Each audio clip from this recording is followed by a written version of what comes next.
There's nothing better on a cold morning than a cup of hot coffee. Oh, I should do the cup of hot coffee over here too, because I forgot I had 2 cameras going this morning. I actually saw my breath this morning for the first time, and I cannot tell you how long. It's 50 degrees this morning where I live, 50 Fahrenheit, 10 degrees Celsius, which is probably the coldest weather I've felt since I was in Ireland. 2018 maybe? It's been a while since I had been chilly.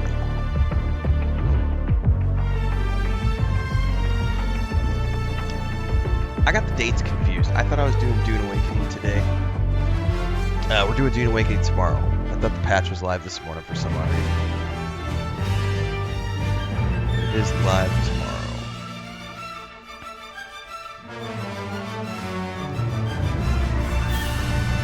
So we're going to come back and do some more Outlaws this morning, because I need to get a little bit more footage for the rerun series. For those of you who weren't aware, I've been starting to run a rerun series at nights on YouTube. Okay. Now, who's this? It's called Renfail After Dark. We've done, I think, 4 episodes now. And it's just reruns of stuff. I started recording all of my footage at the beginning of this year. Previously, I had always only ever just uploaded it and let it sit on Twitch and YouTube. I never bothered to record it. But I've been recording footage for the first time ever. And started to take that footage and compile it together. We've done some Skyrim supercuts. We did a variety night.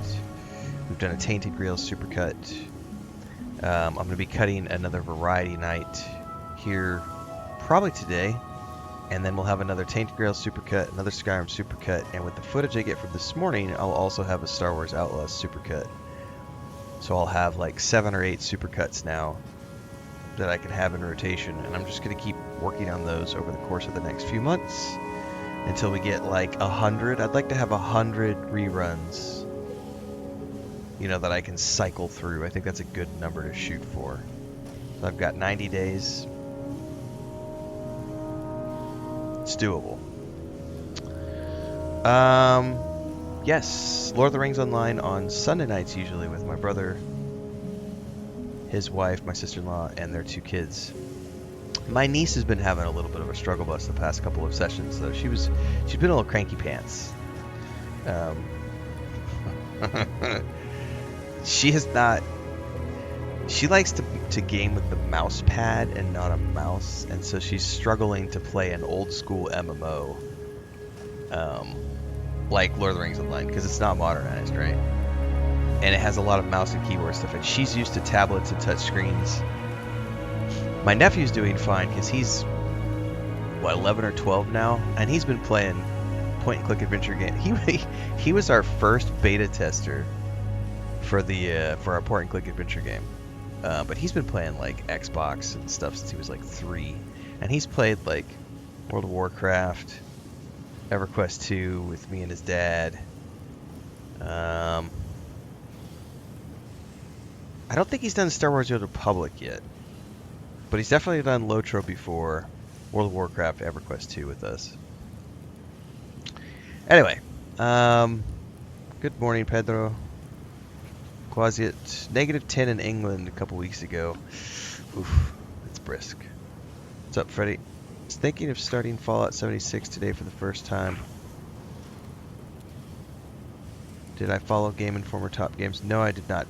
I wanted to play Split Fiction, but I don't have anybody to co-op with, and I'm not going to go look for somebody to co-op with. The only person I would co-op with would be either my brother or my wife, and my wife doesn't game a lot. She doesn't have time.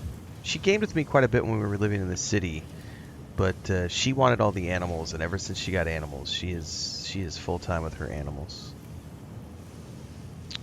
How do you play games full-time? How do you start? Does it actually pay well? Asks Wade over on TikTok. I have a series dedicated to that over on YouTube called How to Make a Living as a Content Creator and Streamer. And we do income reports and analytics reports, and I have been doing so all the time for the past 4 years. We generally do quarterly updates as well as a big end of the year update. We just published our 2025 update over on YouTube in early January, like the 2nd or 3rd or something like that. So yeah, all that stuff, I've been tracking this whole thing since I started this channel. So we're going to be celebrating our 5th year anniversary on February 17th of doing this full time. So more information over on YouTube. Friends in Ireland? No, my wife and I used to work in the travel industry. We were travel photographers, videographers, public speakers, content creators. We were in Ireland at the end of 2018 for a speaking engagement, and then we worked with the Fáilte Ireland Tourism Board for 2 weeks on some press tours, and then we went and did 2 weeks of, we did a road trip around the entirety of the Wild Atlantic Way with drones and everything else, with Fáilte Ireland Tourism Board and the Ireland Blue Book Society, I believe was the name of their group, and they do restored, they take care of protected castles and buildings. So we did a 2-week road trip and we stayed in different castles and old homes, protected homes over a course of 2 weeks. That's why we were in Ireland. That was the last gig we did before we retired from that industry. Quasi says, seen some of your clips on Instagram, maybe see playing Fallout differently since been RPGing Fallout New Vegas and Fallout 4. Nice. Does my brother game a lot? He used to. He's 13 years younger.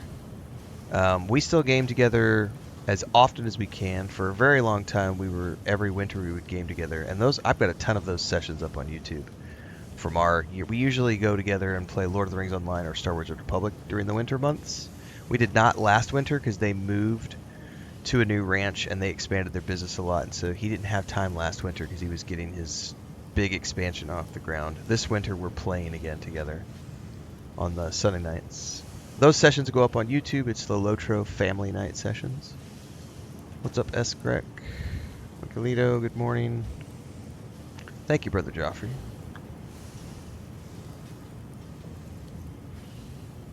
You went to Ireland for the Oasis concert? Nice. Alright, I think we have caught up with the first early string of chat. So, good morning, everybody. We are going to play some more Star Wars Outlaws today. And then we'll be back for Dune Awakening tomorrow. I was thinking Dune Awakening was today. I had said yesterday that was today. That is not today. Patch goes on the 3rd, which is tomorrow morning. Alright, talk to the mechanic.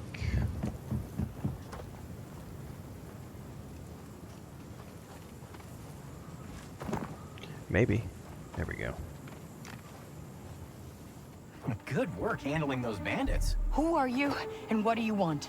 Okay, you're mad about the pipe. I didn't think anyone survived the crash, but you did. So now, I'll help you. I don't need help. I'm getting out of here. How? You're an off-worlder, and this ship of yours isn't gonna fly anytime soon. But lucky for you, I'm a mechanic. How many credits are we talking? I mean, a few, mostly for parts. But good news, Tashar is a great place for someone with your skills.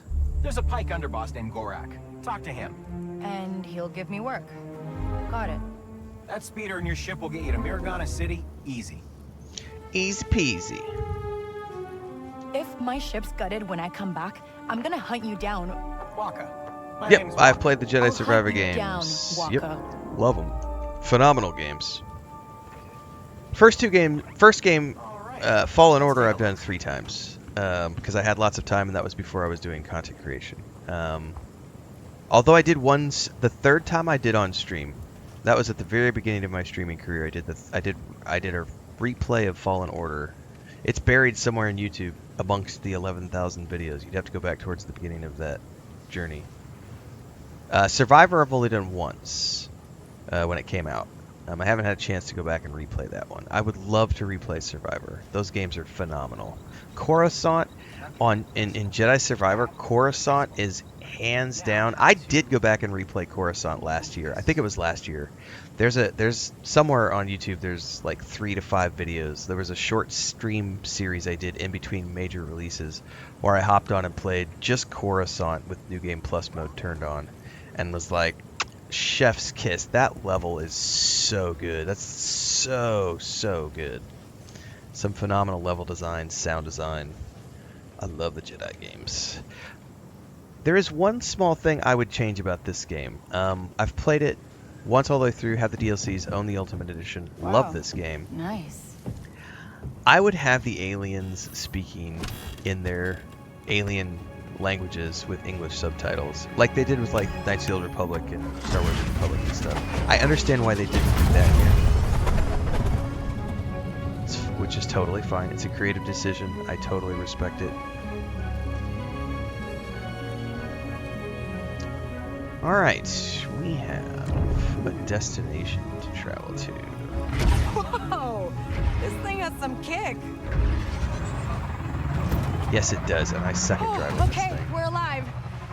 We fix the ship, get to the core worlds, and land a big score.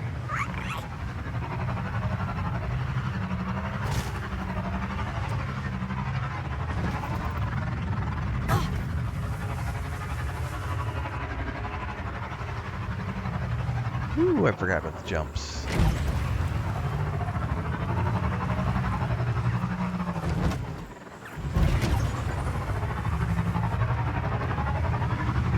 don't think I have any boosts. Oh, we got incoming.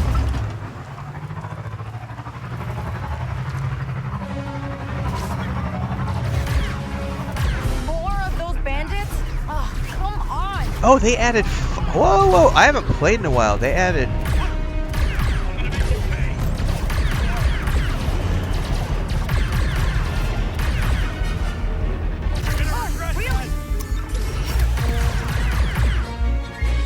Really?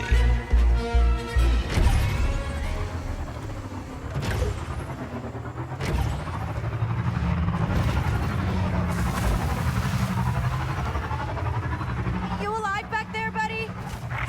I know. What are we doing?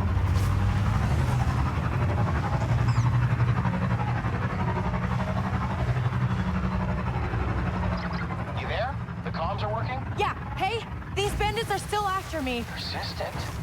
Get to Miragana. That's Pike turf. You'll lose him there. And, what do I call you? It's Kay. All right, Kay. You'll find Gorak upstairs at McCall's. It's the most popular cantina in the city, so you can't miss it.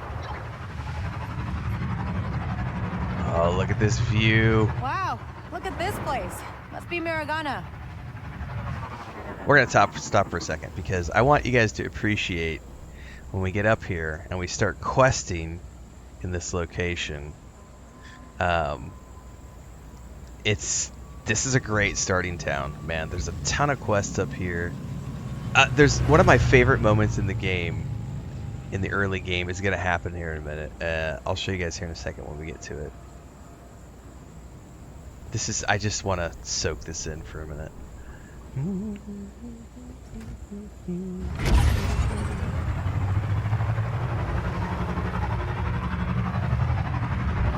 Remember, All right, Waka. What do you get out of this? I have friends I don't everywhere. trust Charity. Charity? Do you know what this baby is? It's an EML 850, a custom job. Checked the logs and even found a name. The Trailblazer. The Trailblazer? So? So this ship is special. You don't get it. Just give me some new fuel injectors. With those, at least we'll be able to fly. All right. I'll figure it out. Oh, I got hit.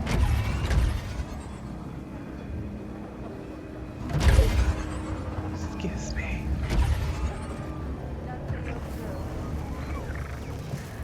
Welcome here. Now this will be an important landing pad here in a bit. But first, one of my favorite moments in this game. Just wait. Remember, I have friends everywhere. You come around the corner. This Imperial checkpoint is so awesome. The Imperial Navy was eager to announce that they have decimated the pirate band terrorizing the highway near Sereno. And I love how she like sticks her hands in her pocket, right? Or not in her pocket, but she grabs her jacket, she tucks her head down, and she's like, this goes back to the scene we saw with her mom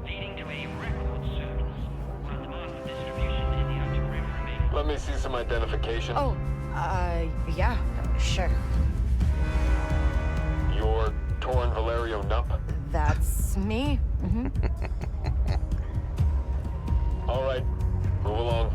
They don't even see us.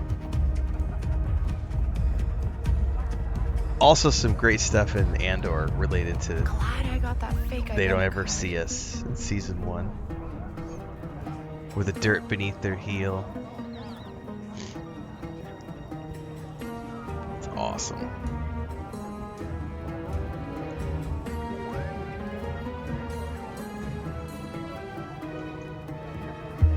Alright, we gotta go find the canteen. Yes. Here are my scan docs. Is everything okay? We'll find out. Getting shook down by the imp. There's a great shakedown moment too later with one of the merchants. You know the rules. No credits, no sabak. And you already owe the Pikes a fortune. Maybe you shouldn't owe the Pikes money, sir.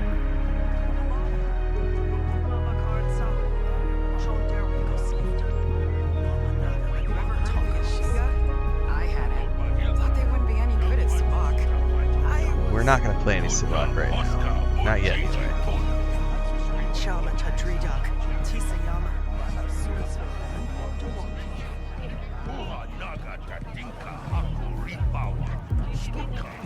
But the races we could bet on.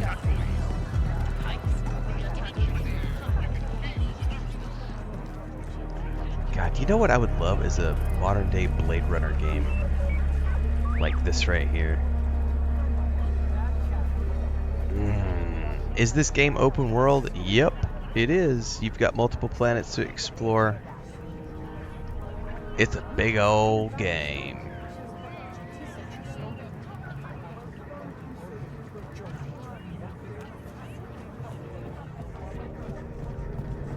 Space combat, space exploration. There's huge regions of space to go explore. There's missions in space. So it's not just this, it's not just the action gameplay, the stealth gameplay, the gunplay, the questing. It's not just about third-person gameplay, it's also the ship combat, ship upgrades, missions in your ship combat quests. There's a lot to do in this game.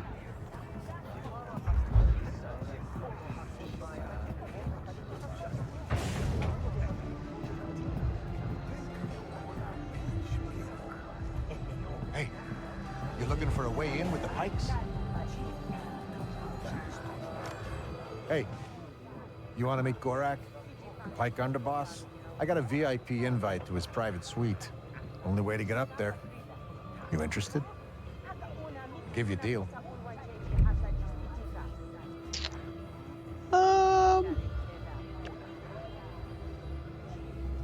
Check unlock conditions. 50 credits. I've got 304.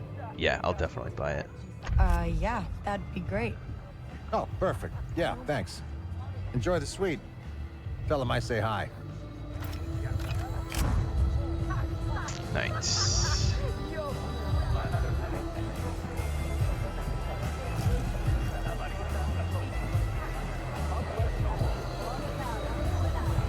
Talk to the bartender.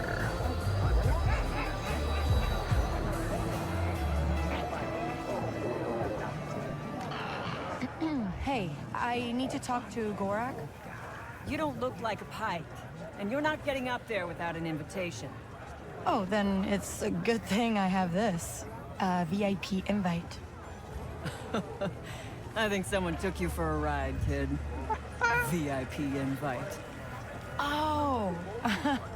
I was just testing your, Totally security. got conned. Gorak will be... Never mind. You're new to this game, kid.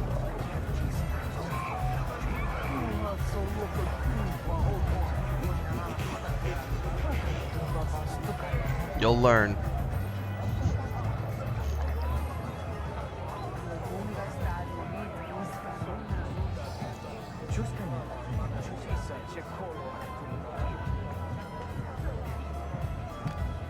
Hey, VIP. Definitely a scammer, yeah.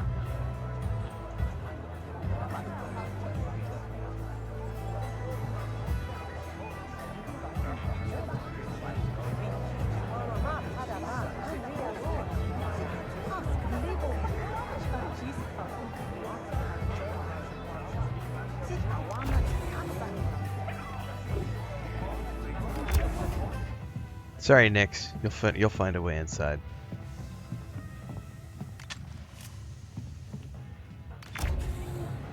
Oh, hello. Balcony. This is what we're looking for.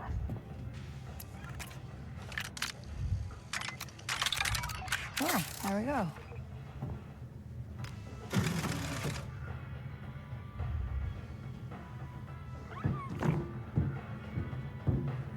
I'm playing on the PS5 Pro. Did I just start Outlaws? No, it's my second time. I mean, technically this is like... I've started like 4 different games to just try different things out, but I've only done one full clear of the game and all of its content, including the DLCs.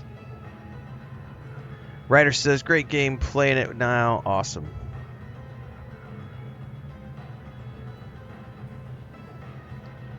Oh, you stopped midway through. That sucks.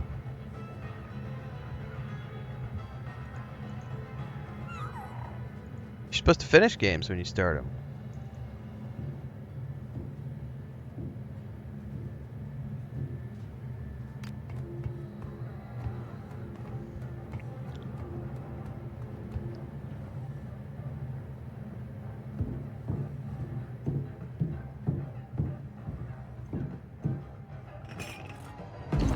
All right. Let's go see Gorak.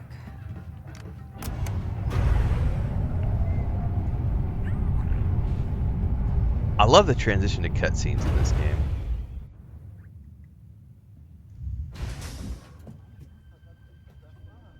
That looks like an underboss.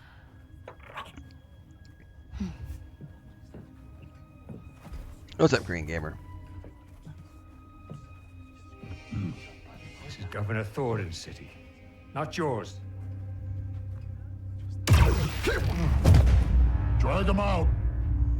And tell the governor the payments will not increase. I don't know you.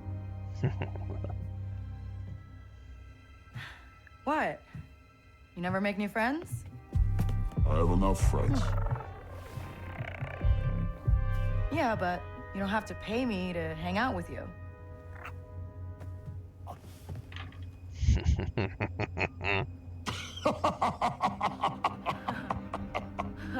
She's funny. Waka sent me. He said, you might have some work?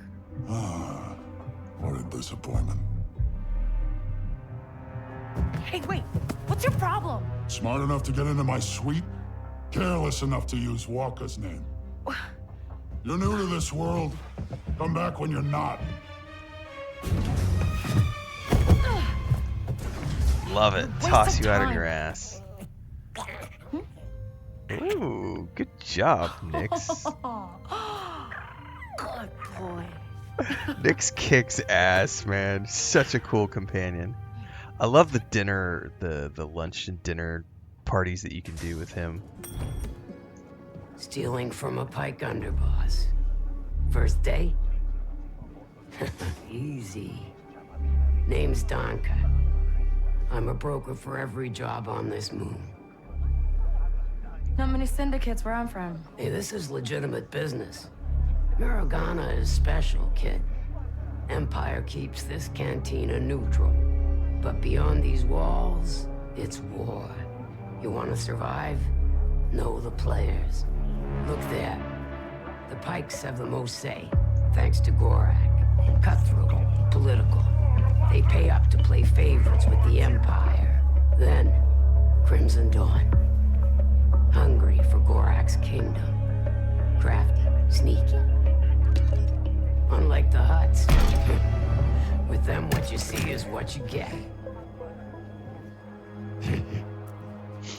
Out here, you live and die by your reputation. That said, a friend needs a little something stolen from Gorak's private base. Some information he'd hate to get out. Oh, I bet he would. And who's hiring me to steal from the top syndicate in town? Sorry, kid. In or out. That's all you get. Tell your client K-Vess is in. Cute. Desperate, but cute.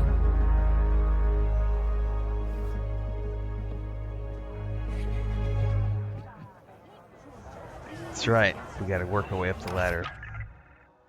Welcome to the underworld and the reputation system.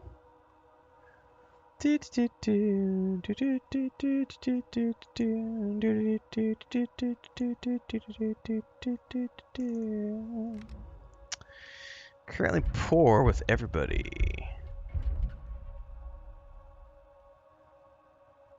We've got rewards. Speaking of which, alright. Do we want to go default clothes? I mean, we could. But I could also... Oh, I haven't picked up my appearance stuff yet. It's all on the ship. I haven't gone to the box yet. Excuse me.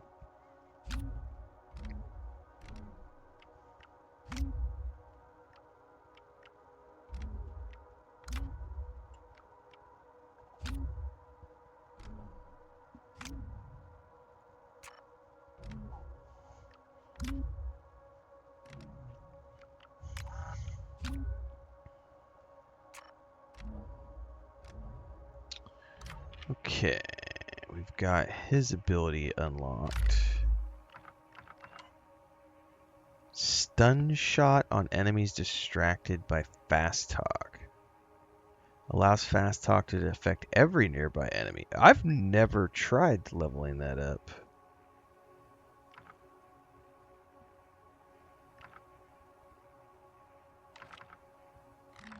Interesting. All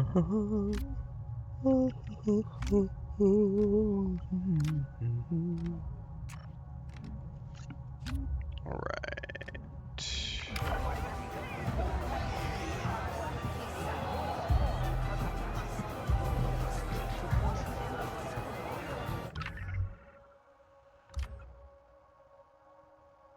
Infiltrate Gorak's base.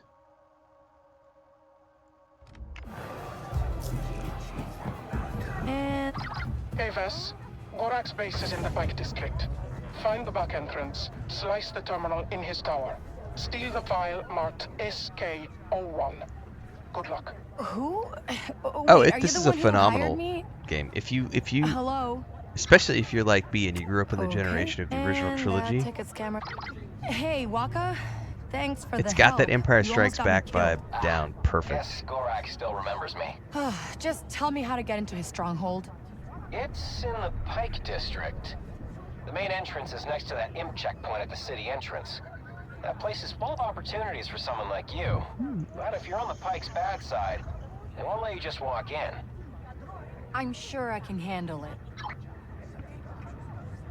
So we have the option of going in the front gate, or we can sneak around. I've always just snuck around, which we will probably do again here. Oh,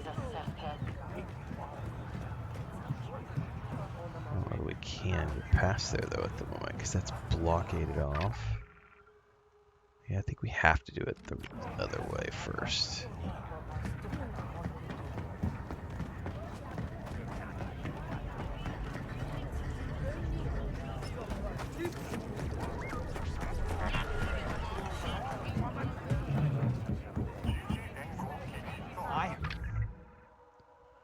The stairs. Counterfeit credits are making their way around the campus. Nothing to report. Stand by.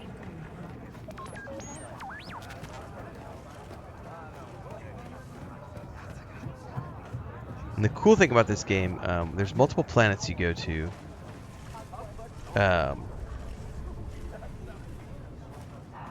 Every place has its own unique look and feel. They worked really closely with Lucasfilm on all the planets and the lore and everything else. It's a very, very, very, very, very Star Wars game.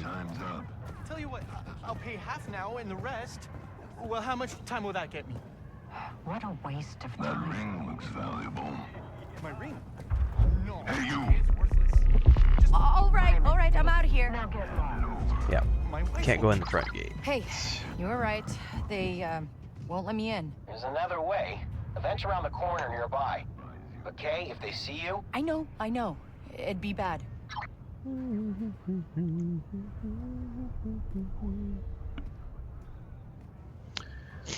I hate guard duty. Yeah, it's a phenomenal game, Ghost. Go Crimson, have faith. I've gone Crimson. I think I went Crimson the first time, just because the cosmetic armor that you get from the Crimson Dawn is really, really, really good. No one is getting by. No, I have no desire to do the Star Wars mod for Starfield. If I want to play a Star Wars game, I come play a Star Wars game. If I want to swing lightsabers, I go play Jedi Fallen Order, Jedi Survivor. If I want to play blasters, I have Star Wars Outlaws. If I want to do something fun, storyline, I go play Star Wars The Old Republic. Like, I don't need to use a mod to get a Star Wars experience. And I like Starfield just the way it is, so I have no desire to mod it. At least not in that way. I don't have a problem with adding like little elements, but a conversion mod for me just doesn't do me any. It doesn't do anything for me. Same reason I'll never do a conversion mod for like Skyrim or Oblivion or anything. Like, I don't want those games to be different than what they are. It's not that I think mods are bad. I watch Babylonia play the Genesis mod, and it is phenomenal. I get great entertainment out of watching him stream his Starfield experience modded, but I personally have no desire to do so. Hopefully you understand the difference. You can like something and not feel compelled to have it be a you thing.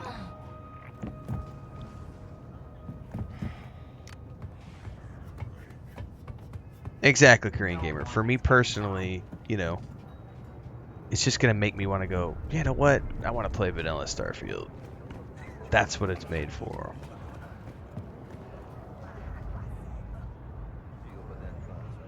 Favorite quests in Starfield?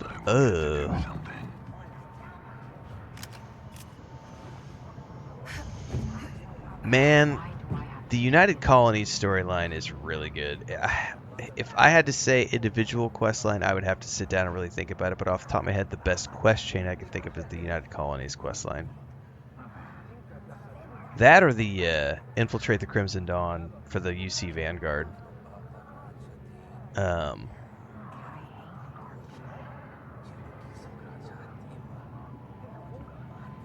But I like the UC storyline with the Terramorphs, and then finding out who that person is at the end, and then choosing whether or not, like, I was a soldier in my last playthrough, and so choosing to then work with him as a Black Ops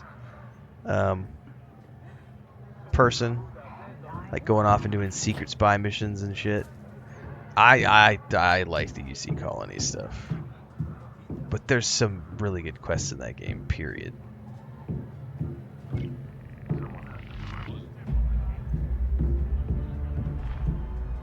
Okay. I actually have to pay attention here, guys, otherwise I'll get caught.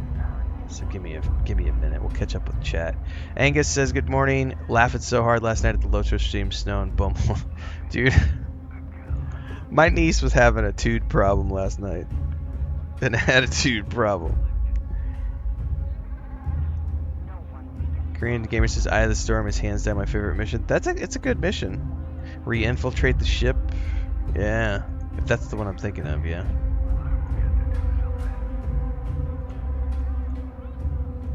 Alright. I'll catch up on chat in a bit, guys. I've been told you arrived. There's a way in on the second floor terrace. It will take you where you need to go. Okay. How long have you been watching me? Right. I hate guard duty.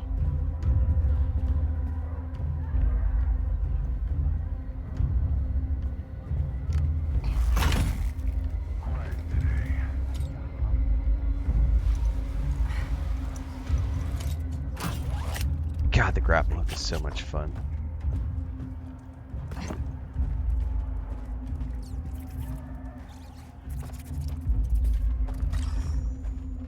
Automatic flashlight for the win.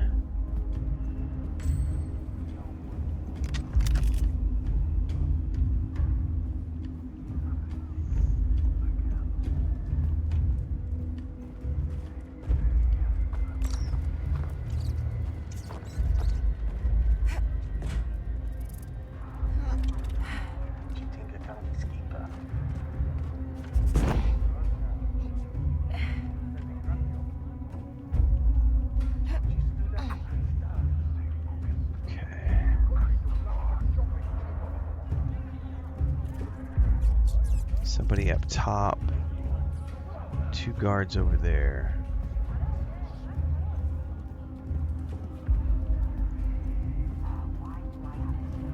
Two more guards.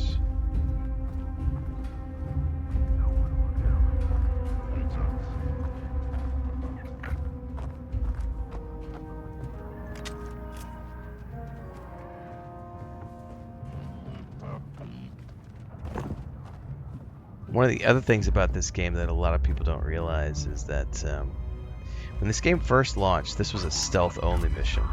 I didn't have a problem with that. A lot of people did. And if you failed, you would have to restart from checkpoints. And over time, they increased checkpoints, and then eventually they have patched the game now where you can play however you want these days. So you can run and gun this if you want to. Or if you like stealth gameplay like I do, you can come in here and stealth it. If you get caught, fight your way out. It's great. That was a much needed change for the general public. I didn't have a problem with it. But yeah. It's definitely something they've changed since launch, and I think it's made it for the better for everybody. Because now you have the option of how you want to do it. I should be playing Norse Oath of Blood on the PC. I did the demo with the publisher, and then they reached out early January and introduced me to their new social media dude. Supposedly I'm supposed to be hearing from them in the near future, or around the launch. I don't know what sort of campaigns they've got going on, or if it's just going to be a free key or what's going on, but I do have that game on the schedule.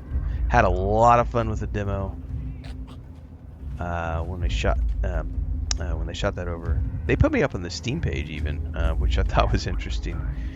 But we had fun with that demo, so I am looking forward to checking that out.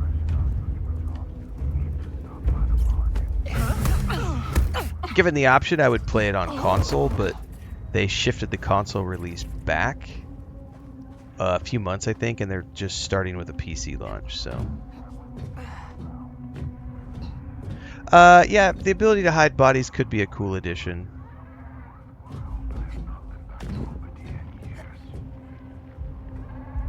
But that adds a fundamental need to then create a whole other level of mechanics and programming for like stash boxes and hiding bodies in the weeds and stuff like that, because it's not as easy as some people think it is to just implement into the game. But that could be an interesting. I don't know that they would ever go that length.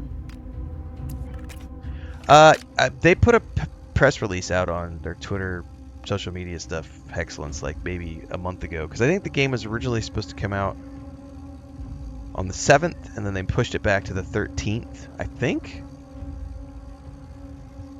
And then also said they were doing console release later.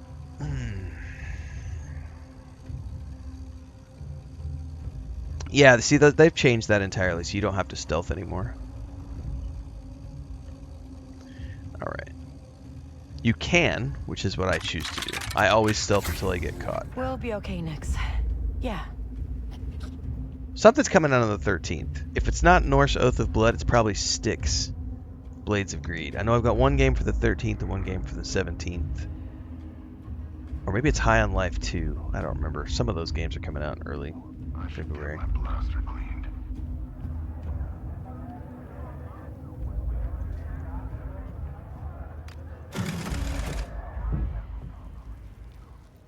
Now, how do we get up there? Good question.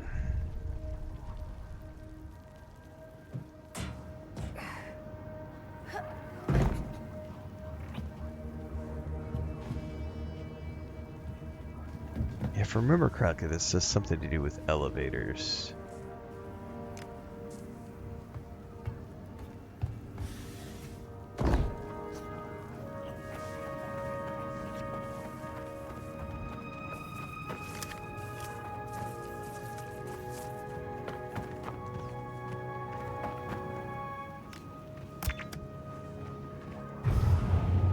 that drops it, and then I can run up and jump on top. A turbo lift.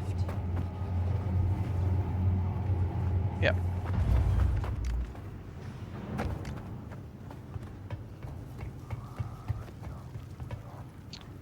I have no idea, Korean Gamer. I know they're currently working on Division 3, so I think that's the primary focus for them right now as a studio. They just added a whole bunch of new stuff to the Avatar game. They added that third-person stuff, and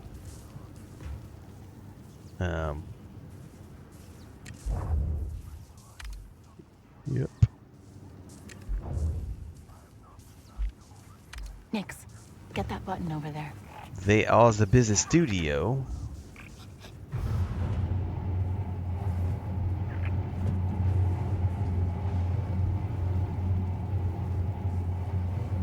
Oh, all right. This'll work.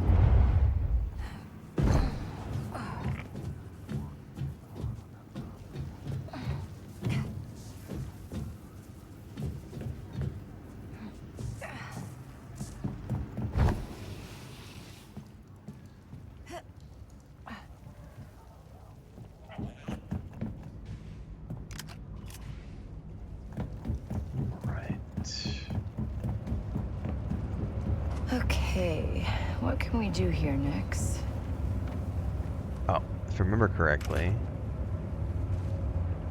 Hey, hold this open.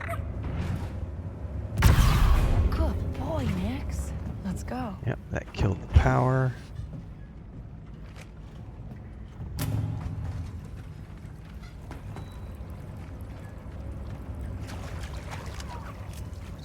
Steel. We'll be able to do some upgrades by the time we get out of here, probably.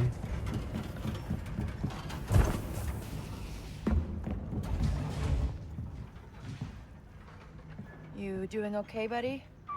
We just gotta do a few jobs like this before we hit it big, alright? Just need some more money.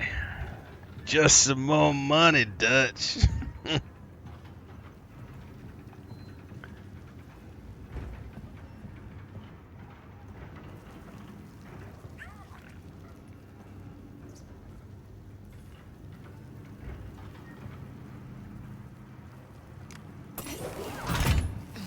Is there anything down there that I need? I don't think so. About ready for some more coffee. Yeah, Nix is an awesome companion. But I will argue so is BD1. Like, I think one thing Star Wars has always done with all of their games is create memorable sidekicks and companions for every game they've ever done. This Pike operation looks huge. They must have a sweet deal with the Empire. There's the tower. That energy barrier might be a problem, though. Yeah, this whole section right here. You could do this guns blazing, but oh my goodness, is it a pain in the butt. We'll see what happens. I'm gonna get some more coffee before I make that attempt, though, because this is a big sprawling place. We're gonna be down here for a little bit. I'll be right back.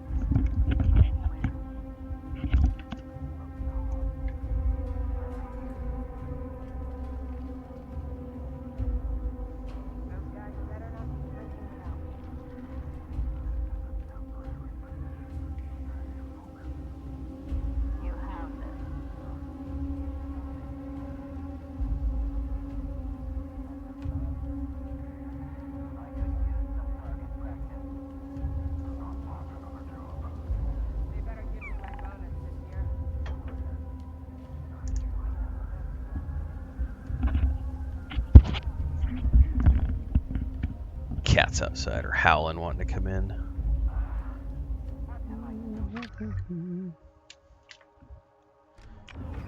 All right.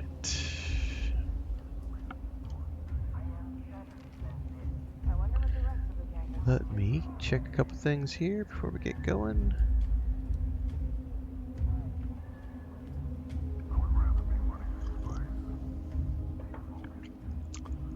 Yeah, Angus, I'm a big fan of no lightsabers in this game as well. That's one of the reasons I loved Andor so much, was just it's nice to get something that's not always... Like, I love all of Star Wars, But it is really nice to not have everything be about Jedi.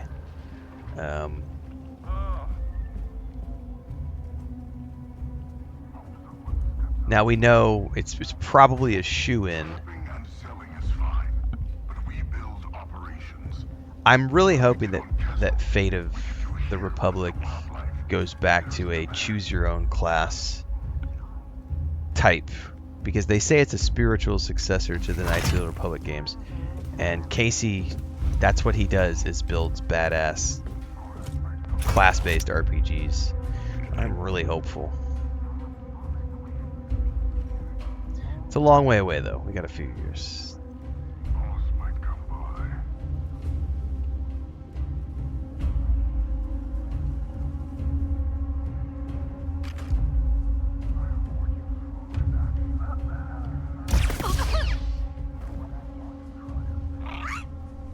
I think we're in the clear. Star Wars Squadrons 2? I had a lot of fun with that game.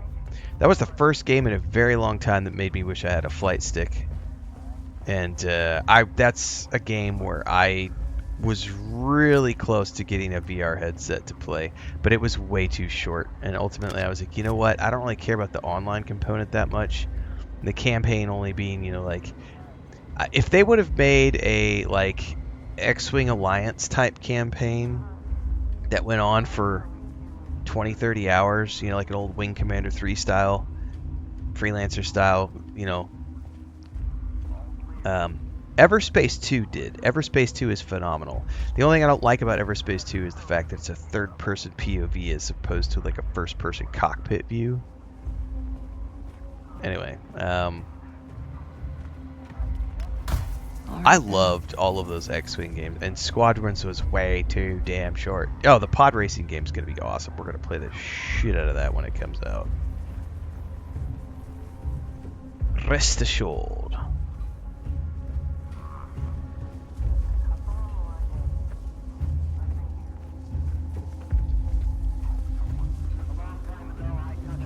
Oh, I could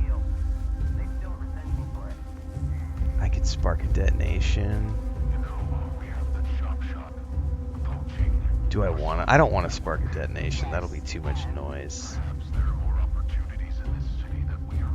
It's a problem if I remember correctly. Yeah, see, there's wanderers up top I gotta worry about as well. For now, the moment they gain a foothold, there will be bigger problems than missing opportunities. No one would even dare. Shit. Got a detonator. I don't remember if the guys up top see.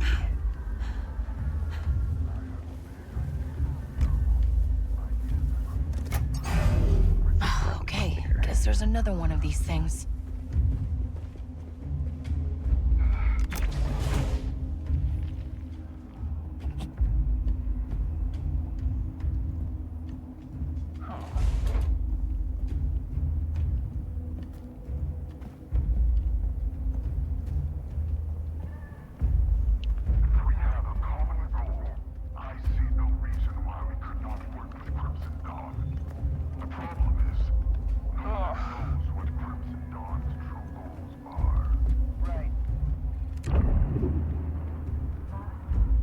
Out to the right. Yeah. Wasn't there a pather up here too? What do you see?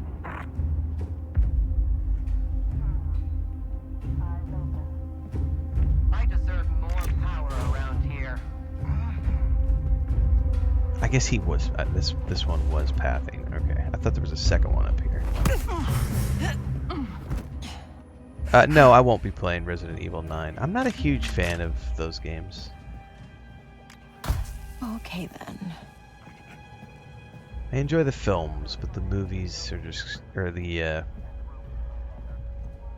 games have always just been kind of, I don't know why. I played the first couple, or I remember playing the first one at the very least on the PS, the original PlayStation, with a roommate.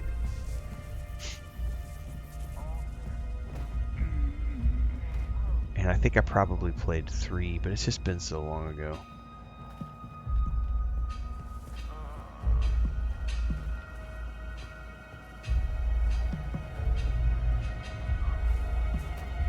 Someone nearby? Got it.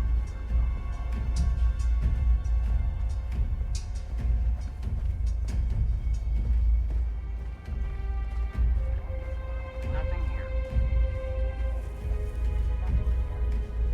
Alright. That one's facing. Better watch the pathing here a minute. You have this. You're gonna come back around.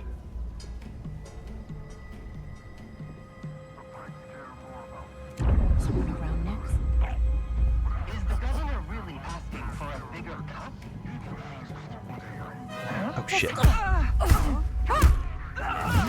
They see me. I got seen! Get it. Who cares if it's ours? Run!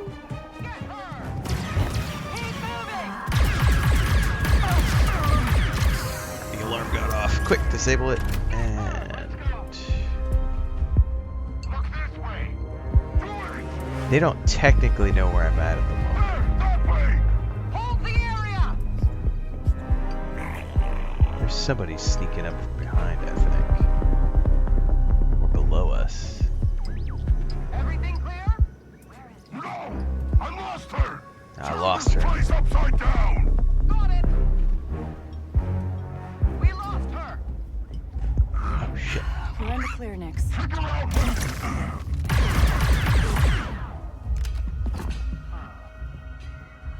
We're good. See? Piece of cake. Okay.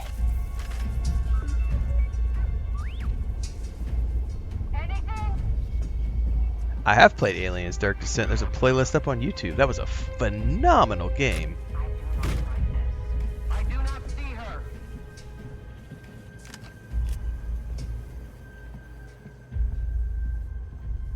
I think that was 2 years ago we played that. I don't think it was last year. I think it was the year before. I could be wrong on that. But it was a great game.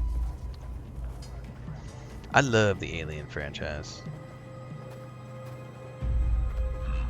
Also reviewed Alien Earth. Great show.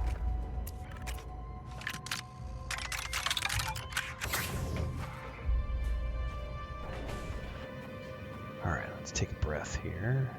Take a beat. Take a beat.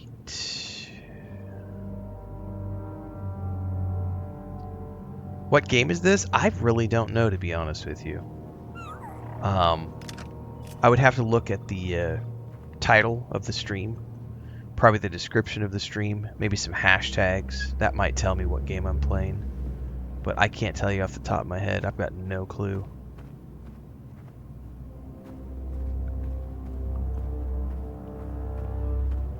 Nice, Green Gamer. Yeah, Alien Earth is great, man. The creepy eyeball monster was just so diabolical.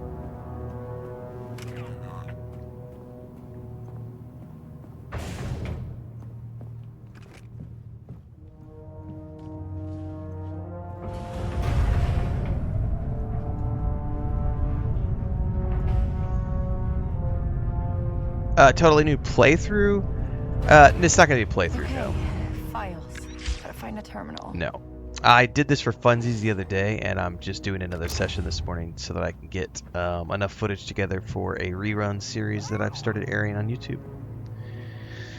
Tomorrow we'll be playing Dune Awakening, and we're into the new release cycle as of tomorrow. And if you haven't already checked out the video over on YouTube this morning, we published the schedule for the month of February. What games I'm playing, what days I'm playing, what start times, all that good stuff. It is the pinned video, the sticky video at the top of the YouTube channel that got published this morning. Stay tuned for that. If you haven't watched it, go watch it at your leisure.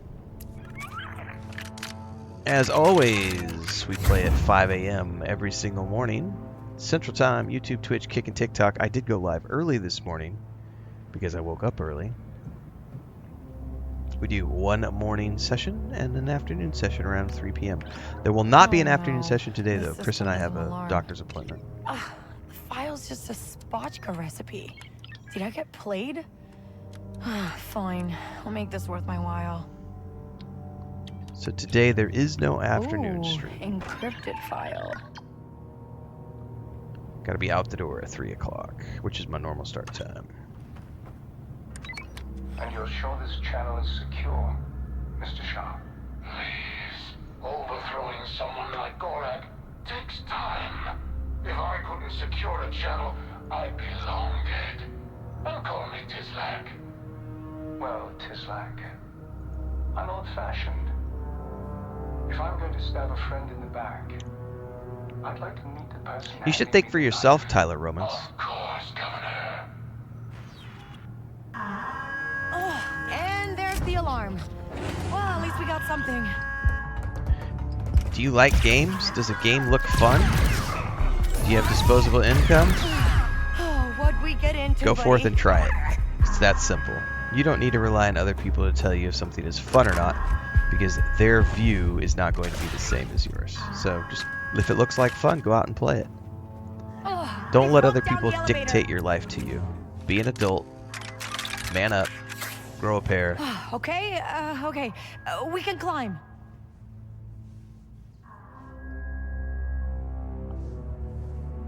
Alright, we're about to make a jump here.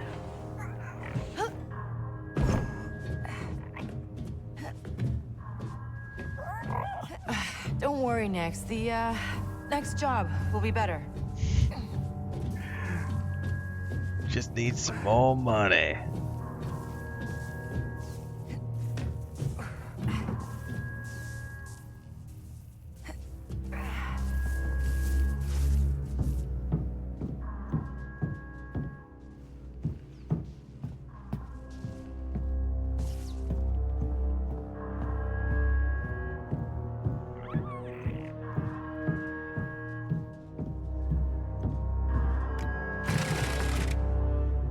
Don't know what lies ahead.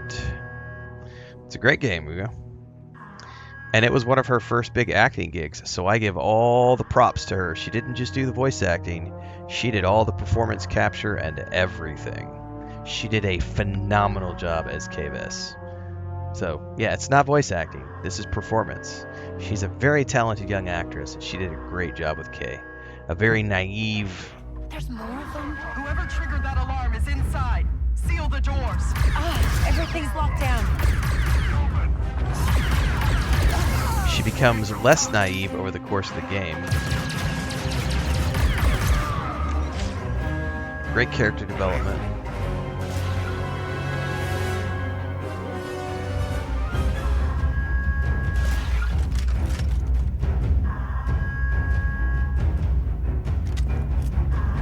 I gotta remember I've got like grenades and stuff, which I completely forget how to do. Oh, it's over here. I gotta do that and then that. Okay, yeah.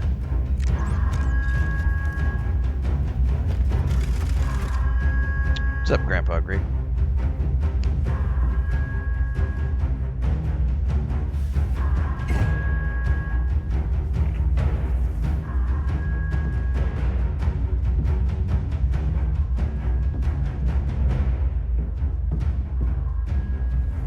Whoa. Watch your step, Nix. I got this. I got this. Look at that transport coming in. Dropping off a bunch of troops, probably.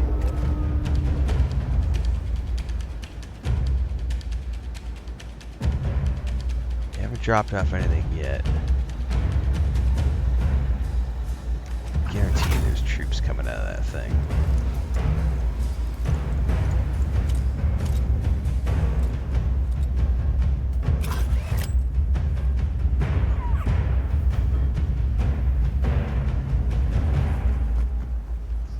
Here we go.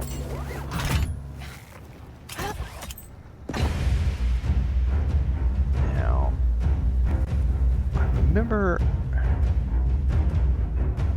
wonder if this is where I have no memory of which way I'm supposed to go here.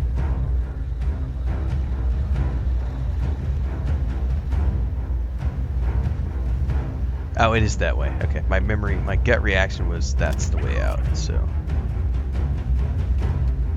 just goes to show you that just because you own physical don't mean shit, Korean gamer. I mean, it sucks, but I've been telling people that for years. Like,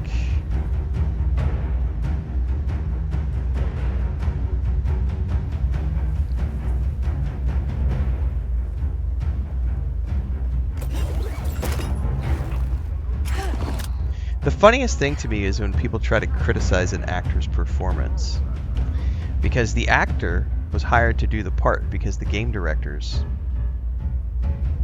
thought they were the right person. And they, ultimately, the game director, are the ones responsible for the performance. They dictate what the performance is. So it's always funny to me when people say things like, I don't like the voice actor, I don't like the actress's performance, because what you really mean to say, if you can get out of that incel mindset, it's a woman, ooh. What you really mean to say is, I don't like the direction they gave this actor for this role. I think a different direction would have benefited this character. But when you say it's about the actress, you're just a fucking incel. Like, that's all you are. You're just saying you can't handle a woman doing a job, and you can't handle a female character. And even if you're not, and you're criticizing the actor, you're putting your criticism in the wrong place, because it is never the actor's responsibility. It is the director's responsibility to give the actor direction on how they want them to portray a character. So if you don't like this actor's performance, make sure you change the verbiage on that a little bit, and you might have a different conversation. When you change that verbiage and you say, I don't really care for the actor's performance, it changes that whole thing. Well, what you're really saying is, you would have directed this actor differently. Education is good, kids. It'll help you in life.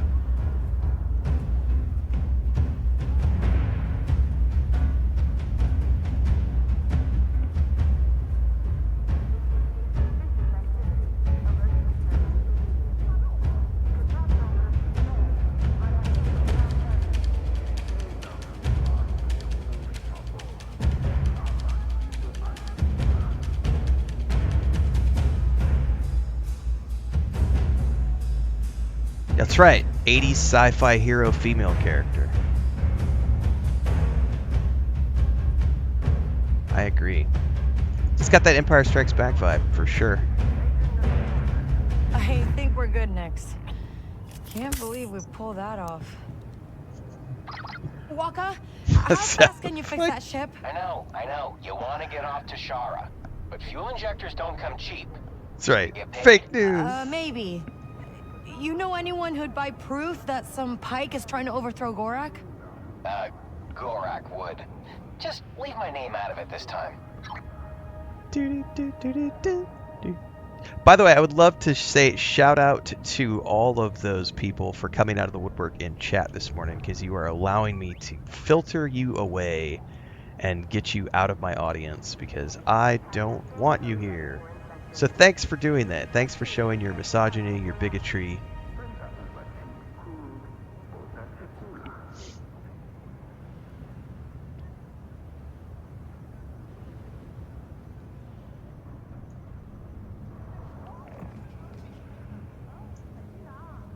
Oh god, yeah, the Ashes of Creation debacle is something else, man. It just goes to show that the Smoothbane syndrome is so strong with some people, they can't do any investigative journalism for themselves, and they just believe everything they hear.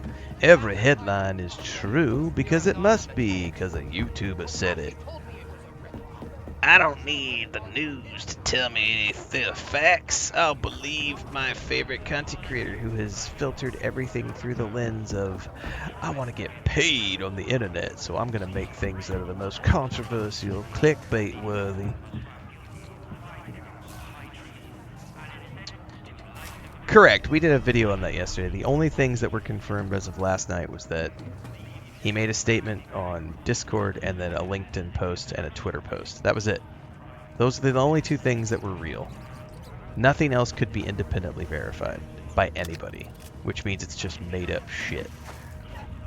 Now, what has also happened is apparently Steven has come back and made an additional post on Discord. I'll be covering this later in an updated video, but he made a hell, we might as well just clip it out now.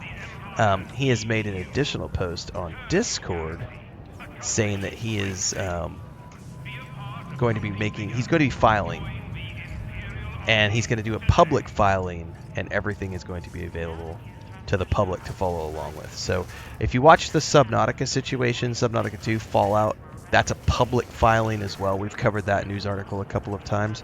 That's what he's about to do with and I did some more digging last night and this morning, and there is an active lien that was filed on January 14th against Intrepid Studios, and there is I'll clip this out. Well, actually, I'm not gonna clip this out. I'll actually do a full video on this later. Anyway, there's an active lien that was filed on it's in the system, in the California system, on January 14th against Intrepid Studios for a bunch of money owed. He also supposedly lost an $850,000 settlement against the company. The assumption right now is that the board is some sort of collections effort that came in. That's the assumption at the moment. I have no idea if that's true. Again, I need to do some more due diligence. But the lien is true, and in the lien, it assigns all assets of Intrepid Studios to the person who filed the lien against Intrepid Studios. So that all supposedly went down on the 14th, and then we'll know more when the filing goes public as well. But yeah, it's going to be a very interesting drama to watch unfold. For sure.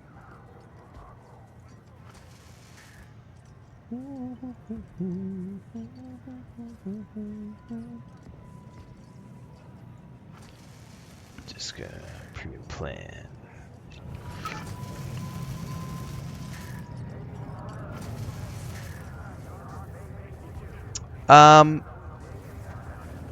Yeah, his updated statement on Discord was, "I will be making a public filing. Please refrain from making assumptions until you know all of the facts." I don't have it in front of me to quote it exactly, but it was him just saying, we're going to be doing a public filing. Please refrain from making assumptions. You will know more soon, as all of this will be done publicly. So, what he means by publicly is that the lawsuit is going to be public, and what the public will know is whatever is revealed during that lawsuit. So, from the outside looking in, I would say there was a lot of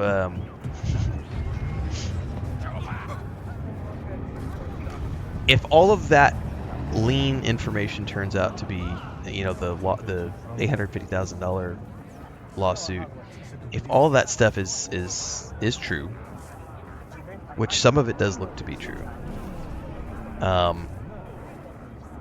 then yeah, there was definitely some shenanigans with finances, and a lot of statements made about how it's fully funded all the way to launch, which were not true. There's no investors.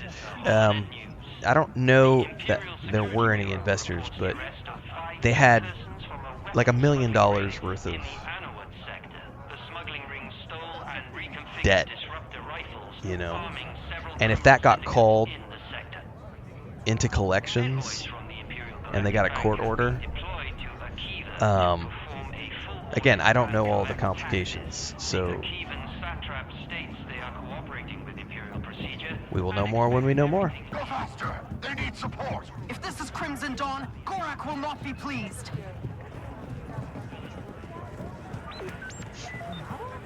But I would assume from here on out he won't make any statements other than through his lawyer, or he will refer back to the lawsuit.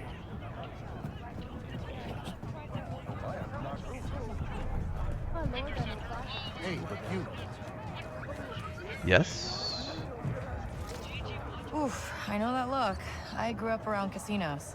It's okay to call it quits, you know. I'm gonna turn my luck around. I just need some credits. We'll split the winnings. Honest.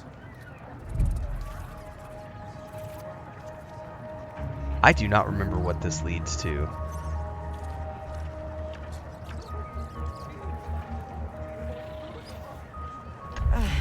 Here. I know what it's like to be down on your luck. Thanks. Come back later. You won't regret it.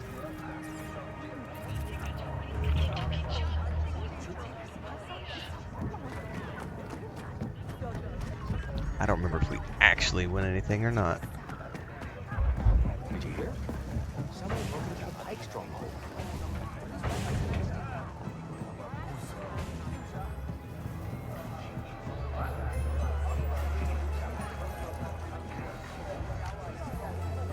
Gorek's favorite spotchka recipes. Did I pass your client's test? Why don't you ask her yourself? Meet Valera of Crimson Dawn.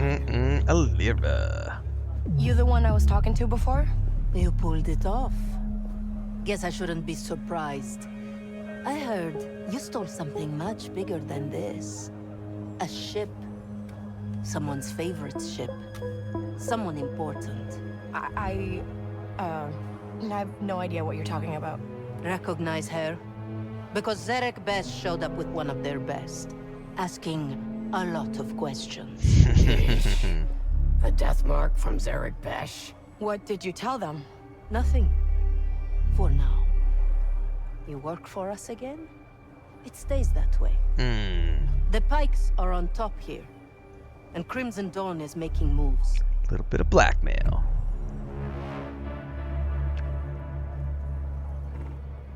Definitely gonna tell her about the Pike trader. Screw Gorak. You want to, make a move? One of Gorek's men is planning to betray him.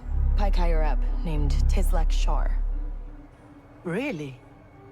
Hey, look at you. Playing the game.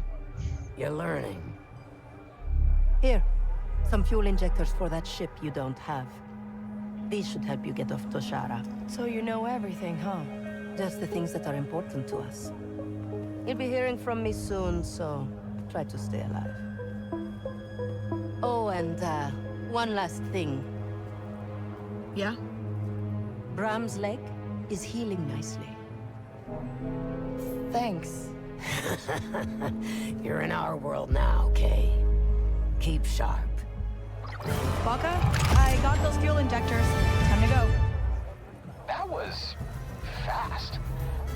What's the rush? The Trailblazer needs time. Attention.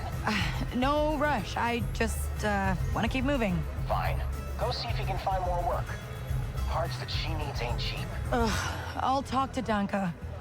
But it doesn't have to be perfect. Just make it work.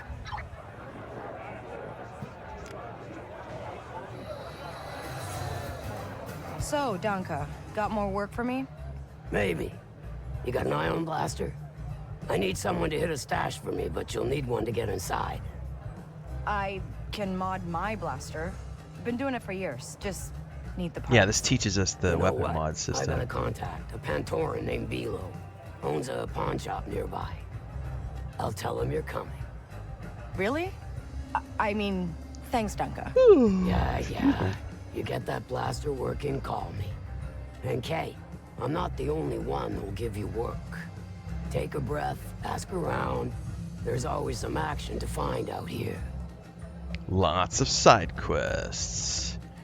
Oh, they've changed that quite a bit because I'm still carrying that weapon I picked up. See, I haven't played since they did a lot of the patches, so that's cool. Alright, this should be open now for me to explore. And we're gonna go to the journal and we're gonna do new tricks.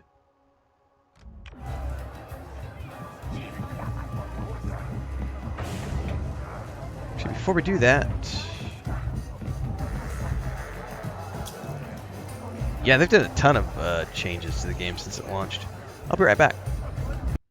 Quick quick commercial break, everyone, to celebrate and give thanks to all of these amazing people who keep me on the air full time. Really appreciate the support. All you got to do is join as a member. You get access to private videos. You can also do super thanks on any upload or super chats and stickers on any live stream or premiere you see. And beyond that, don't forget we're multi-streaming over on Twitch now, so you can support over there as well. Thanks so much to everybody. Let's get back to the video at hand.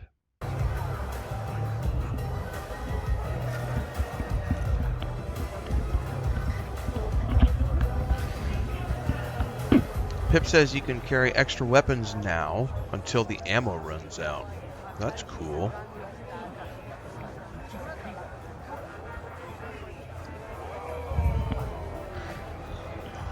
What's my graphics card? I'm on the PS5 Pro.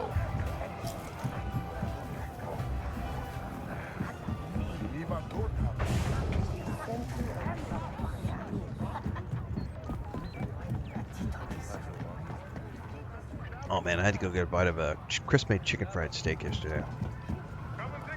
I'm hungry. KVS, the huts need a job done, and you seem like a good fit. Who is this? Come to McCall's and find out. Side questing.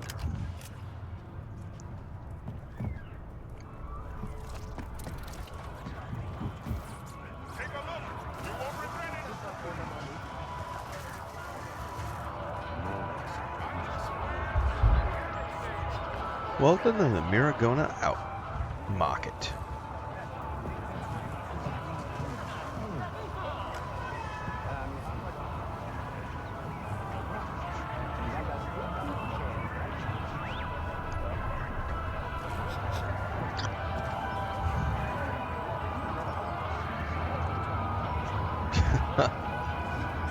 Mamá está consintiéndote.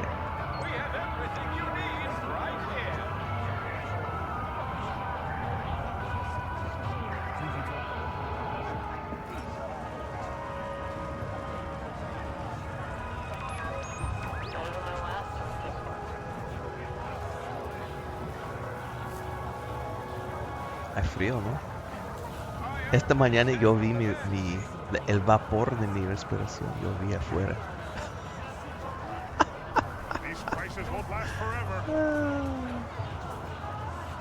Estás consentiéndolo. Sí, quiere más comida. Am I going to get the new Microsoft console? Yes, I will. This is my day job, so I will get the next PlayStation console. I will get the next Xbox console. Absolutely. With the cute little Merca? How's it going?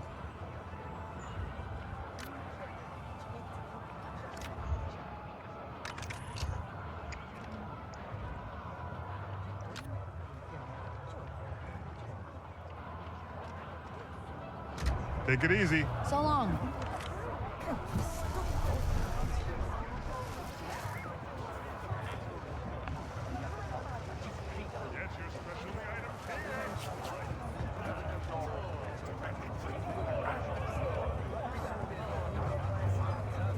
Oh, can we not do the cooking thing yet? I think we have to wait. I don't remember where that restaurant is. Excuse me. The Abbot Dodo was the ancestor of the common Abbot Topha. As you can see, it shares a very similar bone structure. What I find fascinating, however, is its shorter wingspan, which shows that the Abbot Perfect Dodo example of exploring the environment and finding quests, leads to track down.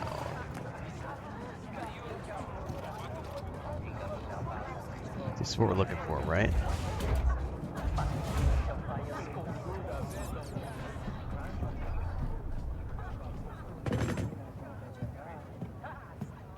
Hey, you Bilo?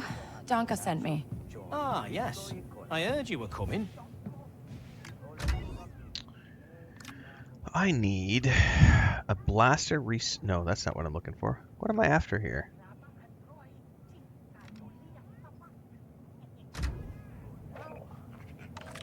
Buy an ion casing.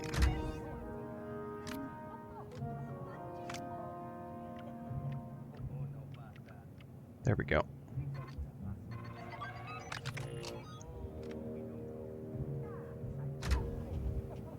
Great.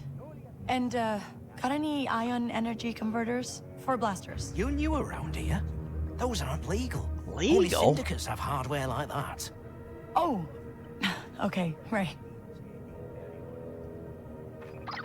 Waka, I need a black market part for my blaster. You're gonna have to steal that. Either from the Pikes or Crimson Dawn. If they trust you, they'll let you walk right into their turf. But if they don't... I gotta keep it quiet. I get it. Now, if I remember correctly, it's easier to do this by just going into the Crimson Dawn territory because I can like get past half the guards.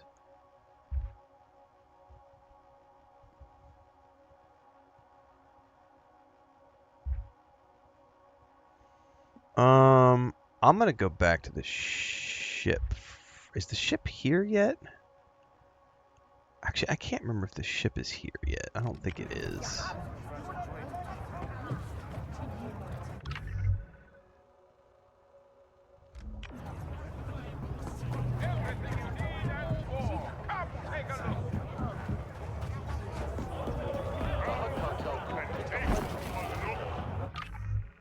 think we have to go up the stairs.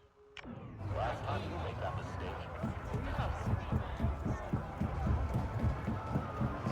if I remember correctly, there's another cantina back here.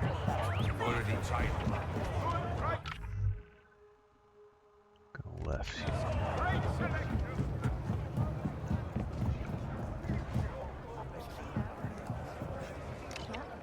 Another lead. If you're gonna make it as a scavenger here, you need another plate. Blast parts, speeder parts, ship parts.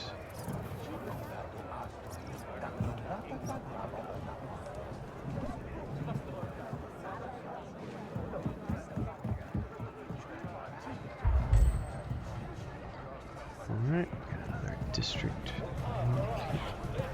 This must be Crimson Dawn territory. Got my fast travel point. Ah, here it is. Ooh, something smells smoky. Let's see what's on the menu. Yeah, the art direction of this game. It's Empire Strikes Back, baby. Alright, we're gonna order the Che Mosca, which is gonna give us a treat, which will become an equipable item for Nyx. One Che Mosca, please. Now, if you play the base game, this is a mini game. I have the mini game turned off so that I just get to watch the cutscene. But the first time I played through, I did do the mini games. Nyx is so awesome. Look at this. A little nom nom nom. Wow, that smells great. Huh, looks like it's all grown right here on Tashara. So if you like doing mini games, this is a fun little mini game you can do. If you're playing for your first time. Oh, better than Brem's fish and grits, huh?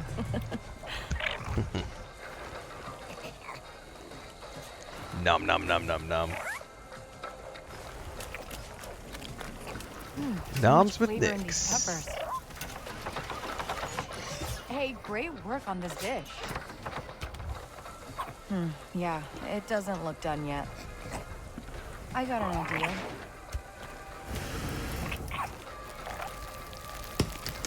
Crack, popple, snap. Crack, popple. How does that go? Pop, crackle, snap. I don't remember how that goes. The Rice Krispies thing. Crack. I really can't remember. My brain's going. Snap, crackle, pop. That's what it is. It's snap, crackle, pop. Nice one.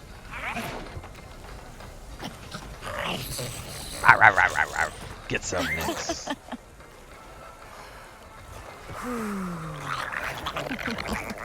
So he's trying to blow on it too. That's hilarious. I think there's 3 or 4 of these that you can do on the different planets.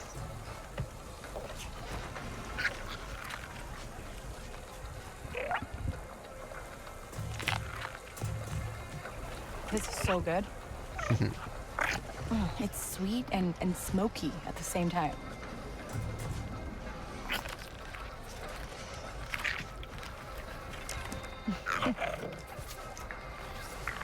How are you always hungry? Bye now. Oh, me too, buddy. Me too. Nothing like getting your tummy full. Okay, that's a treasure. I don't remember if it automatically equips if we have to equip it. I think we have to manually equip it. But he got a treasure now, so he will automatically kick grenades away from K. Which is cool. You have unlocked bonus content, which will be available once you've progressed the story further. That's right.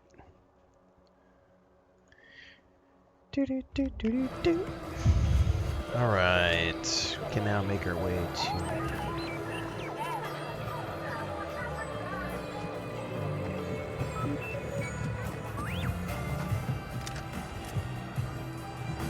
Where does that lead?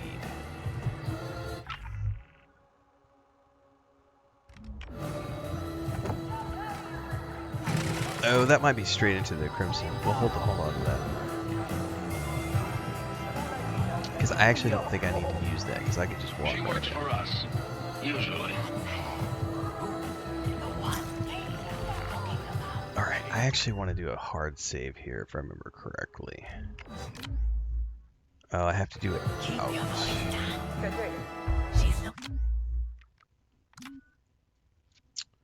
out. Let's see. That's my original save game. And that's the second save file. That was the second game where I did a few hours just dinking around. So I don't want to save over either one of those.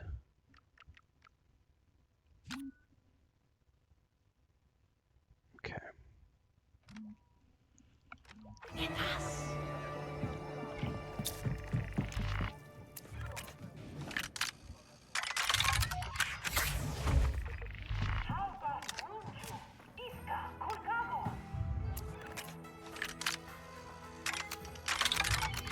I also disabled the hacking and the lockpick or the What the? We need to check that out. shit. You don't need to check this out. I made noise. Suspicious. I'm not being paranoid. Good thing there was a vent right here. Didn't see anything. I accidentally shot my blaster. That's why I have a save file right before here.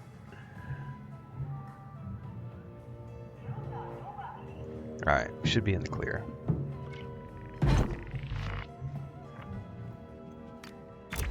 Stupid stormtroopers everywhere, man.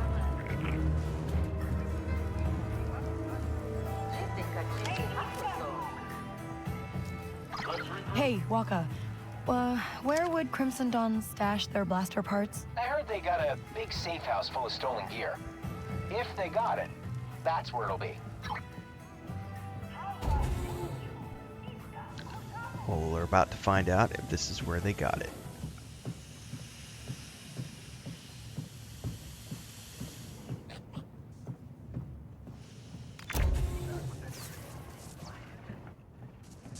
Where's my support? I don't think we're in trouble territory yet. I think it's up on the loading dock. How can I help you?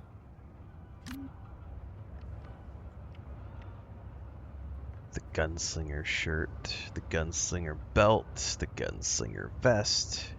Oh, there's the thief set. Oh yeah. We're gonna pass because once I get to the ship, I have all of the different cosmetics already available on the ship. So I will just wait for that.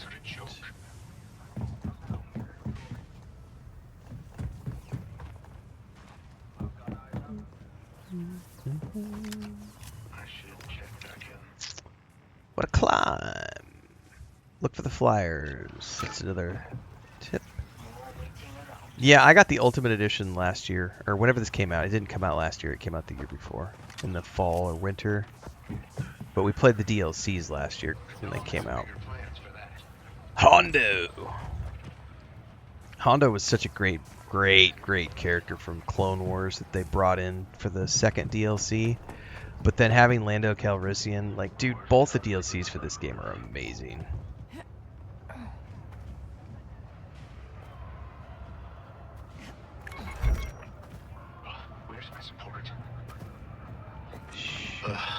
At least I'm almost done here.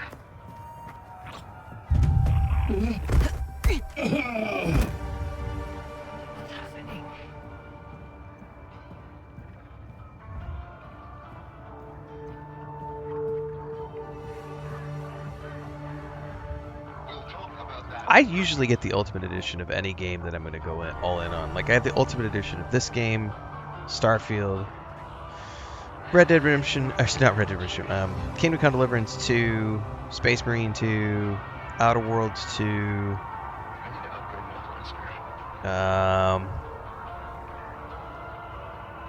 I'd have to go back and look. There's quite a few games I have the Ultimate Edition for.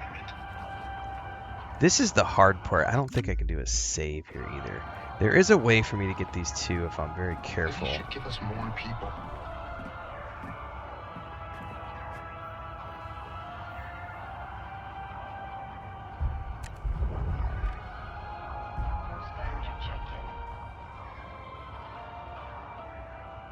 Nix, need a distraction.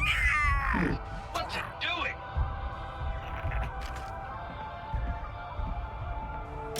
Better go. Oh no!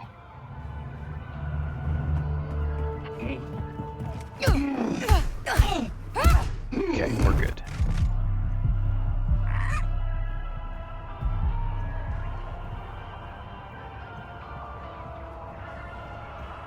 Why is it always me?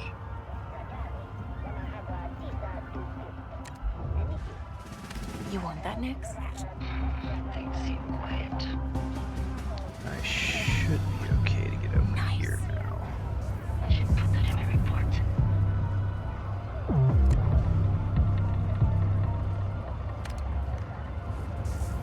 Go over there, Nix. Go hold that. Pull that.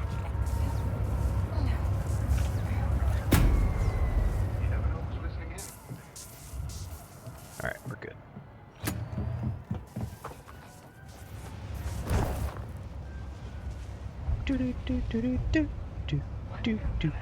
Nope, I'm playing on the PS5 Pro, not on the PC. Played Star Wars Galaxies many, many, many years ago. I'm bound to be noticed soon. When it was live.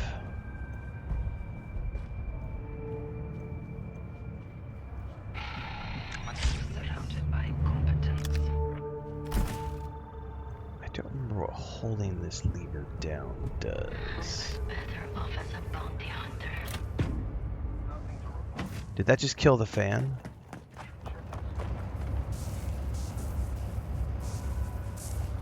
I think so. Almost time for my report.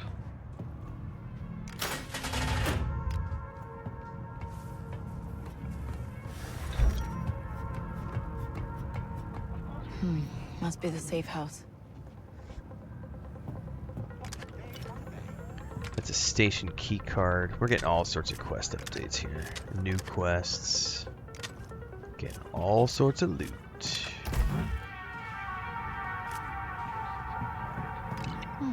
Interesting.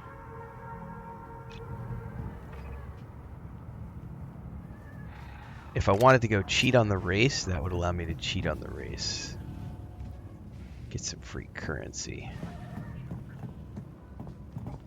Aha. Cash Sprax. Hey, this will work. Your intel was good. I have the part. You got a workshop or something I can use? I'll do you one better. There's a workbench on the Trailblazer I got up and running. I've also moved her to a proper dock at a settlement Yeah, called now we have the Jones's landing Hope. pad. Somewhere nicer, more comfortable. Okay. Alright, so we now have the landing pad unlocked, which means I can go back to the ship. 1 second.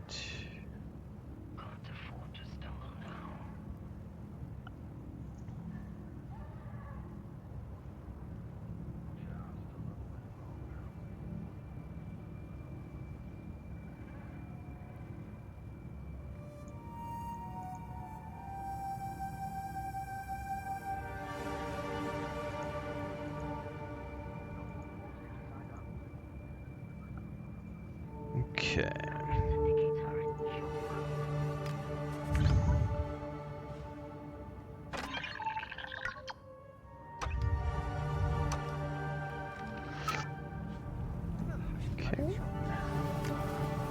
Oh, that's right. I have to get the special key card to come back here and unlock this. I have to get like all 3 of the cards or something. Alright, I'm back. I think I can just jump out of here and we'll be fine. Yep, we are in the clear.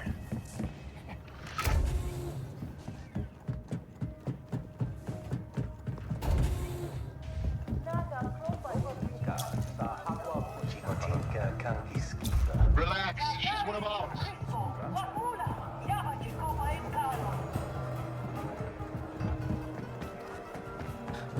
It was so easy. It was at Makar's. I just flattered him a little and he started talking about their next spice shipment. Are you serious? Then we can get to it before them. Except, I couldn't retrieve the recording device while he was eyeing my every move. I had to leave it under the table. Under Maybe the table. it's a good thing. If he keeps running his mouth off, who knows what else we'll find. I'll try to pick it up at the next opportunity. Alright, more intel found. Listen to yourself. You're stuck in the past, just like father. Seriously? We both know Tashara was better off without the Empire. Oh, you mean lawless and dangerous? A little order is exactly. A little bit of background chatter letting us know what's going on with the local environment. I do not know you. Yeah, we I'll can't. do better. Oop.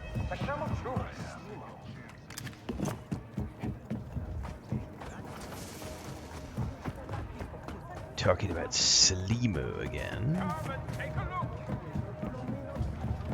Alright, don't think there's anything in here we need. We could probably just...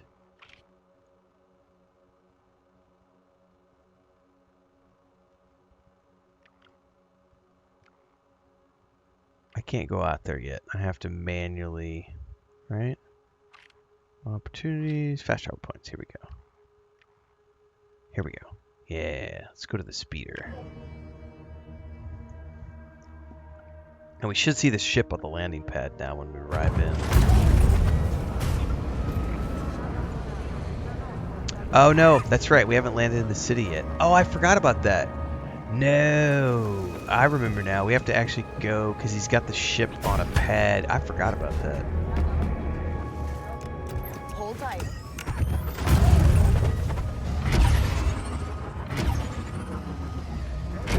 Yeah, I forgot we actually have to go to that other location. I wasn't paying attention when he was talking because I was like, ship! And I got sidetracked with other stuff.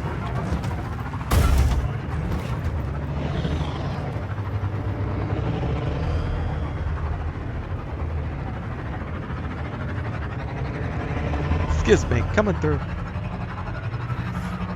Slimo! I guess this is life for us now, huh, Nix? We're on our own.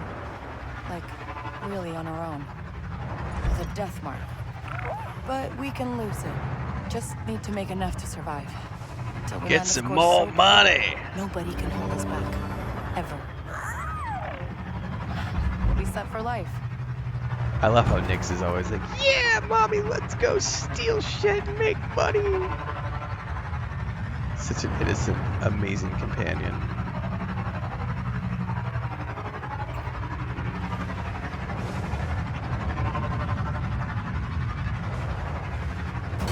Oops.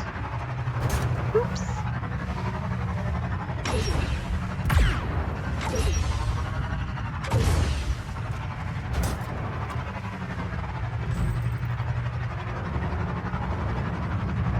Alright, here we go. Coming up on this little outpost.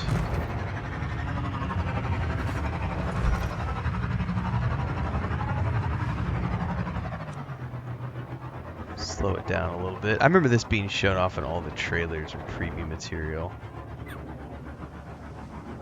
Don't just hope. Okay, so this is where Walker brought the Trailblazer. Yeah. That shuttle just landed over there on the corner too. There she is. Still willing to defend Thorgan after the latest news.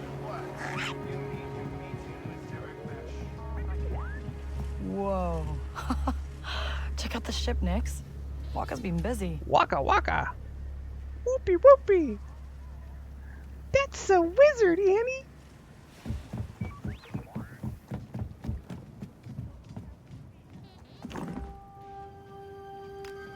Waka, you did this all yourself? I have no idea what game this is, Hard Jason. work, but it'll all be worth it when she hits the Honestly, atmosphere I would and have to go soars. look at like the stream title, yeah. the hashtags, the game You ready for category, those all that fueling stuff dextros yet? to figure it No, out. no. And I'm Sim, too immersed in the game right hold now to on to do 'em for that, now. so Pricey parts can disappear I have no around clue. here.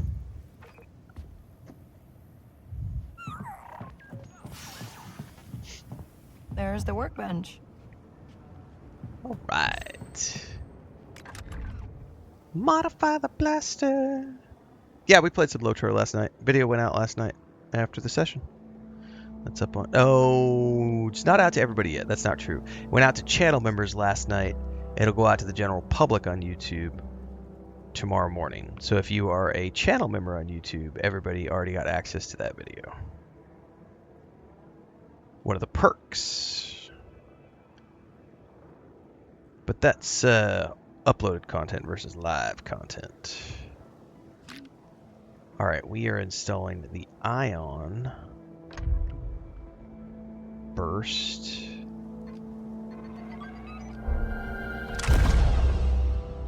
This will be good for puzzle solving. I don't think I can do any upgrades yet, because what I want is the automatic fire configuration. As soon as I get that, I switch, because I do not like having to manually Haven't fire done the that in a blaster. while. Dunka, my blaster's good to go. You gonna give me that job now? Yeah, Philo mentioned you'd stop by. I'll send you the location of the stash. Get inside and take what's in there. All right, I can do that. Good. Find me in Jonta's Hope when you're done. Right. I don't think we can do any further mods at the moment, because I have to unlock the... I have to, like, uncover them first. Like, do some quests, follow the lore. Alright, I should have a bunch of cosmetics and stuff I can claim over here. Oh, here we go. Take all and close.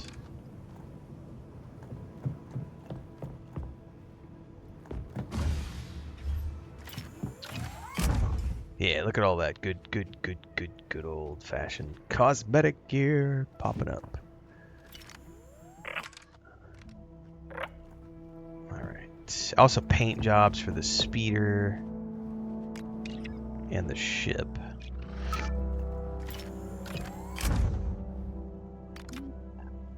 Alright. Oh, that's right. We can put stuff on Nyx, too. We're getting the goggles immediately. Goggles. Goggles for Nyx. The cyborg implant's pretty cool too, though. But I like the goggles for Nyx. Alright, let's see. I don't think I get to do charms yet. Those are gameplay. Nope, I am not due. If it's not in the scheduled if it's not in the scheduled video, then I'm not playing it this month. Unless it happens to be something that I get sponsored to play. That's right, this is Mario Kart reimagined. Okay. Let's see here. These are all cosmetics, so all I can do for the moment is say... Let's change appearance. Desert Nomad.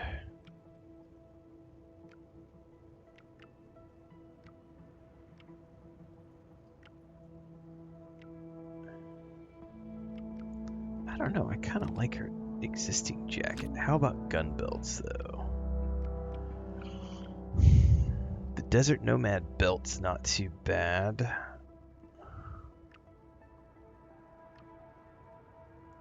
The Kessel Runner belt I love because of the buckle, man. Yeah, we're going to switch to the Kessel Runner belt. That's that Han Solo belt buckle. What about pants and boots?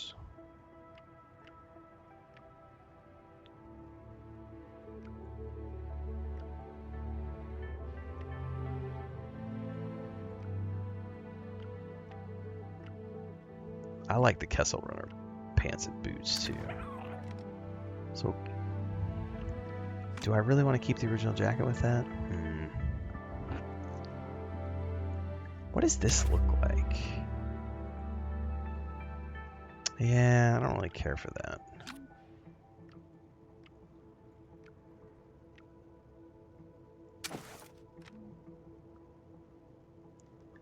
Ultimately, I don't feel like the blue goes. And her jacket is blue. I kind of don't want it to match the pants, man.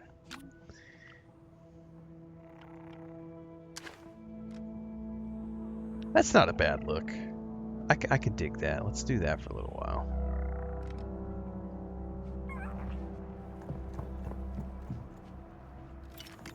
Elira was right. Sliro put a death mark on me. A death mark's not an easy thing to lose. Okay. We just gotta figure something out before Zarek Bash finds us. Death mark's not an easy thing to live with.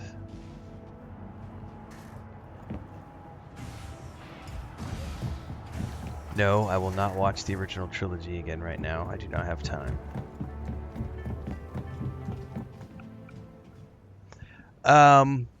Yeah, so that probably is the very first episode, or one of the first 2 or 3 episodes I did in that series on how to make a living as a content creator and streamer. People always want to know, how do I get going?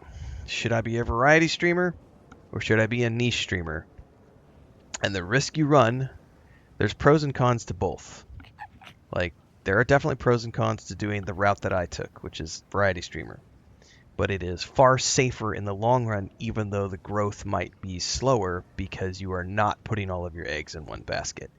If you go all in on a game, dude, there are so many people who failed miserably trying to go, especially if you go all in on an early access game that's not got a release date.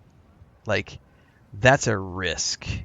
And if you go all in on something like that, like, the ones that made me laugh the most were all the neckbeards who went all in on Pantheon Rise of the Fallen. Like, you know, I was all in when it first came out, when the Kickstarter was announced.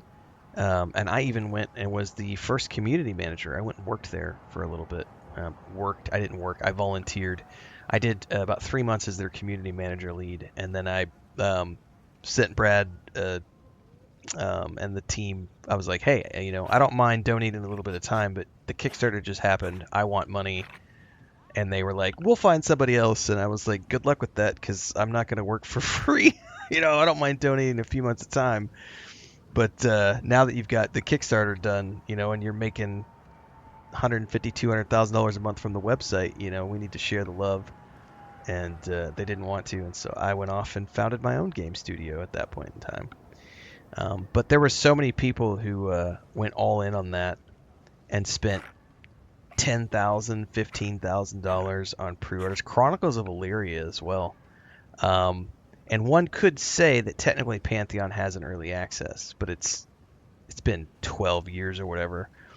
But watching like Chronicles of Illyria, I saw so many content creators crash and burn around that failing, and watching Ashes of Creation implode in real time. Technically, the game is still there, and whether or not it's going to remain up is something that's kind of a mystery right now. All that we do know is that the creative director and founder is no longer there and resigned in protest. That doesn't mean that the game is shutting down. All these people who are saying they fired all the employees, did they? Did they? Or did just a few people get laid off and it's being blown out of proportion? We just don't know the facts yet. But as of this morning, the servers are still up and they're still selling the game on Steam, and it's still operations as normal. So until we know otherwise, but still, it's a risky thing to put all your eggs in one basket, especially for an early access title that hasn't launched yet. Because most games, and I'll say most because, you know, most games once they're out in 1.0 form, they pretty much stay released. There are occasions where something like Anthem happens, where it has an online component, and so they pull that offline because it's meant to be a live service product. But that is not the norm. That is not the standard. So it's actually, that's been another great example for me as to why I don't spend a lot of time in early access titles. I don't mind checking out early access, and Shrouded's a good example of that. But I won't ever make myself a content creator around one game, let alone one niche, let alone making my whole streamer career about an early access game. Those people were stupid to do that. Flat out stupid. Like, that's just poor business decisions. Poor decision making, period. Like, we have so many case studies of early access titles not making it to launch, and you went all in. Not even just the thought of, spending thousands of dollars, but you went all in making content around something that's not even a released product yet.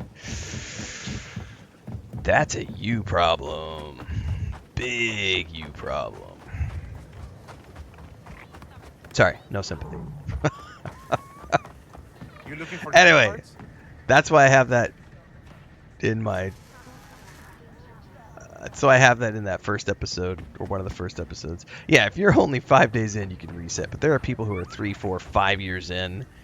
They've got 3,000 hours in the early access. They've got 750 videos on the YouTube channel, 20,000 followers, and 100% of those followers were there for a game that's now up in the air. And for other people who have played other games, like, imagine being an Anthem creator, and even in its post-launch state, you were still able to play the game for like 2 years. Imagine thinking, or Red Dead Online is another one, because Red Dead Online is technically still available, right? You can still go play Red Dead Online right now, but it has not received new content for 6-7 years now. It got put into maintenance mode 6-7 years ago, and it obviously still has enough of a following to maintain an online state.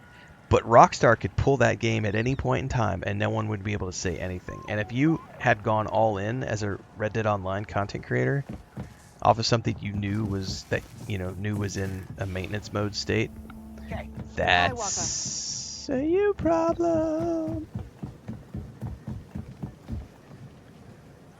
I finally got that bastard that's been flying around, that mosquito. It's like 50 degrees Fahrenheit, and there's still a mosquito in here. The game was good when it came out, Corey. It's only gotten better over time. That's what games do when they get patched. They get better. That's what every video game does. Video games get patched after they launch. Every single game in the history of games, especially the online era, has gotten patches to make them better over time.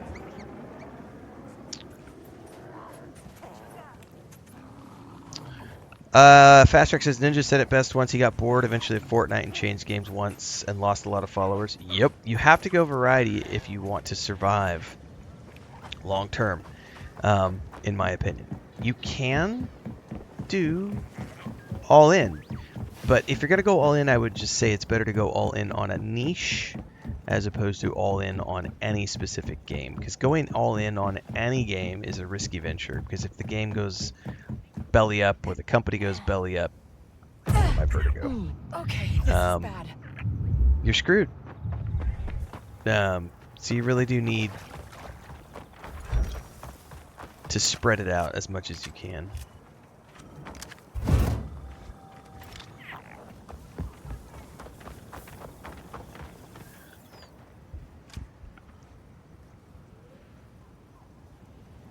It's the exception, not the rule. Yeah, there's a good example, like, there's a couple of content creators I know of who went all in on Baldur's Gate 3 and got really big because of Baldur's Gate 3 and played only Baldur's Gate 3 for like 2 or 3 years.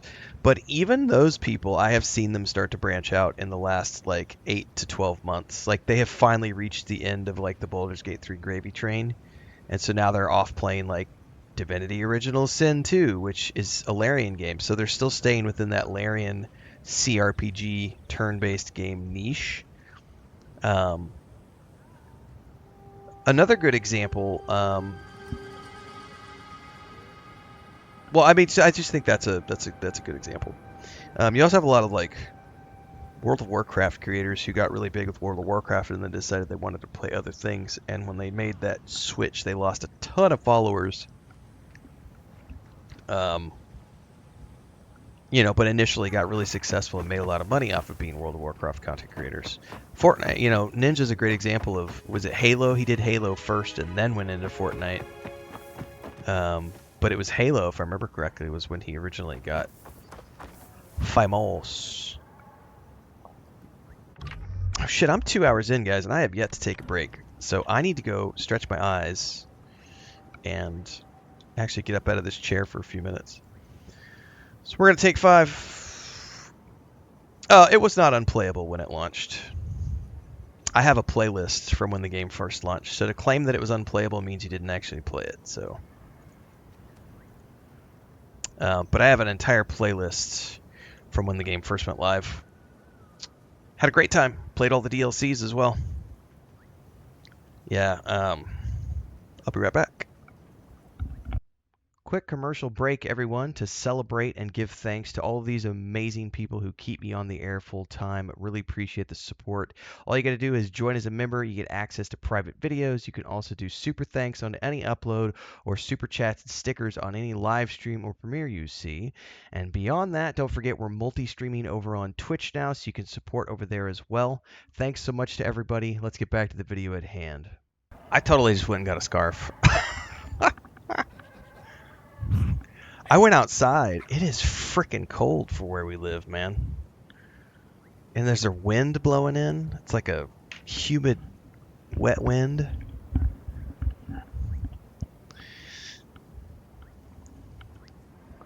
Oof.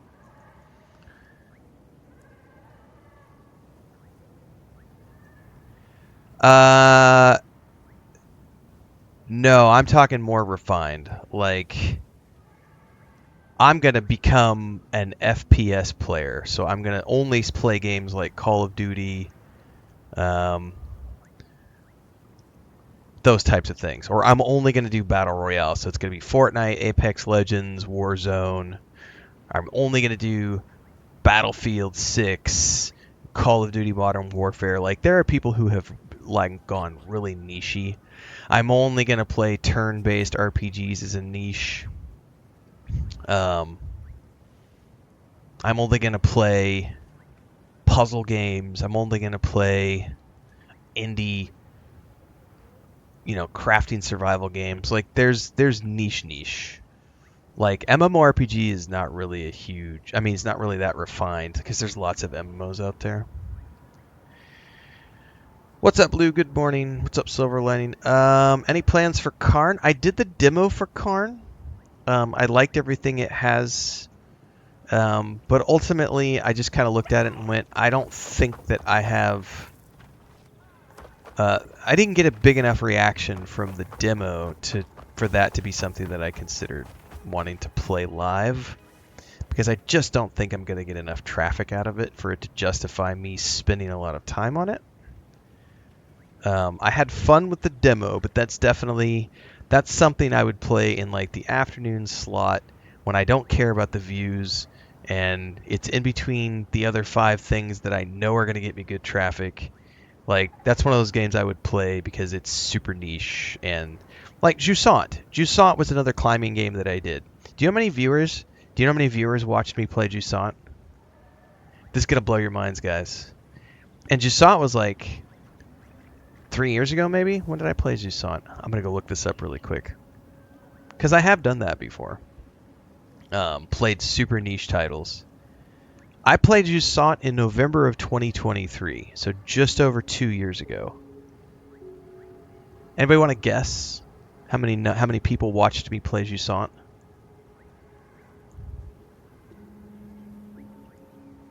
I'll give you a couple minutes to guess.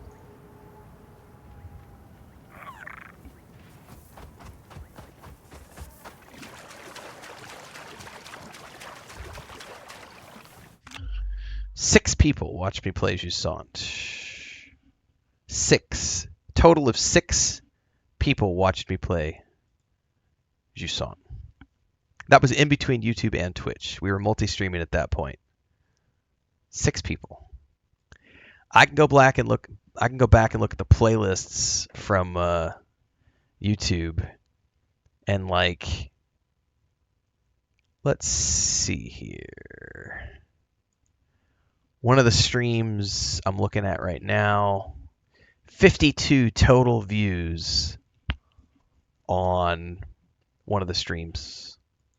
I made a whopping 25 cents off of that in ad revenue. So I have, in the past, I have played games where there was no audience, but I have no desire to do so these days. That's right, Murphy, we're playing Star Wars Outlaws. And yapping a lot, because that's what I do. I yap a lot.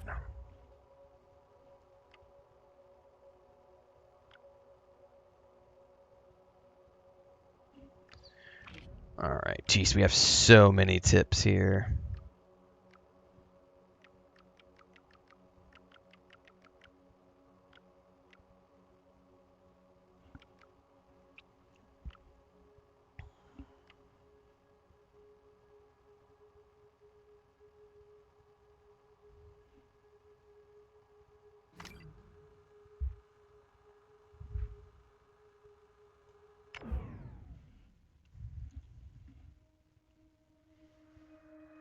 I have been full-time for 4 years.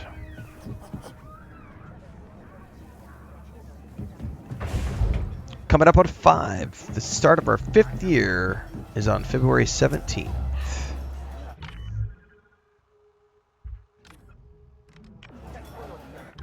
How do I track that?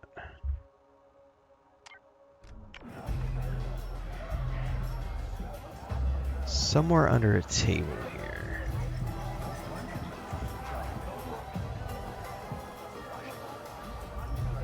Kay, over here. Kay. How do you know my name? I keep an eye out for new talent. Name's Varric, and I've got a real job for you. I hope a real job means real credits. It does for the Hutts.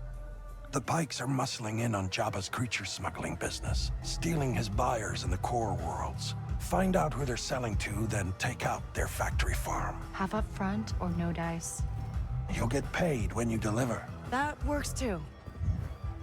Those coordinates will take you to my contact. Don't keep her waiting.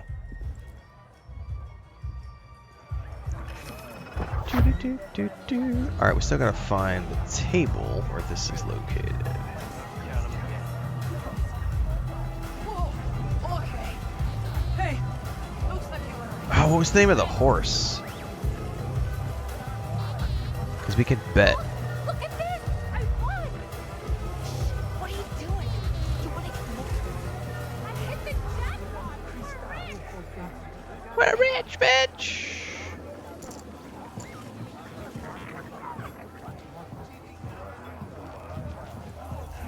I haven't seen anything yet.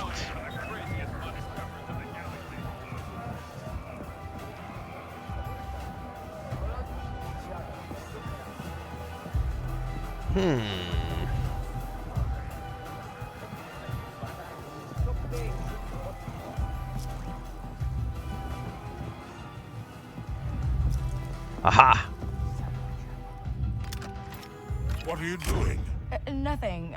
Did you find something? None of your business. Same to you. Clear out of my space. Okay. Hey, what's back there? Big shots only. Listen, buddy. I'm from Kanto, and I'm like the biggest shot there. Get lost.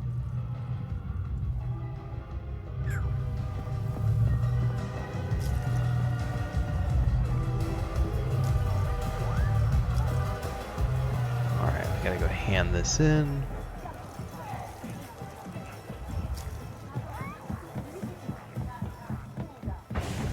Eric's contacts out on the step.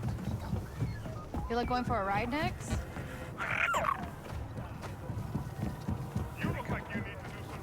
up here into the market district with this. Would you like to see something special? Whoops. Oh, thankfully, I haven't had to shovel snow in a very long time. And I don't miss it.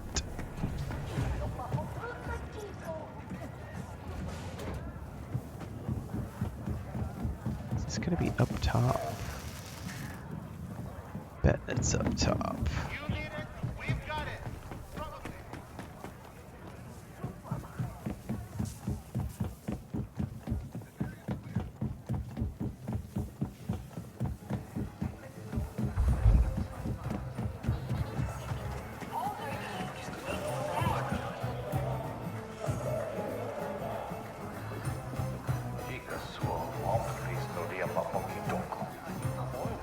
Nice to see a real professional. Hey, I heard you've had some trouble getting your recording device back from McCall's. I'd be careful about spreading that kind of rumor, if I were you. It's not a rumor. He found it. No, I found it. You're welcome. Thank you. You've saved me a lot of trouble. You can tell the Dawn they owe me one. Oh yeah, a little bit of a rep boost. Okay, journal. We should be able to go to this one now. Oops, track it. Jonta's Hope.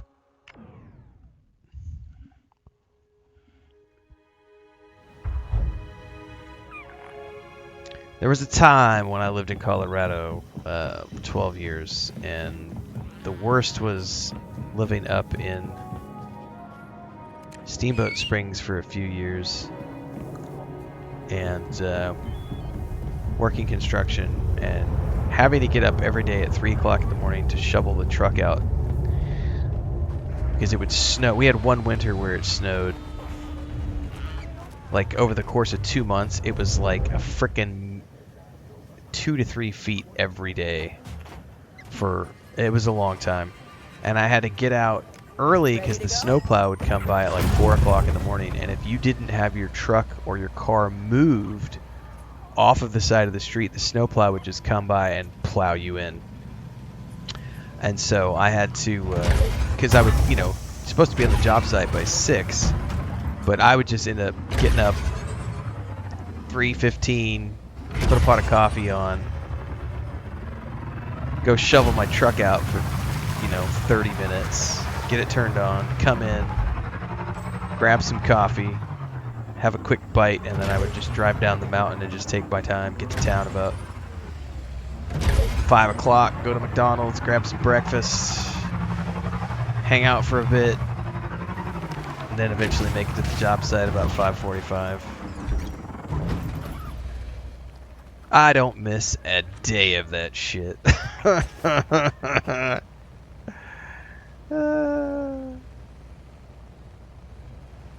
I get to sit in the comfort of a home office and play video games for a living these days. I don't miss a day of it. Dunk has sent me.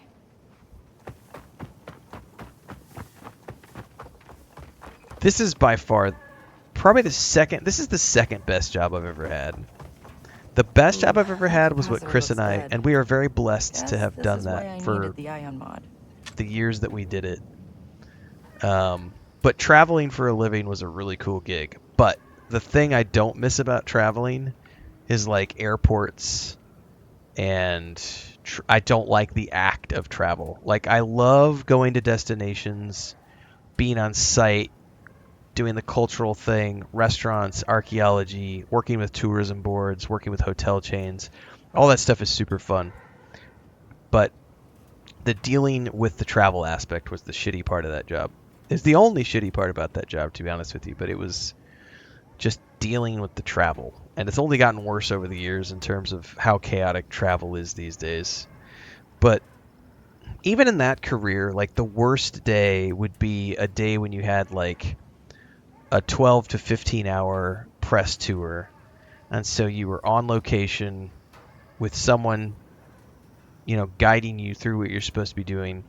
And you're getting up at 4 o'clock in the morning because you got to have breakfast and be out the door by 6 so that you're on the van, and then you're shipped off to location where you are immediately, like, your job is to take photos and record videos and send the drone up and everything else. And so your job for the 7 days or whatever on the press tour is you're working from, you're up at 4, out the door at 6, and then from 6 until about 9 p.m., you're just doing photography and videography. You're just recording videos and shooting photos all day. And then by the time you finally finish the day, because you're going to go do, like, you're going to go to this location, you're going to have breakfast. It's a restaurant. You're being paid to photograph and do video of that whole experience. Get everybody's socials, you get all this stuff, and then you're off to the next destination. And while you're en route to the next destination, good morning, you're doing social media and you're sending out Instagram photos and video clips. And it's even more intensive now because now we have TikTok. We didn't have TikTok when I was doing this back in the days. It was just Facebook, Instagram, YouTube. And so you're doing that en route to the next destination. Then you get to a museum or you get to some cool thing that the DMO has organized for you. Like, let's say it's a museum. So now you're on site with the museum. You've got a tour guide. You're photographing and videoing all of that, maybe live streaming for 15 minutes. And then you're off to the lunch, and then lunch, video, photos, and everything else. And then, again, so you're repeating that process every day all the way up until you go to dinner, which will be, 7 o'clock at night. You'll be there for 2 hours. You're done at 9. You're back to your hotel room at 10. So you've been out from 6 to 10. No breaks, no naps, nothing. And your job, once you're back in the hotel room, is to offload all of your shit onto your externals, get all that stuff backed up on your duplicate externals, get all the batteries recharging for all of your kit, because you probably got 3 to 4 batteries for your camera, you've got the drone pack, you've got your cell phone batteries and your backup cell phone batteries, and you've got all your USB chargers. And so you're doing all of that until about 11 o'clock at night.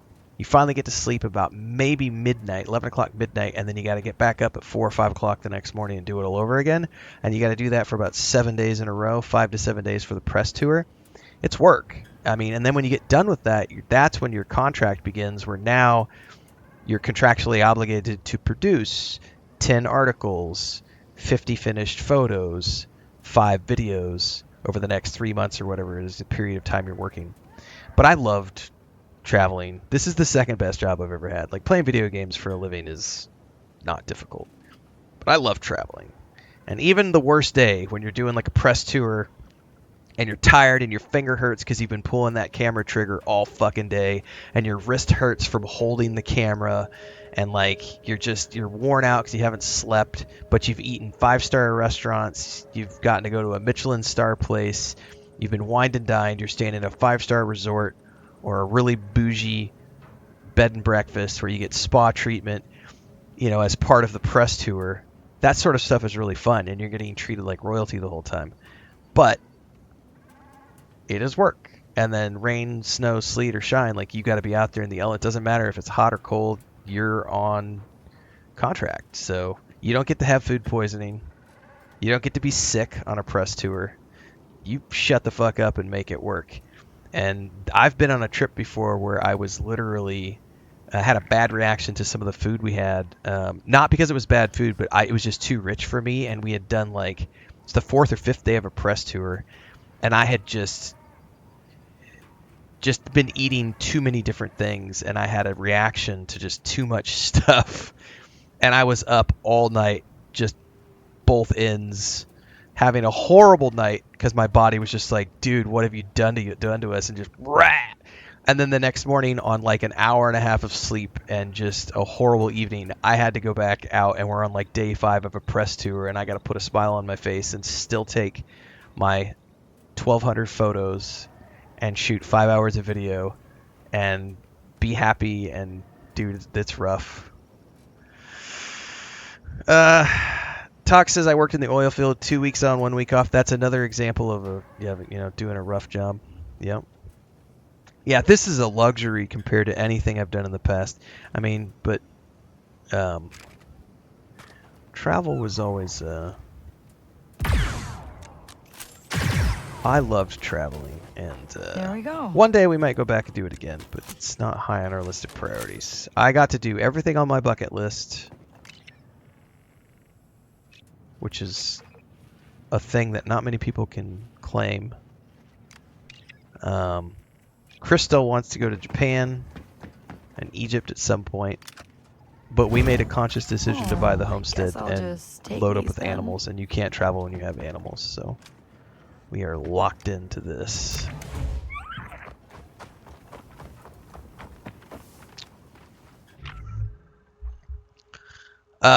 Yeah, the military, that's another example. It's cool. It's good to have a normal job.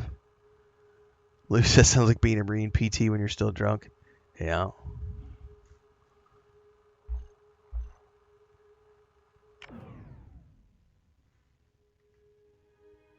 I mean, even this job has its days. Like, a lot of people don't talk about it, but like,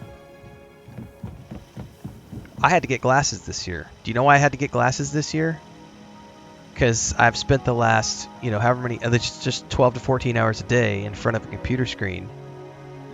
It affects the eyes. Like, I had perfect vision my whole life, and then all of a sudden this past summer, in the middle of those like 12 to 14 hour stream days in June and July, I was, started getting headaches, phone was going blurry, and I was like, well, shit, it's age related too, but also it's the stress of doing something. And no one talks about like 14 hours a day in a chair,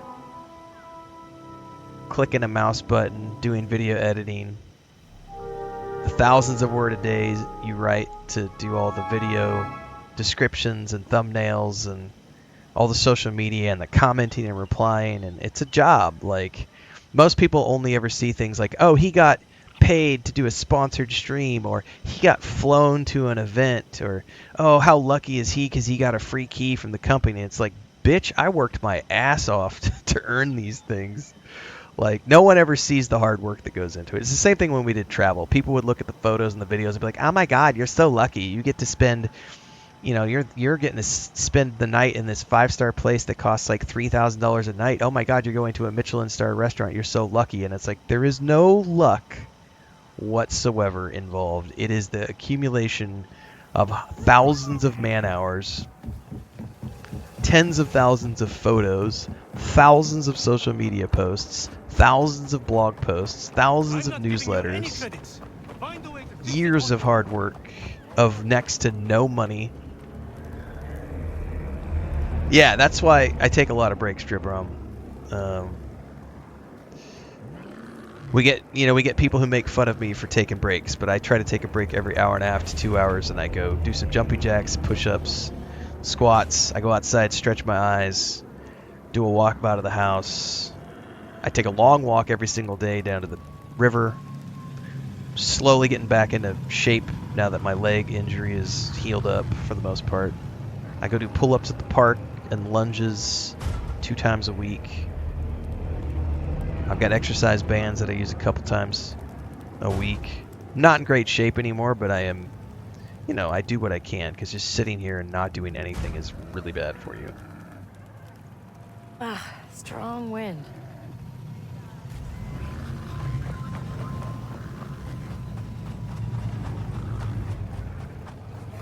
I've talked about this before too, but like doing the travel thing, like no one ever goes back to when Chris and I we were on foot and on our bicycles, and we spent like 3 weeks or whatever handing out 3,000 business cards to every restaurant, hotel, travel agent, business that we could in Cancun to line up work.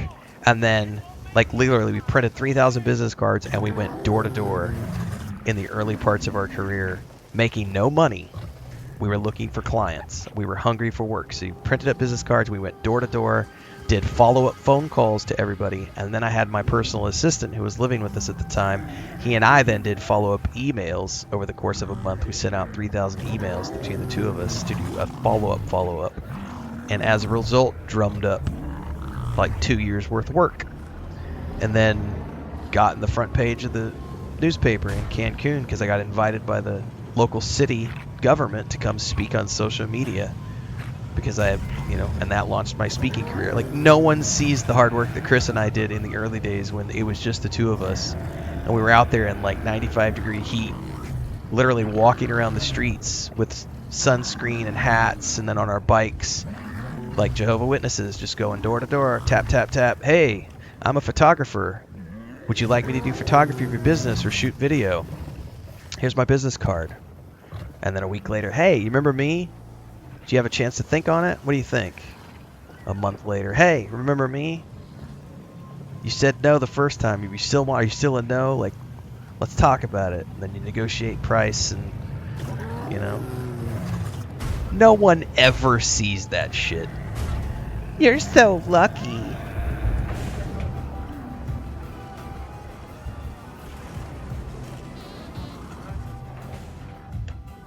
I gotta clip that.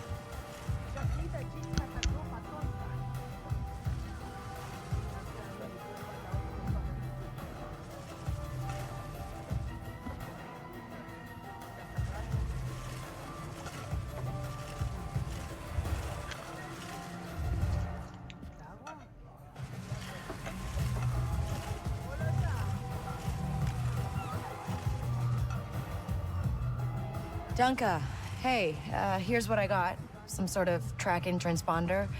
Bunch of credits, too. Keep them. Wasn't after those anyway. Huts didn't want to pay tribute, so now instead of their little cash, this transponder will lead them straight to me. Remind me not to get on your bad side. Don't worry. I'm good to those I can trust. Which is why I'm gonna give you a tip. I like tip? the tip. Like, just more the money? tip. No, something better. I got some friends who could help you out. Get you a better slicing kit. Rig that speeder of yours. Love You'll it. have to track him down yourself, but that should be enough to get you started. Thanks. I mean, information is more valuable than credits, right? You know, you can keep those little revelations to yourself. Talk soon, kid.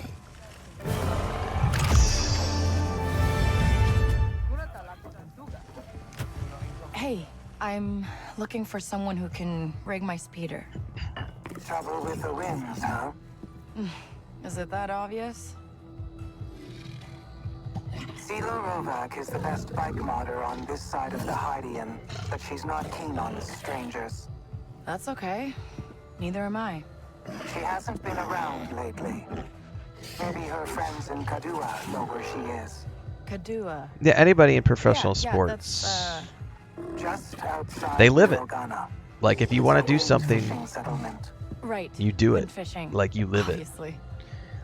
It's really, really difficult to do anything part-time. That's the polite way of saying it. The other way of saying it is, it's really hard to do anything in life if all you ever do is just half-ass it. And technically, you could do things part-time and slowly build it into something that can become full-time. Okay, I'm ready for those injectors. Bring them to me, and then we should be able to fly. Finally. All right. But the on reality my is way. that until you go all in, like, it's, you got to go all in. You got to go all in if you want to make something happen. It's a trap! No one can repel flavor of that magnitude.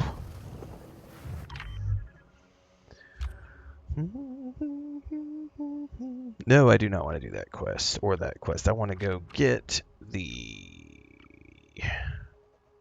slicer update. Let's do the slicer thing first.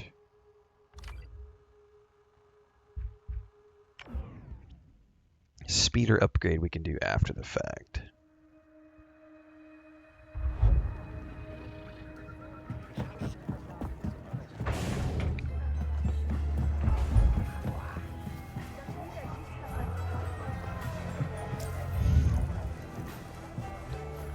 Searching for some underworld rumors.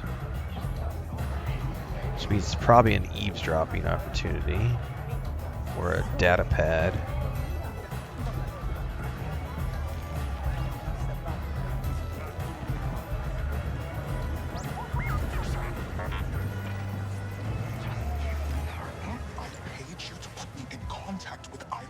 again. I am not interested in some second-rate slicer. No, it takes time, Fast Track. It does. Like, everybody who builds it up as a hobby, it takes time. Good luck with that. I really like Dino's journey because so I can't say he's the person that originally inspired me to document everything because I didn't discover him until last year. Pat Flynn of Smart Passive Income was actually I've known Pat Flynn, and I remember first coming across him in 2008, I think. His Smart Passive Income website was getting big. He had just started to get to the point where he was starting to do presentations, and he had documented everything, shared all of his income statements and everything else, and I was like, that's an inspiring thing to do. And so I have always, for every project I've ever done, from the napkin sketch stage all the way through to completion, I have documented and shared that progress either through Patreon or some other way for every single project I've ever worked on. Because the whole journey to get there is really cool for me. And then when I saw Dino's story, I saw a video of him talking about it last year where it was like 8 years to get to 100,000. Actually, I think it was 8. I think it was 12 years. I'm going to go look this up real quick.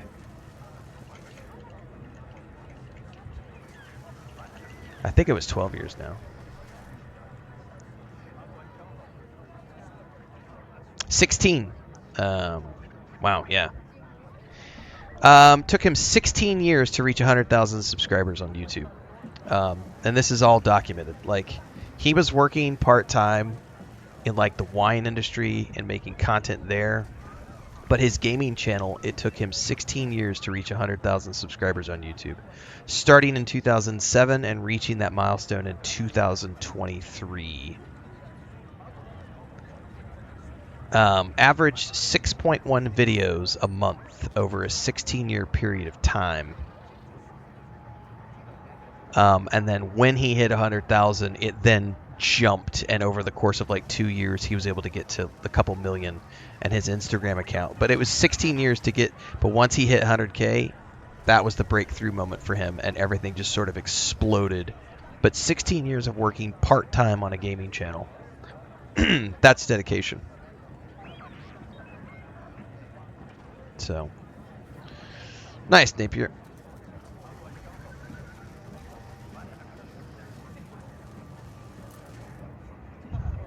Speaking of signs, I just reminded of Billing. Well, here's your sign.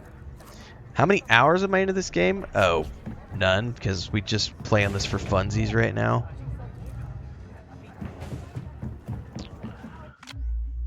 I think I played 2 hours the other night and like 2 hours today so far. I guess we're 2.5 hours in, so we're maybe 4 or 5 hours into the game. It's not a playthrough. This is just me collecting footage for my rerun series.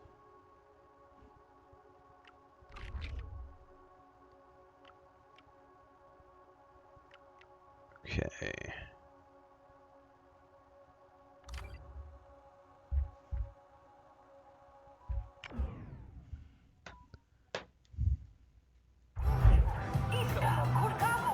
I keep telling you, nothing's going to happen.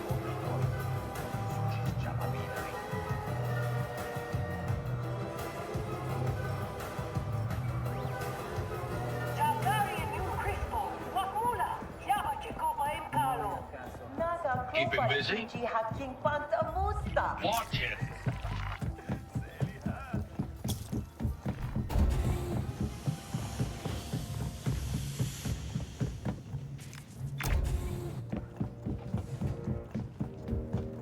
So much to do, so much to do.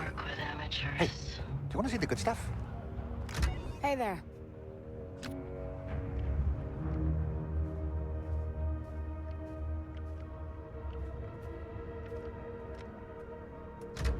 Do what you will. No skin off my jowls. We're good over here. Is this not my contact? That's Guessing not. Nothing more boring than I gotta sneak up in there, I wonder? Yep, all clear. Kinda looks like I do.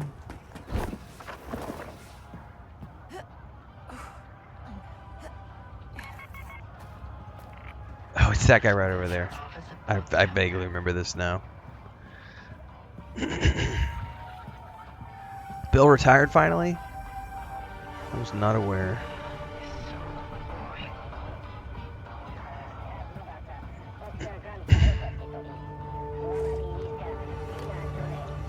Hey, so, do you know a slicer named Isla Bren? She's not looking for more work. Oh, I don't want to hire her. I'm a slicer, too. I just want to talk. You know what? Suit yourself. Suit yourself. Isla, I got some amateur here asking for you. Is this a joke? I'm on a job. What do you want? Oh, my name's Kay Vess. I'm looking for some new slicing tech. Awesome, and Marcus. I heard you're the best Keep around going. Here. Vess, you don't say. Yeah, I mean, everybody... Bring me an Imperial Code sequencer. Everybody does it. Like, travel for me for a long time. Travel was what I did in my spare time. She actually sent coordinates. Lucky you. Before I made it my full-time career. Writing science fiction and fantasy was something I did part-time on the side for a long time until I managed to go full-time and make it a career. Like, anything you want to pursue in life, you can do if you have the dedication to do it. Are you going to be good at it the first time? No. Are you going to need to work at it? Yes. Is it possible? 100%. Like, unless you have some sort of, like, physical handicap that's holding you back from doing something, everything is possible. Everything is teachable. Everything just comes down to man hours and a willingness to learn, apply yourself, and get better at something. Like, it's all it comes down to. She's with us.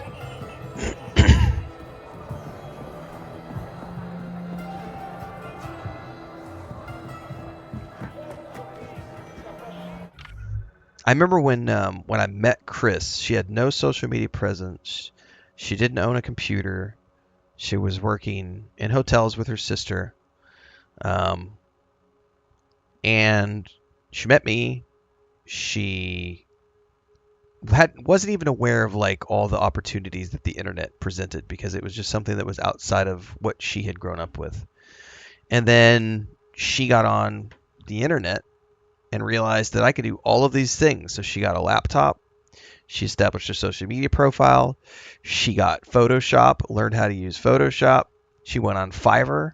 She started doing book covers, logos, started learning graphic design, and got clients and started making money on Fiverr. This is a long time ago. And then ended up getting to the point where she was making enough money that she could quit her job if she wanted to. And then at the same time, our travel blog was taking off. And so she ended up just going full time and helping me with that and handling photography. I've actually never won a photography award, despite having worked in it for years. I never pursued awards or anything. She actually won multiple awards when we were living in Cancun for her food photography. And all of that was because she learned how to use Lightroom and learned how to do photography and taught herself how to do things with the power of the internet and was able to go pursue all of that as a side gig. And then she managed all of our Airbnb stuff when we had our Airbnb. She did all the tour guide stuff when we were there doing that. She managed, we had CancunApartmentRentals.com for a long time. She helped me manage that, drum up clients. All of that with the power of the internet. And then when we were living in Mexico City, she'd always loved to draw in her spare time. And so she started drawing and did a bunch of artwork for our tabletop project. Got a Wacom tablet, started learning digital art, learned how to do that, you know. The power of the internet. As long as you have time, dedication, and a will to make it happen, the sky is the limit. These days, Fiverr is not the same thing as what it used to be. It used to be Fiverr, you could easily get work. I used to get work a lot through, I don't even think it's around anymore. I think it's called Upwork now. It didn't used to be called Upwork. I can't remember what it used to be called, but I think it's Upwork now.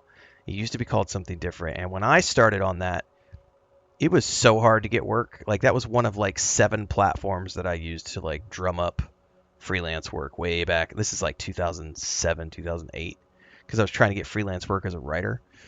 And so I had like a bunch of job boards I would hit every single day. But my job back then, because I was getting my career established, was I was literally pitching 50, 100 times a day, sending resumes out, cover letters, and you land 5 to 10 of those jobs. But it was cutthroat. But yeah, Fiverr these days is different. You can still make a living on Fiverr, but I had a guy. This is an interesting story because you mentioned scammers on Fiverr. So knowing that I have nothing against AI stuff, like we've used AI in projects and I have nothing against it. I'm a big proponent of AI. But when we did the cover art for our tabletop project, I actually went to Fiverr to find a contractor because I had great experiences with it, but I hadn't used it in like a decade, right? And when I was looking for somebody to do cover art for our tabletop book, our novel, and the point-and-click adventure game. And so, and I wanted somebody different than the artists we had already been working with, who were people that I knew and had connections with. So I went to Fiverr and, talked to like 30 or 40 different people, found a guy I thought I liked his art stuff, everything else.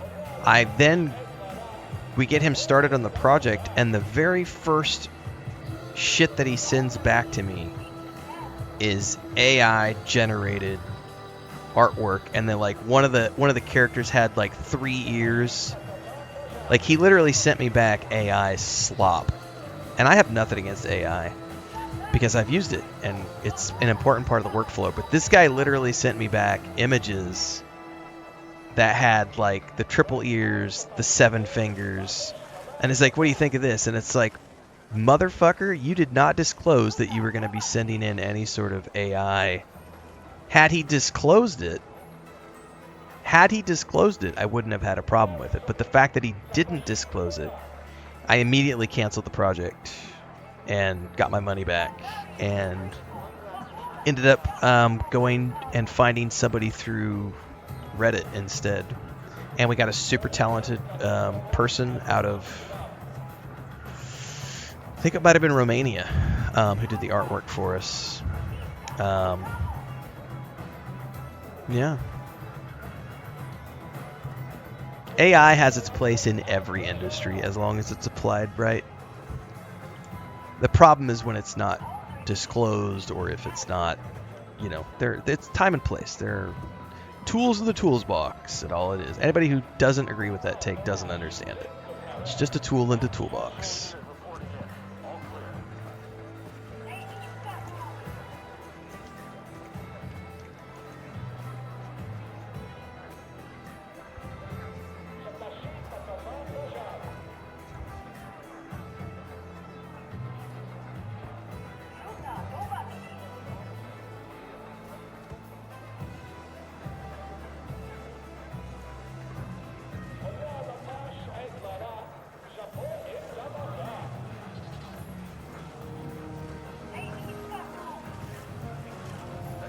Oh, it's on the other PC. I was going to share the cover art, but it's not on this PC.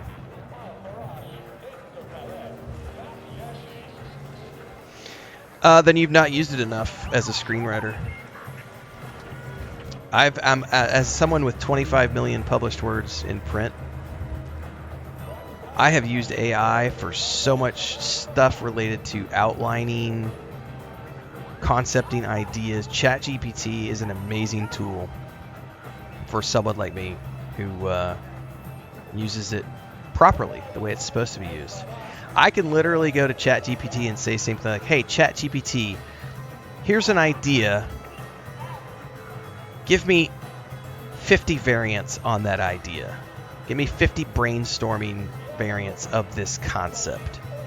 and then it spits out a bunch of stuff. Rather than me needing to manually sit there for 45 minutes and like scribble down a bunch of ideas around this central concept, I can tell ChatGPT, do that, and it comes back, and then I can go through that list and I can go, you know what?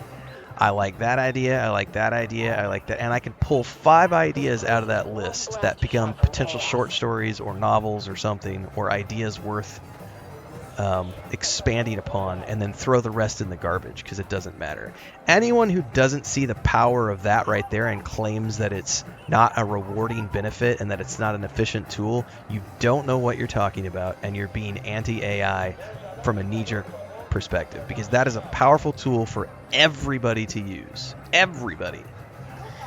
AI does all my subtitles for me so that I don't have to manually do the transcription anymore. So all of my YouTube shorts, Instagram Reels, TikTok shorts, that's all AI produced subtitles, captioning, and I used to have to do that by hand.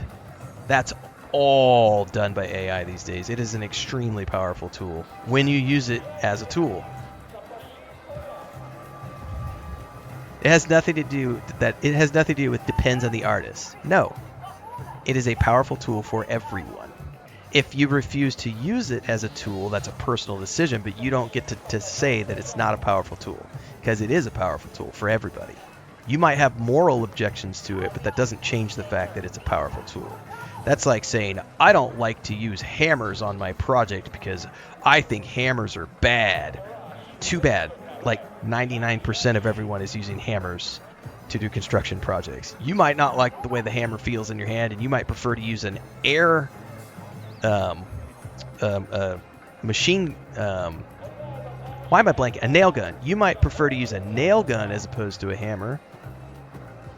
Doesn't change the facts. It has nothing to do with loving the craft at all. You seem to have a very mistaken point of view on AI, and I'm done engaging with you on it because you just seem to be completely uneducated on the subject. So, good luck in life. I respect the craft too much to not use every tool at my disposal. I'm gonna sail across the oceans on a wooden vessel because I think it's all about the craft, the artistry of sailing, and using airplanes to travel across the ocean is stupid because I respect the craft too much. Come on now. That's just silly talk. That's right. Free content for me. Yeah, Gerbum, AI still needs a human to make sure it actually does what it's meant to do. And that's what our job is as artists and creators, is to use those tools to create the art. You know, have you ever guys watched those movies where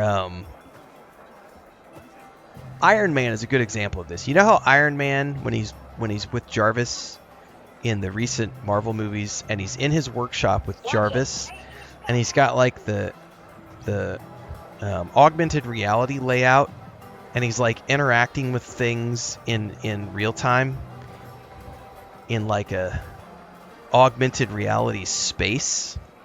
That right there is the power of AI, using tools to make our lives better. And the claim that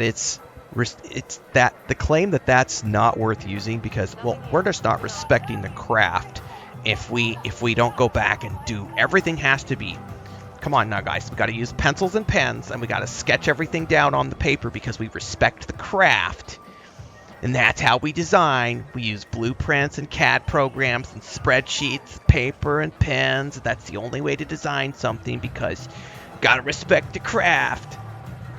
Get the fuck out of here. Like, you are shooting yourself in the foot by not using every tool at your disposal as a writer, photographer, creator of any kind. Jarvis as a tool is an amazing tool that gives Tony Stark a massive advantage over every other schmuck in their basement who's like, I'm going to do everything by hand. It's going to take me 15 years to do what this guy can do in 90 minutes, but I respect the craft.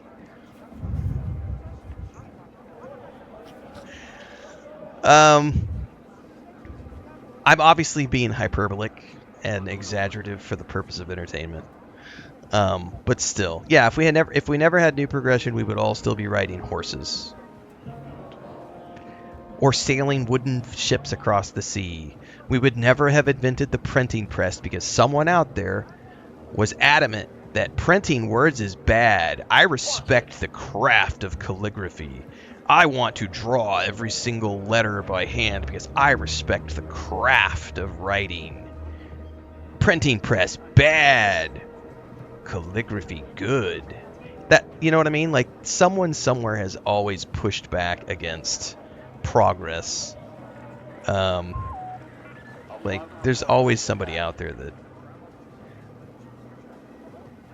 Electric tools versus manual tools. Yep, AFKMR. Yep. Lou says my DM uses it for our game. Nice. Family! Dom Toretto style. It's the way we roll, Delph. It says here you're short on tax. Yeah, look at filmmaking. There is something to be said for cell-based animation, as an example, like what Disney used to do years ago, where you've got people hand drawing these animation cells, and then they're flipping the pages, and you're getting the animation through the application of all these different cells, right, being produced. And if you go way back and you look at the way that they did some of the landscapes in those early Disney movies, where they were like drawing these scenes out on glass and then putting these glass sliders against like some of the magic that went in it, none of that is worth anything because CGI can do that process 5 million times better. And if you look at animation of today, like we were watching the playing Destiny 2 the other day, and we were commenting on how badass the animation sequences in Destiny 2 are, and how that'd be a great show. That animation style. Look at why am I blanking on the League of Legends show that was on Netflix for a couple of seasons? That animation, the War of the Rohirrim, the animation for that. Arcane, yes, thank you very much. All of these new modern animations, that's all CGI, and it looks fan-fucking-tastic. And you couldn't do any of those things if you were trying to do the same style of animation that Disney was doing in 1950s. You know what I mean?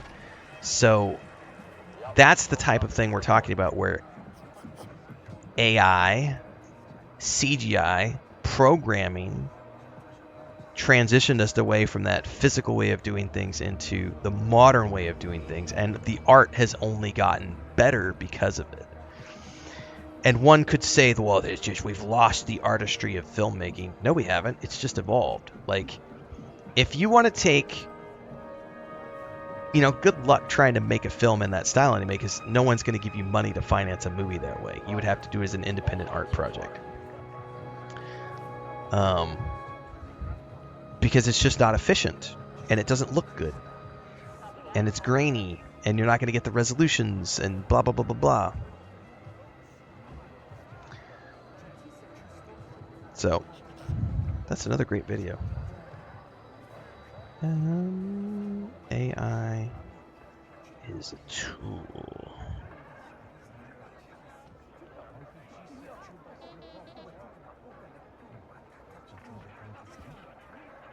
Everything's normal.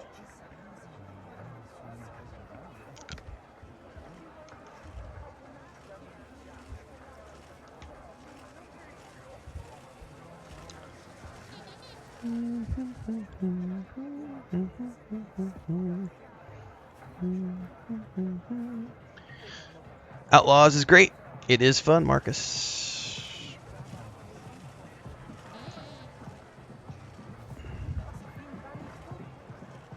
No, doing a face mod in this game ruins the game direction and doesn't... It's no longer KVS if you can put a face mod on it, so no. No thanks. We want face mods to be a thing of the past for games like this. Now, Skyrim, games of that, you want to do that, that's great. But in a game like this, you are playing as Kves. Kves has a very specific art style. She has a very specific actress and performer who play her. Some people. We want to play the game as Kves. We don't want to play the game as somebody else. It is an open world RPG. Skill trees, lots of different ways to play, lots of different combat styles, ship combat, space exploration, all sorts of fun stuff. Full playthrough from the first time we played is up on YouTube, as well as all of the DLCs. I own the Ultimate Edition of this game. It is a phenomenal game. Playing a little bit of it this morning because I'm getting some more footage for the rerun series that we've started airing at nights. You don't need me to convince you to try it. You just have to have disposable income and a desire to see it. If you think it looks fun and you have the money to spend on it, go try it. If you love Star Wars, 'tis a good game. If you're an incel who hates Star Wars and you think Disney sucks, then you're not going to like it because you're an incel who lives in your basement and you think Disney sucks. And we don't want you here. Go back to your mom's basement.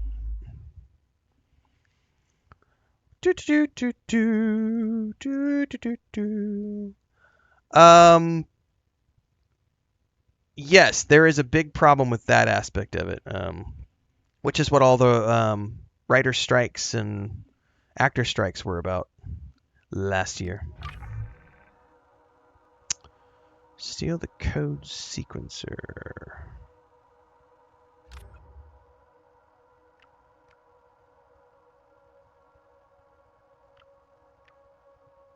That is a long ass way away. What's the closest thing I have to that? Honestly, probably. Let's just go from here.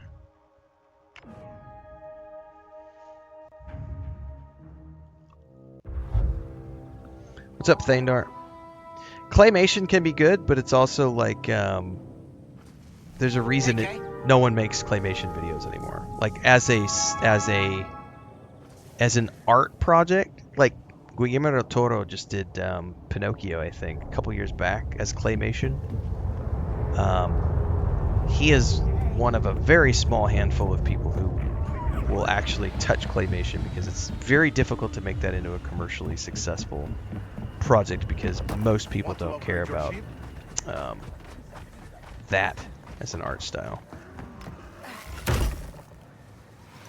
Hi, Anix. South of Midnight was another example because that game was done in a stop motion animation style, and a lot of people just didn't like the art style. They had the option to turn it off though, which was nice. Tabas says, since I started using AI to help organize my thoughts and break down big ideas, I've gotten much better at doing it instinctively. Yeah, see, that's what I use it for too, is like breaking down ideas and brainstorming. It's like if I have an idea, the old way of doing things would have been for me to sit down and go into a notebook and like write down 50 ideas over the course of a couple of hours. And it would take me a couple of hours because I would have to sit there and think and what about this? What about this? Now I could just plug it into ChatGPT and just be like, give me 50 ideas, and it's in like 90 seconds or less, you know, and I've got a huge list that I can now pull the best ideas from, and I've literally gotten rid of that waste of time. Because it's a waste of time to spend 2 hours drawing it down. It's a waste of time.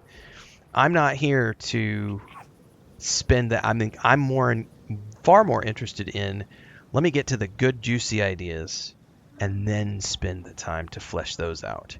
Like the brainstorming part of it, I don't care about. That's administrative busy work.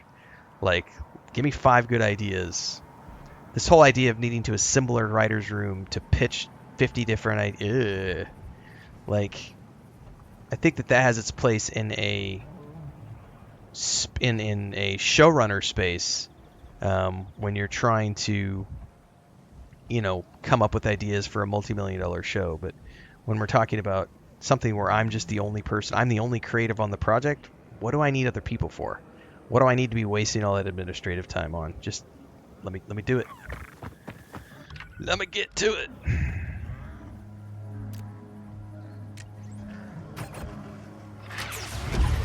Come here, Let's Speeder. give those little feet a rest. Feetsies.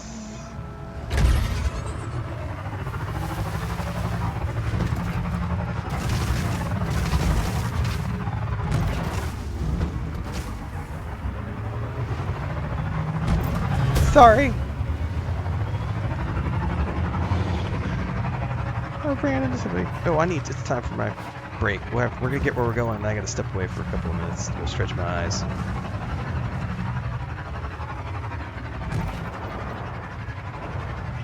Attention! A stolen goods retrieval team has been dispatched to a pirate encampment in your sector. All units prepare to assist if necessary. Huh. Maybe if I'm fast, I can steal that stuff before they get there. I could, but I'm not really interested in it right now. Not with this book.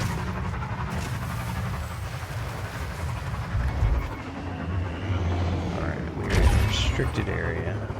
Imperial territory.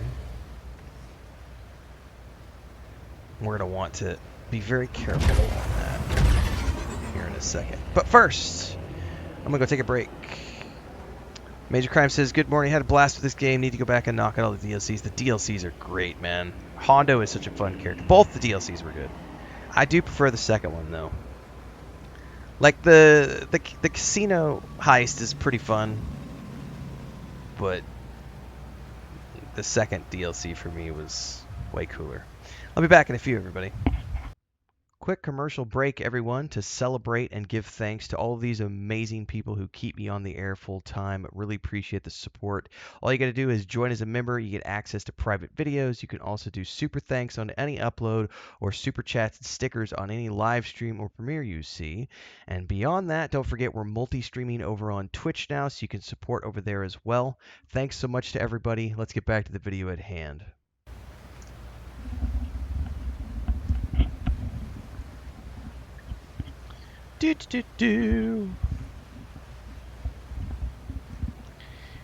Yeah, this game is great for those who enjoy these types of games. For sure. Go forth and have fun if it looks like fun.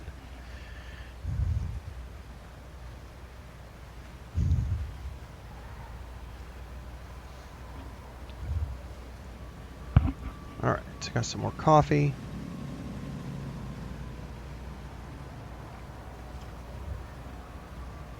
What game is this? I have no idea, to be honest with you. It's probably listed somewhere in like the name of the stream or maybe the hashtags or the category of the stream, but to be honest with you, I'm so busy playing the game I can't be bothered to look right now, so yeah, I have no clue. No idea what game this is. Code sequencer. Probably carried by a technician.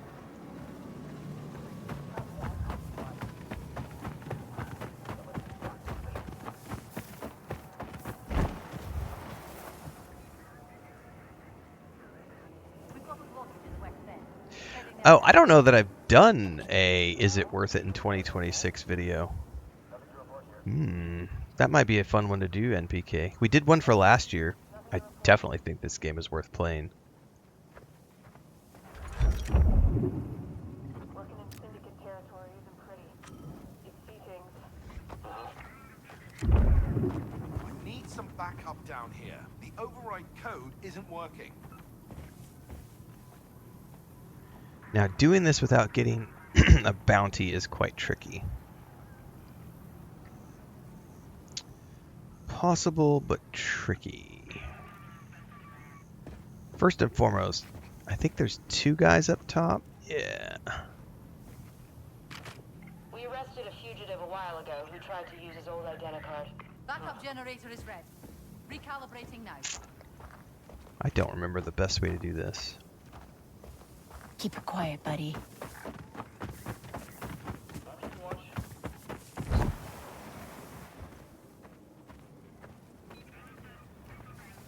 Any updates on the situation? Time to distract them, Nix. What is that? Feeling. Send another squad to my sector. A little more. Check.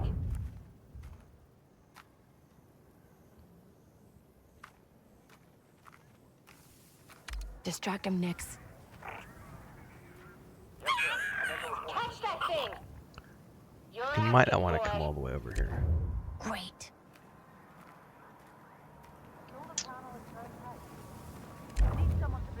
Go put on a show, Nix. The Pikes think they run this place. Where did this rat come from?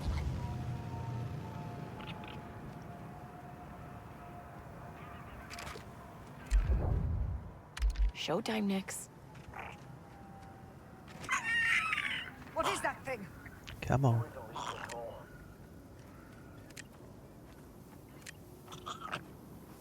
Don't you get antsy standing around all day? Clear off. Vermin. We're in the clear. Nix, it's showtime. Get it out of there. Come on. Come on.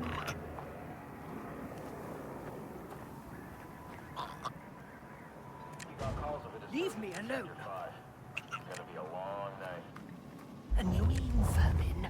All right. Come on. One more time. Nix. Where did this rat come from? I should be able to get her this time.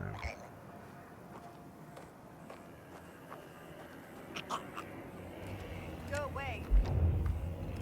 Nothing there. Nix, put on a show.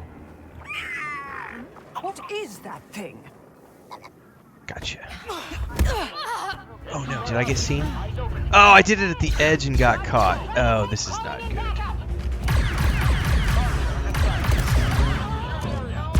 Shit.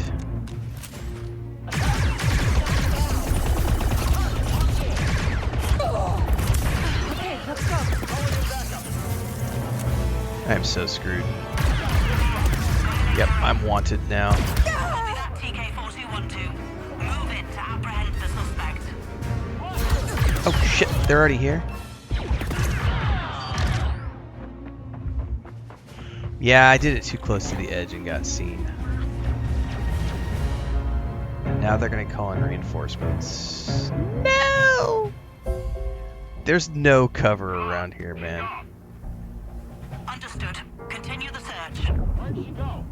What's going on? Okay. Think we lost him, Nix.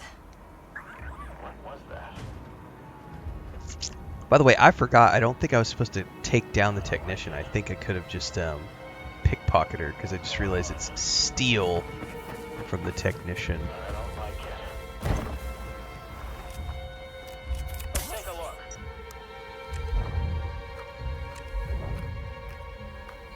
Nothing to report. All right. Come on, we've lost visual of the suspect. Roger that. Continue the search. Okay, should be good, Nix. All right, they're about to drop the wanted status. Oh no!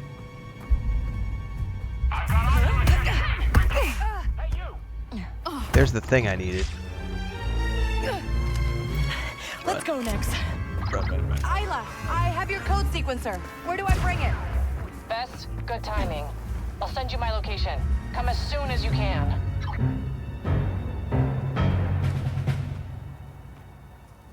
The imps don't like me, and I don't care. I'm gonna hide in the grass until they don't know where. So they're now unaware. Okay,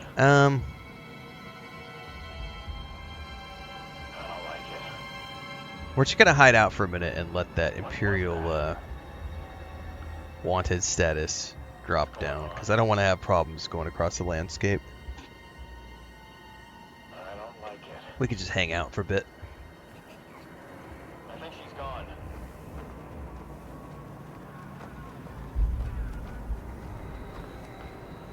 Attention, we have reports of the fugitive in Miragana Valley.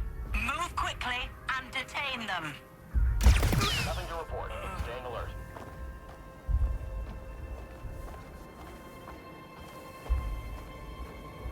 I do wish that stun gun recharged more quickly.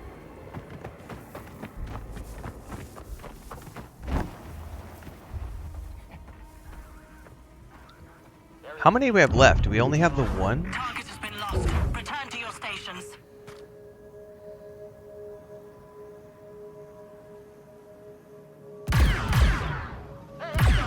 Let's get him, Nix.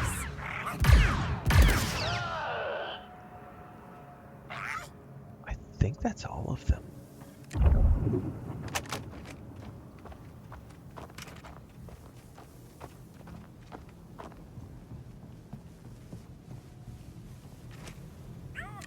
Nix, hold this for me, okay?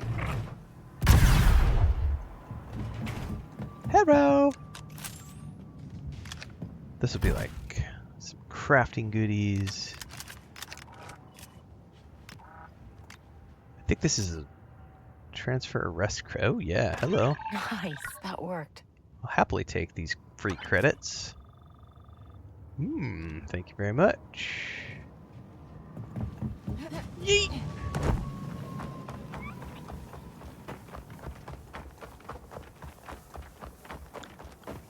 Alright, now I need to make my way to the Imperial forward base. Got my speeder parked inconspicuously on the river's edge.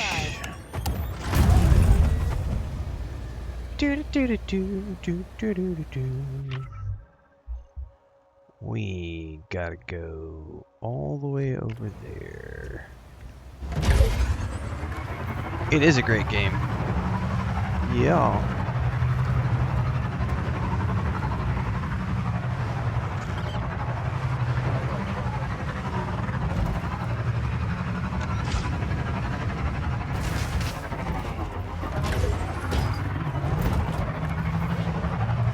Uh-oh, I'm in restricted area. That's not good. I might be about to get busted. Hey, you didn't say you were working an Imperial compound. Well, now you know. I'm cornered in the northwest garage. I guess you're gonna want me to find a way in? Just stay alive. I really need that sequencer. I forgot about this. I'll We have to try. sneak in.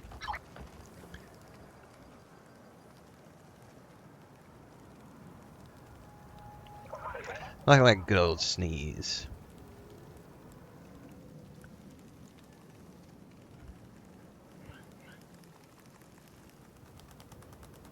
The demo is not the same thing as what they've got going on right now, though. The Solasta 2 demo was a proof of concept, and it was using the previous rule set.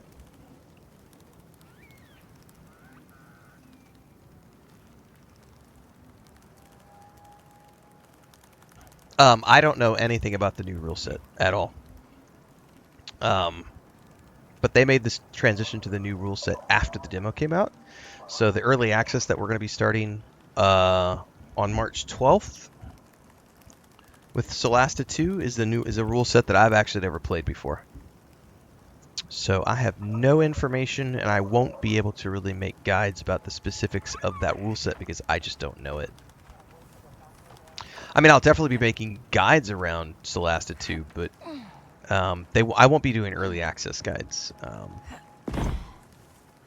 There's no point in doing early access guides because everything's going to change throughout the course of early access, so it's a waste of time. But once we get to the live version of the game, I'll definitely make guides. Around things, not necessarily the rule set though, because I just don't have enough information. That's for the people who are hard into the tabletop side of things, because I have not played the new D&D rule set. I know 5th edition fairly well. I know 2nd edition 2.5 the best. Just from having DM'd thousands of hours in that rule set. Good old Thaco.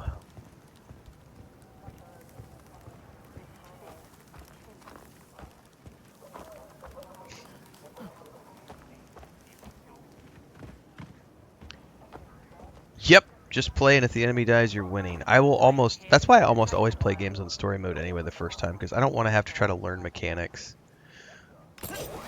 I just want the story, and then if the story is good enough for me to come back a second time, I will happily play it on a greater difficulty and learn all the things.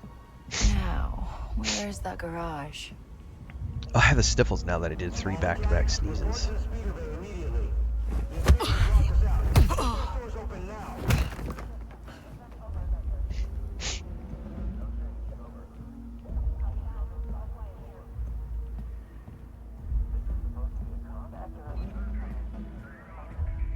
Shit, there's a camera. Over.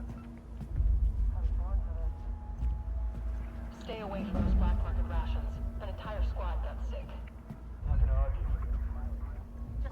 What aspect rash are you talking about? The fact that I'm playing in widescreen mode? Yeah, I don't want to do full screen. You have the option to play how you want in the settings.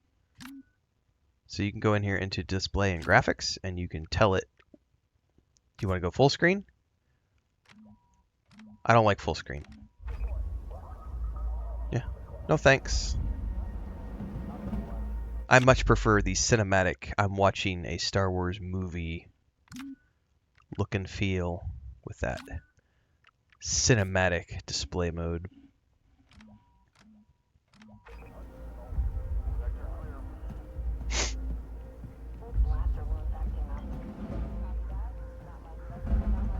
The flush vent's busted. It's gonna take a while. Oh man. There's gotta be a way for me to get up here and not get caught.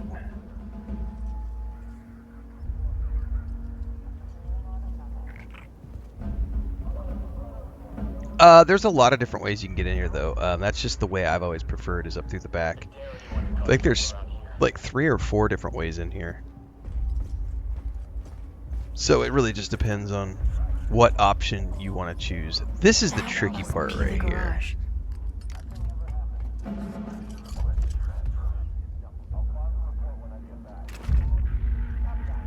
So we're gonna stun him and bang him, and now we're in. Here goes.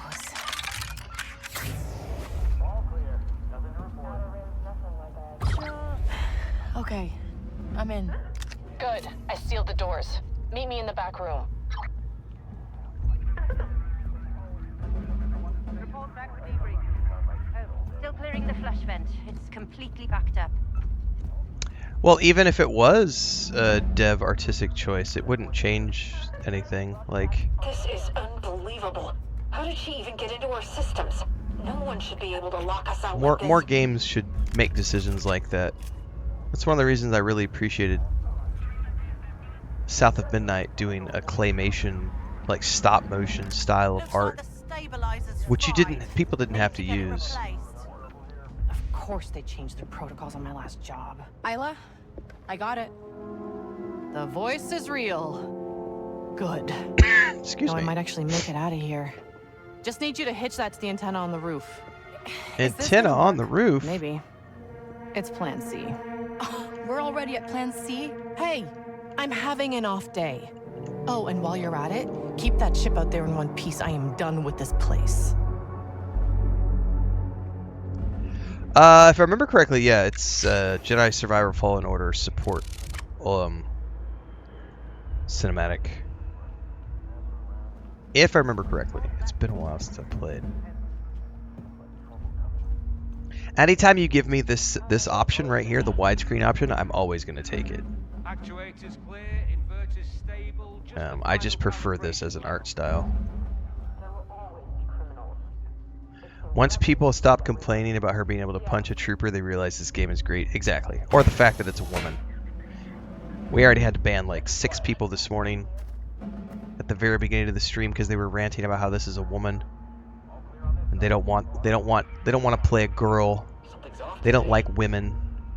Bunch of basement dwelling incels. We banned them. That's the best part.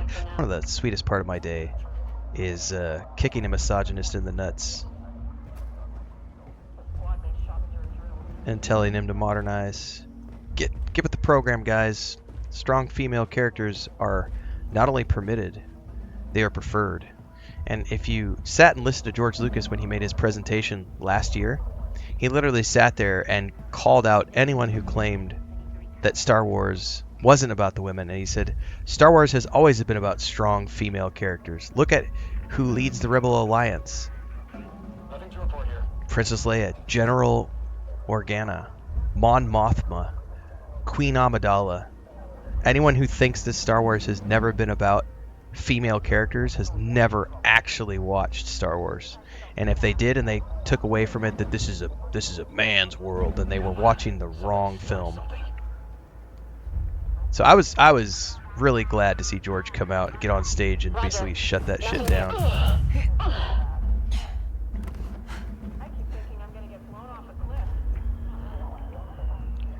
Tell him what it's about, George.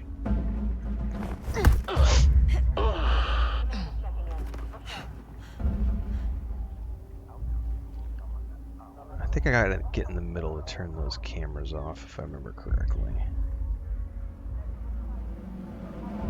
I've fought on a dozen different planets. Haven't lost yet. Final tests are looking good on the actuator. Just making sure the ball screw is secure.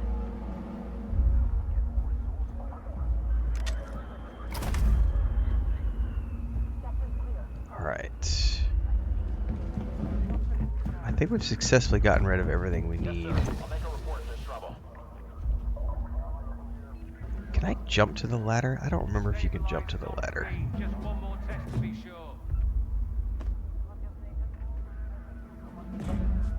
I'm not going to risk it.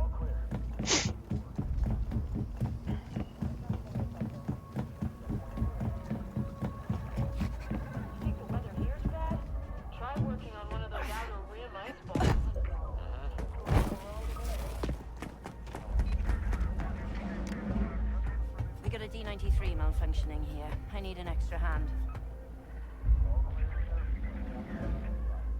Hey, we get to take care of another one. I want this to be a Han Solo game. I don't know who this woman is supposed to be. Of course you don't know who this woman is supposed to be. This is a brand new character in the Star Wars universe. Her name is Kay Vess.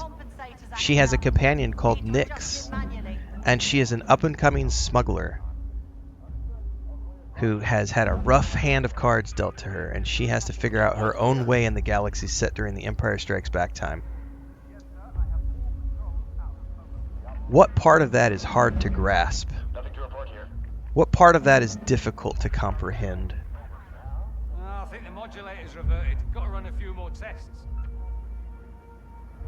I'll wait for the answer to that question. I don't know who this woman is supposed to be. I just explained it to you. What part of that is hard to comprehend? I've got time.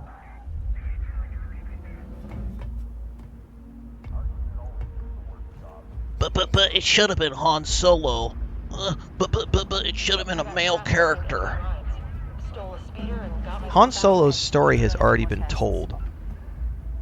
They're always cutting corners.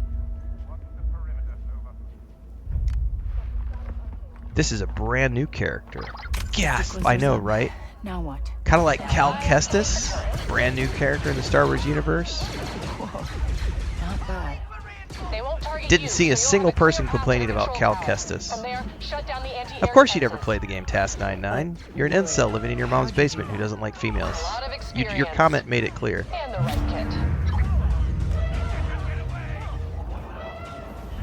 No hiding now, Nyx.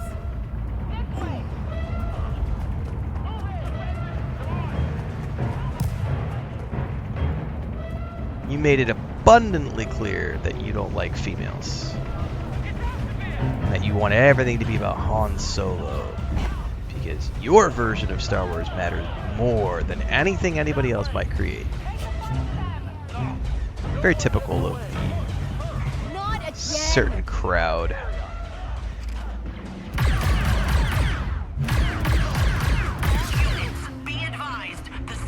I don't want women in my Star Wars.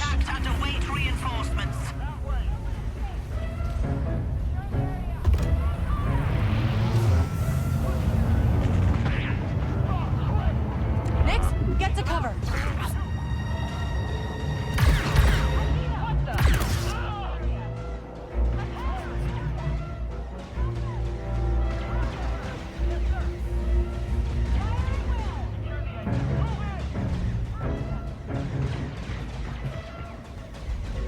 Come on. We've lost her. Got eyes on the target.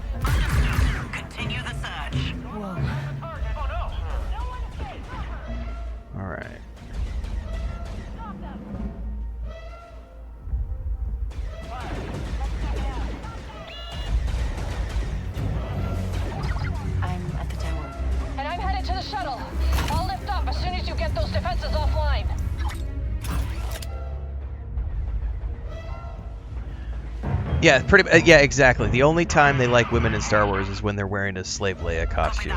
That crowd is so predictable. Like, if it ain't got big anime titties and wearing a bikini, it's not an actual woman. Oh, that kind of made me throw up a little bit, guys. We're going loud. Honestly, it made me throw up a little bit to even have that sentence come out of my mouth. Ugh. Yeah, Mickey, I didn't know movies were gender specific either.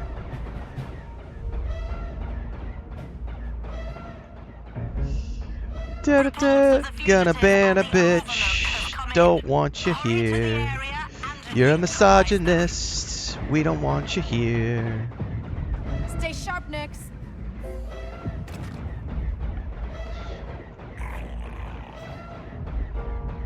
Lots of people have never seen THX1138.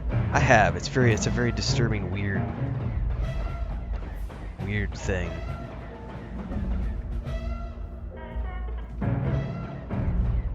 We are doing this the hard way.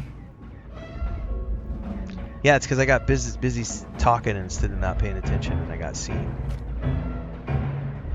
Attention! Active fugitive reported in your area. Keep looking. She's going to be taken out. I think we managed to get both those guys. Yeah?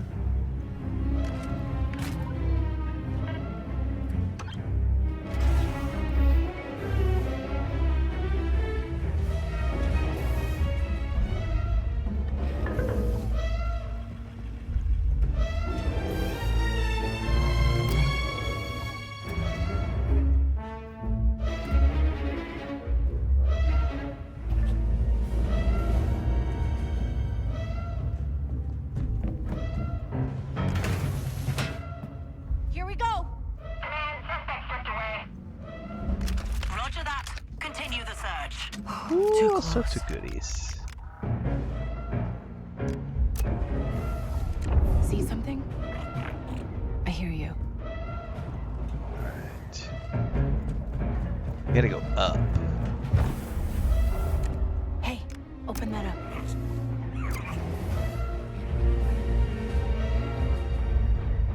Maybe we crawl over here? No, that just led over there. Is there like an elevator? Ready, Nix?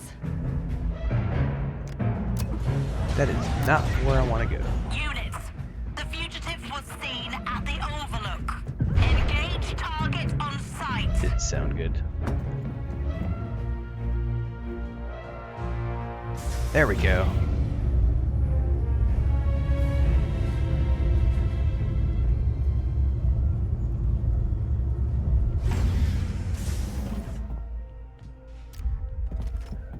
I'm almost... No, I'm a long way from being recharged, aren't I?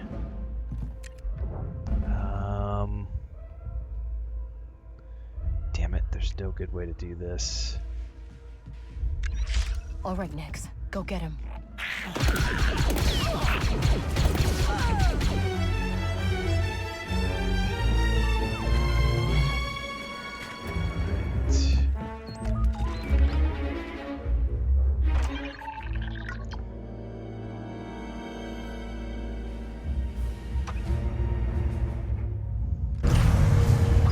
Defenses are down.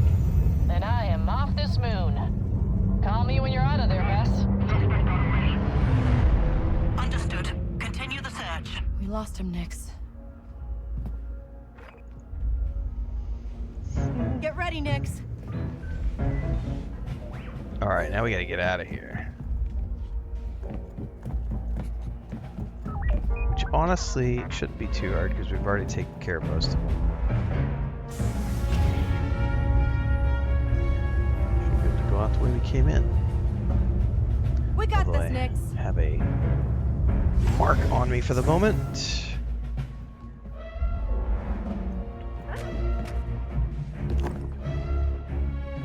Fugitive has been spotted. Open the door, Nix. At the Overlook. Proceed to the area and eliminate them. Can I get out there? carbon scoring on the window pane was a nice touch. change it up. Yeah, there's some really good little details in this game. Like the art direction is so good.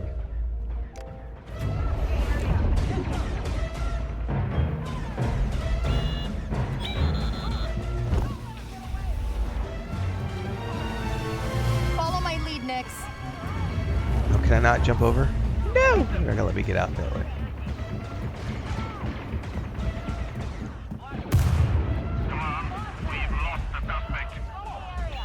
Roger that. Continue the search. Somewhere over here was the way I got in. Right there.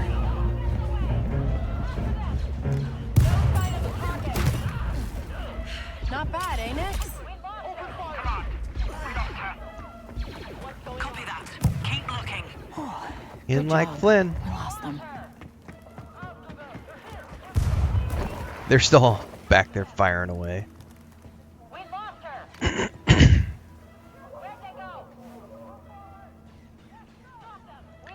We're just gonna sit here, admire the view, let them shoot each other in the background.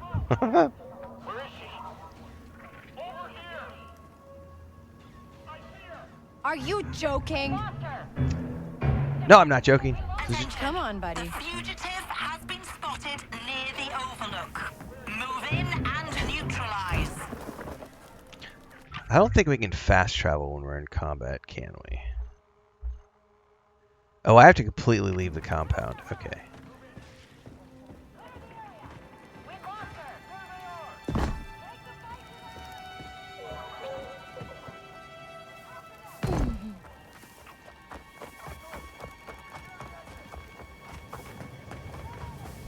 Oh man, there's troopers right there. Ready, Nix? We have lost sight of the target. Abort the search. Isla, I made it out. And not in cuffs. You said you were looking for better slicing tech, right? Oh shit, I don't have the speed to make that jump. Seen better days. I have an extra stash with Zenth. It's a pretty nice one, too. I'll tell him to meet you at McCall's.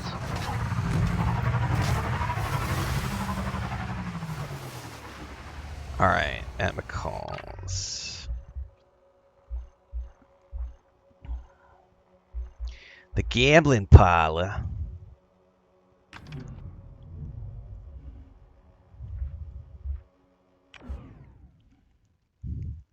You always use the front door? There are a few different ways you can sneak in. Now, how easy it is going to depend. Like, I got caught because I was talking to the stream and not paying attention. I've gone in and out without getting caught. It takes a little bit, but it's totally feasible if you want to. Because I prefer stealth gameplay, so I generally will focus on trying to do stealth objectives.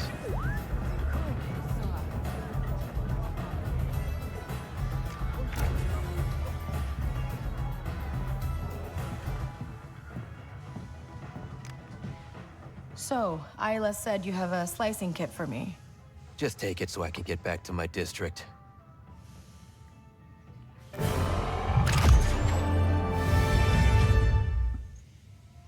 All right. That's a wrap, everybody. We got a new ability.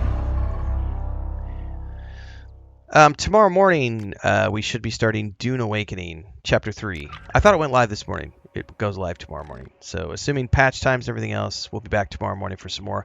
I will not be doing a second stream today.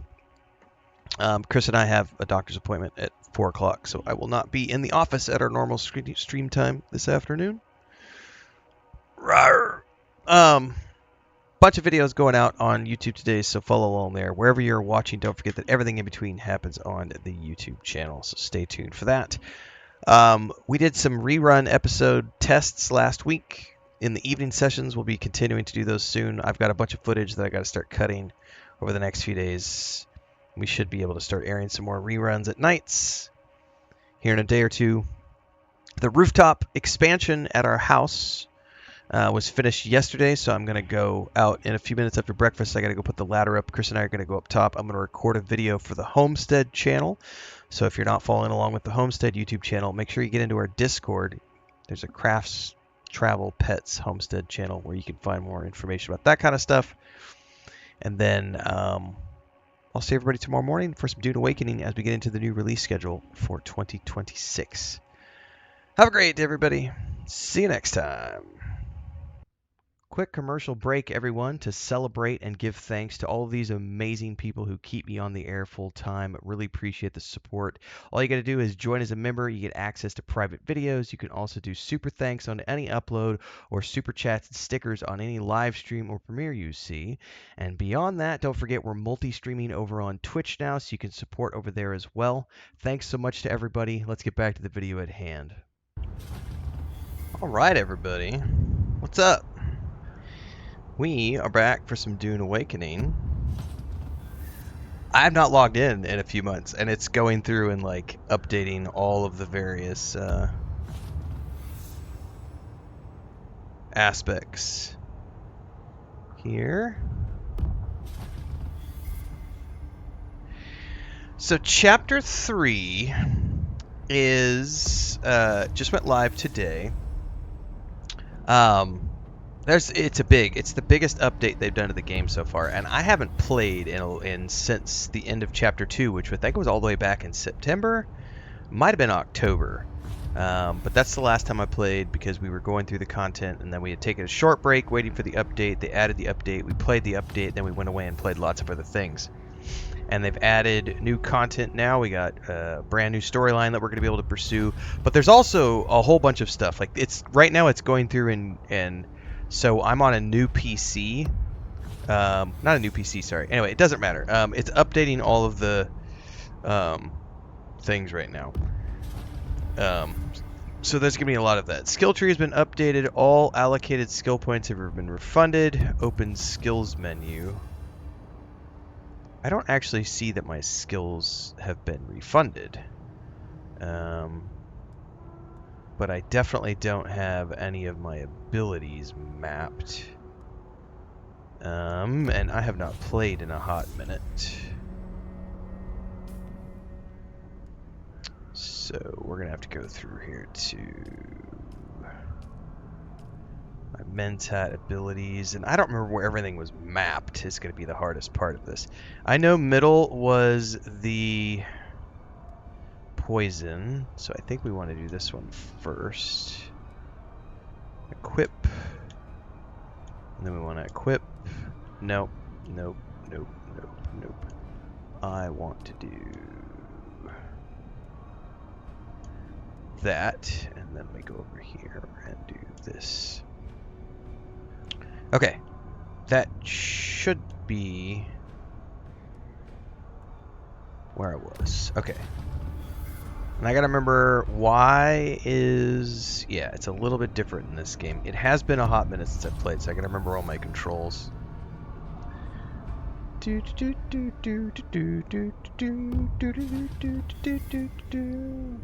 Gray says all I gotta say is enjoy your welcome back package. Oh, I haven't even checked that yet.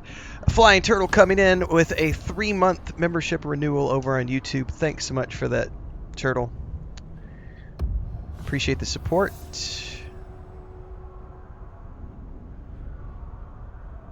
Patiently waiting for this to come to the Xbox. Supposedly, console releases are coming at the end of this year. I believe it's still on track.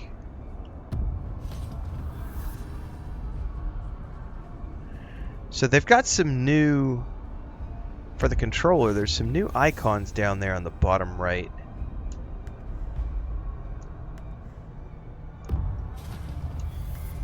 Not sure what those are related to.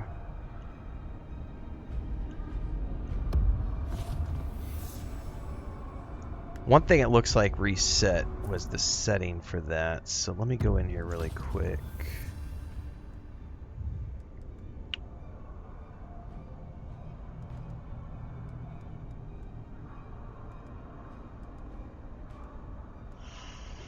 I'm not going to remember where this was.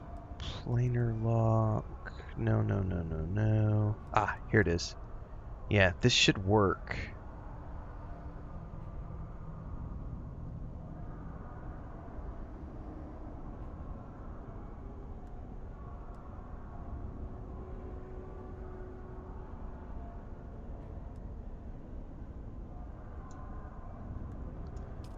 Yeah, it's not currently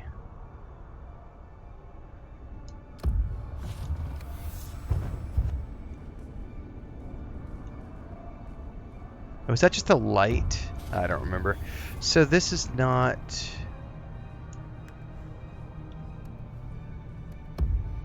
Okay. It is working. It's flicking, remember. Okay. We're good. Okay. I think we're good.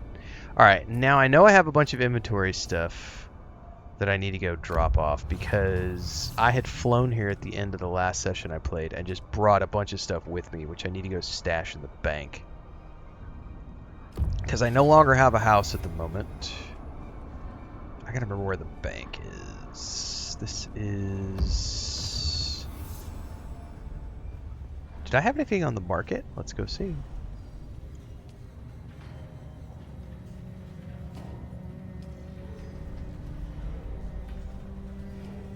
Nope. There is no... Yeah, it's all... You could do all that with PvE Korean Gamer. The PvP in this game is 100% optional, icing on the cake. Not something you have to worry about if you don't want to participate. I don't participate. I have over 600 hours in this game. Never once done any PvP. I would never will do any PvP. Welcome. Would you like to deposit or withdraw Solaris? Well, right now I want to check out my inventory.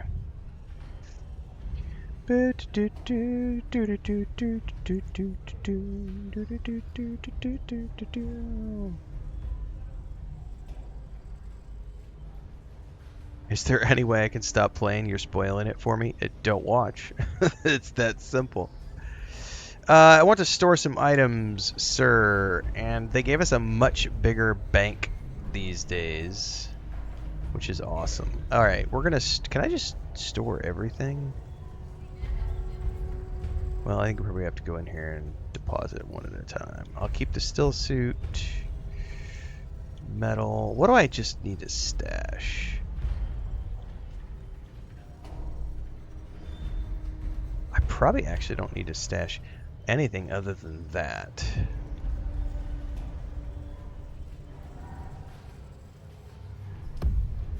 What's the current one look like? Yeah, I'm good to go on that front. Okay. Alright, now because I am curious about it, we need to check out the new welcome back thingy that they gave us. No, it was never originally like that, Korean Gamer. When the game first launched, they had kind of grand plans to have the end game be like the deep desert, which it still is, but it was much different then compared to now because they had this idea of being like open world PvE versus open world PvP and kind of people fighting over spice blows and stuff, and it ended up not working great. So they've revamped it over time, but it was never mandatory. Like from day one, you were able to go into the deep desert as a solo player or as a PvE player, ignore the PvP part of the deep desert entirely, and still get all the tier 6 gear that you wanted, all the tier 6 mats that you wanted, and they just made it, yeah, they refined it and made it better over time. I'm really curious why it's going through and tracking every single one of these achievements all over again, and I don't know if it's ever going to quit. That might be a bug related to the launch, I'm not sure, because it's going through and it's tracking every single of those journeys at the moment. You had to place your base just to check inventory for a scanner? Huh, interesting.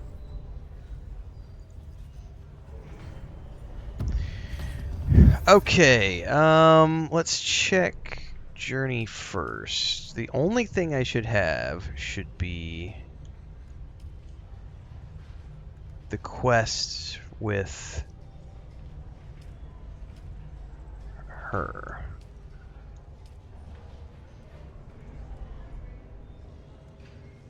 Which is called what? Call to Arms? Yeah. Oh, I also have a quest to talk to the head of my house. The Art of Making Friends. I don't care about those.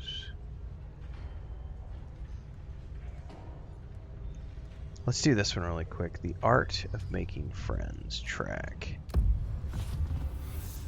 Yeah, Zintara did the same thing for me, Gray, and not only is Zintara going through all his dialogue, the Atreides girl went through all of her dialogue, and Alara went through all of her dialogue, and it's still counting all of the journey completions. And I don't know if it's just repeating them, or if it's just going through a list, or what's going on. So that's a weird thingy.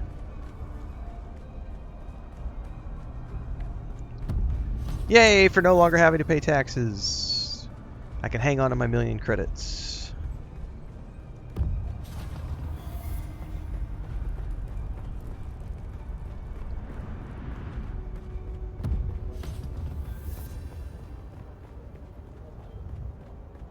I feel like my FOV is really close as well, and I can't remember, it's been so long since I played, if there's a way to change it directly from here, or if I have to go into the... I think you have to go into the options. It's been so long since I've done this. I could bring the mouse and keyboard over here, but I'm really lazy.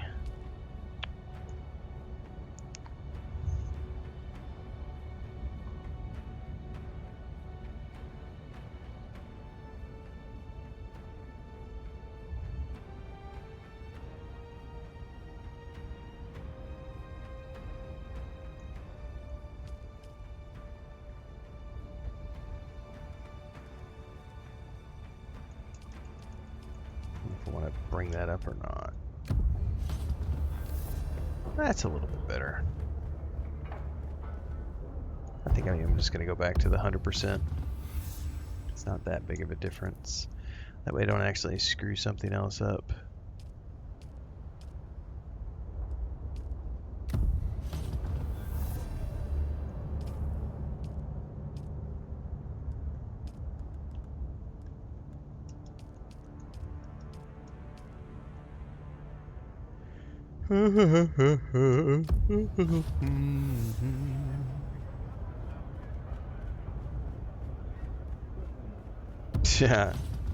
Yeah, I think we're all, I mean, I would love to start from scratch and play a character all the way through again whenever the console release happens.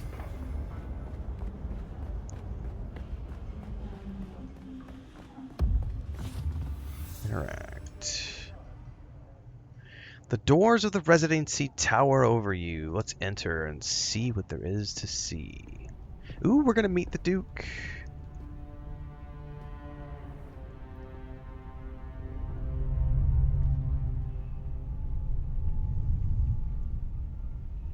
Master Hawat says you've earned a reputation for results, Agent. That's good. We need soldiers who answer Harkonnen cruelty with Atreides resolve. Honored to serve. You've done all we could ask. Because of your work, the bad spice epidemic has been contained, although its cause remains elusive. The city breathes easier tonight, and that is no small gift. All in a day's work, my Duke. A day's work indeed. Yet one day's deeds can shape the fate of many. I am yours to command. Very good, Agent. Yeah, I'm going to check in here in a minute, Gray. I wanted to do this first. Alleys is required. While the open fighting cools, the real war shifts to politics. The Landsrat is its own battlefield. How do we gain ground there? Through trust, Agent, and through influence. A stronger force in conflict than any sword, cannon, or warship. The great houses move their envoys across Arrakis like pieces on a board. Every smile hides a calculation. You must go amongst them, gain their trust where you can. Trust begets influence, and influence wins allies. Allies win wars. Indeed. I can see that Master Hawat did well in choosing you. Your mission is to seek out these envoys and give them aid. Provide service that goes beyond our banner, and doors will open. Doors will open and missions of greater consequence will follow. I shall report to for Hawat and wait your summon. Nice. Okay, so now we go report to Hawat.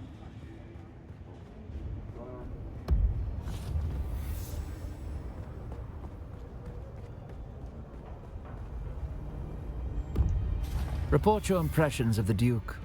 I trust you analyzed more than you merely observed. It was calm, but I sensed pressure beneath it. Then you were paying attention. Composure is not the absence of strain, it is the control of it. The Duke carries the weight of an entire house, and the expectations of 1,000 allies and adversaries both. What did the Duke command of you? He's tasked me with building alliances among the houses of the Landsraad. As I expected. The Duke sees value in your mobility and in your anonymity. You can operate where our banners cannot. A diplomatic envoy. I haven't watched without Tron the burden Ares yet. of name or title. I understand. Landsraad intrigue is not the battlefield our beloved Duke prefers, but he understands its necessity. I will prepare you to engage with the great houses on terms that benefit ours. How? Directly. We will connect you to a mnemonic flutter system, a Mentat-derived training apparatus. What's up, Angus? It imprints covert operational knowledge straight into the neural lattice. Yes, a refined network of pulse-synchronized instruction. You will not learn in the traditional sense. You will be conditioned to remember what has not yet happened. The experience may push your limits. If you need a moment to prepare, take it. When you are ready, return to me, and the process will begin. Oh, yeah. Hook me up to the machine, Doc. Science!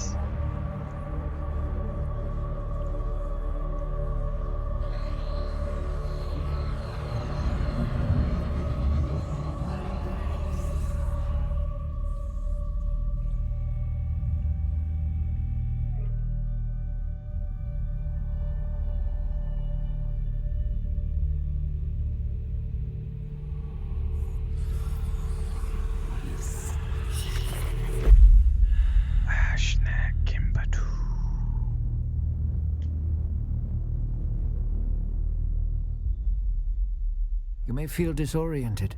The information is there, latent. Speaking now will only cloud recall. Take a moment. Listen. Let the patterns align. The knowledge has been imprinted, but it lies beneath the surface, unformed. Action will awaken it. Real risk, real decisions, real consequences. Only under pressure does the mind remember what it has been taught. What kind of pressure? Seek out a Landsraad assignment, serve a house's interests, and in doing so, reveal your own emerging capabilities. This is not learning. It is remembering who you are trained to become. Which house should I favor? Every week, the Landsraad Council votes to enact decrees on Arrakis. They take advantage of this, and so do the Harkonnens. We aid them to build a rapport. The Harkonnens don't play fair, so we must spin our own webs of intrigue. We cannot afford to shun this game. We must secure more allies than the Harkonnens. Unfortunately, the great houses are all too aware of this, and will take advantage. So it goes. Alright, you can now take Landsraad missions from the Landsraad board. You must be a member of a faction-aligned guild to access it. Tasks are revealed by speaking with the house envoy representative for each house. From the Landsraad board, click on a house to preview missions you can complete on their behalf. The mission tabs can be used to view details. Okay. Are we still... Is our guild still going? That's a good question. I was not in charge of the guild, so I don't remember where that window is. Social.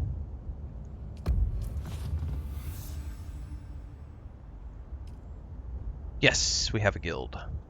Perfect. There's the Landsraad. The Landsrad Council to decrease stays effective. Uh-huh. Okay. So we have missions now.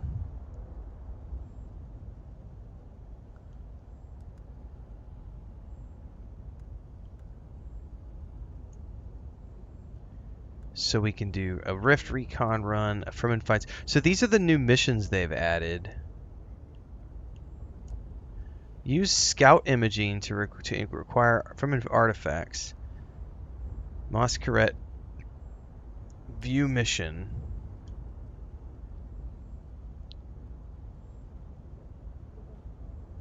Recollection rewards differ depending on... So this will be something I get into later. Okay, cool.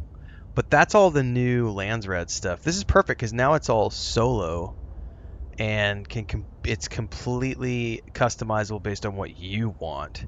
So you can earn exploration EXP, gathering XP, faction standing, all sorts of different things that you can do. Oh, that's awesome. Did it finally stop? I think it finally stopped updating. It finally stopped. It caught up. All right, perfect. So that's a sweet new system. Let me go over here and check. I suspect you have some business with House Wall. No, you're not who I thought you were. Both. Who's the faction merchant? This person. Does the PvP part of the Deep Desert offer incentives? Yes, there is specialty gear that you can only get in the PvP areas. It's not better than PvE gear, it's just different than. Well, at least it was. They may have refined it a little bit more. There are specialty rewards that you can only earn through PvP. There are also dungeons that you can only go that are only available in the PvP section, and so there are blueprints that only drop in the PvP section of the world. So if you want the best drops, the best blueprints, then you go to the Deep Desert and participate in the PvP. But it is not required by any means to participate through the PvE storyline. That is like icing on the cake. There's a massive building. Your face. What can I do for you? All right, let's go through here really quick.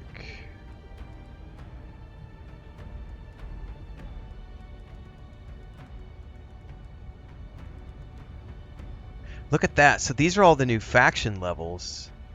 Oh man, there's a whole bunch of new levels now. Look at that. So the max level before was like level 5 or something. So look at this. Now there is... right here, starting right here, level 6. Level 7. Level 8. And they cost this other... what is this currency? That's a totally different currency too. So I'm assuming that's related to the reputation level 7, and that's like the new currency that you get. Envoy, Ornithopter, so there's a bunch of cosmetics in here, man. Ooh, there's the buildables swatch, which allows you to take the Atreides swatches and apply it to your building structures too, which is so fucking cool.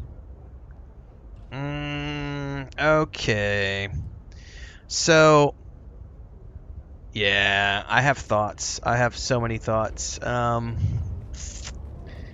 So... you remember how I said I was only going to jump in and play the new story? There's a lot of new stuff. We might get sucked in. It's not a bad time to get sucked in. I've got, I think until the 13th is when the next big release happens, which is, I think, Norse Oath of Blood or High on Life 2. I got like a week and a half. So this is a good time to get sucked into Dune Awakening again. Yeah. Well, no, I was just planning on hopping on and checking out the storyline. But we've also got brand new building sets, and it looks like I haven't even touched the specialization stuff yet, because there's also all the new specializations for gear, and because I don't have a any housing anymore.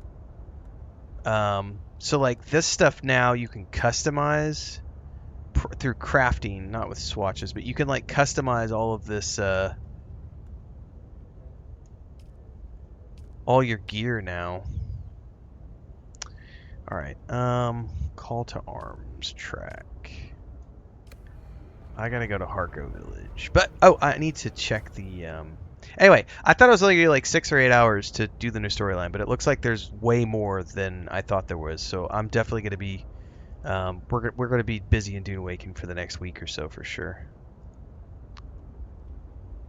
For sure.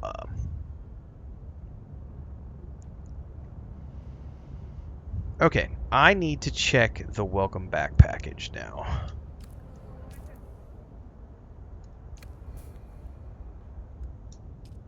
Since you've been away, you can claim a welcome back package to bring you up to speed based on your player level 178 and progress in the research menu.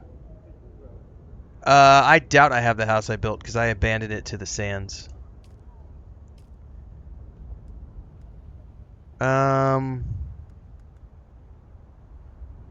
Is this gonna... Hey, Gray, before I claim this, where is it gonna stick this stuff if I don't have space in my inventory?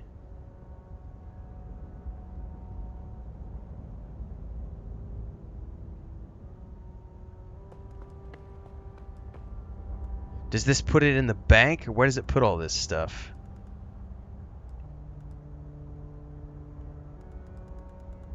Because I don't want to, like, drop it all on the ground.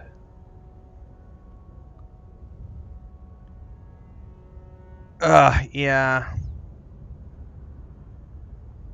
Can I close out of this really quick? You can claim individual items into your inventory.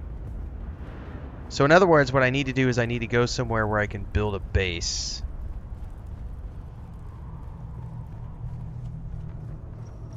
Because I don't want to have all that stuff falling on the ground.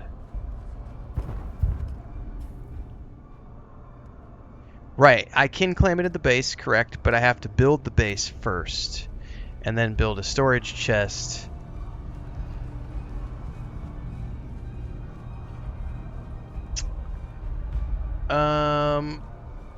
Let me, before I do any of that...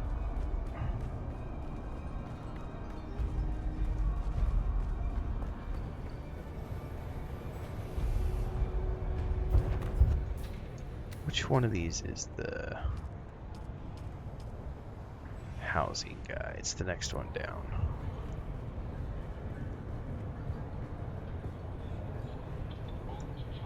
Hello again.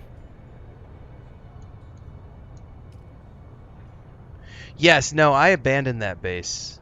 I didn't want to keep paying taxes on it, so I just abandoned it. Observer building set. I'm going to buy because I didn't finish my Twitch claims, but now I can just buy it straight up for 25,000 credits. Not a problem.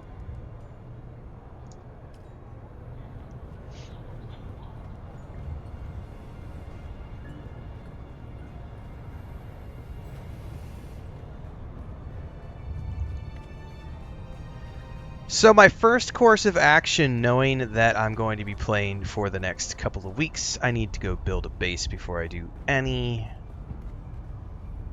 I need to go build a new base before I do anything. Because I bet all my old bases are gone entirely.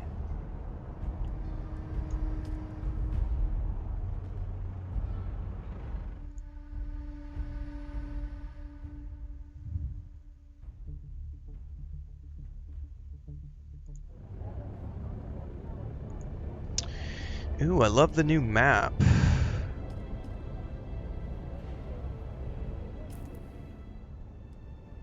I want to go to Haga Basin, please. Oh, that's cool. Dude, I love that. That's awesome. Dude, that's a completely new look for the map. Oh, that's so cool. So... Major locations, story locations, minor landmarks, dungeons, which these are all the new repeatable testing stations, which are, okay, yeah, I can't get sidetracked. Deep desert. I'm not building I have no plans to build a big base at the moment, but you never know. If we don't owe taxes now, I may go ahead and build a new base with that Dune Man set because, yeah, we'll see. There's also the, how do I recenter? There we go.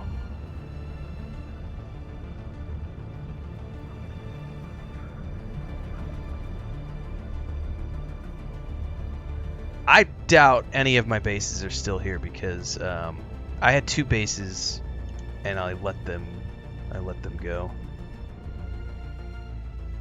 Personal light now floats beside you. Ooh.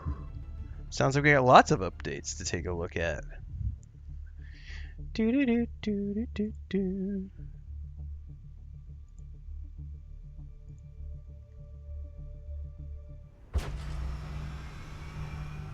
Alright. Now, it has been a hot minute.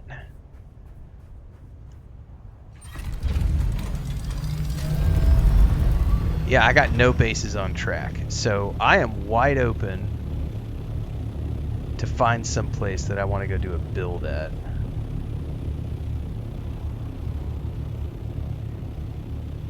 By the way, do I have... which...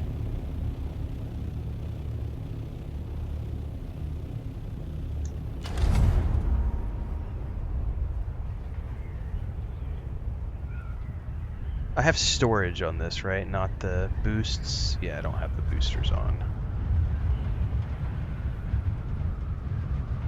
Yeah, that's where the old base build was.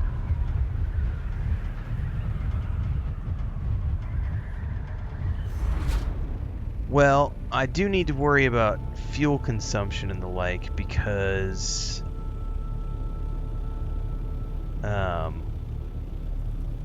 I don't have a lot. I need to just pick somewhere and make a build. I don't want to do anything fancy at the moment.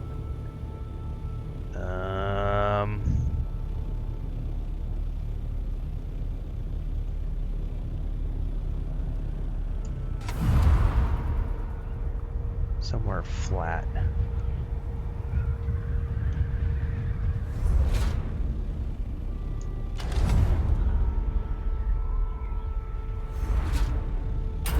I can't fly anymore. It's been a hot minute. This might be something over here that I could work with.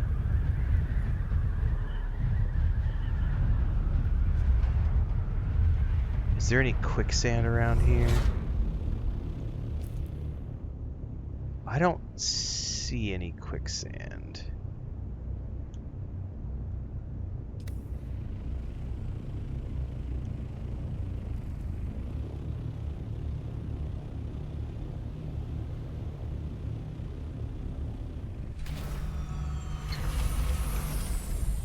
Alright, and I need to pull out the vehicle backup tool.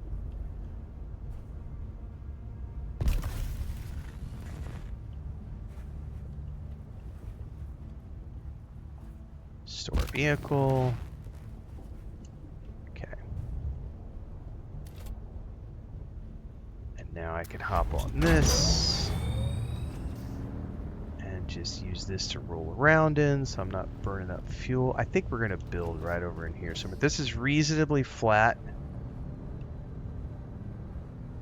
I don't see any quicksand around here. It's up against the wall. Yeah. Alright. That right there looks perfect. Alright, I gotta... how do I do this? It's been a while since I played. We gotta do our construction tool, right?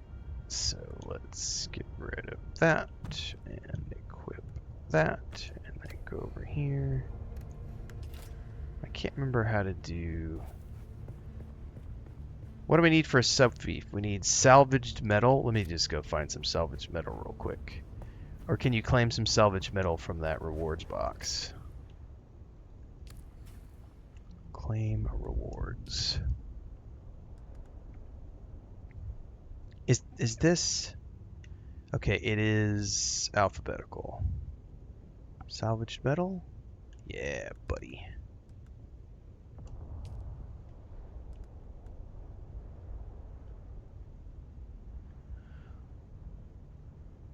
So I can claim a total of 800, but right now it's claiming 560 based on what? Based on what I already have?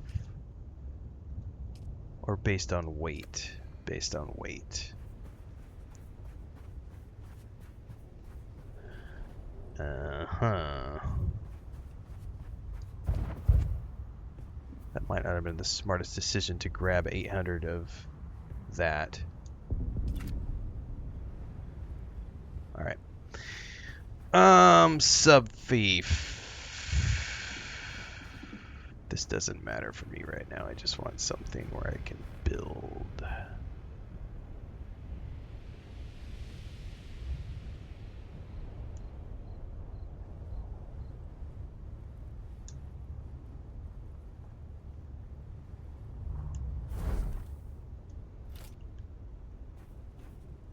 Okay.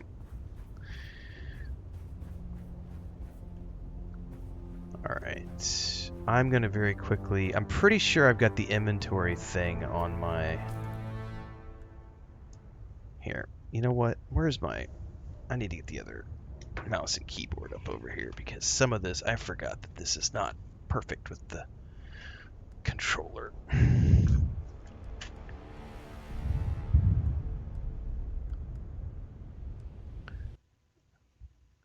Alright, what did you just do, computer?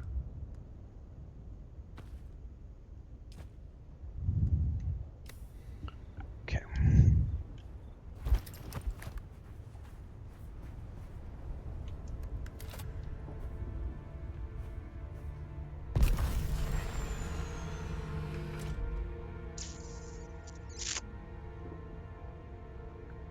Actually, I don't want to do that because you can't store your vehicle if there's inventory stuff in it. Frickety frack. How long does stuff last once you drop it? That's something I don't remember. Whatever. We're going to drop a bunch of metal on the ground right now.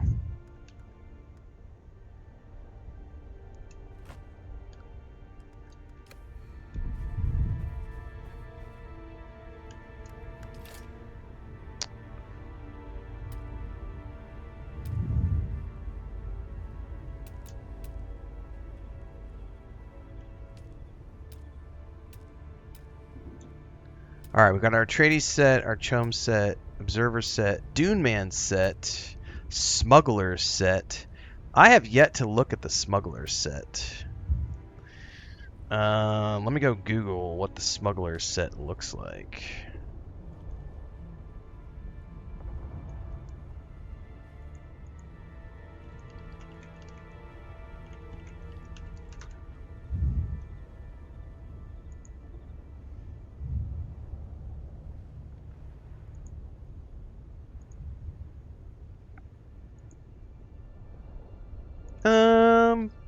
I think I rather prefer the Dune Man set, I think.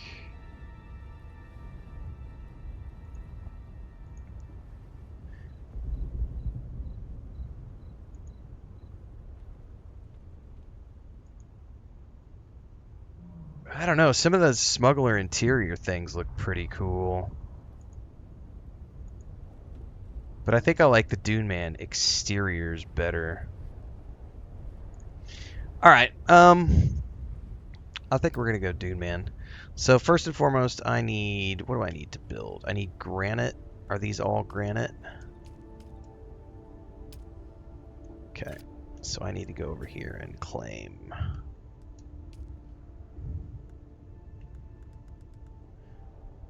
Can I pick how many of these I pick up? Like...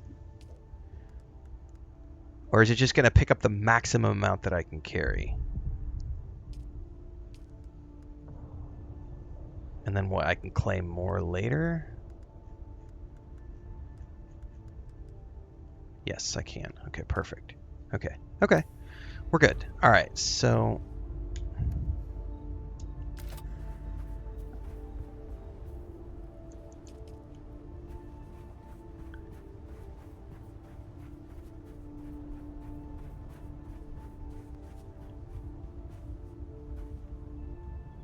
I don't know what I want to do yet, so let's just build something very simple so that we can have some storage space.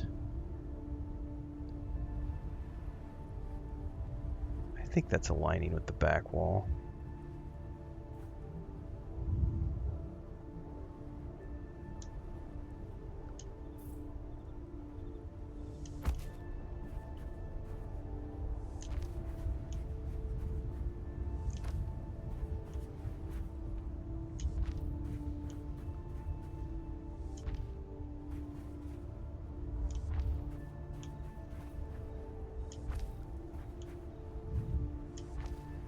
I'm just gonna build a basic structure to start with because I just need something for storage and questing and some place to like stick my ornithopter and everything.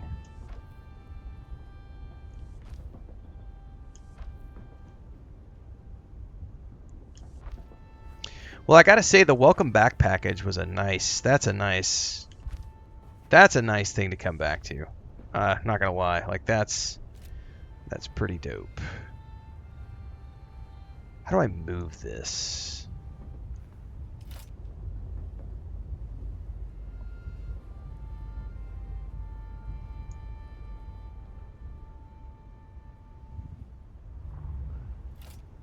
Yeah, I don't remember how to move this.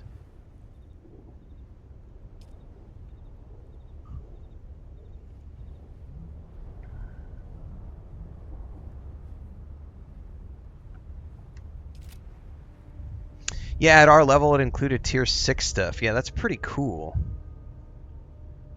How do I move anymore? I don't remember how to move things.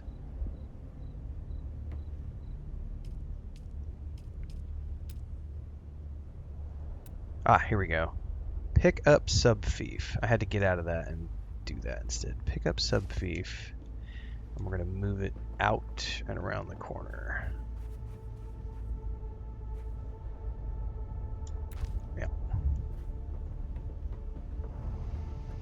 Okay, now we need a way to get my ornithopter in here. So I need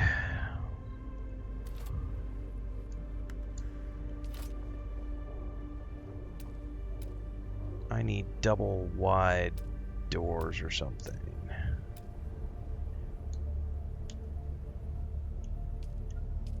What is this? Window? Prudence door? No. Dune Man wide door. Dune Man mechanic garage door. This is what I'm looking for right here.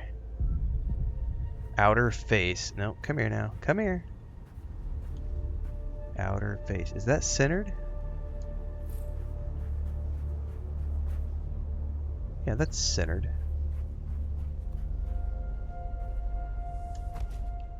Oh yeah. Okay. And then we have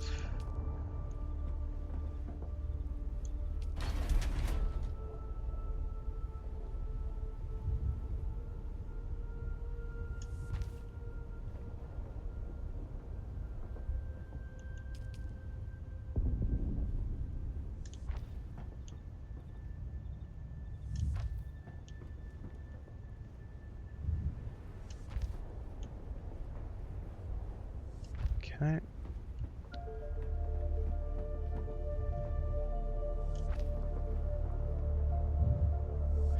I gotta remember to get the shields up here in a second too.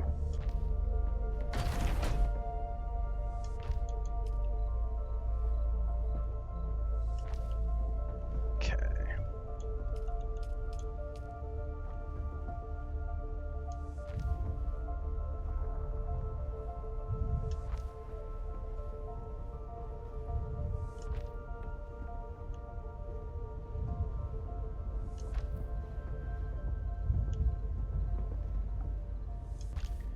Okay. Before I go any further, I probably do need to worry about the shield thingy. Fuel powered. I want to put that on the roof though, so I don't need it quite yet. We don't have a sandstorm yet, do we? Fuck, I probably better get it up before we get a sandstorm. can always move it later. What's up, Allie?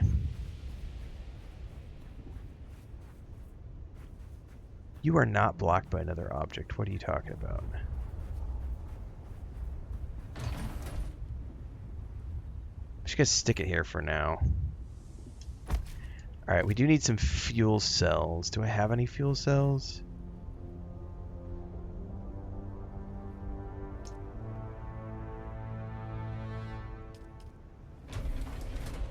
No consumables to deposit. Alright, so we can go to the... over here, claim rewards. Fuel cells. F. Fuel cells, claim 274. Thank you very much. Thank you very much. Quick deposit. Alright, now we have shields. Yes, the welcome back package for the win. Correct, we don't want to place them outside. I gotta get a roof built first though. I got other stuff I gotta finish doing here. I'll get it moved inside here in a moment. I don't want it to clutter my build.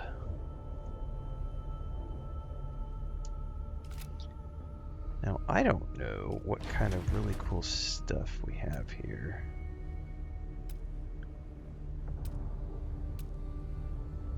There's some really cool rooftops. Ooh.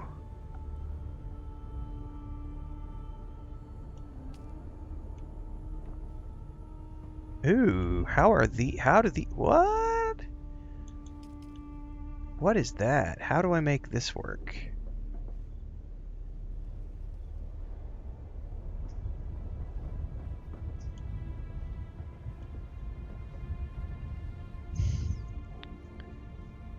Angled roof. I probably need to do another wall first.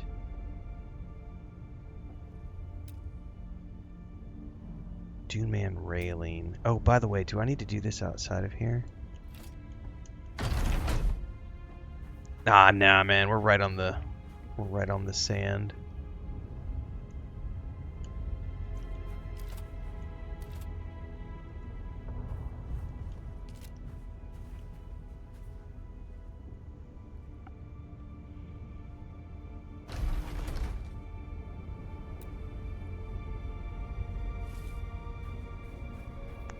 Oh, come on now.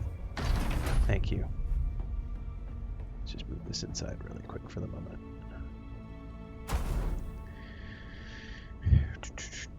Yeah, I'm gonna have to play around with the Dune Man set, Allie. I don't know enough of how it works yet.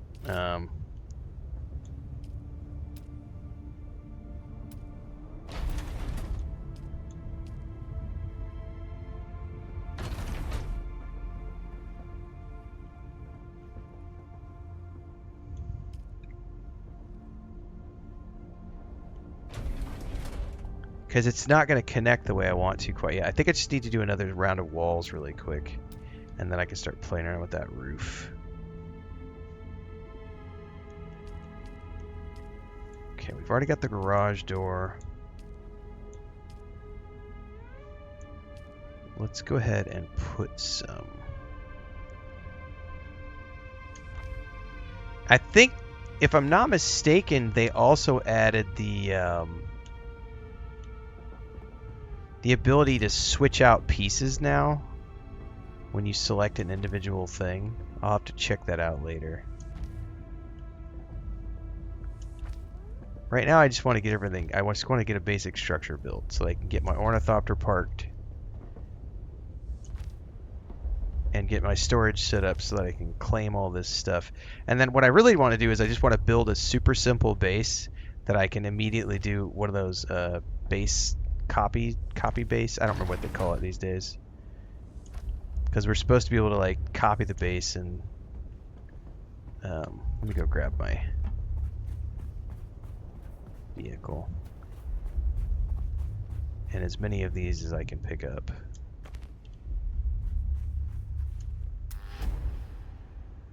It works well now? Perfect. Alright, that's sort of really the only thing I'm interested in at the moment is building a very basic structure that I can easily pick up, copy and paste, and just save for later, which is great. All right, perfect.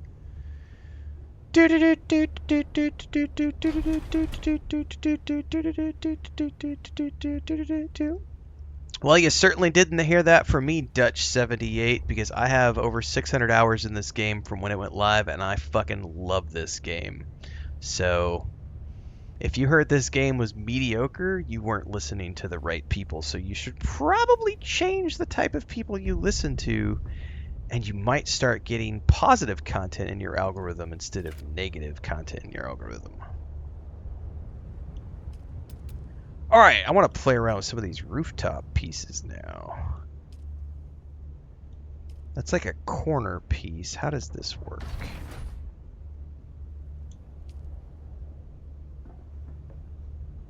Is that a corner piece? I don't quite understand how these work.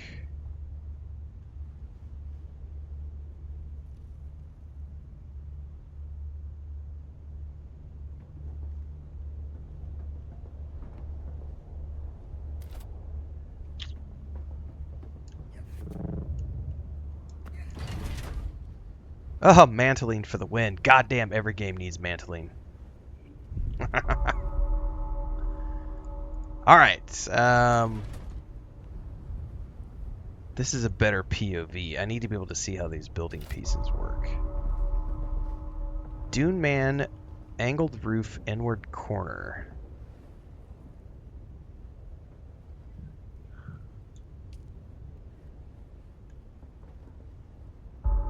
That looks like it should go right there, but then there's... I don't quite understand how that roof corner is supposed to work. Let me start with these pieces, and if I can figure out how to get these to work.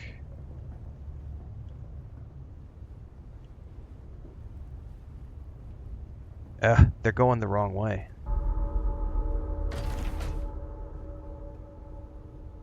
Damn it!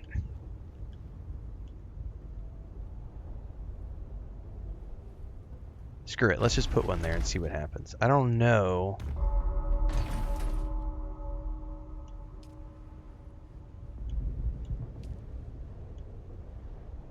That's not gonna work.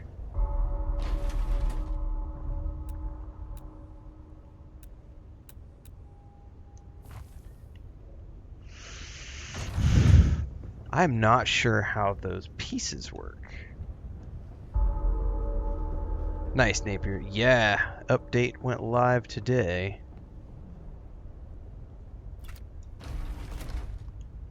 Well, I am a little bit confused how these pieces are supposed to work.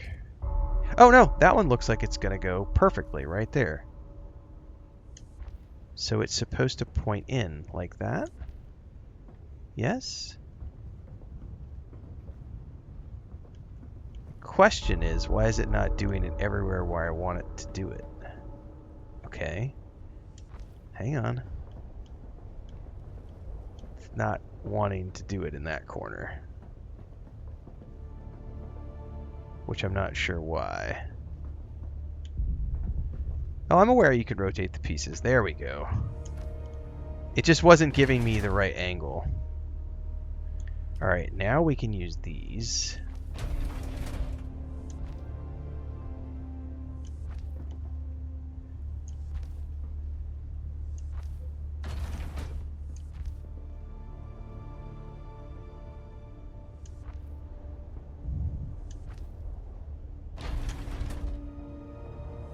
Now the question is that a big enough space to do my thopter?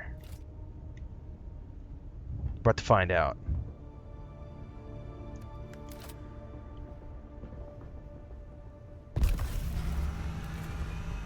Surely I can fly up and in.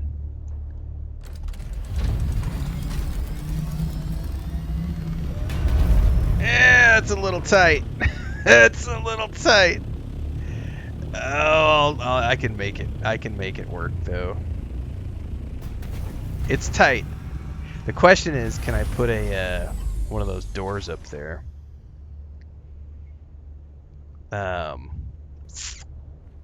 One of those shield doors. I forget what they're called.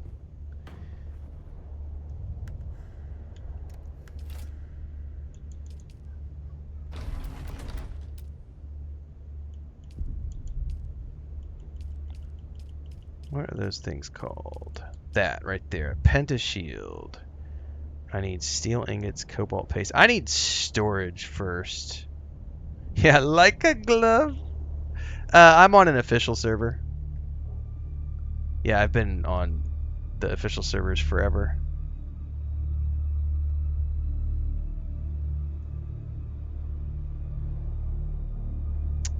This is a really, yeah, the building in this game is really, really good.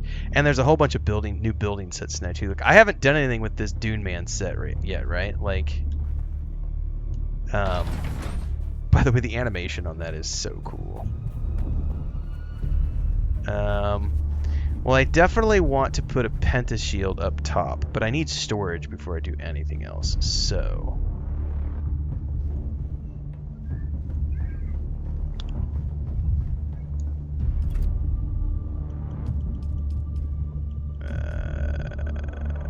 where is this gonna be? Change set. Subfief console, storage, here we go.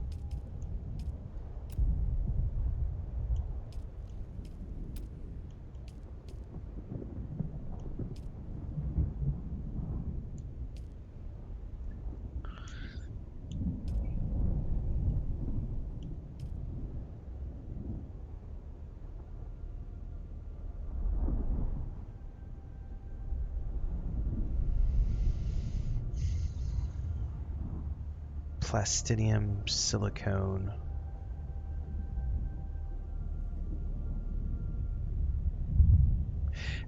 Allie, are you still in chat? I haven't played around, or I guess Gray, you're here in chat too. Any of you who are JP, a lot of you might know this because I haven't played since since the second chapter, and in the interim they added the base,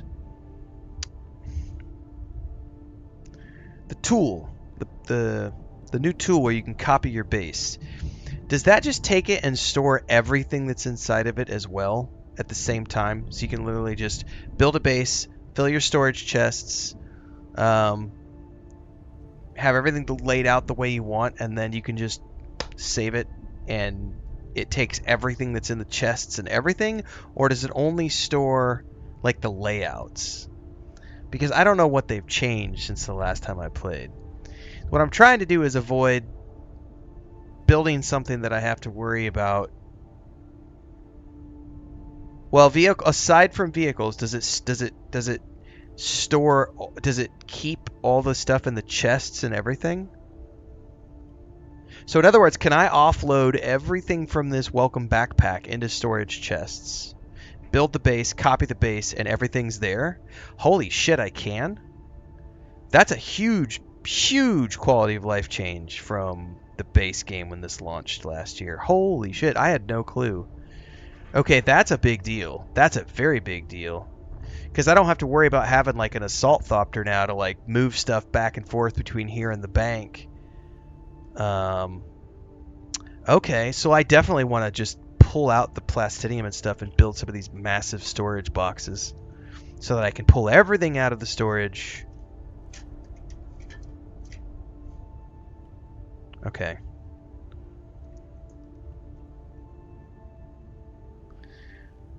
Oh, all your chests, built machines, decorations, everything. Man, there's way more of an incentive to like build a really cool base now with no taxes. I need plastinium, silicone, spice, melange.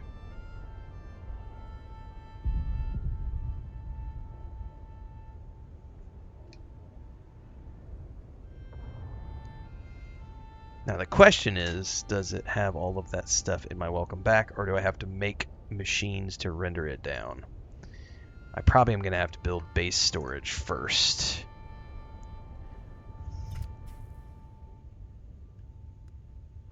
You have to wait 7 days after the base is built to use it. I'm fine with that. Plastidium.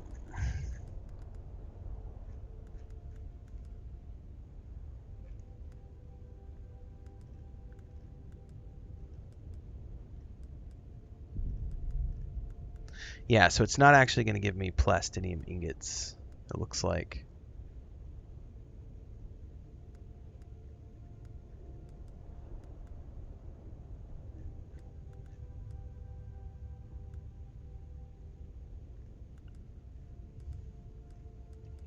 Or are those going to be down here? I can pull silicone blocks, but I don't see plastidium in here. I do not see plastidium at all. So I'm not going to be able to build the big storage chest yet. Okay, so that's fine. What's the medium storage? Aluminum. I bet I'm going to have to build...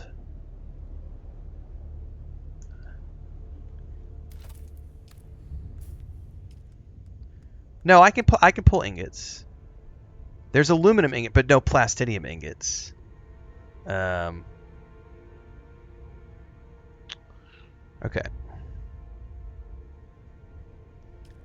Yeah, and I should have on me. It's not enough. But yeah. Okay.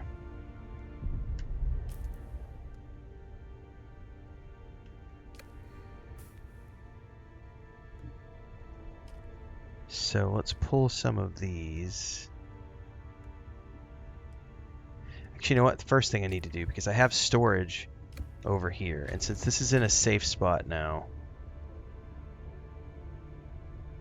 we can maneuver some of this around for the moment. Let's pack that away.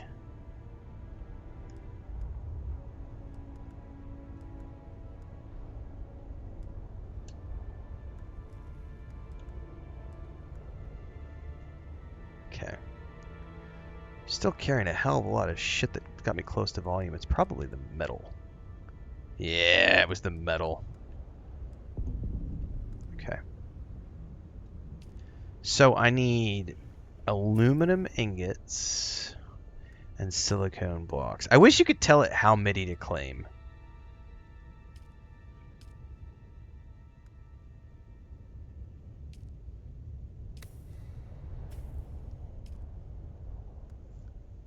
I haven't even got to that yet, J-Deal. The storage boxes you can haul with your carrier. Yeah, I don't even know. Like, that's a whole nother thing. Because I don't have a carrier anymore because all that went away when I abandoned the base. Silicone.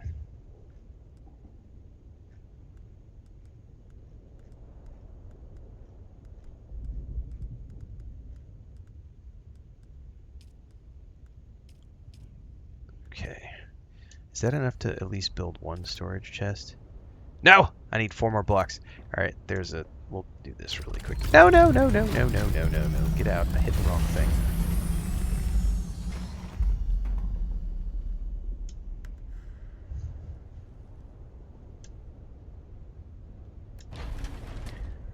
Let's move. Actually, I want to keep, like...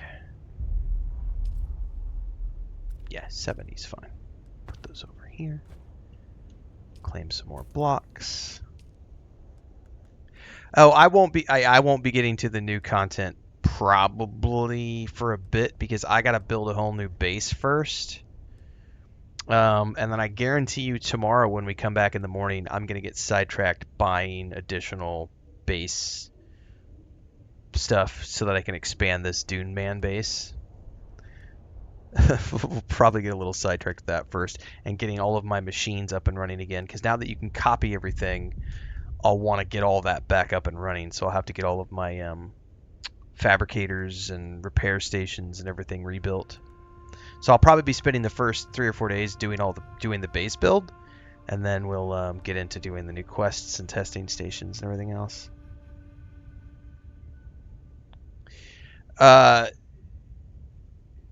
Yeah, the new skill tree is I haven't even looked at it yet. One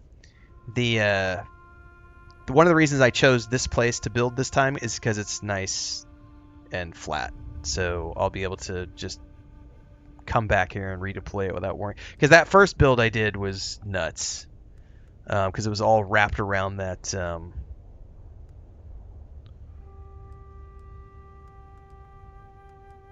that mountain.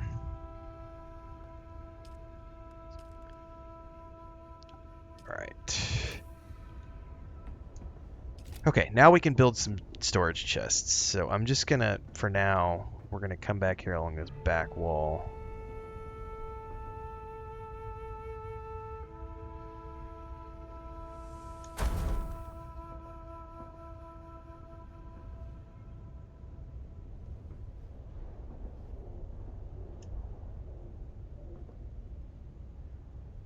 Oh, come on now. I'm probably going to move over to the mouse and keyboard for this.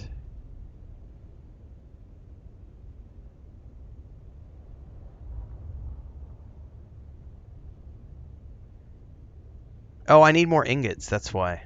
They're in the chest. Hold on. I thought I had everything I needed, but apparently I need some more aluminum ingots.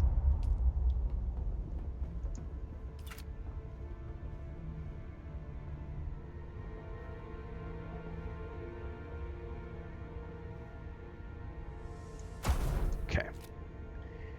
That's 2. So very first thing we're going to do is place that there, that there. Get our basic building materials in here. You have to buy the extenders, Allie. I don't remember where. Don't you buy those at like the I forget. I really don't remember where to buy them.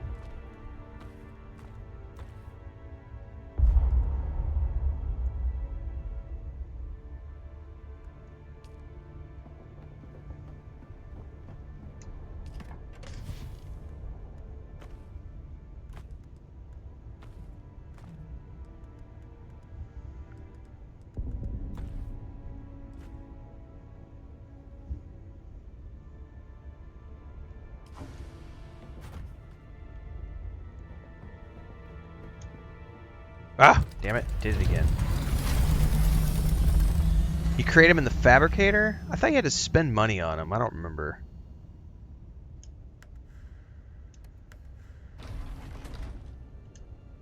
Okay.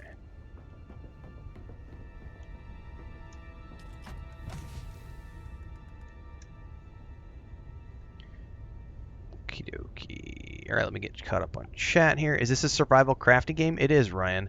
It's an action RPG crafting survival game. Yep. Nope, I stream full-time. Cody Lewis, this is the day job. We start every morning at 5 a.m. Central and come back again in the afternoon. We are currently in the afternoon slot. Always live on YouTube, Twitch, Kick, and TikTok. Everything in between the streams happens on YouTube. Follow along there. I'm doing great. Thanks for asking. When's the next Skyrim playthrough? Sunday. After the Destiny 2 stream. Doing great, Select98. Thank you very much.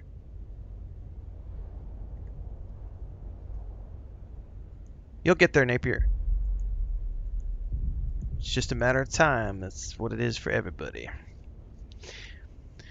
Okay, now I should be able to start claiming stuff with Wild Abandon, but I need to fully build all of these things first. Storage chests.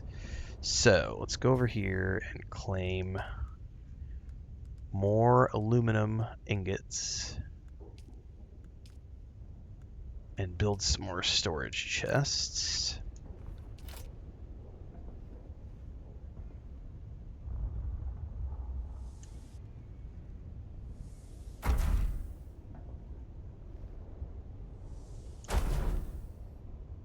All right, 4 ought to be enough for now. Let's see how much of this I can offload. Maybe I shouldn't stress about it right now. I should probably just take what I need to get all the machines up and running, and then worry about everything else. Okay, so What is this? I forget what quick deposit. I don't have anything in there, so we'll deposit that.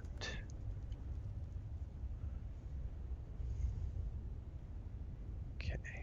Later on, I'll worry about separating it out. Okay. What do I need for... I need a fabricator, right?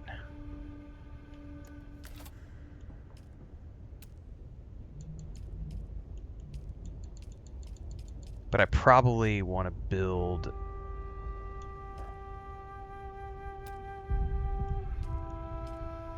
the advanced fabricator, right?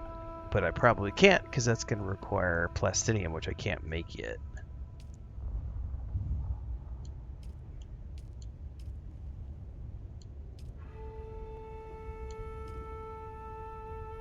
So it's probably just this one for now.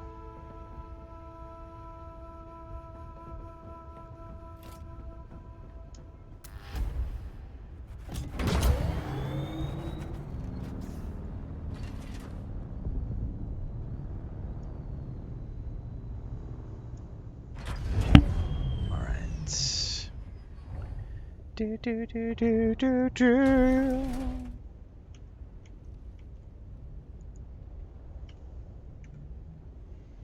Bum dum bum dum bum dum bum dum bum dum bum dum.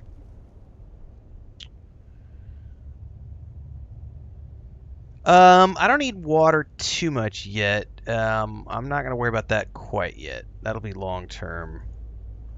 Right now, I want to get. Oh, I probably do need to get water up.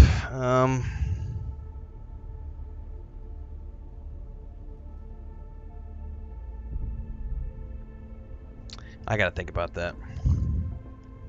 Yeah.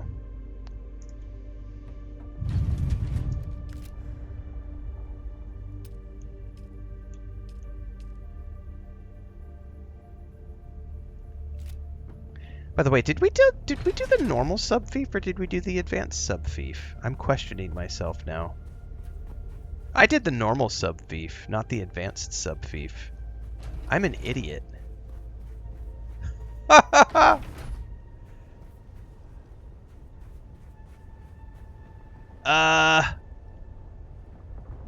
I'd forgot all about that being the advanced one has a bigger plot.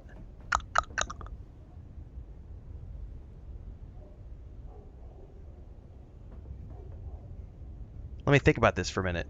What I could do is copy.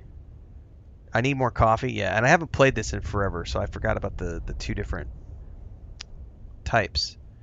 I could theoretically build the replicator, right? Copy it, destroy the sub-thief, claim a new sub-thief, an advanced sub-thief, and just place this same base right back down, right? Right? But I have to make a fabricator first, I think, to make that device, if I remember correctly.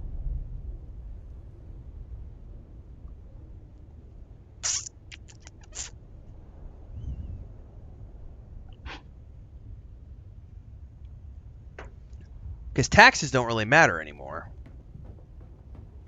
So that was always the limitation before of building. Do we see the new personal light? I forgot about the new personal light. It's right there. I have it, and I forgot that it was over there on the... yeah, that's a huge deal. AFK Mar says, don't quote me, but I think you can also destroy the sub-thief and just place another one that encompasses your existing base. Oh, that's right. I think I can do that. Hold that thought. If I can do that really quick... We're going to do this really quick. How do I...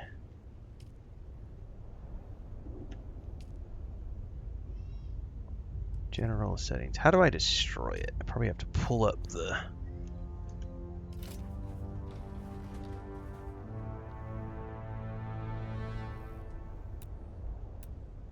Demolish. What to find out?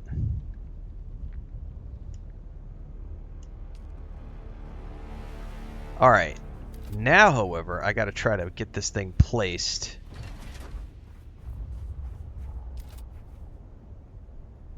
God, I need the metal. Hold up. I need some metal. No, I'm not worried about somebody laying it down. I'd be more worried about, like, storms coming or something. Yeah, advanced sub. The problem is I can't see the back wall now to see if my... You know what I mean? Like, I can't see the back wall.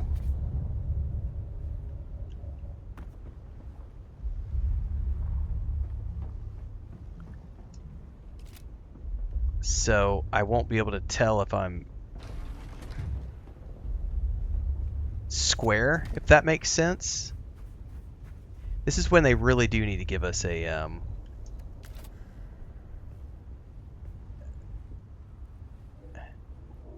Alright. See what I mean? Like, I need a better...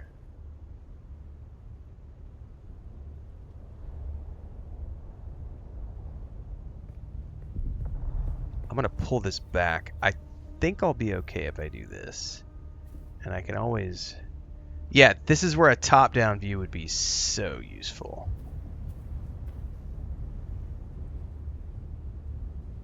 Alright, I think...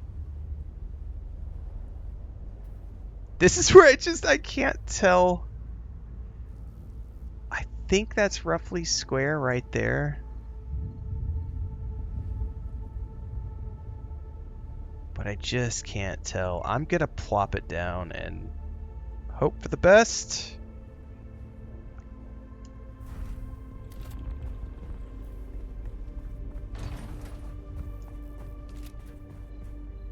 No. See?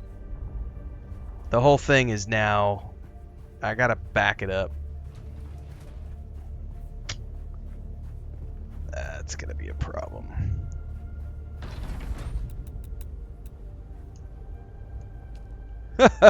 I totally didn't think about that right there.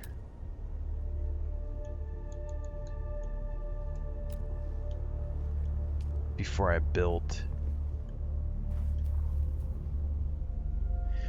Set it down at a side angle so I can see the back. That's probably a good idea.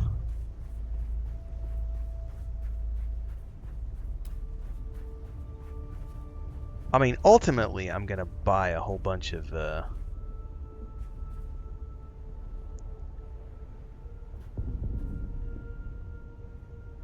or build, I should say. The problem is I can't see... I think someone said... no, you can't move it because once you claim it, once you claim the land claim, it is what it is. Oh, did I do the wrong thingy again? God damn it.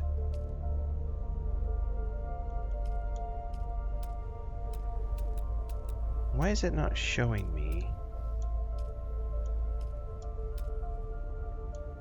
the advanced subfief all of a sudden? It's only showing me the subfief, not the advanced one. Do you have to place a normal one before you can... No, I was just on the wrong thing. That's why. Advanced subfief console. Okay. Anyway. Sorry, guys. There's some confusion here because I haven't played in a long time, and I'm trying to remember how to do all this stuff.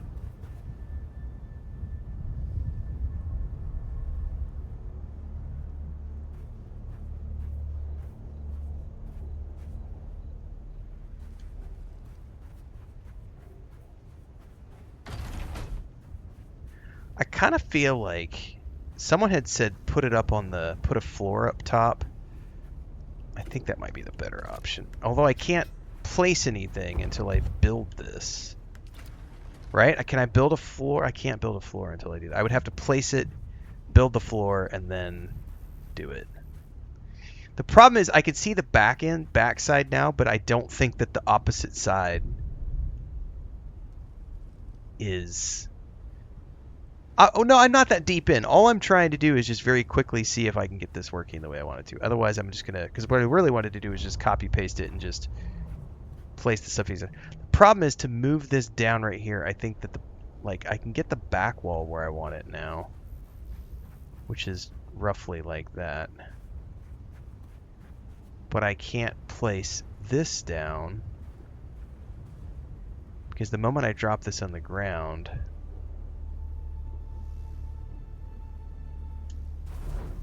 I don't know if it covered the back side. See what I mean? Like, it didn't cover the back side. So I'm going to have to do... Somebody had suggested putting a temp floor up top. I think that's what we have to do.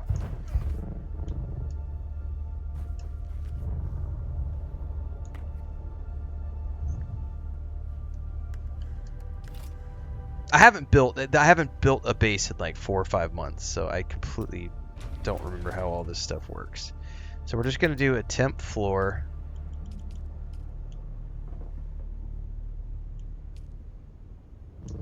Like so.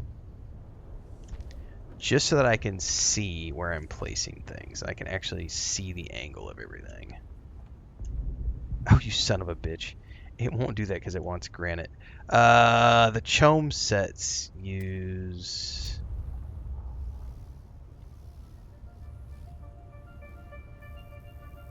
Fuck it, let me go claim some more granite.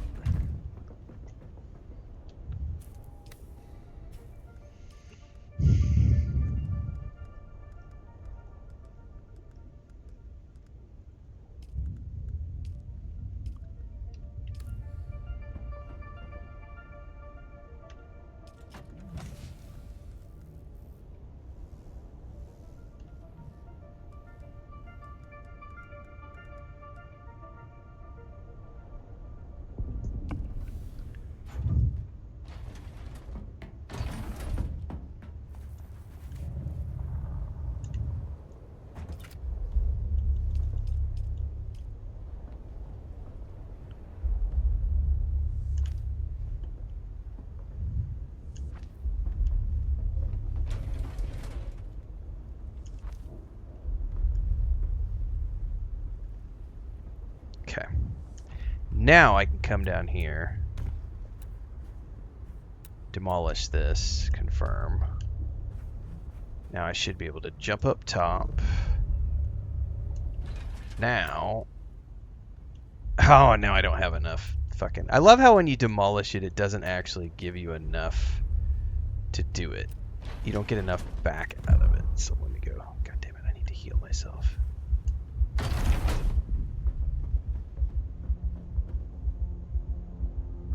Where are my bandages?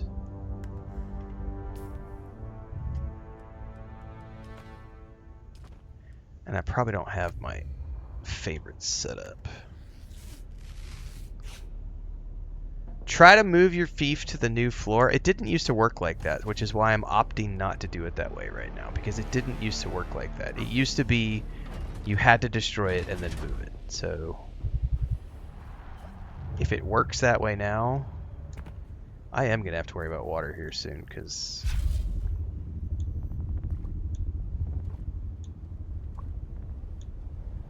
I do have a leader, John. Alright, now let's try this again. Okay, we want to build... See, this will work. So, god damn it.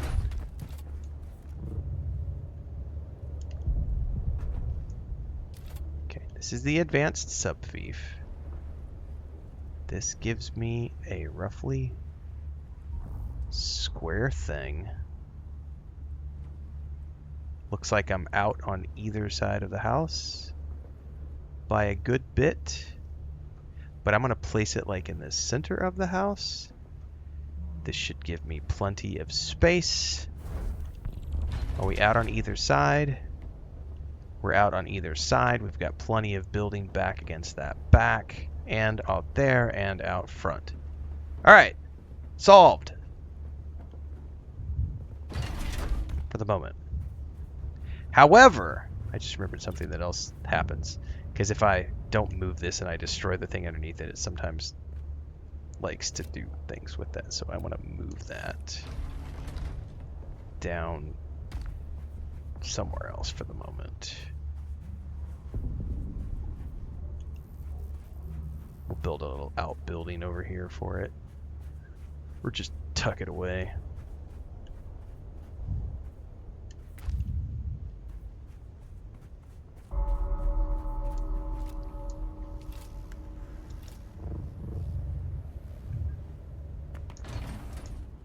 I do love the new personal light, guys. That is a nice touch.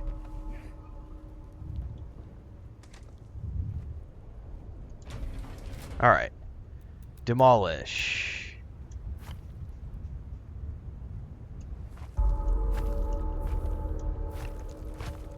Okay.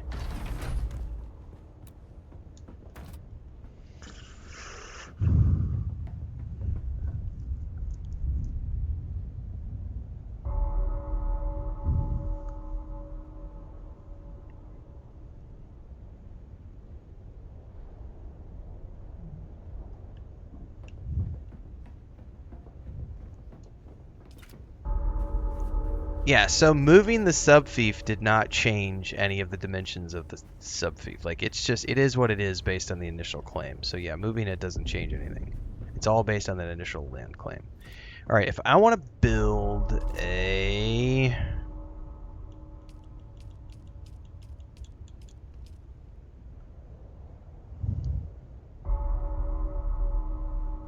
steel ingot, cobalt paste...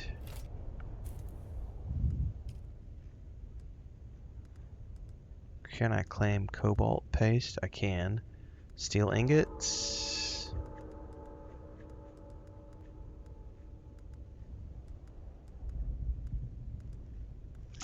I do not see steel ingots. So I'm probably going to have to make...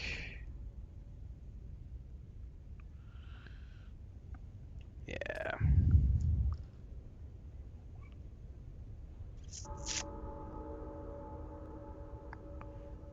Water is going to be a big deal, yeah.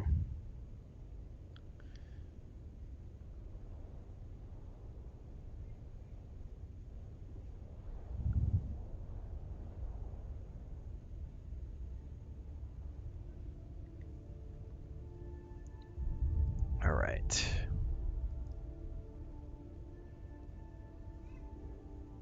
Is that the new Fallout joint? What game? I have no idea what game this is, Daniel Richter. Yeah, I have no clue. I would need to check like the title of the stream, the hashtags, the category of the stream, and I can't be bothered to do that right now. Sorry, can't help you.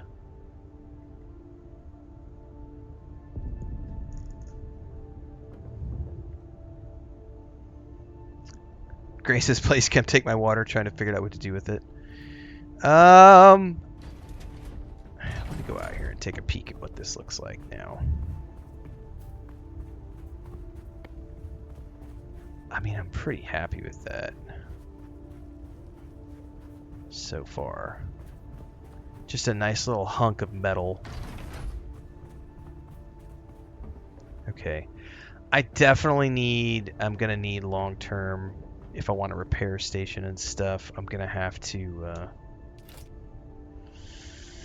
think about water storage. Let's see here. Refineries.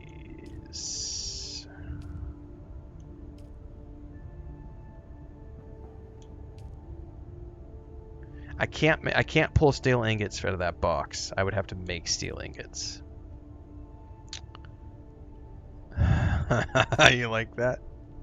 I know, right? I'm sorry. I can't tell you what game I'm playing, guys. Sorry. Don't know what game it is. I can't make steel ingots, so I'm gonna need to go harvest shit to make steel, because those were not available. But I do have copper ingots. I think I can claim copper ingots. It's weird how you can claim some, but not... Yeah, I don't see steel ingots. I'm gonna double check. SQR. QRRR steel SSSTSTST. Oh, yes, I can. Never mind. I didn't steal those. I didn't see those, excuse me. I can do steel ingots. So...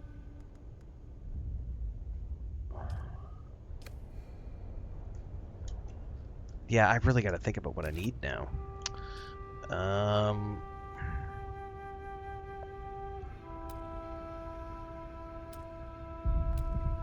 Which one of these does the water?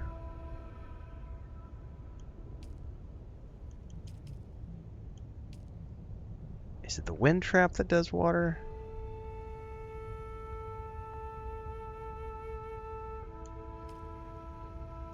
I'm definitely going to need the repair station and the recycler. I think the really cool thing about this is that once it's all set up, I could just copy and paste it and I don't have to worry about it when I go offline again. You know, when we finish up our play sessions for Chapter 3 and we decide we're going to go play other games for a few months, I could just quickly save everything and keep it, which is such a cool addition, man. So I definitely need to, I'm going to have to give this some more thought because I want to be able to, like, build this as a functional, tightly compact.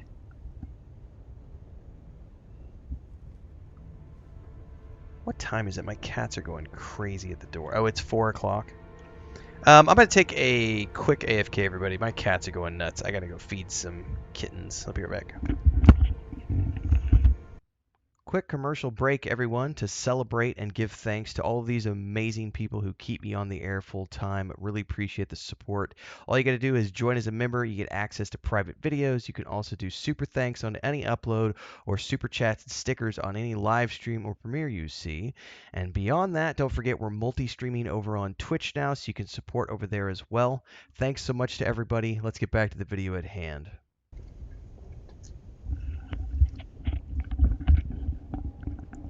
All right.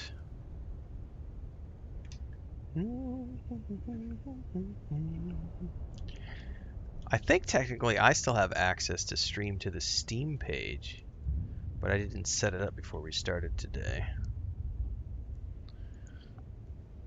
Because I gotta pull the old, all the old links and everything. I don't know though, because they've changed stuff around. Oh, I also forgot to check my audio settings. Well, I definitely need to get some water going. Audio.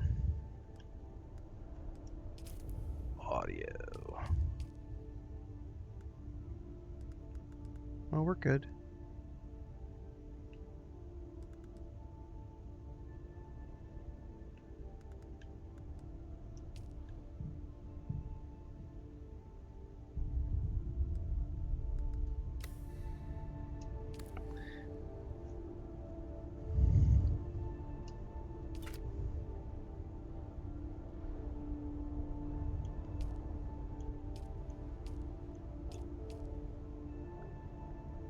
The wind trap is the first rank of water, right?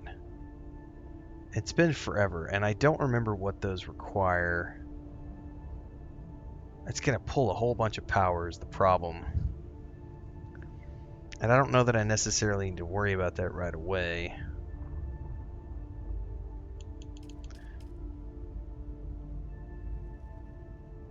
Because I don't want to create a situation where I have to go farm a bunch of resources, because I really just want to build a storage facility so that I can go run the quest content, have the ability to repair. I mean, I don't know though, because long term, if I can build a really cool base and flesh it out, I need to think some more about this because I didn't plan on this, and it looks like we've got a whole bunch of options now, and I kind of do want to take advantage of it. But I'm trying to think ahead about what I really need.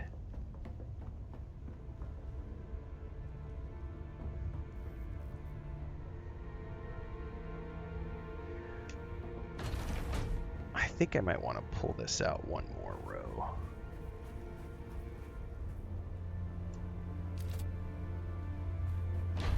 I've got space.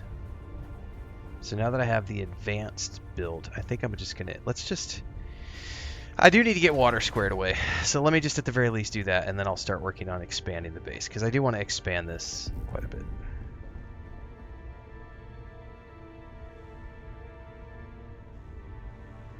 Because I can flesh it out in either direction.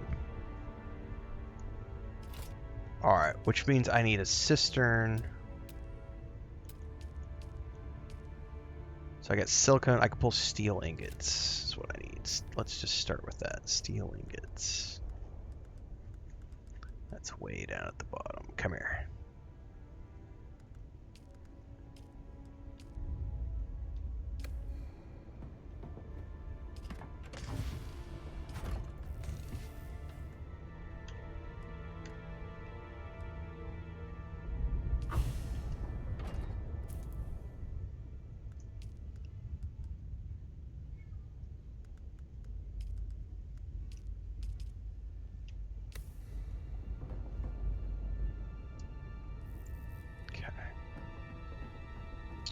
So let's make a cistern. Should put it over here for now. Now, I gotta get that built. And then in order to get water into it, I need to make a wind trap.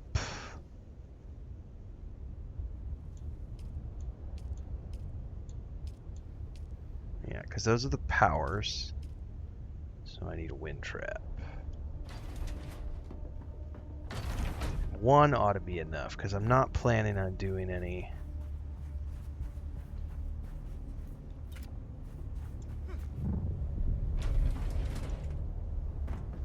Could put this in the back for now, right?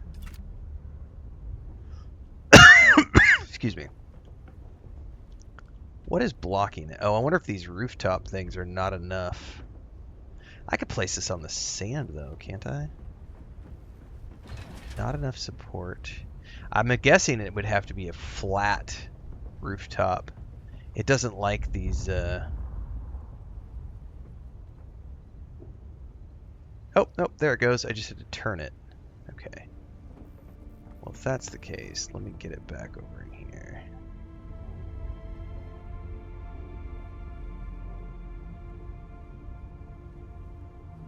I need calibrated servox.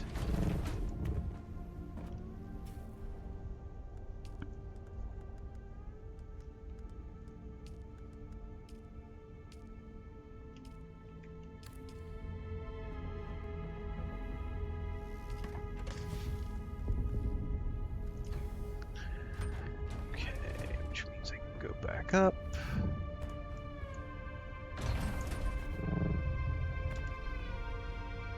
Oh, damn it.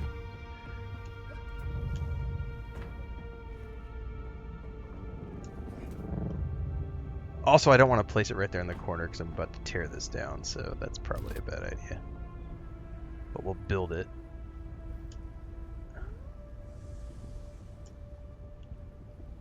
Actually, let's just build it and then move it.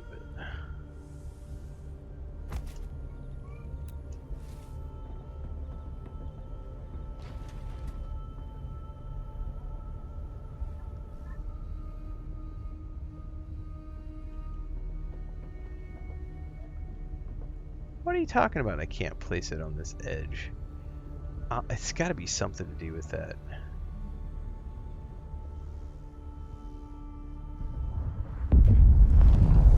It doesn't like the ledges here. I don't know what other object that's there. Whatever. Can I just put this on the floor for now? Yeah, that's fine.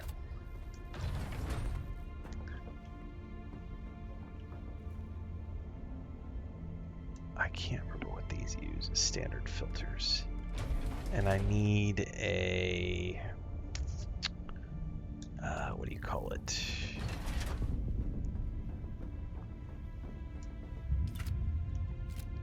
By the way, we're still okay on fuel. No, No, we need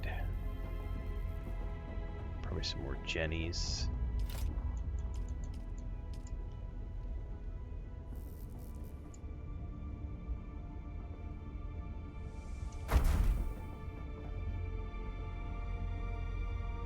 This is going to be very haphazard for now. Fuel cells.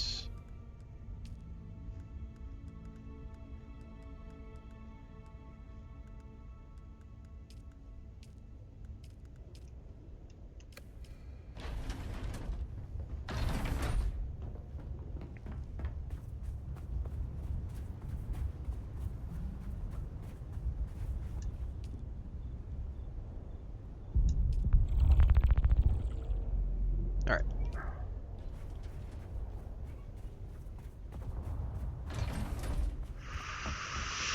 Okay, now I need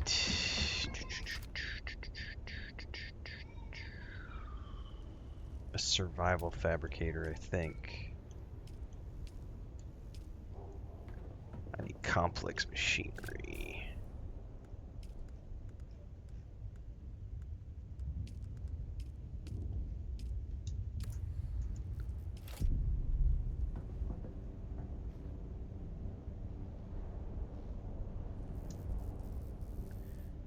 That's fine.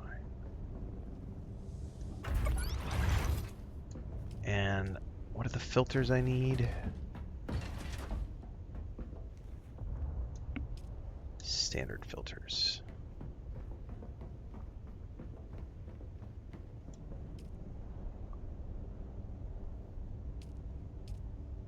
There's the Solido replicator. And the staking units that I need. Yeah, perfect. However, I need standard filters. What do I need to make standard filters? I need water to make some of those. So I'm going to go over here and I'm going to use and I'm going to deposit all water. And I'm going to make...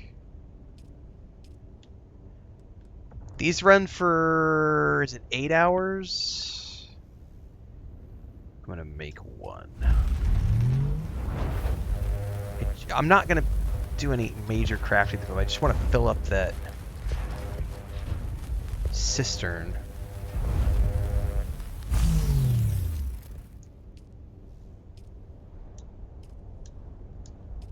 I think these run for 8 hours.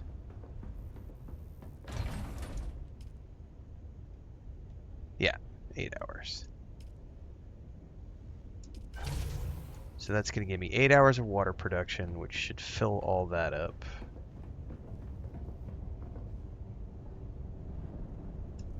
Top off here. Okay. Okay, now I can think about what else do I need to make. I'm not sure what I need to build here. What does the welcome back package give you? Asks Blanc. A whole bunch of stuff. It just depends on your level. So it's going to give you things based on your level when the last time you played was. That's right, Jeremiah. Grown ass man playing video games. Damn straight.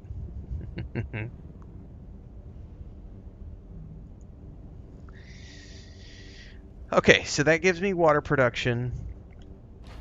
Let me go check what it says about fuel cell.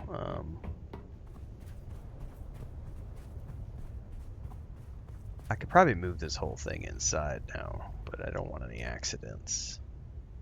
Yeah, we have 10 days of power with that as it is right now. I should be able to move this inside now. Surely they've fixed that bug, right? Where if you destroy the block underneath it, it kills the sub-thief. Surely. Yeah, JK is like, wait, you get a welcome back? I think it's like if you haven't played in 28 days, you get a welcome backpack. Dude, did you not see what's in that, JK? Dude, I've got including... I get all this stuff, including... They've given me 200 spice melange, 70 in spice-infused aluminum dust, spice-infused copper dust, spice-infused duraluminum dust, 50 iron dust, all this other stuff. Like the welcome back kit, I gotta say, like the welcome back kit is pretty dope. Like, cause I had abandoned all my bases and was just like whatever. But I'm sitting here going now, like, okay, I can actually, you know, we can get up and going again. I mean, it's gonna take a few sessions for me to get a base the way I want it, which is what we're gonna be working on over the next few sessions. But I mean, yeah, it's pretty cool stuff.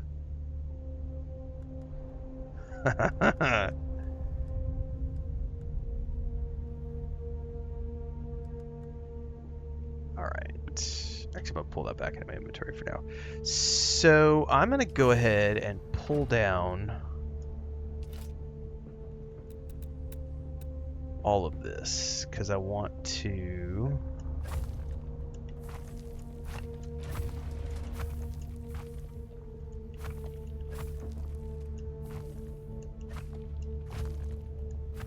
flesh this out anymore. So, let's change the set. Dune Man. We want Dune Man blocks. Nope, sorry. There we go. Structural blocks. Let's do some more foundations.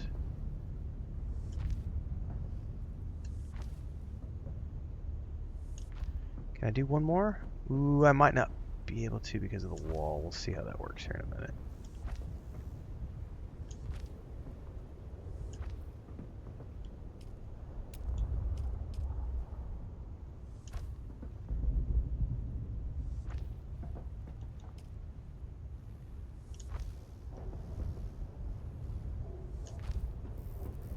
We got this.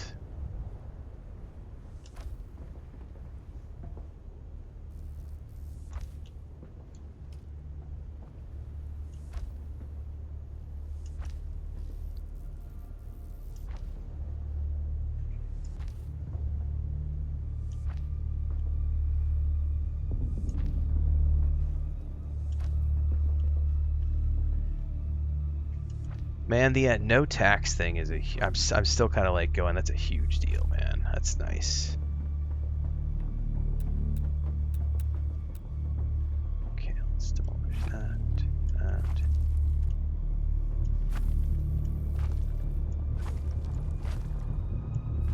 Oops, demolished the wrong one there. Man, I remember it used to be too, if you demolish something from below, it would destroy the whole thing, and that totally didn't fall down just now.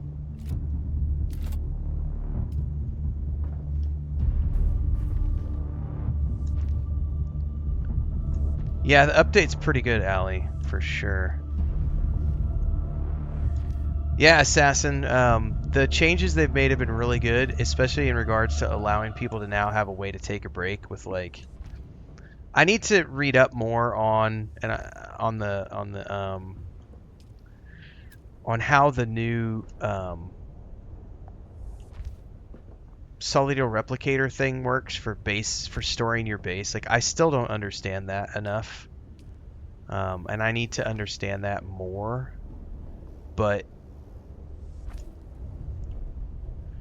being able to like store everything and just go offline for 3 months in between updates is a really, really good thing. Yeah, no, I'm hoping that as soon as it comes to console, my plan is to immediately get this for the PS5 and do it all over again, because I really do like this game a lot.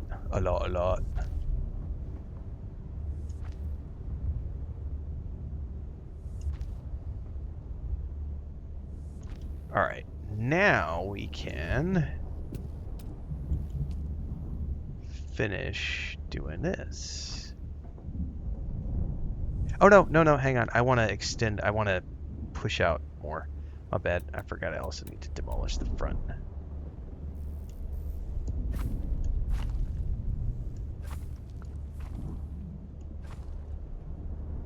Is there a storm coming? I wasn't paying attention.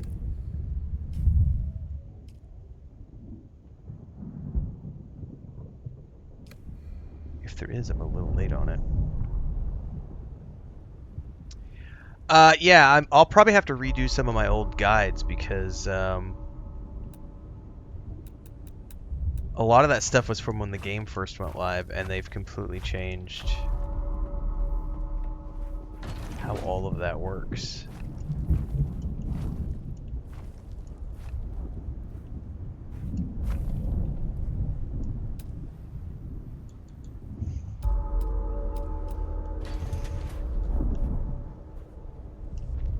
Alright, I should be able to come all the way out here now because this is a nice flat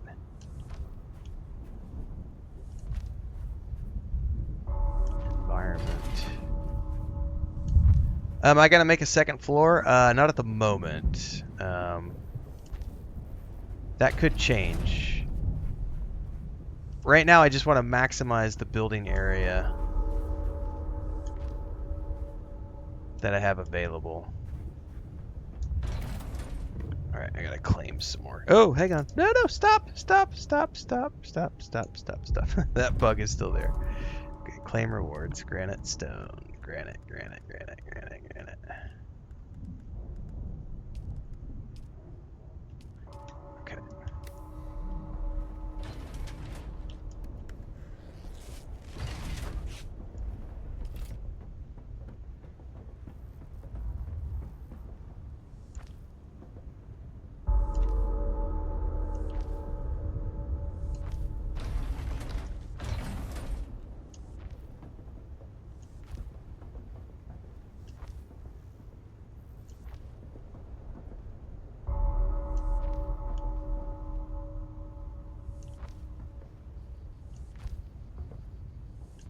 Okay.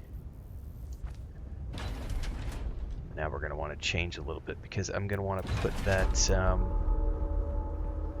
going to put that garage door over here.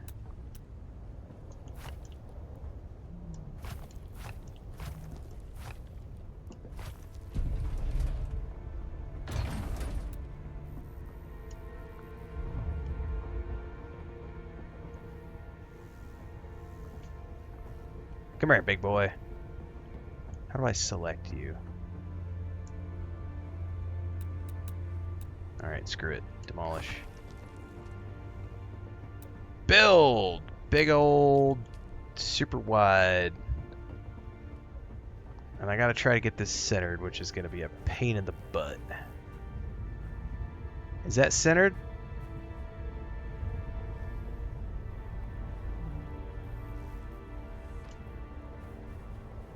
Yeah, that looks nice. Oh yeah. Okay, so let's go ahead and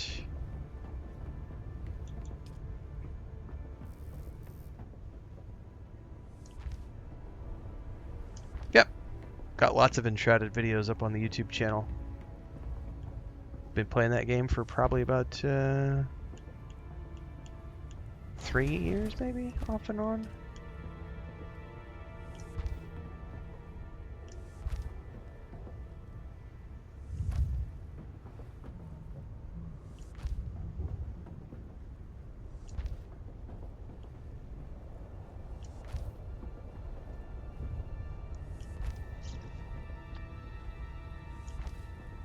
Oh, you better not give me any hissy fits about my being right on the edge. Alright, I think we're good. I think we're okay for the moment.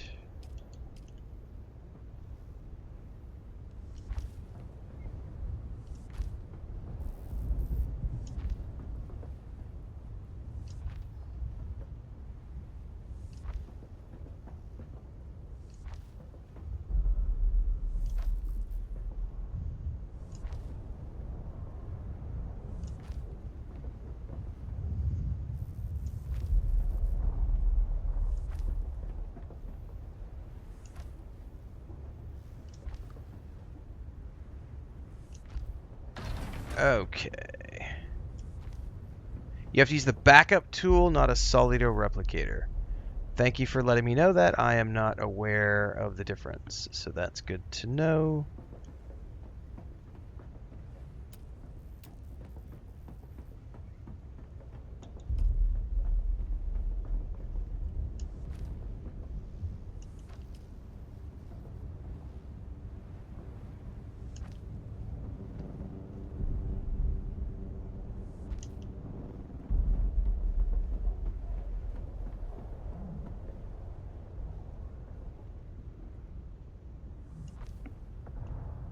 Backup tool. I'll have to try to find where that is. I don't even know where it's at the moment.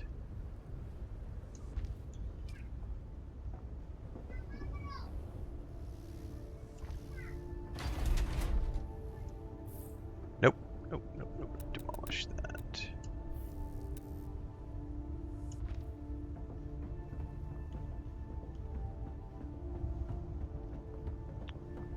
Backup tool is a thing. It's free to craft.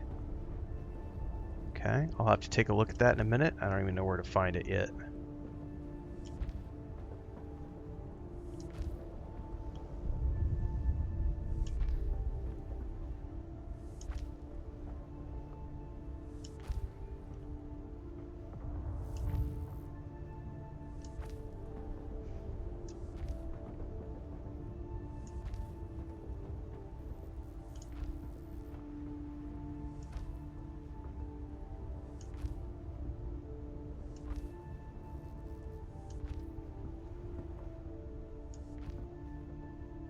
All right. That is much better than what I originally had. Okay.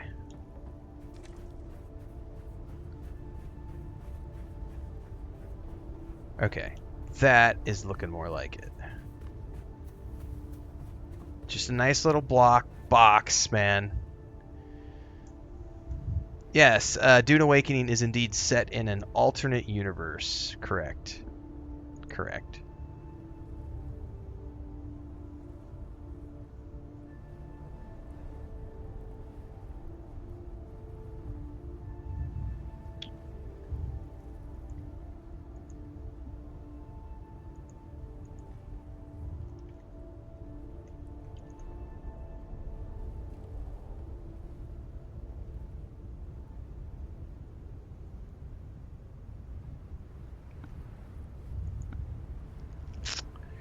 Okay.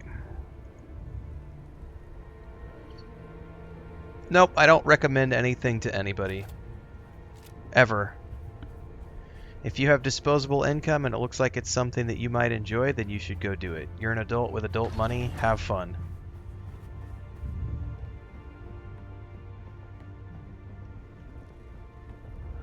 Let's move this out of the way.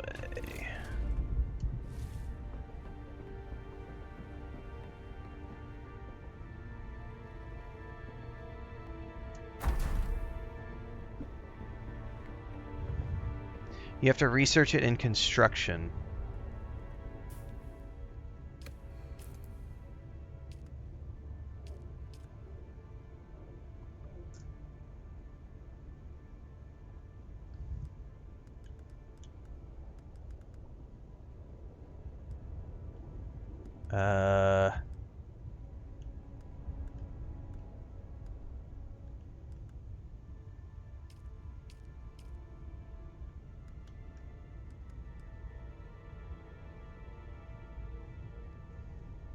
The base reconstruction tool? Is that the one you're talking about? Yeah, that's got to be it, because it says this tool can be used to save and restore structures, allowing for long-term storage. Based on the miniatures, the tool allows the owner of a subfield to remove and restore structures. The technology closely to be tracked claim to use forbidden nanotech. Works with general fabricator, survival fabricator. Nice sausage.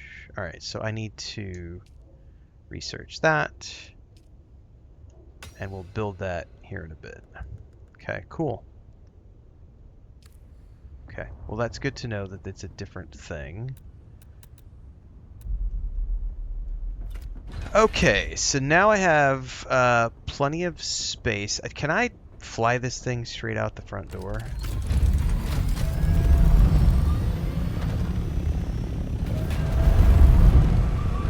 is the door not going to open?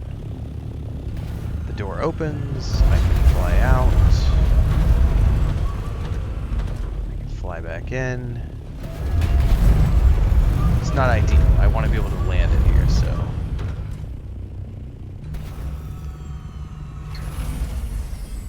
That's totally off, champion. Yeah, it has nothing. It's nothing remotely like Starship Troopers. Is there a fancy shield? Right there. Yes, you have a shield. And you do not want to use that on the sand, because the worms will come get you.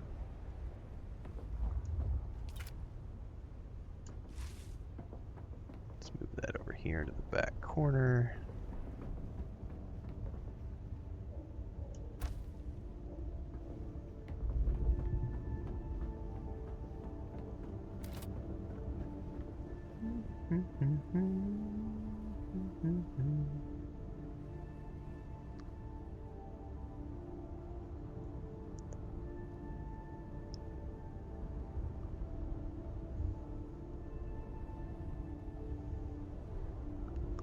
Yes, I have my tent ready.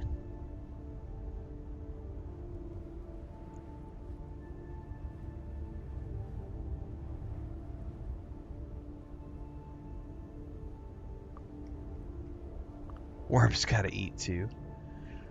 Okay, the question I have now is if I want to do a pentashield on the top of this base.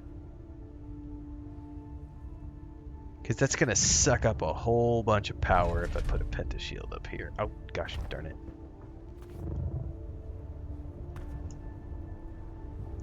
That's a whole lot of pentashield.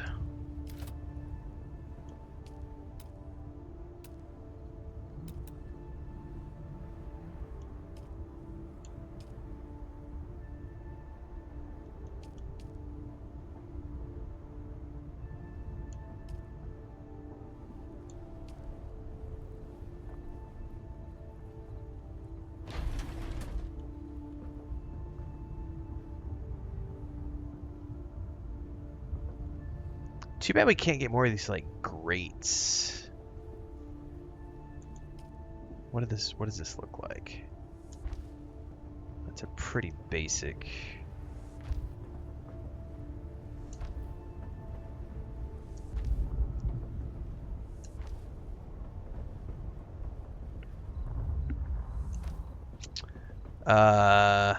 Both have giant insect creatures? No.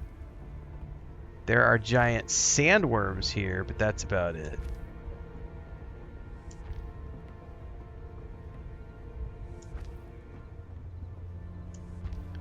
Not quite the same thing.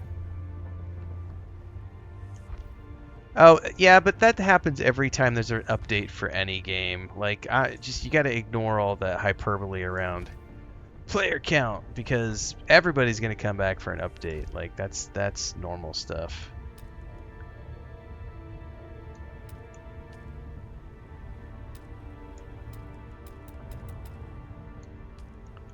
Alright, where's my pentashield?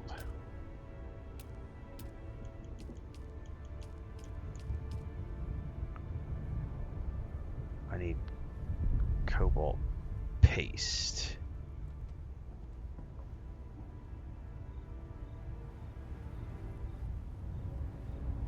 No. Why is it not letting me do the vertical thing? Oh, that's vertical pentashield, that's why. Where the heck is...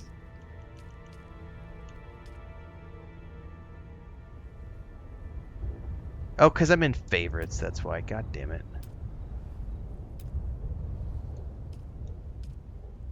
There we are. Horizontal pentashield.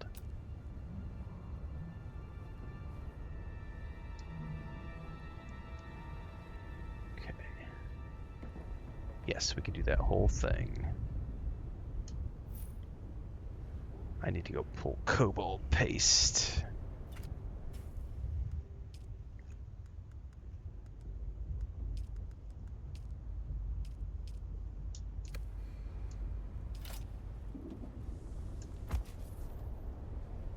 Hey, and it worked with my existing power.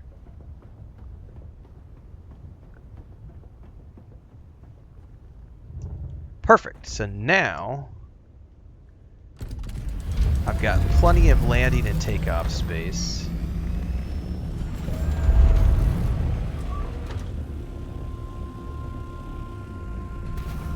Perfect. All right, now we're getting somewhere.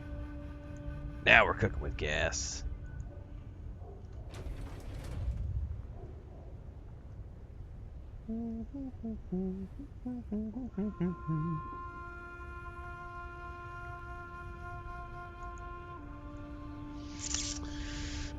Okay, we definitely need some lighting in here as well, and I'm gonna have to start working on reassigning. I'm pretty happy with all of this placement. One thing I want to change.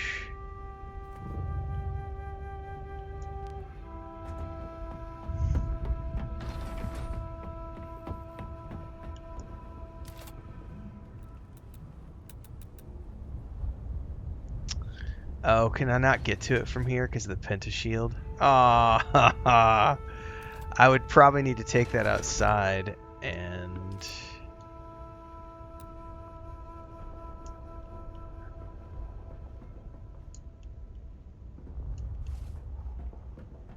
Can I jump up with it? Yep. And then we'll put it like...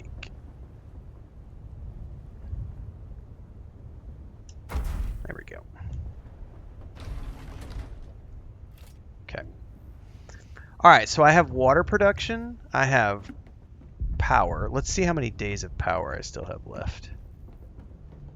Since I did that. The wind trap, I have no idea if it was working indoors or not, but I moved it outside. I still have 10 days of power. Do pentashields not take power anymore like they used to?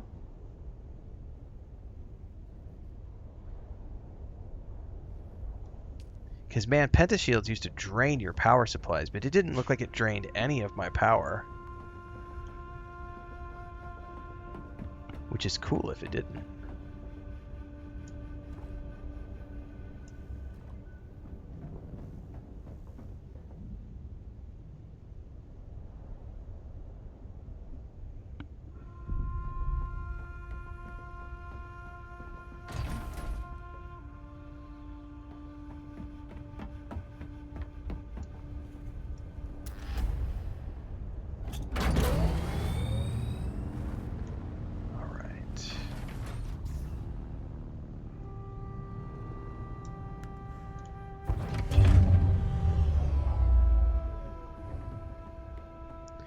I need some lighting in here, and then I can start worrying about moving everything around. Where are the lights at?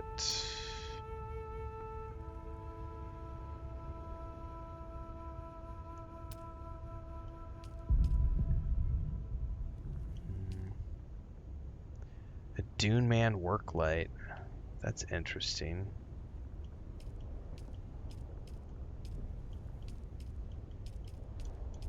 Smuggler table lamp. Sausage, my wife's giving me silent treatment. Chome's ceiling light. Oh, that's like a whole...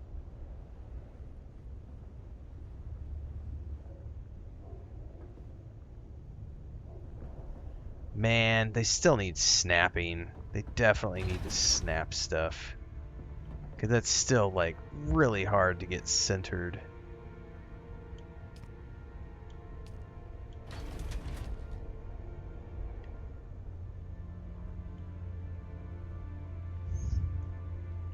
I mean, I could try to get it centered, but that's probably a lesson in futility. Hang on, though. Are there 3 across here? Let me try to see if I can't get this to work. Because I want it horizontal, essentially. No, that looks like it's angled.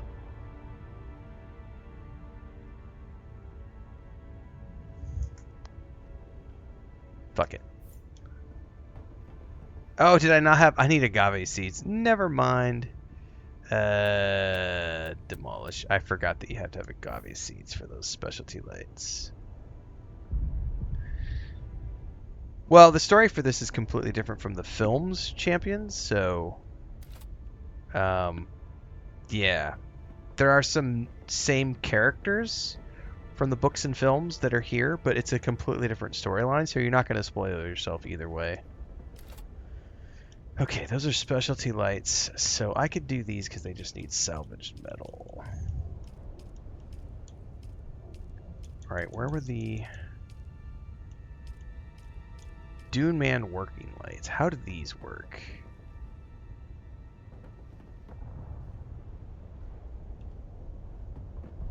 Maybe put one on either side of the door.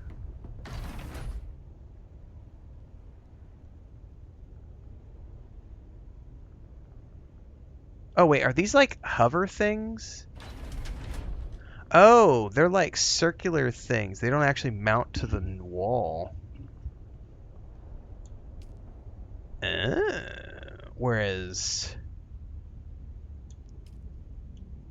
these ones mount directly. So the wall lights are the ones I need to look for. Smuggler wall light. Those look kind of cool.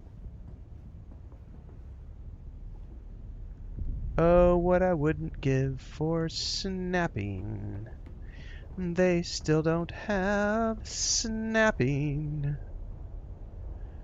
Damn you for not having snapping. No, I don't recommend anybody buy this game. I recommend you watch people play it, watch people stream it, and then if you think that it looks like fun, and you have disposable income, then sure, take a look at it. But you should never do what someone else... You should always just do it based on your own recommendations. I think it's a fun game. I have hundreds of hours in this game. I personally enjoy this game a lot.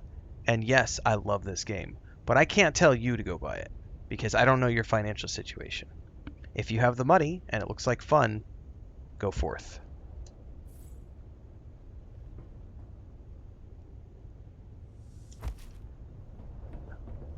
I don't feel like that light did squat.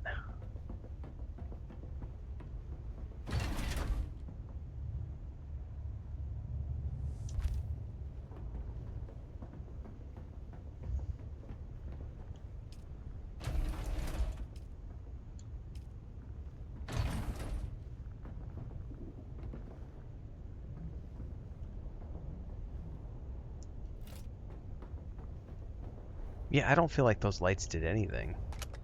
That light does something.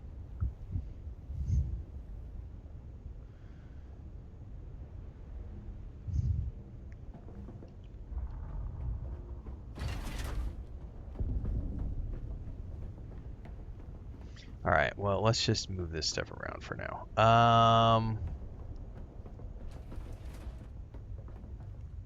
Let me work over here.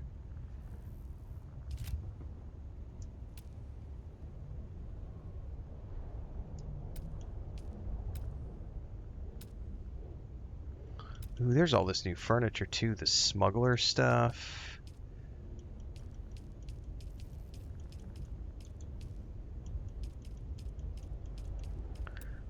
Alright, well, let's ignore all this for a minute. Here's this is what I'm looking for.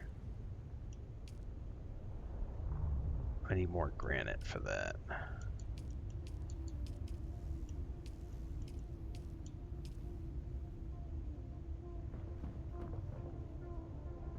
Alright. I only play games I hate because I'm a bitter old man. That's right. I play games to rage. What game is this? Asks Andrew over on TikTok. I don't know, to be honest with you. I really don't know. I suppose I would have to like check the title of the stream, the category of the stream, maybe the hashtags. All of that might tell me what game I'm playing, but I honestly am too lazy to do that. I can't be bothered, so yeah, I don't know.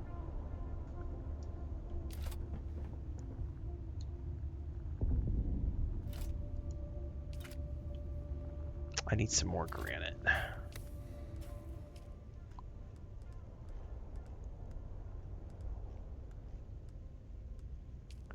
I wonder how long they're going to allow the claim items to stay with us, or if there's going to be a limit. Like, are they going to go away after 3 months or something?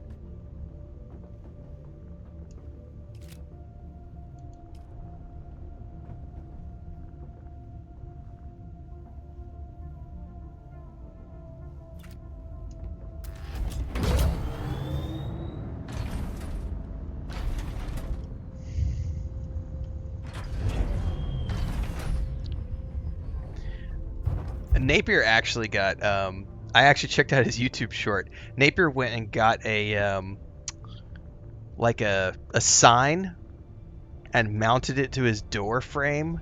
And so it comes out above, like, where he sits. And so you can see the sign. It's a digital sign that has, like, the scrolling text that goes across.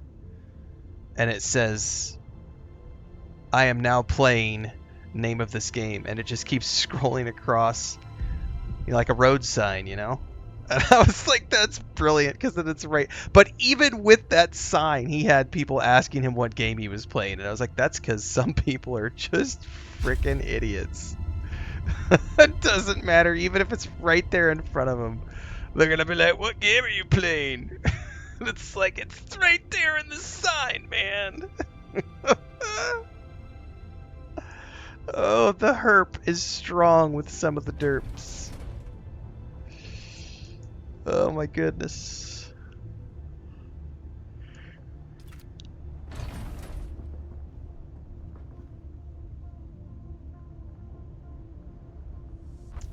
Okay.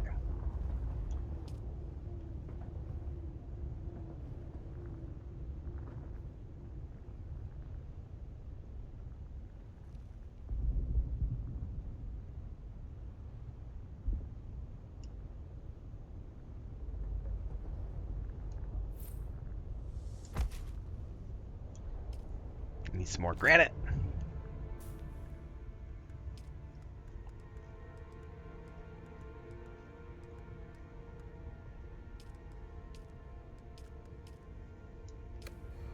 Reading hard. Words are hard. Words make my brain go,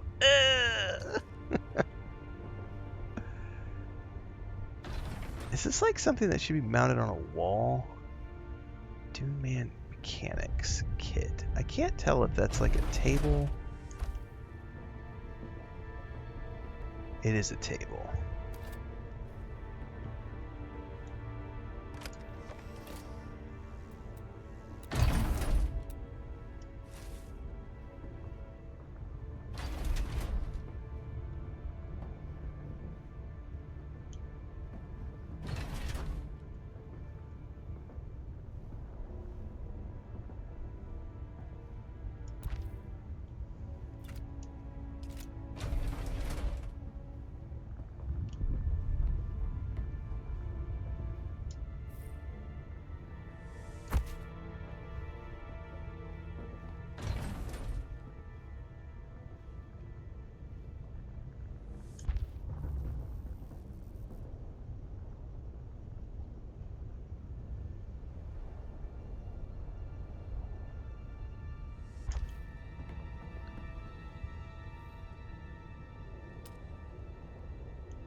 Okay. Alright, now we got our nice little cubby over here. Get some floating lights, I guess. I wish I knew how these worked a little bit better.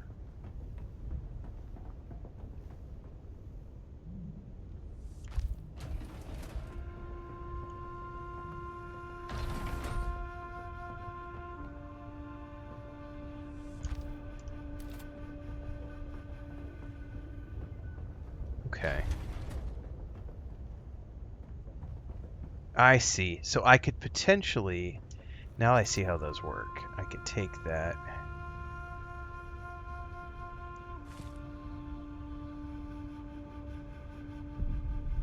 and just turn it, because now I know how that actual light works. I see. Okay, so that can actually light up my table and stuff.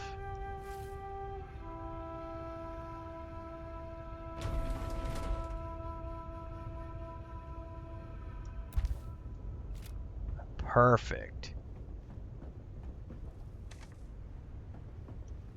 Sort of. I still don't feel like those lights are very good, man. This light rocks. Like, this light is super powerful.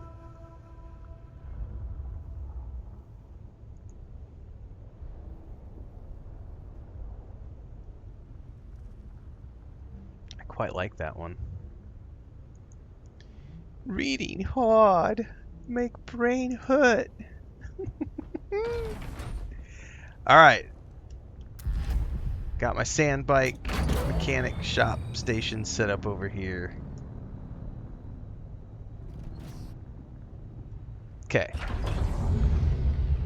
That's nice. Okay. Now, I obviously need a better parking space for that bad boy. It needs to be parked more back in the back, so... Let's, oh man. I would rather have these in their own little space along the wall.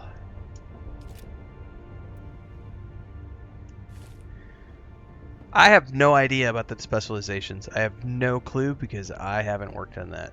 So for anybody who might know, No Clips over on Twitch is asking, do you need to upgrade the Landsrad to access the new specializations? I can't answer that question because I haven't touched it. I literally logged in, claimed my package, and came straight here to start rebuilding a base so I can get set up to play over the next couple of weeks.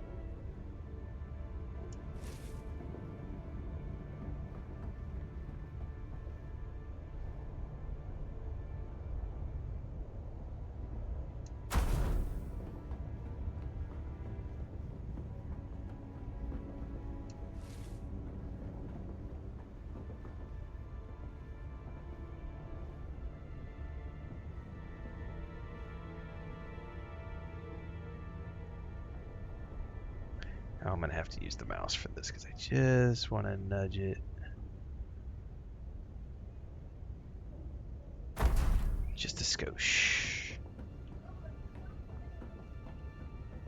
Just a skosh. Drop that over here for the moment. Drop this over here for the moment.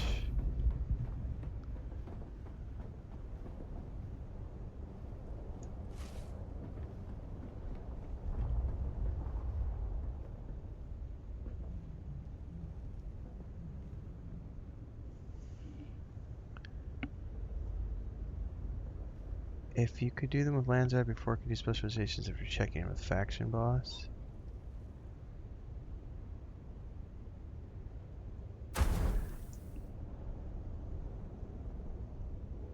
I don't know. Yeah, I haven't looked. I don't even know where those could be found, to be honest with you. Like,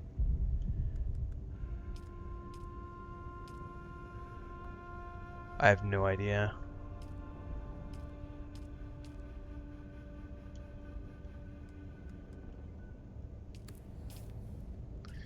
Because there's the Landsrad missions, and then... yeah, I just don't know. You have to be at a certain level in your faction, says Deal. Okay. Before you can get access to it? That makes sense.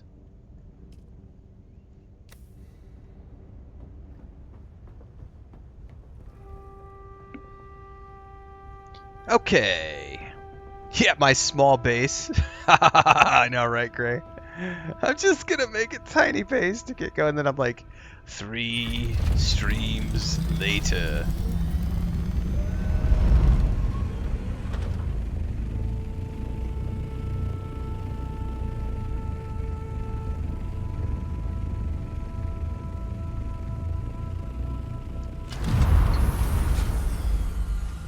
That's reasonably back there.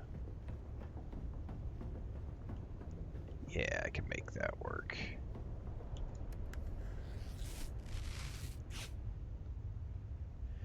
That's another question. Do you have to have max level? Because I'm only level 178, so I don't even know. And I don't have any armor anymore because I literally just parked myself with the still suit. So it is a nice T6 still suit. It's the Saturnine set, but it doesn't have a ton of armor on it and stuff. So I'm not sure how the new content's gonna work when I go to do it. Castle says you have to be level 5 with your faction to get a mission that will give you access to the Landsrad and specializations. JK says at faction level 7 you get access to the new specializations. Okay, so I'm at what, faction level 5 or something? I don't even remember where to see that, to be honest with you.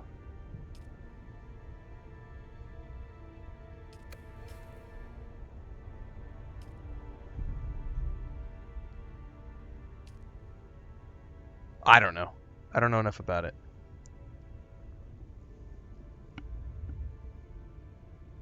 I don't even remember where to see. Isn't it on my main page? House operator. Yeah, I'm level 5.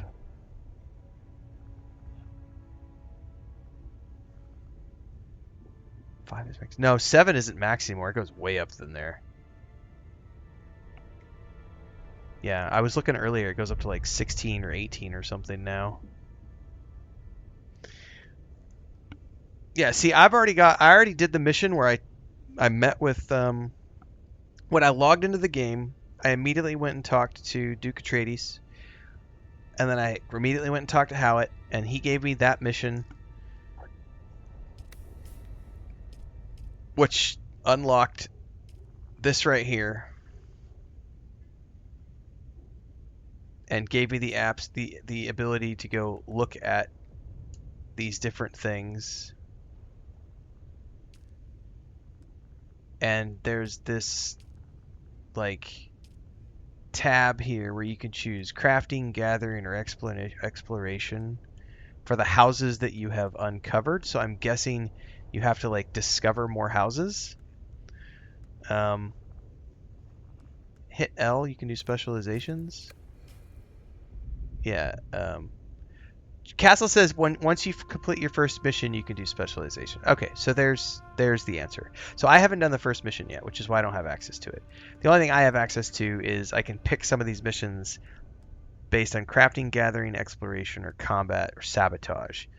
I would probably do exploration because I really like exploration. That's kind of easy to do. So like Fremen finds. Use scout imaging to acquire Fremen artifacts from Mos Kirat excavations. I don't know what scout imaging is. So yeah.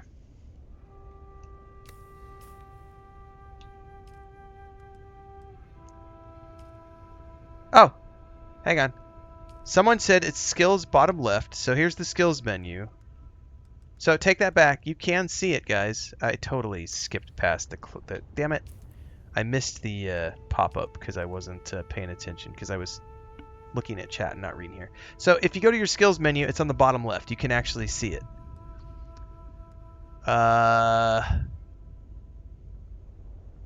And I wished I would have seen that pop up because I totally missed it. Maybe there's a... Ah, here we go. Specializations are a new component of the skill menu. They offer 5 distinct categories of activities to progress through. Gain specializations and XP by completing Landsrad missions of each category. Traits can be purchased with Spice in the Specialization tab. Having enough specialization XP will unlock trait for purchase. Traits enhance your character permanently. Choose which traits to purchase in any order. Take Spice Melange.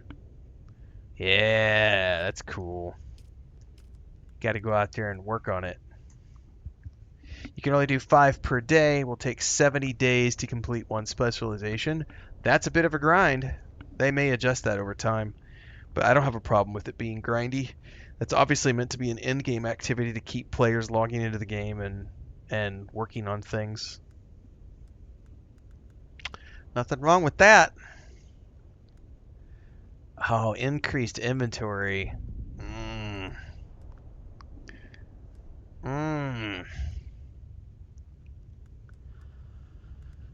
I like that. Gain an additional skill point. Effective salvaging. All sorts of goodies.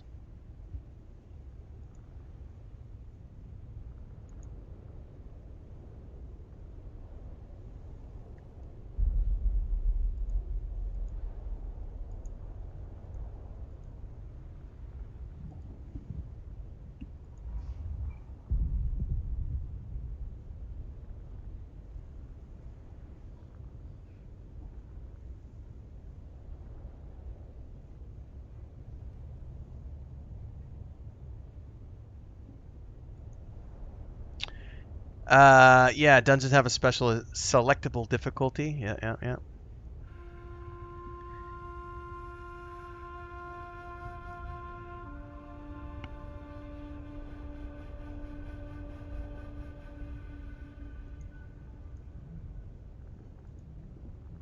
Ugh.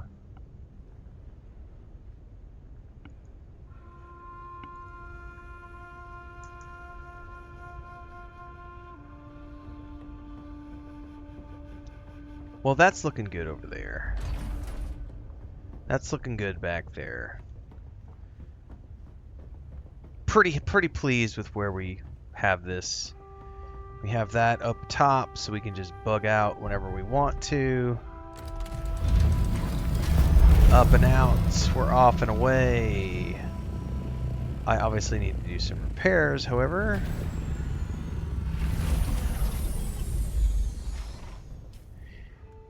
Because it looks like our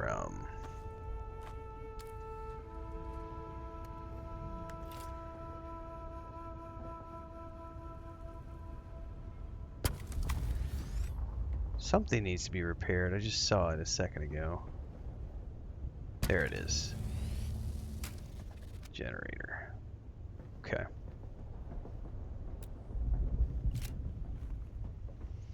Dungeons are entirely soloable. Yep.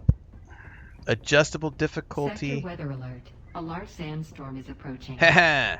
Sandstorm can come all at once because I have my base built now, so. Neener, neener, neener. And that's really all I need is this little place. And then from here, I mean, I'll probably build some more stuff out tomorrow as needed. I'm definitely going to need the repair station. Matter of fact, we could probably just build those right now. What is it?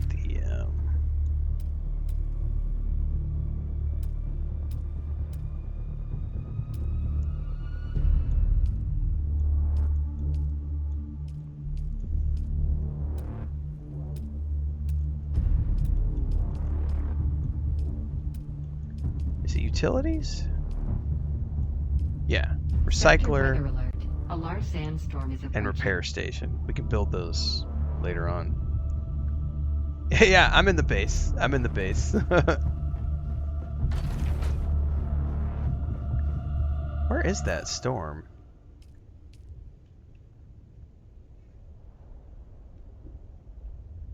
Oh, it's coming. It might miss us.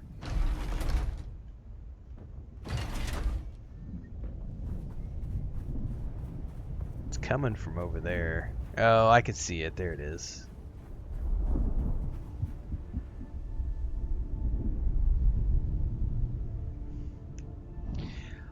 I gotta say, my favorite addition, guys, is that right there. That light that follows you around, that is a massive... For those of you who remember how dark it could get in those dungeons, that's a big deal right there.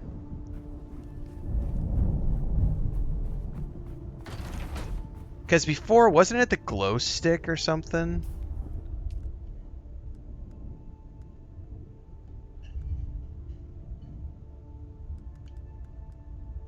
Yeah, I think it was like a glow stick before. Sector weather alert. A large sandstorm is approaching.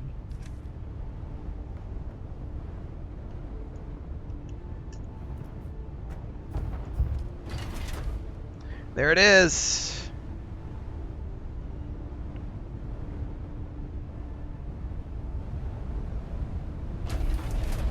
We are sheltered, watertight. Yeah, the glow stick on the hip gave an inch of light. Now it's like we have the whole thing, which is nice.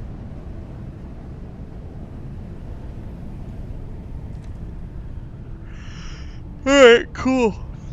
Alright, I think it's going to be enough for me tonight, everybody. I got a basic building set up, basic structure. We're going to dive in. We'll probably build a few more things tomorrow morning, and then we're going to dive into quests. Do the storyline first for Chapter 3, and then we're going to go start looking at the Landsrad stuff and see what there is to see. We'll be starting at around 5 a.m. normal start time tomorrow, and we are going to be doing Dune Awakening first thing in the morning for the next, I don't know, week or so. Check out all the new things. And then whenever I feel like I'm wrapped up with everything, we're going to use that new tool to pack up the base and put it into storage and go off and play other things. But we have a busy month this month with Norse Oath of Blood, High on Life 2, Towerborn, and something else that I forget that we're going to be playing this month.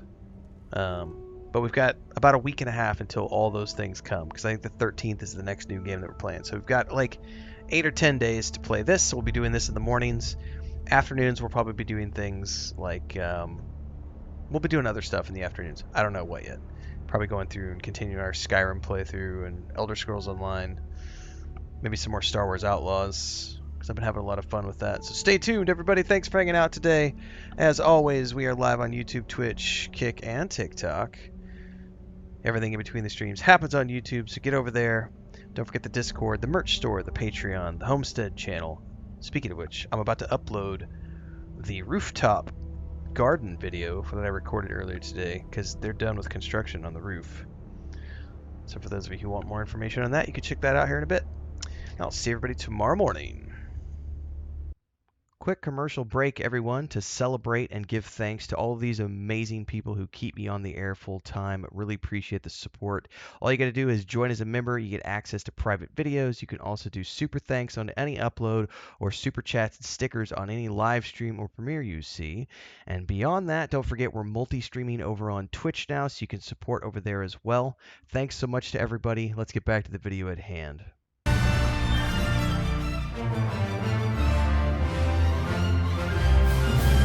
We have friends everywhere.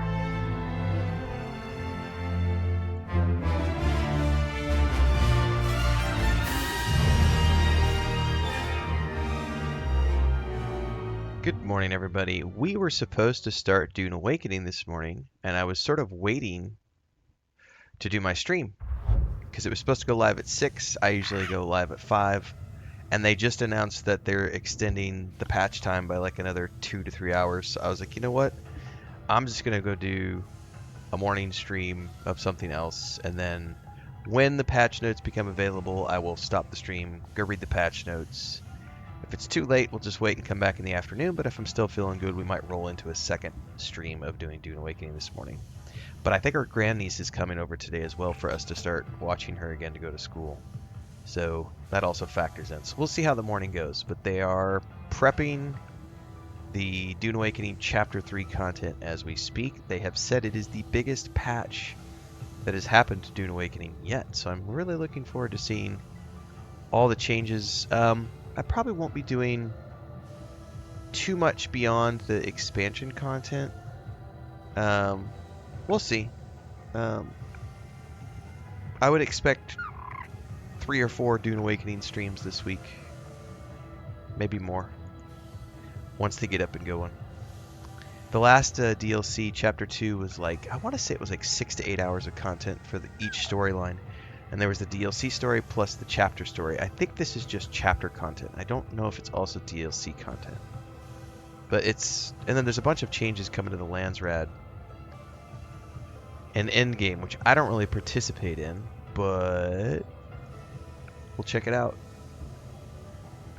just to see. So good morning, everybody. We're going to do some more Star Wars Outlaws this morning for a couple hours at least before I decide what we're doing for the rest of the morning. And we'll go from there. I do not remember what I was working on.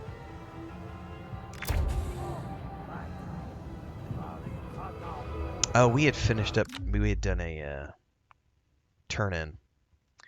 Yeah, that's where I have options.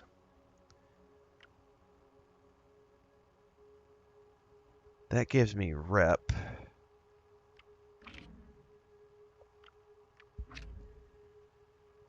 Yeah, I would like the speeder upgrade, please.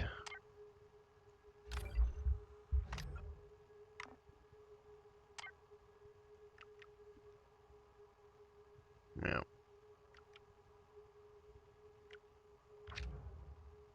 Or is that one already completed? No, sell as people is. Yeah, we gotta go all the way over here. 'Tis a long way away.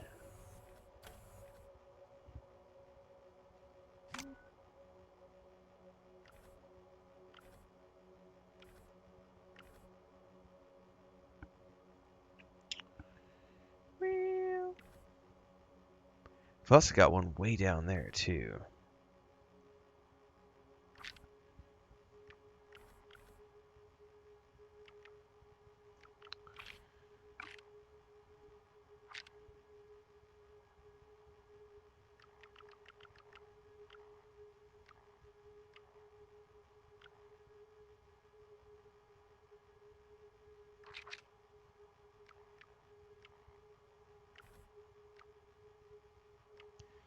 That's probably the closest.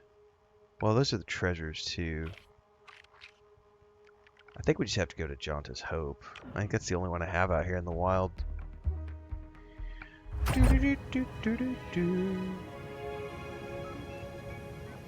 What's up, Devon?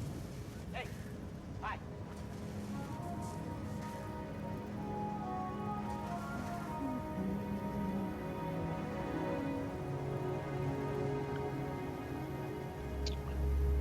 Alright. That's that, that's that.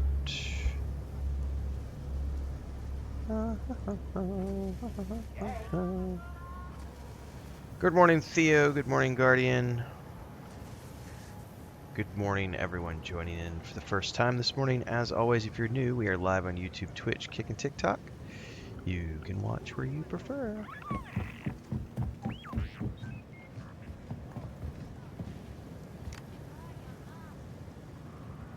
Oh, I don't think I want to talk to him yet, actually. Hey, got the fuel injectors here. Perfect. Let's get them installed. I don't want to take off. I just want to be able to mod some things here.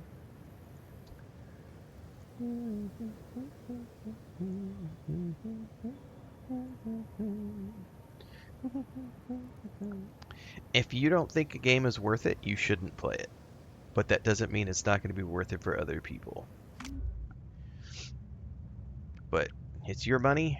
You're an adult. Do what you want with your money. 'Tis that simple. All right, fuel injectors are good. Just give me a minute to get it ready for takeoff. If this pushes me straight into the cockpit, yeah, I may need to reload. I didn't want to actually go off the planet yet. Days. It flies, kinda. You got another job for me? How do you feel about crossing imps? Not good. Kate, tell her It doesn't matter. Either way, we're going to be able to go do something fun. No around here. That's why we pin it on the pikes. And how do I know Crimson Dawn won't burn me after I pull this off? You don't, but that's the game we play. And yeah, I play it better than most.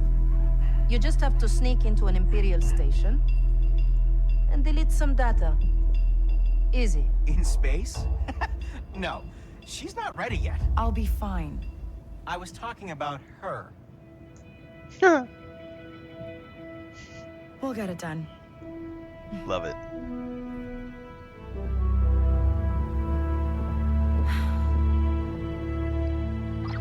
There. She can fly now. But the hyperdrive is still on the fritz. Oh, so I still can't jump. Guess the core worlds will have to wait. Yeah, but we can go fly around the local system. Alright, it didn't push me straight into combat, which is great. Okay, so I actually want to...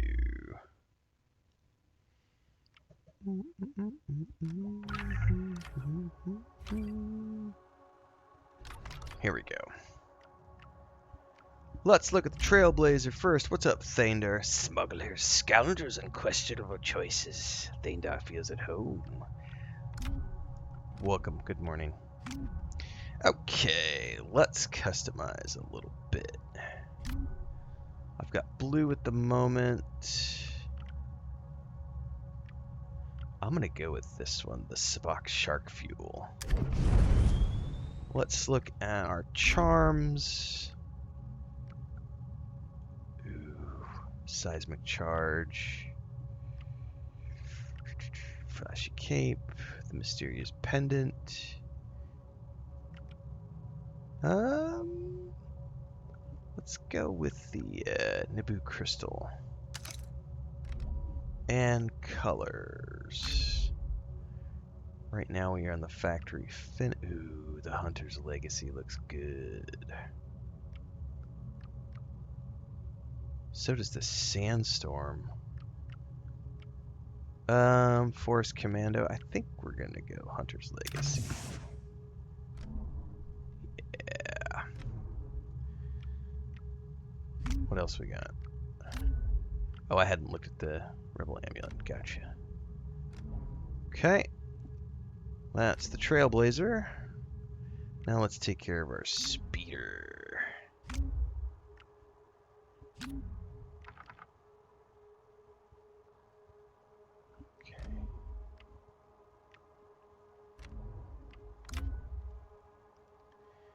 Yeah, don't touch it until you have time to do it, Devon. Oh, I think we're gonna go map case as always. I really like the contraband container on my speeder bike. Or the slap ball trophies. No, we're gonna go contraband container. And here we're gonna go seismic charge. Now let's go mysterious pendant.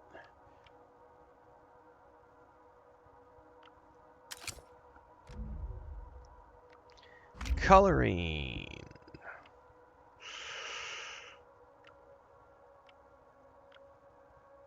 The Dune Sea. Oh, wow. Oh, the Infiltrator looks nice. Kessel Runner looks nice. I think we're going to go Kessel Runner. Yeah, that's looking dope, man. And that is why I buy Ultimate Editions of my games. Because I like to play around with the cosmetics when they are offered. Happy to do so. Alright. Oh, I'm well aware of the Starfield Star Wars mod. I don't feel the need to use it. If I want to play Star Wars, I'll go play Star Wars. If I want to play Starfield, I will play Starfield. Doesn't mean I think it's bad. I think it's great that people are doing it. Bubbalonia's been having a lot of fun with the Genesis mod. And I have enjoyed watching him play the Genesis mod. But I have no desire to myself play the Genesis mod.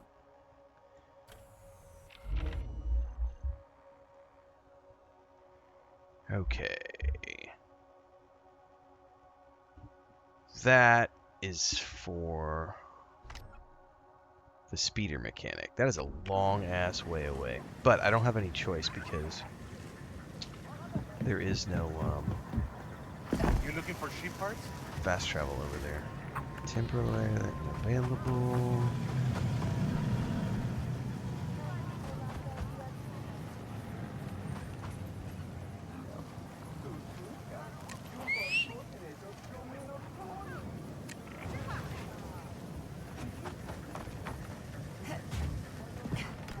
Ready, Nix?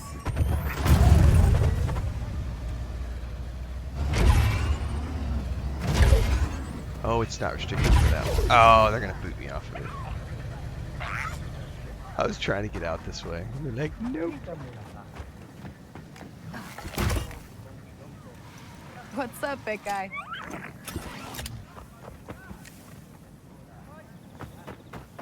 Come on, speeder. I might have to run over here to get its kick out.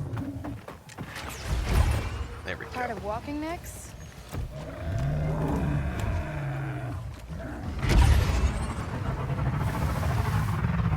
Gotta travel a ways.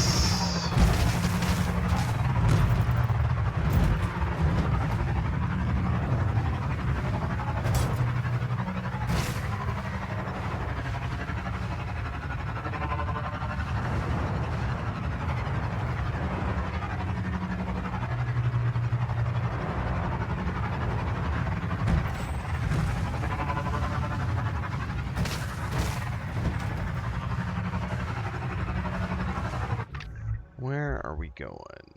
I can get there if I cross and go up that way.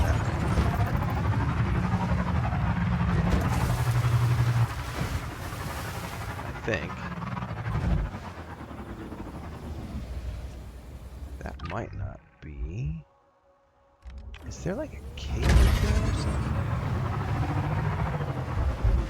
Or a climbable wall?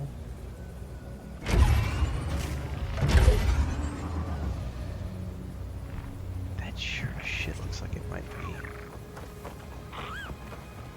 No, I don't think it is. I think I'm imagining things.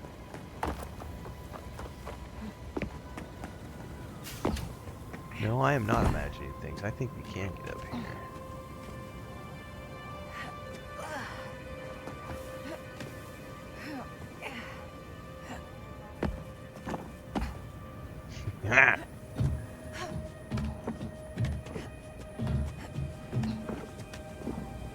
What is up here?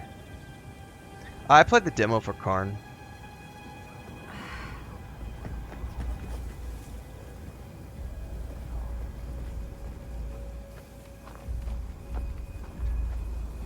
Yeah, I would rather not get shot.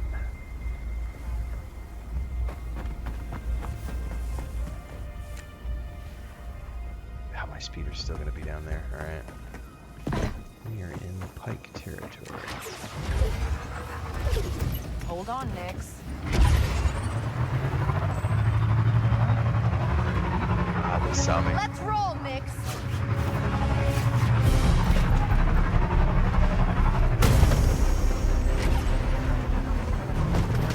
Not bad, eh, Nix? They're on foot, I'm not too worried about it. Oh, I did get a negative ding in my rep though. Got caught trespassing. Oh shit, I went too far. Back it up. Nope, we're going off. Oh no! How many of them are there? Oh Jesus, that was a little farther than I Let's thought hope it was that bike gonna be. modders around here. Huh. Wind fishing. That must be Kadua. More?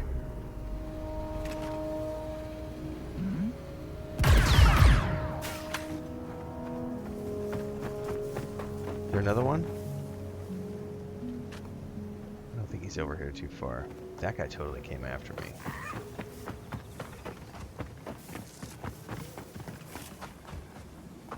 Whatever, it's the Pikes. I don't care.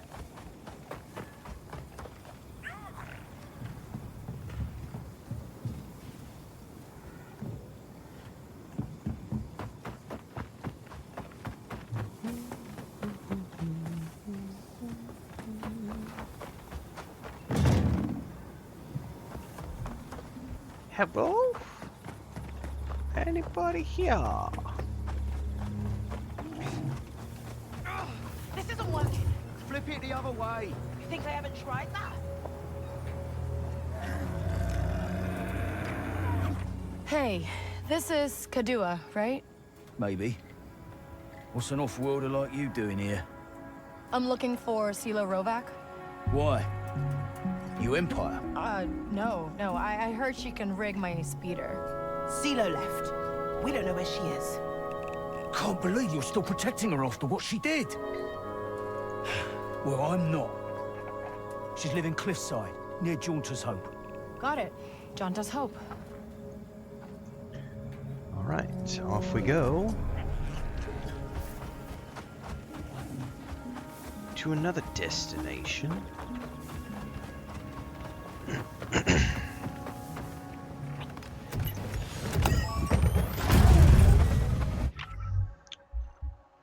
We are going to be going over there. I could just follow the road down there.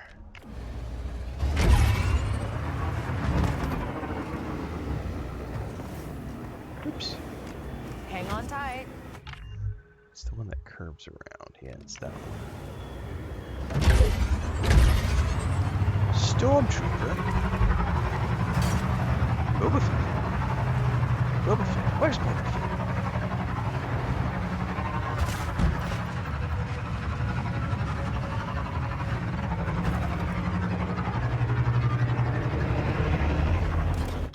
We taking a left here? Yes.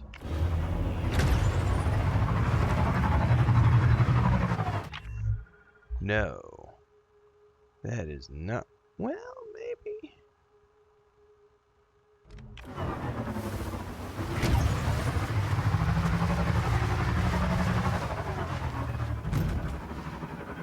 I don't know that I've ever come up this way before. I think I've always come up the other side, which is a very long path.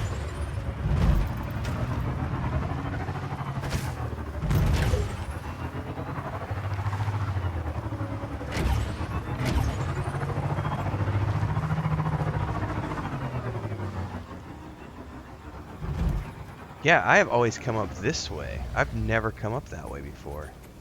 That's cool.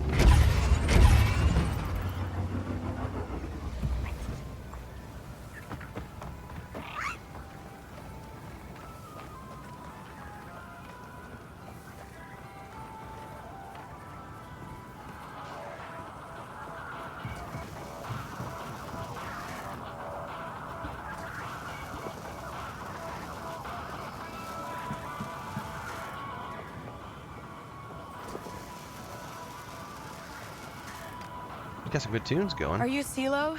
I need to kick up the power on my speeder. I don't work with off-worlders anymore. No, not my first playthrough. Nope. But you look like you're out of options. Got a name? Right, sorry. It's Kay. Kay Vess. I can help you, Kay. But if you want a real kick, I'll need a part. An atmospheric accelerator. The imps have one in their wind harvester. I mean... tomfoolery. Why don't I just steal it for you then? Oh, yeah? Then take these. They'll power down the turbine, and that's your way in. All right. Sounds good. I'll take care of it and meet you back here? I'll send the coordinates.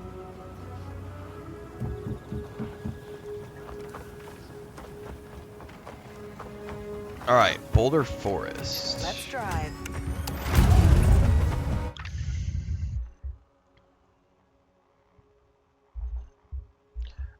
I'm just gonna go cross country, I think, because I don't have any fast travels. Oh, you know what? I might not be able to make this jump. I don't think we're gonna survive that. I gotta close my eyes. That's what I thought. I can't. My nausea just went. What? Vertigo! Vertigo! Red alert! Red alert! Okay. Fall damage. Fall damage.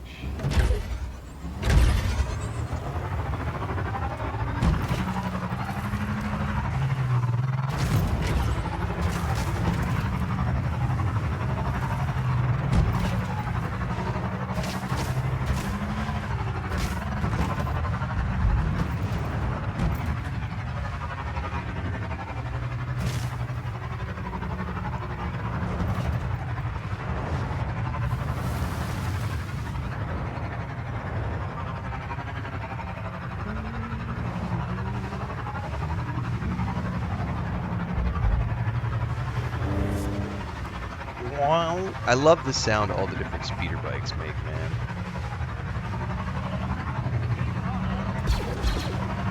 You guys are on your own with whatever that is.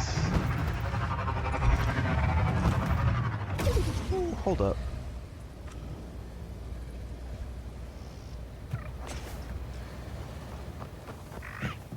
Is this a treasure thingy we could do really quick?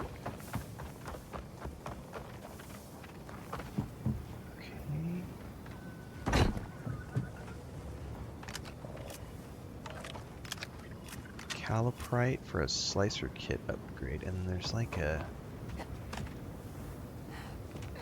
Where is this leading? Can I charge that?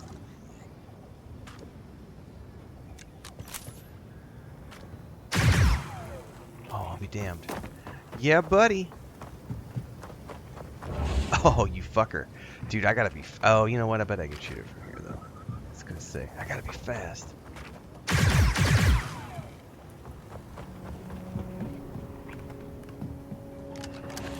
Treasure. Dang, Ferric. Ooh, a new Nyx accessory. I think that's everything. Well, thank you very much. Ready to go? Big fan of your work. I like treasure. I like 'em shiny. I like 'em clunky.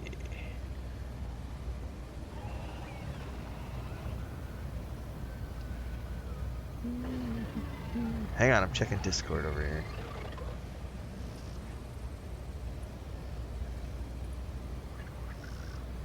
John says I finished Act 1 of Tainted Grail. Nice. It's a phenomenal game. I don't know that I'm going to have time to finish the DLC. Like, we're getting into new stuff now. I've still got more DLC to go. It's all good. I've already done a full completion of the game, so I'm not going to feel CeeLo, how do I use those, horribly guilty. Mag disruptors. Just secure them to the circuit panel near the turbine. Guess I probably could have figured that out. Oh, and they're low capacity, so the charge might not last. All right. Let's go, Nyx. Let's drive.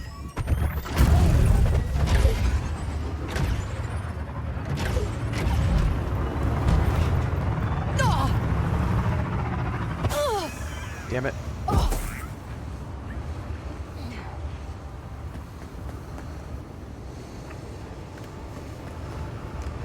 Hold tight. Those charges didn't really last. I'm past the turbine, but now my exit's blocked. Shouldn't be a problem for you, though. I mean, you are really good at this. No, yeah, I am. You just think there'd be an easier way to get an atmospheric accelerator. Actually, I only made the one. It's in the converter room at the top of the harvester. The Empire stole it? I gave it to them. In exchange for some off-world parts. I didn't know they'd use it to divert the winds and cut off our farmers. Well, the good news is, they won't have it for much longer. They won't have it for much longer. Is Baldur's Gate 3 worth it for non-D&D players? If you like turn-based games and you like cinematic narrative RPGs, then yes. It's very light. I mean, the only thing that really defines it as a D&D game is the fact that it's a Forgotten Realms setting. And it does use 5th edition D&D mechanics. But the story and the turn-based gameplay and all that stuff, if you've played one turn-based fantasy RPG, you've played them all. So like, you've got the original Baldur's Gate games, you got the Icewind Dale games, you've got the Neverwinter Nights games, you've got the Wasteland games, you've got the Fallout games, the first 2 Fallout games, you've got Pillars of Eternity 1 and 2, you've got Dragon Age Origins, if you've played any of those games, you're going to understand everything that's going on in Baldur's Gate 3 from a mechanics standpoint. It doesn't matter that it's Dungeons and Dragons. It's dice rolls and stats. So your character has stats, there's classes, you get abilities with your classes, you have a party-based game. it's the same thing everywhere. So if you've ever played any other turn-based, class-based RPG, there's no difference other than the setting. That's it.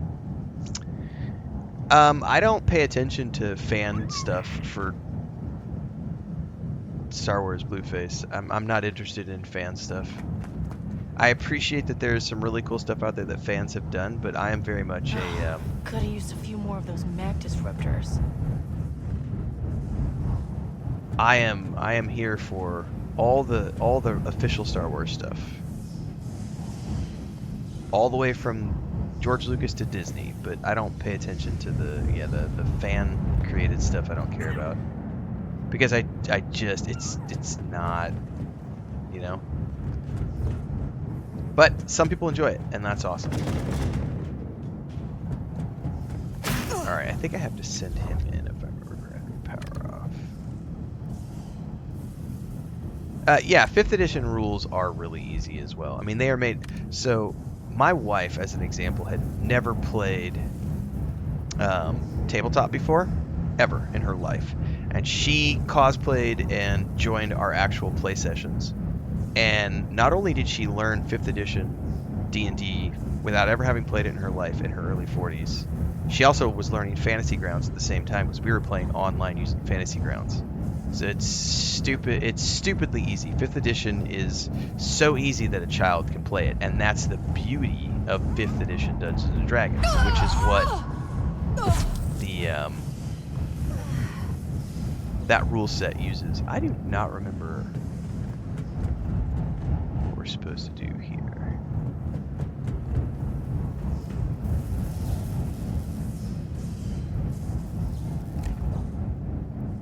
I don't see anything that I can shoot at. And I can't send... Hang on, there is a tunnel right there.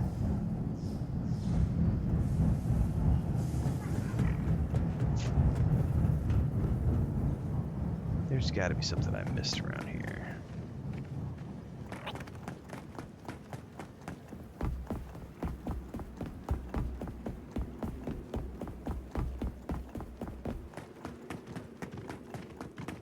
I don't remember this being tricky. So what am I missing?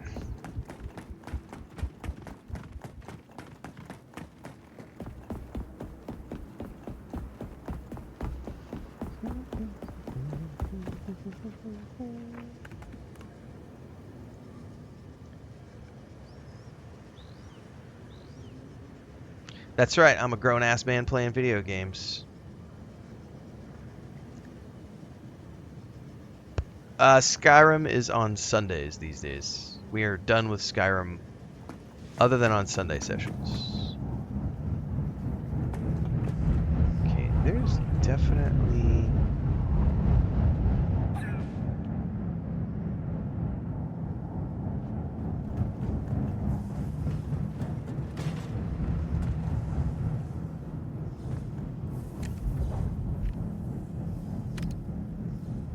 He's supposed to be going through there, and he's not. I wonder if this is slightly bugged out. Send. Nix? It's showtime. It was, so I had to, for some odd reason, it wasn't, there it goes. No, he's still playing around. So it's not registering for some odd reason. It's probably a... He's in there. Could you get that? There he button, goes. Nix? Alright, for some odd reason it wasn't registering. Interesting. Alright.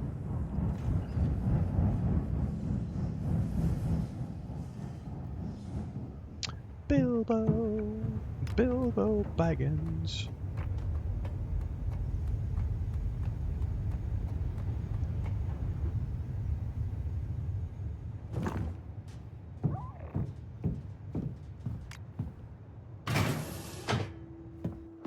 Here we go. Yeah, I gotta worry about the wind in here a little bit.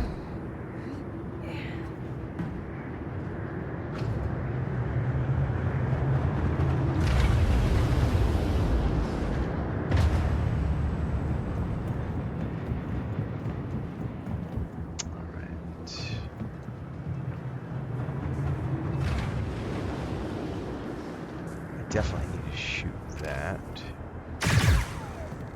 Maybe not yet. It's on the fritz.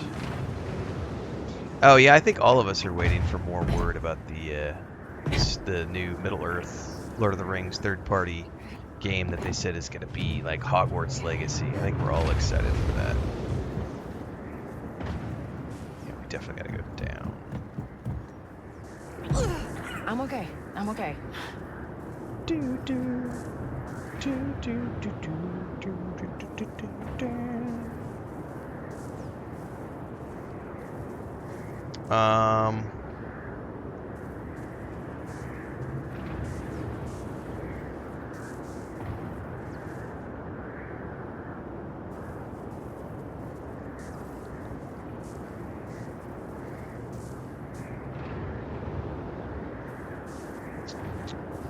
Well, we didn't have all of those things going on at the same time, so tomfoolery. So, like, when I was living in Cancun, when I met Chris, I was writing full-time. That was my day job. I was a writer. So I was doing website content, I was doing travel guides, I was a freelancer. So I had a business called Complete Writing Solutions, and that's all I did. Like 6 hours a day, I just wrote content for people, at least 6 to 8, and then editing. When I started doing my own travel guides and was building up all that stuff, I did that in the afternoons. So I would get up at 4, like I always do, work until about 10. Chris would get up around 10 because she worked nights. I would go meet Chris, and we would go around town and hang out because we were dating. So we would go to the beach, we would go to the islands, we would go do things, and I would just document all of that stuff with her as my girlfriend. And that stuff is all out there. Like, you can go, if you want to go back and look at all that stuff, like meeting her, dating her, all that stuff is all on the old travel blog channel. And so I would just work during the mornings and do the other stuff with her in the afternoons. And then eventually, I wrote a book and sold that book, and the book paid enough money in year one sales that I was able to just stop writing for other people and go full-time on creating my own content. And that's just been a natural progression ever since then. The homestead didn't come along until much later. But the way it worked then was like, Chris and I would spend 3 or 4 hours a day together. We were dating, and then eventually, when the travel blog got big enough and we started running workshops, she quit her job to come help me manage the workshops and everything. And that's when she started doing all that stuff. And then that's just been a natural evolution. Since probably about 2013, I think it was about 6 months before we got married was when she moved in full time, and we started just going all in together. And when you live together and when you live together like that, you live together and you work together, you have so much quality time together that there's not really ever a need to find a balance. This is going to be a great video to clip out. Because the work-life balance just happens because you're living together and working together. We actually got asked that question on a photo shoot one time in a different manner. We were doing publicity for this little bed and breakfast in Cancun. This has been years ago. It was a Canadian guy who had married a local girl, and he had been living there for years, and they had a bed and breakfast together. But they had gone and lived in Canada and came back to Cancun together. But they asked us on the photo shoot when we were there doing the shoot, like, do you guys like ever do anything for yourselves? And it's like, of course we do, but the reality is that when you do what you love and you love what you do, you don't really ever need to take time off. Like, you're just always doing the thing that you love. And so for us, it was like, if we're going to go have a beach day, we're also going to record that and put it out on YouTube and create Instagram content around it and share it on the blog, because we're getting to do the thing we love, monetize it, and share it with people. And there are absolutely moments that you don't record, and dinners that you go to that are just for you, and you go watch movies together, and you exercise together, and you do other things together. You eat together, like you go have morning bike rides and yoga retreats and drink coffee, and there's all sorts of stuff that you do together that are not on camera. But when you're living and working with someone, the work-life balance, at least for us, has always just been sort of natural. She has always had her interests. I have my interests. We combine for probably about 70% of the day. And the other 30% is she's doing her stuff, I'm doing my stuff. Here in the office, I'm usually live for 3 to 4 hours, and whenever I'm streaming, she's doing whatever she's doing. She will often come in here. Anybody who's on my streams long term has seen her come in. Like, she'll come in and sit down and chat when she's having her coffee first thing in the morning. She'll bring breakfast in sometimes, or lunch, or whatever. But usually the way it works is I get up at 4 o'clock. She gets up about 6. So I have a 2-hour run where there's nobody up but me. So I get up, I feed the cats, I do all the cat duties, start the stream, make the coffee, and then she'll wake up about 2/3 of the way through my stream. I usually wrap up about 7:38, so I've gotten a 3 to 4 hour stream in, and then I go have breakfast with her, and then we talk about our day, we do things together. Like yesterday we had to go run errands. Today we're going to go up on the roof, and well, actually no, that's not true.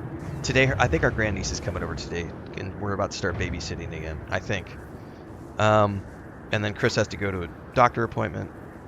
But yeah, we spend from about 8 a.m. until 3 p.m.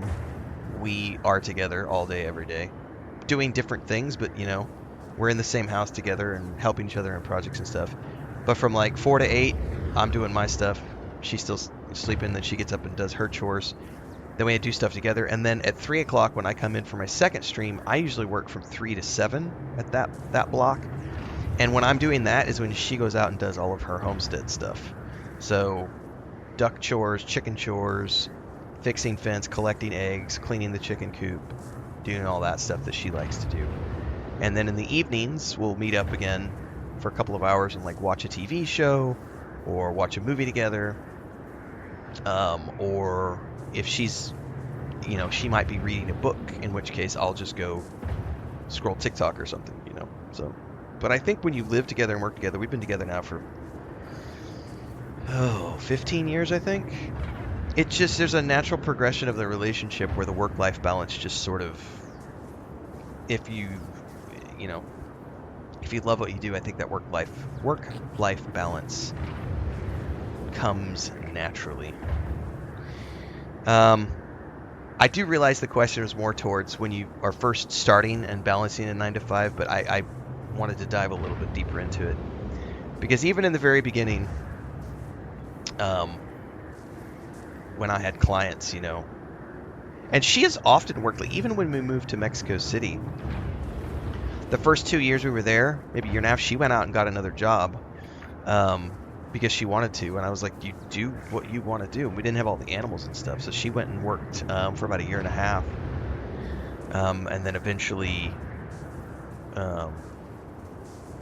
after about a year and a half, decided that she wanted to just take some time off and do some other stuff. And she got into doing, we were working on that tabletop project, so she stopped to do artwork for our tabletop in the game studio, for the second game studio. So then she was working with my brother and I on that project, doing artwork, probably about 6 hours a day. And that was a couple of years of work for her. So, yeah. I better scroll down and see if there's any follow-ups to that before I timestamp this. What's up, Gray? Lurk mode engage. In some regard, right time, right place. Yeah, a little bit, sure. Lou says 32 years together and we find a balance. I think anybody who's in a long-term relationship, if you have to find balance, otherwise it falls apart. I mean, it is hard work to make a long-term relationship last.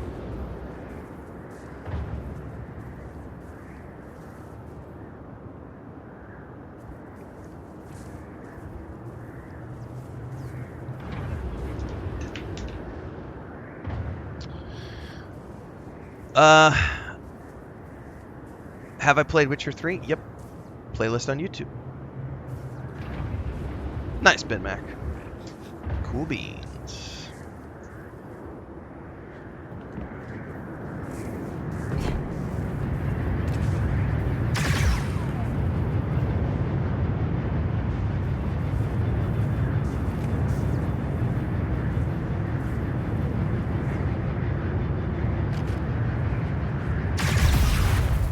There we go.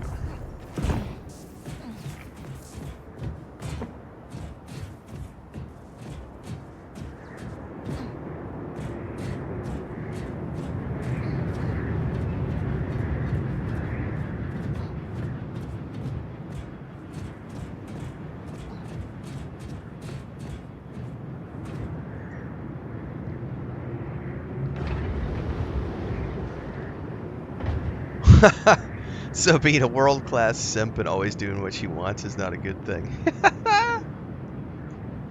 No, it's not a good thing. No. I think the big thing too in any long-term relationship is especially when you live together and work together. So a lot of couples only meet up together in the afternoons. Like during the dating period, they'll have a lot more time together. Then they get married or they move in together. And if they both have separate careers, you're meeting up in the mornings, then you're going away and meeting up again in the afternoons. And there's this huge gap in the middle that is your life. When you work together and you both work from home and you live together, or you work together and your work is you working together, like there is another dynamic. And we have definitely had our moments when we have butted heads, because by the way, anybody who has been here in the channel long term has seen her come in and get on chat and be like, I don't need a man. Like that's the whole time we've been together. I have a funny story that my brother reminded me recently. This is years ago after she had a surgery in 2014, I think it was. And we had to go back and we were staying with her parents while she recovered.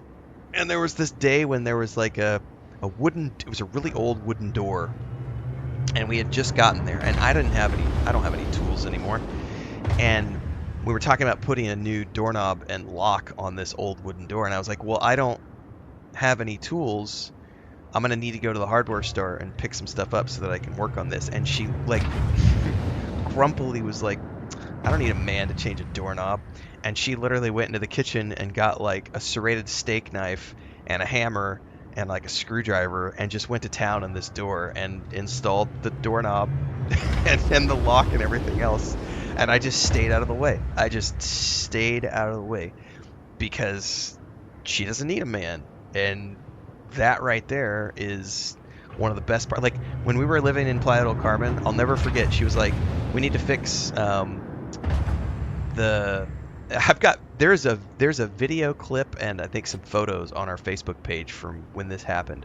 This is years ago. That had to have been like 2012 or something, 2013. She was like, we need to fix the stopper in the toilet, and then there was some corrosion on the pipes. And I was like, all right, let me get done with work and I'll take a look at it. And so I was off in the living room doing work, and I just literally zone out, and I have headphones on, and so I'm doing my work.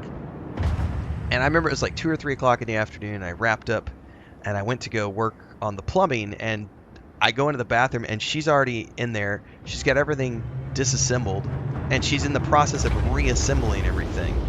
And she's got like a grease smudge here, and she's, but she went in, she's like, I don't need to wait for him. I don't need a man. I'm going to go take care of it. And so she went in and did she turned the water off to the house. And it's like, I wish everyone could have a partner as badass as mine, because I have people that I know who I've grown up with who have had just they're helpless. Like they have helpless spouses, and it drives me absolute bonkers because I'm not trying to be rude. I have to think about how I say this so I don't come off as like, I'm a big fan of feminism and women having equal rights and doing what the fuck they want. You do not. That's right. You don't need a man to do this shit. So if you want equality, then get off your fucking asses and do the stuff that you say you want equality in. And my wife I have never once had to worry about a thing. Anything that needs to be done, if I am busy, Chris will take care of it. I don't have to worry about a goddamn thing on this homestead. She does everything. She butchers the animals. But that's her dream. That's what she asked for. So I went out of my way to make sure that she got what she wanted, because I get to do what I want, which is this, you know. And so, you know, she takes care of all that. She enjoys it, like moving sheet metal around and putting up sheet metal and putting up chicken wire and fences. And the only thing I've done here is I've built the chicken coop 3 years ago. No, 4 years ago. No, I built the chicken coop, which we documented. I built that all by hand. I built the cat refuge by hand, and I've helped with some concrete block masonry projects.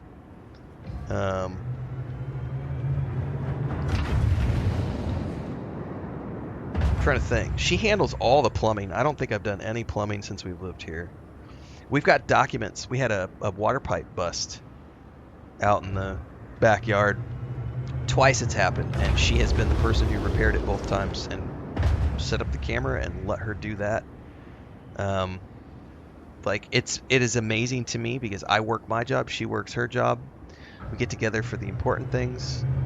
And not once, you know, is there ever, I need someone to do this for me. There is the occasional me asking her for help doing something, or her asking my help for doing something, but that's teamwork. That's teamwork. Just because you have someone in your life doesn't mean that you should rely upon them to do everything for you. Get off your ass and do it yourself. Like, we've actually had, it boggles people's minds that that certain people who have the old school mentality that I will do things like take out the trash or cook and clean, and it's like, are you stupid? What's wrong with you? Who wouldn't do that? Like, well, that's not a man's job. Fuck, get the fuck out of here. Fuck out of here. It's teamwork, bitch. Like, my dad never cooks. Never, ever, ever cooks. That's my wife's job. My job is to provide. My wife's job is to do the work in the house. Like, and he won't. He'll cook the occasional waffles on like a Sunday morning, but he does not cook. He does not clean. No. It's just like, damn.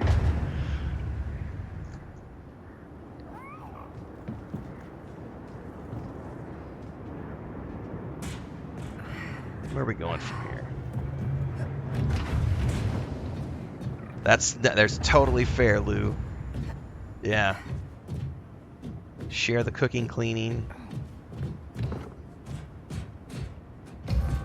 Splitting the chores, I think, is a big deal. Because if one person is always doing it, I think you run the risk of, especially in like a any long-term relationship, like if not even just she, if the other person is constantly taking care of you, cooking your food, cleaning up after you, doing your laundry, shopping for you, that's not, in my opinion, that's not a spousal relationship. That's a mommy-daddy or a daddy-mommy relationship. Like, if you're 45 years old and you're a man or a woman and all you're doing is taking care of the other person, I just am not a fan of that. I think that feels to me very much like you're still taking care of children at that point. It's like, we can all be adults, work real jobs, contribute together as a family unit, and share household duties and chores. I think that that's totally feasible. I think that that should be mandatory. I think that that's healthy for marital relationships.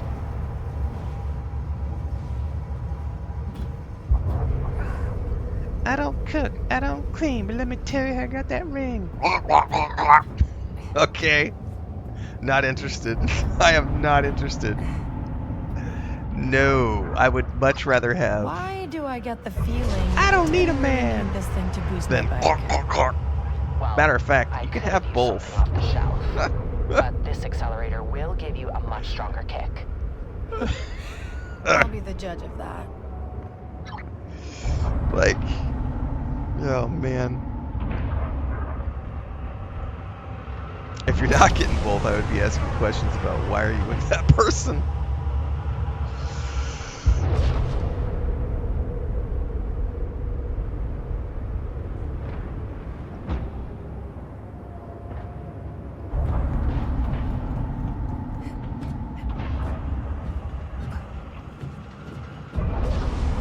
That's right, this is a Tuesday.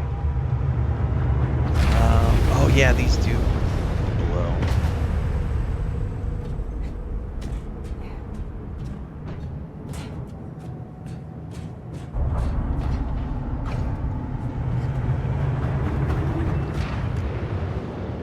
Where's my meatloaf?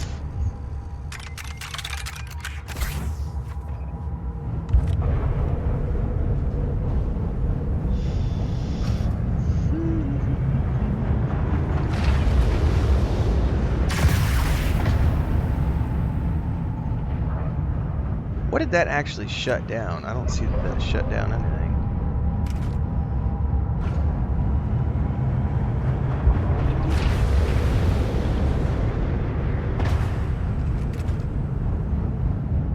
Oh, because there's another one. There we go.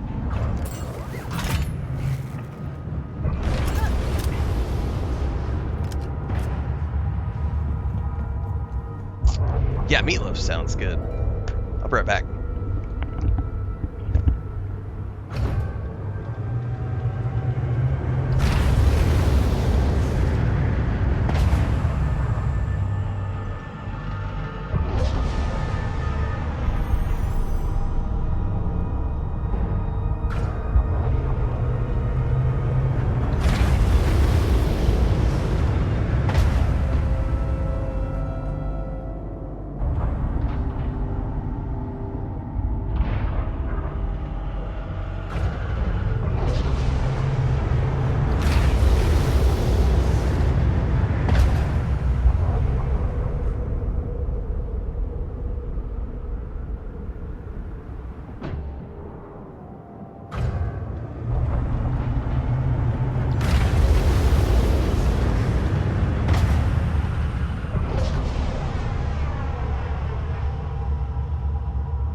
Yeah, every couple's going to have different commitments, objectives, working relationships.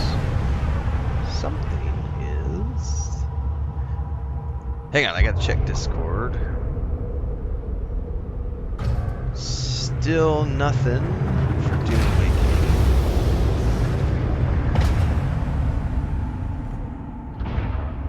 So we'll keep an eye on that. Alright, let me get past... Did this one just blow? Yes. Or it's about to, I should say. Shit. Where are we going? We going up? We going up? I'm about to be blown off. Alright.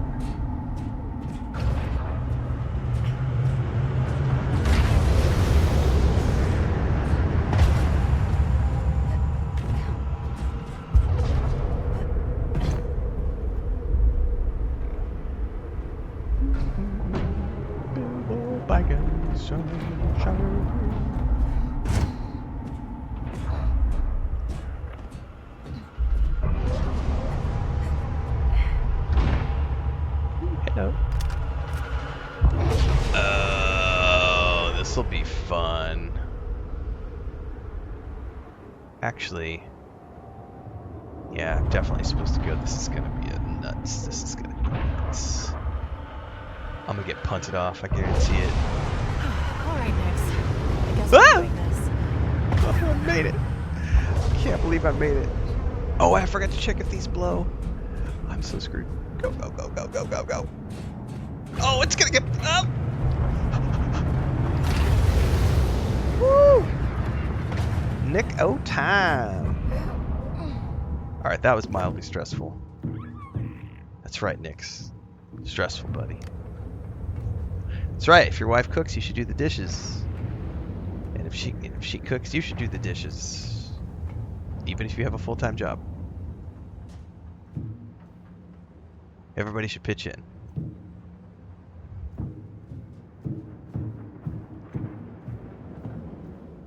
That must be it. Do, do, do, do. Yeah, I think it is different for every couple for sure. But I think the key is you have to work together to find a common and equitable solution because it is different for everybody. If a person enjoys taking care of another person, there's nothing wrong with doing that. It's not necessarily my preferred way of doing things, but it's not to say it's wrong.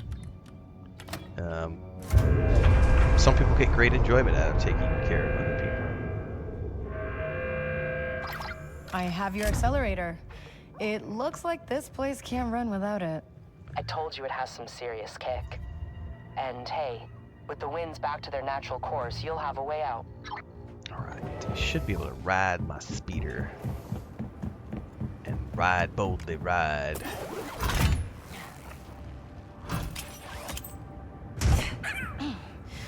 Nothing's broken, I think.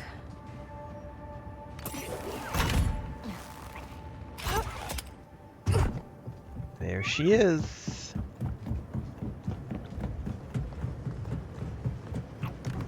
Hang on tight. Speaking of which, I think my wife just woke up. So I'm gonna need to go out and say good morning.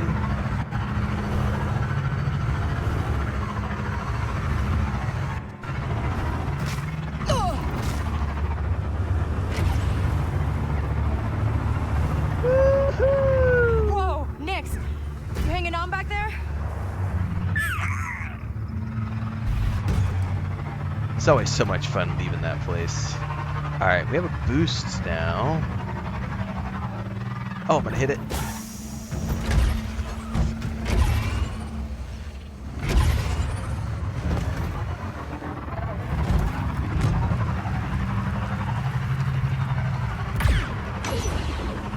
Oh, shit! Attention units, we've received reports of the suspect in Boulder Forest. Make sure she's brought in.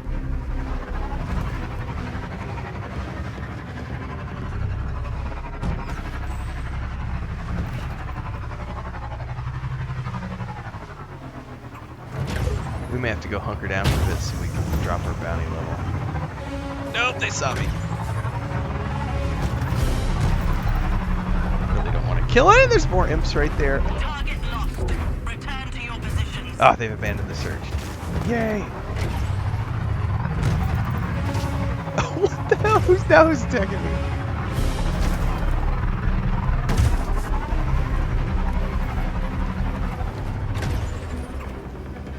I should fast travel to somewhere safe is what I should do. Otherwise, I'm going to keep getting into trouble. I think I have to get out of here to fast travel. Yeah, I do.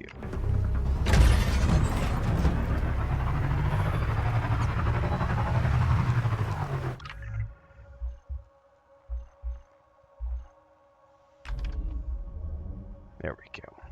Oh! Why can't I still fast travel locked? Alright, what quest am I on? Do do do do do do do do do do do. That song has been stuck in my head all day today. No, I'm not really into horror games. Is it hard playing games with vertigo? It is when there's like when there's moments like what I had earlier where I fall off a cliff. Like Assassin's Creed games, like when you have to do the tower dives, those always will make me. Depends on the severity of the jump, but I will always feel like a little bit of ooh. And if it could be because of the new glasses too, but that one earlier when I fell off the cliff was like, ooh, I have to close my eyes and not look at that. That That was brutal. The mechanic. Do I have to take this all the way back? Yes. All right. That's why I'm locked. Okay. I gotta go back up on top of the hill.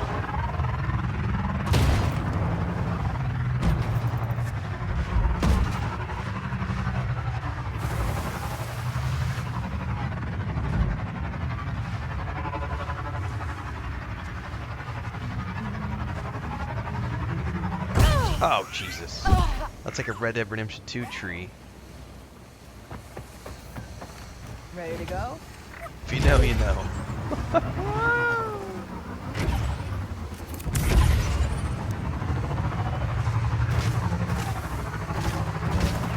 Don't drink and drive, kids.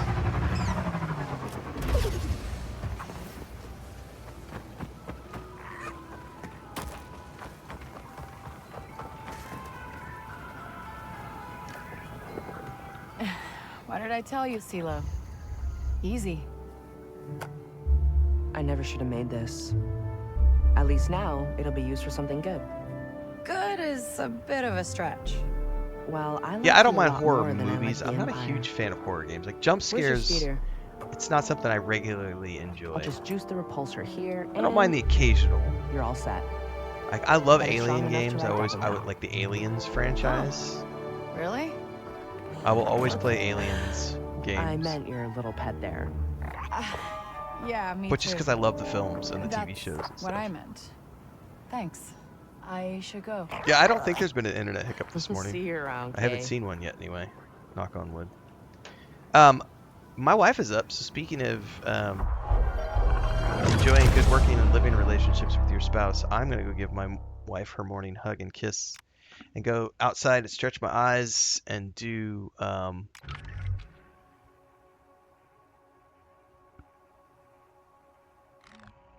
my morning exercise stuff really quick. So we're going to take 5 to 10. More like it. I suggest you take 5 to 10 as well. Touch some grass like I'm about to do. Get some more coffee. Say good morning to your loved one or good afternoon. We'll be back shortly.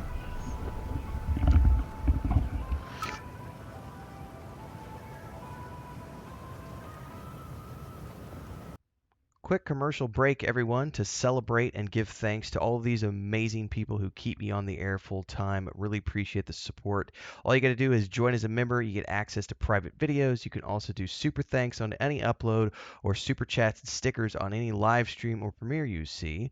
And beyond that, don't forget we're multi-streaming over on Twitch now, so you can support over there as well. Thanks so much to everybody. Let's get back to the video at hand.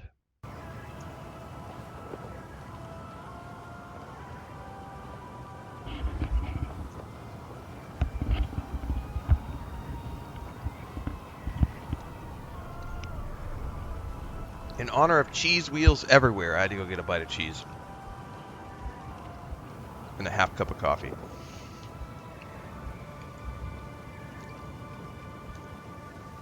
It's another brisk morning where we live. It is 11 degrees Celsius, 53 degrees Fahrenheit outside.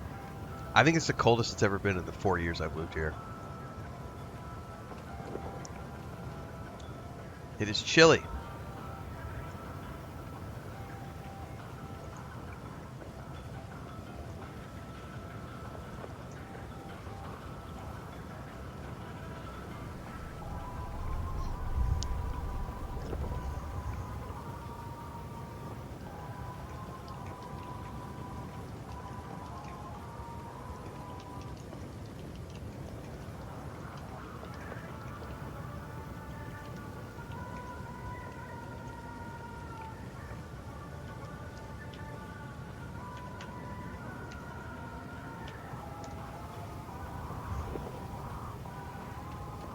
All right, just got news, word, I should say. It's going to be at least another at least another hour estimated for the Dune Awakening before the patch even becomes available. So, yeah, we're definitely not doing any Dune Awakening this morning. It'll be this afternoon before we come out and do that.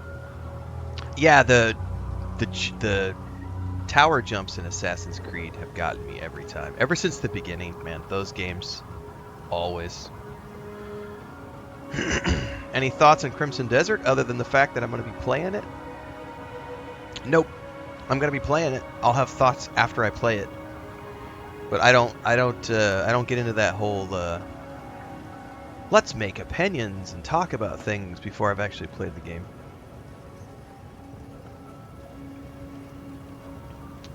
Yeah, there's other control things. Yeah, for sure. I'm okay. It's just I haven't played this in so long, and playing lots of other games, your fingers sometimes forget things. All right, quests.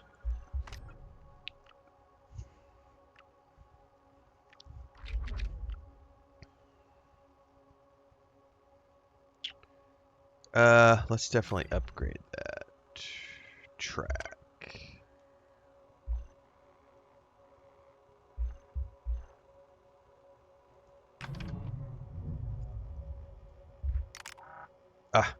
Fast travel. Why am I locked from fast travel? Hold on, Nix.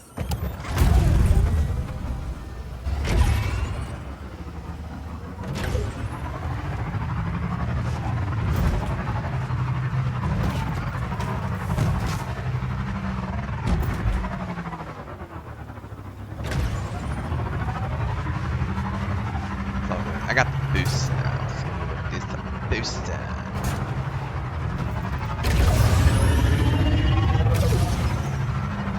Oh, Nix got excited by that. That's funny.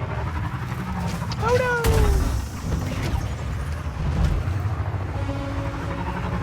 Let's go, Nix.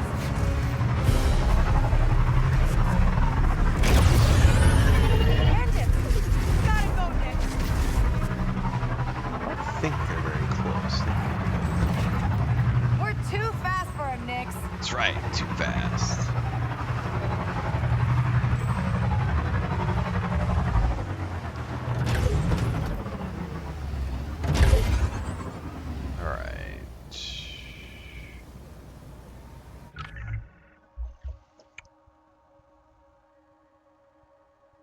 I think we gotta go up top if I remember correctly.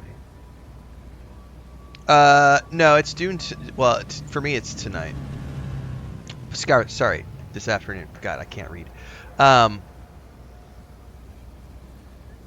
They're currently working on uploading the Chapter 3 patch. It was supposed to be live like an hour ago, and it's not. So I will be playing Dune Awakening Chapter 3 this afternoon, in the afternoon session. So at 3 o'clock this afternoon when I come back, we'll be doing Dune Awakening. I had planned on doing Dune Awakening this morning, but the patch is not available. And there's still an hour out minimum, which is, I'll be off to other things by that point. Because it's 7 o'clock my time now. By 8 o'clock, I gotta go do other stuff. So.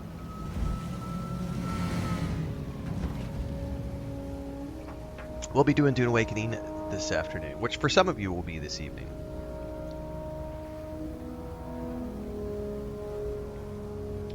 Oh yeah, of course your base ran out of fuel cells. You have to keep your base maintained. At the very minimum, they got rid of taxes, but you still have to keep your base powered up. Outlaws is a great game. Yeah, it is, Logan Gray. I've already played Death Stranding 2. Playlist is up on YouTube. Played Death Stranding 1 as well. Looks like there might be a puzzle way up here really quick. There's a cliff right there.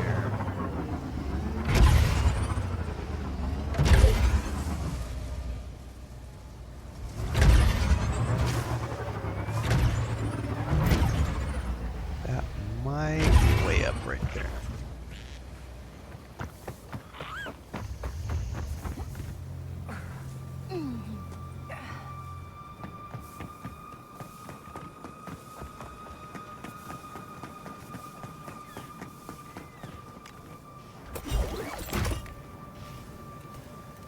Hey, buddy.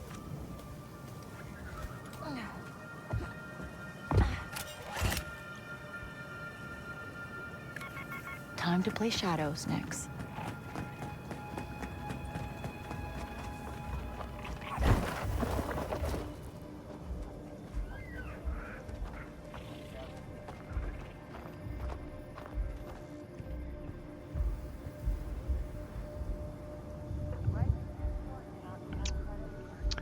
You heard about a lot of bad things about this game. Any of it true? Well, William Jones, you should do some due diligence. You ever had someone tell you that chocolate ice cream sucks, vanilla ice cream sucks, strawberry ice cream sucks, but you've never actually tried the ice cream? And then one day, on a whim, you decide to try that chocolate, vanilla, or strawberry ice cream, and you go, hang on a minute, I actually like this ice cream. What were these people talking about that this sucks? That they didn't. I like this. They don't like it. I like it. I like chocolate ice cream. Chocolate ice cream with French fries? That's amazing. Strawberry ice cream with French fries? Oh my god. Caramel on your ice cream? Oh my god, I had no idea. All these people told me it sucked. You're never gonna know until you put it in your mouth and try it. That's what she said. So, stop listening to what other people are telling you to do and go do it yourself. Focus. Have fun.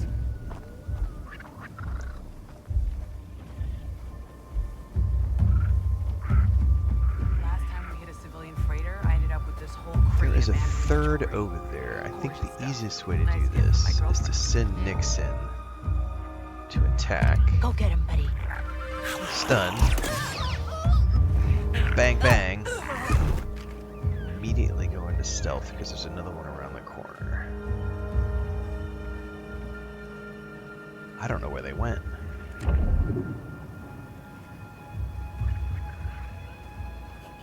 They don't appear to be anywhere nearby. They're totally going to see those bodies when they come back around.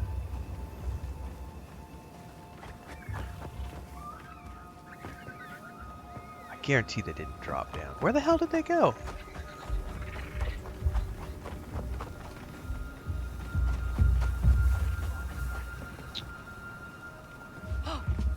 Well, I could have sworn there was a third pather. Apparently I'm wrong. It has happened before. It will happen again. So say we all. Am I excited for the Dune Away update today? I mean, yeah, but, you know, it's just another day at the office. Mostly I'm looking forward to when the game drops on the console. Oh, see, they did come back around. What the hell? Where did they go to that I couldn't find them?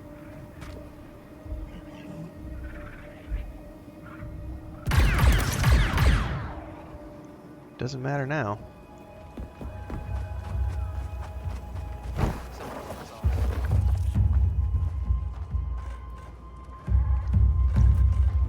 Whenever it comes out on the console, I am going to turn around and do a full playthrough from start to finish. With all the chapter content, I will do another big base build, because they've added a whole bunch of new base building components to the game, and I can't wait to see all of it.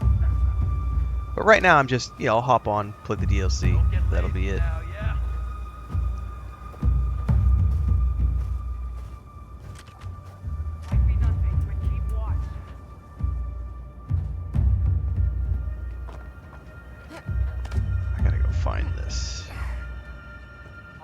No word other than late 2026. I asked the question most recently in a dev Q&A, did not get a reply to it. So as far as I'm aware, it's still late 2026.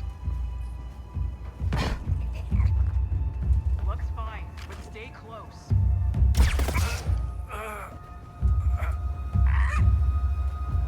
Something's up.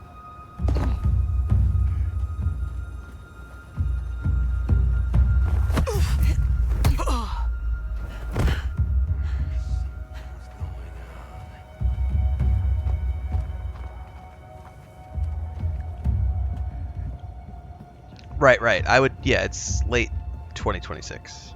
Yeah. Maybe we're in the clear.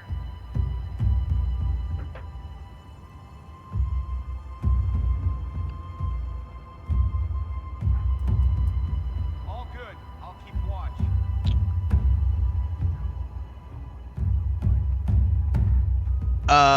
Well, the Jedi Survivor. Let me reread your comment. Okay, I read the rest of your comment. Because I was going to say Jedi Survivor already had an open world component. Well, they pretty much did the same thing with this game that they did with Jedi Survivor. There's one big open world, which is what we're playing on, and then there's several tightly compacted worlds. Shit, I got seen. Oh, we're spotted, Nick.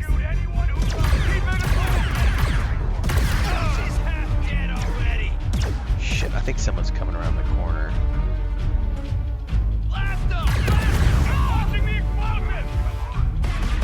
Go hide, Nick. Oh, good thing I'm behind this. Who is shooting at me? This keeps getting worse.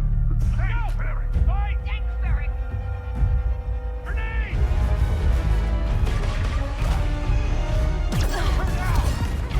That all you got? Loaded! Firing! Oh shit, They're that not hurt. letting up.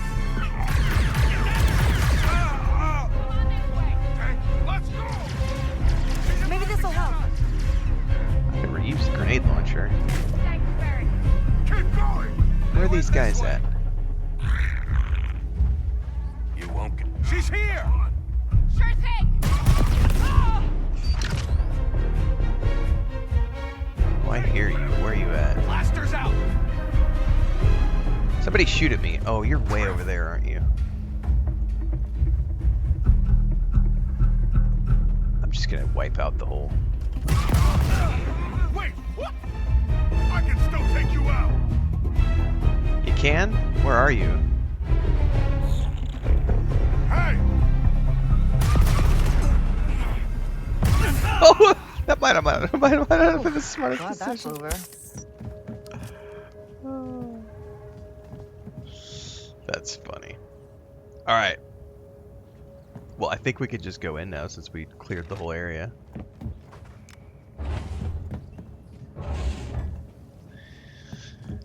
Let's drop down here, because there was a room down here and I can't remember if there's anything in it.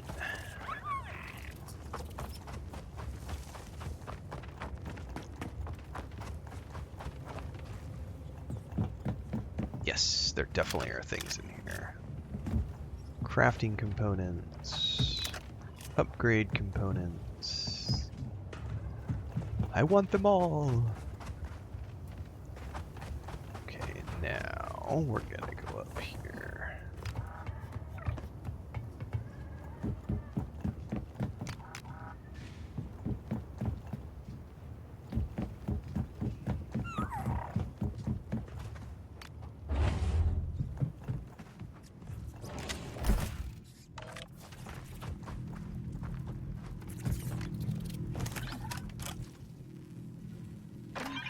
Nice, that worked.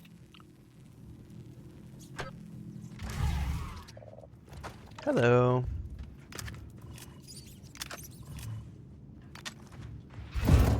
Nice, I needed this. Alright, this new ability unlocked. Slice kit upgrade. Reduces the energy cap for jokers, letting K use more abilities when slicing. Which is useful if you have the slicing minigame turned on. I do not, because I got tired of that shit after like the 30th time. And that's one of the things I love about this game is you can customize your gameplay experience. You can turn off the hacking, turn off the lockpicking, do the minigames if you want, but you don't have to if you don't want to. QuickTime events too. Fun the first time I played through. Don't care to do them after that. Do, do, do, do, do, do, do, do. If you've only ever heard bad things about this game, that's your fault for watching shitty content creators who never talk good about anything. You literally are what you eat. You are what you surround yourself with. If you surround yourself with negativity all the time, that's all you're going to know is negativity. I promise you, there are a ton of people out there like me who loved this game when it first came out, continue to love this game, continue to promote this game, along with many, many, many other games that I play. I play games for fun. I don't play them to be angry or to rage about them or to bitch about how the company's this, that, or the other. So if that's the content that you're consuming, Of course that's all you know. But that's a you problem, not a me problem. Is my Skyrim playthrough on YouTube? Every single game that I play has a playlist on YouTube. Yep.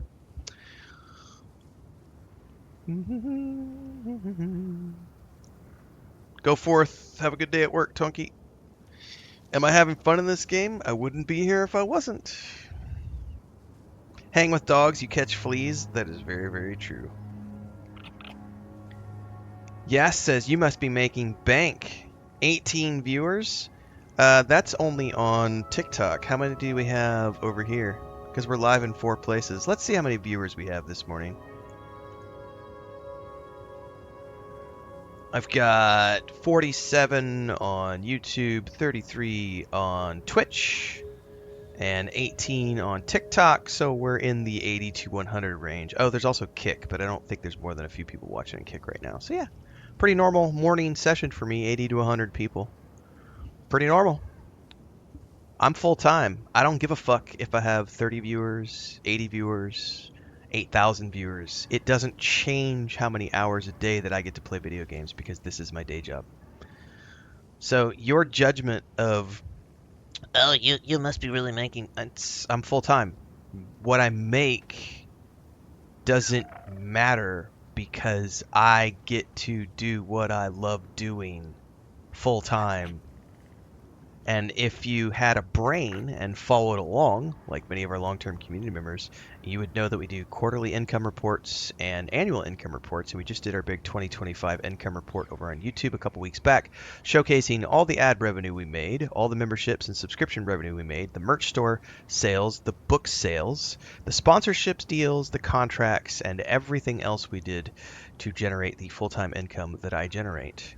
We're coming up on our 5th anniversary on February 17th. As always, we're live on YouTube, Twitch, Kick, and TikTok. If the only measure of worth that you have is how much money someone makes, you are a born and bred part of the system, plugged into the matrix, 100%. Don't know anything what you've been programmed to believe.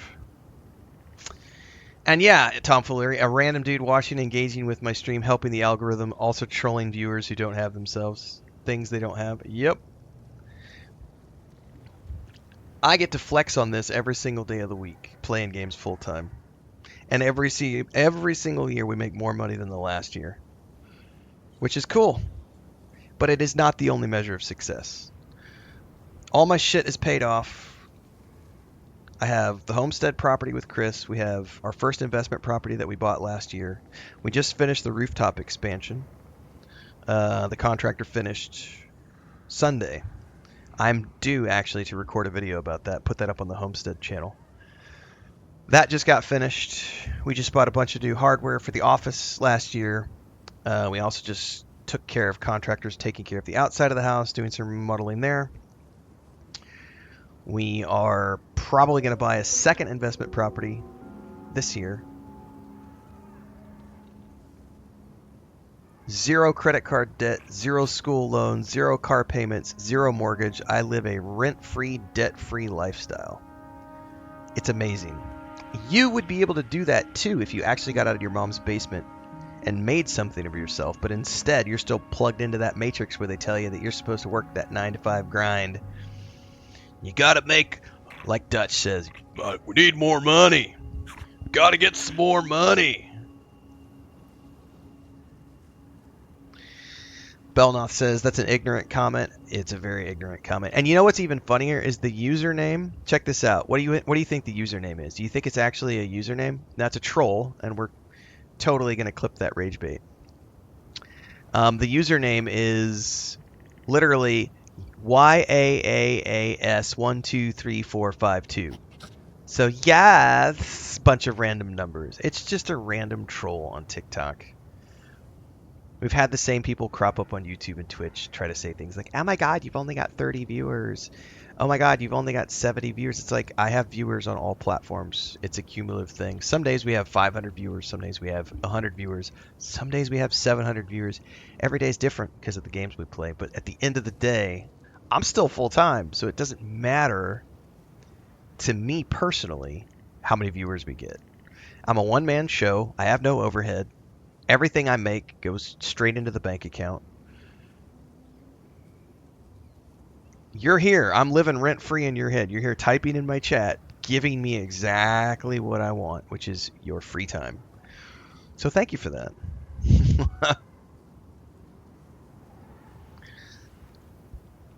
I have played Kingdom Come 1 and 2. Playlists are on users on YouTube. Oh, Ollie Chapper says you shouldn't let these guys get to you. You must be new here if you think that that's getting to me, Ollie Chappers. You're new here because I specifically make clippable moments around idiots for the purposes of entertainment. So I know exactly when to engage the theatrics. I have done stage work. I'm all about the theatrics. There are times when we look at a comment and we go, oh, that's a farmable, engageable piece of free engagement that troll just gave me. Let's crank up the emotions. Let's crank up that voice level. Let's react to things. Let's be hyperbolic. Let's be exaggerative. We're stage presenting. We got to go over here to stage left. We got to go over here to stage right. We got to lift the tone of voice. We got to be emotional with our delivery to get it across the point we're trying to make. And then we slip out of theater mode. If you've never seen extras when Ian McKellen is talking to Ricky Gervais about, I am an actor, and then suddenly I am Gandalf. I am Gandalf, and now I'm Ian McKellen, Sir Ian McKellen. And now I'm Gandalf, and now I'm Gandalf, and now I'm Ian McKellen, Sir Ian McKellen. It's like, it's not fucking hard when it's your day job to be theatrical. I'm not hating, I was just saying. I'm not hating either. I'm telling you that you must be new here if you don't understand how that works. Do I play online games? Occasionally, from time to time. Doke says, I wonder what part of the Matrix I power. Probably a robot hand dryer. Oh my god. Days Gone is a phenomenal game. I've done 2 full playthroughs. We just did the remaster last year. Phenomenal game. Braden says another Instagram post proudly presented by another tomfool, another idiot. Yeah, right. That's right, AFKMR. It does get to me. It gets to me so hard, guys. It gets to me in the form of cash money directly deposited to my bank account.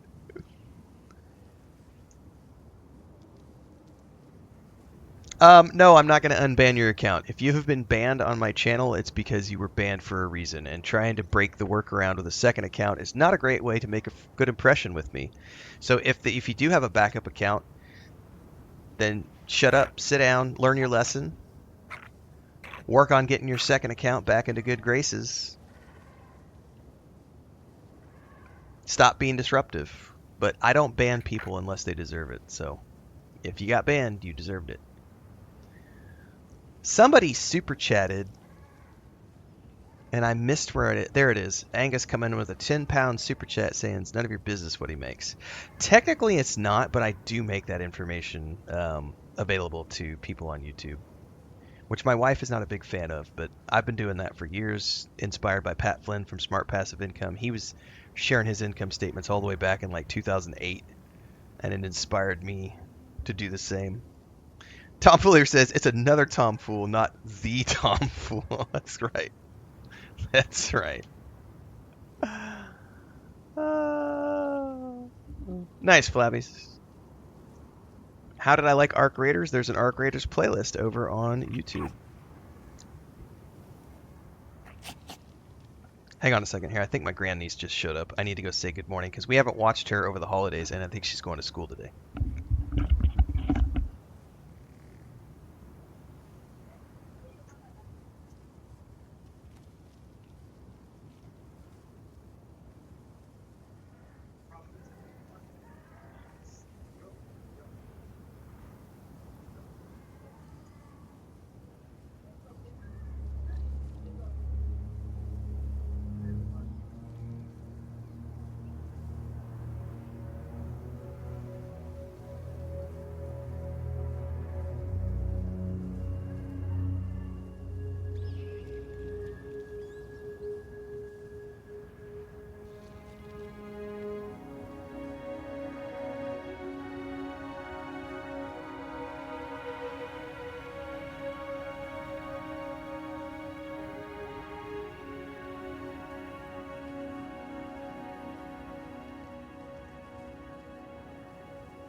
All right. Yeah, she's back with us now, so we're gonna start babysitting again. It looks like. At least she has school today. I don't know the schedule yet. Chris will let me know once they figure it out. But she's been on holidays since the beginning, I think the 15th or 13th of December. Technically, preschool started again. Oh, I don't remember. Early January, but she's been there was like a round of stuff going around. A bunch of kids got sick, so there's only been like 3 or 4 kids going to the preschool class in like rotation over the month of January, and including her, she was super sick for like 2 weeks. And she's just now starting to feel better, so she's supposed to go to school today, and she just my sister-in-law just showed up to drop her off. So, back to school today.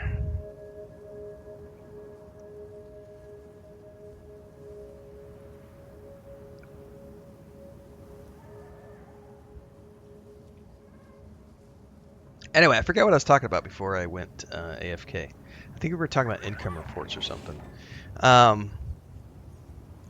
Smart passive income. I don't know if Pat Flynn still runs it, but I used to follow his website years and years and years ago, and always really enjoyed the...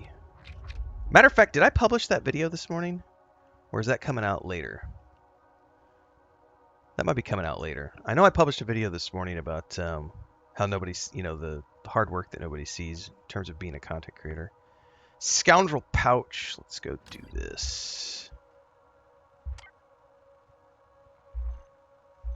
It's not too far down the road.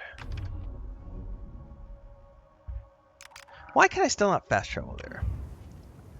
Back to school, back to school. I haven't watched that movie in a long time. Oh my goodness. I'm fine, really.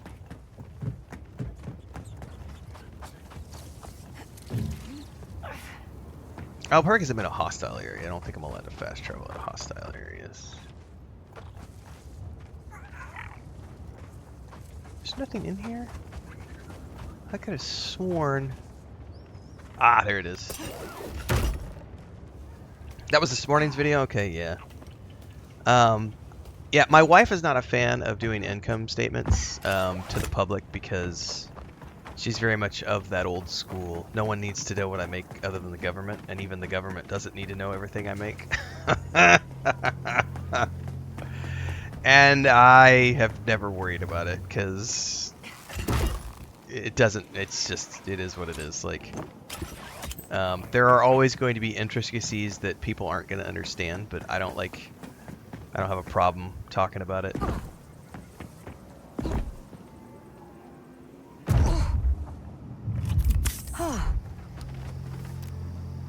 Plus, it's a great tool to drive memberships to the YouTube channel. It's like, oh, you're interested in that kind of stuff? Ready next? There you go.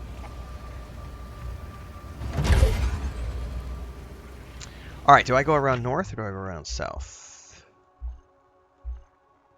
Can I fast travel yet?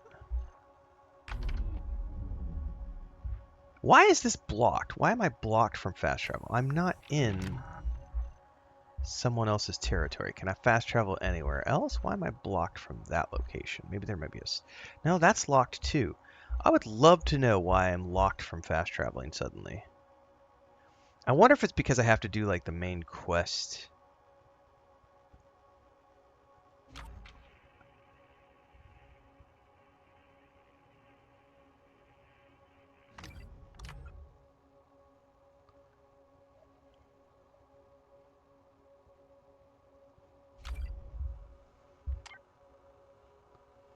Yeah, let's go do that and see if maybe that'll unlock it. Because for some odd reason, I seem to be blocked from fast traveling anywhere. Oh!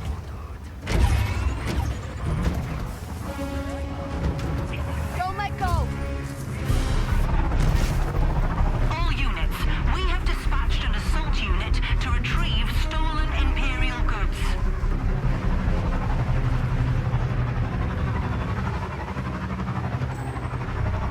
Oh. Can I boost it? Can I boost it?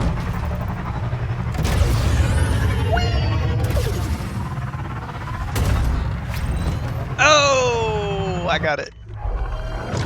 I was able to get a big enough jump. Yeah, buddy. I forget what the length of that first... Yeah, it's 60 meters. You have to do a 60-meter jump. Woohoo!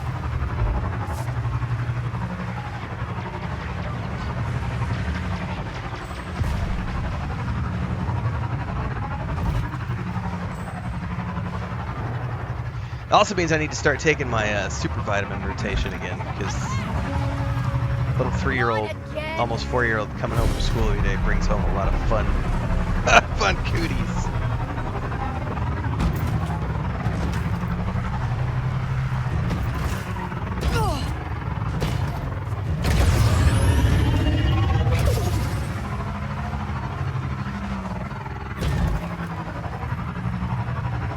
There's the bridge.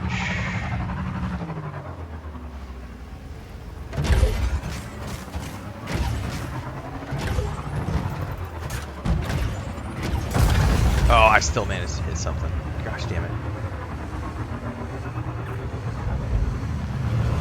What did I do before this? There's a whole series on YouTube on how to make a living as a content creator and streamer, in which I document my entire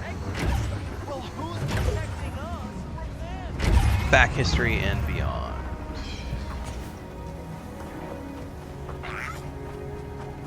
Want to upgrade your ship? Temporary unavailability. I think all of this is temporary unavailable until I finish this quest right here.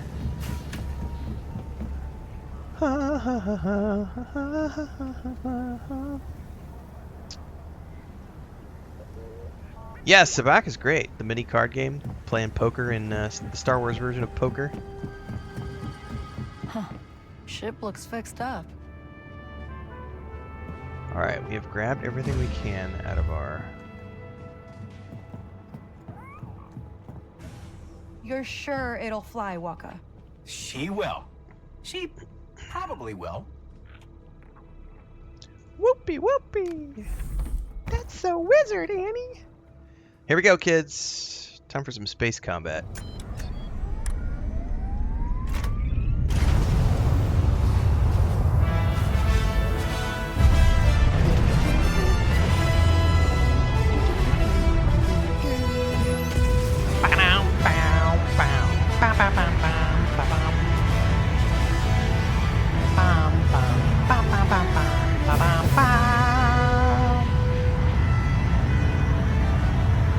Welcome to space, kids! And the other part of the game, which is space combat and space exploration. Coordinates incoming. Got him. Upgrading your spaceship. Take it easy on the controls, okay? Appreciate the ship. Right. I got it. Alira, these coordinates aren't for the space station. First, you'll need a way in. We disabled the shipment freighter en route to the station. They were hauling Sansana. Sansana, like spice. Not until it's processed. Pick it up and pose as the delivery. So I gotta go pick up some cargo and pose as the What's with all this junk out here? Thank the solar winds for that. But don't worry, this ship can handle anything. Better hope so, because we're about to get into something. Alright. There's the ship. Blast the cargo loose. Uh-huh.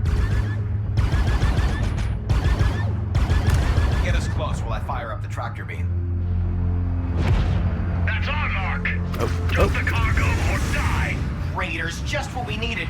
Don't let them hit. Wampa, I know. We have to fight. I can't get the cargo if they're firing on us. Just protect the Trailblazer.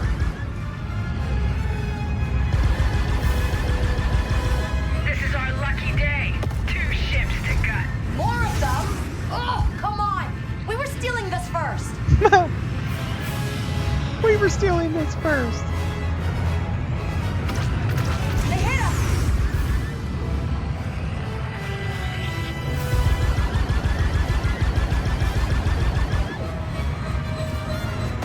Woo. Too close to that. Wow. This thing can move. Oh, shit. Right? Now, let's get the rest of that cargo. Alright. Also get the loot from the ships.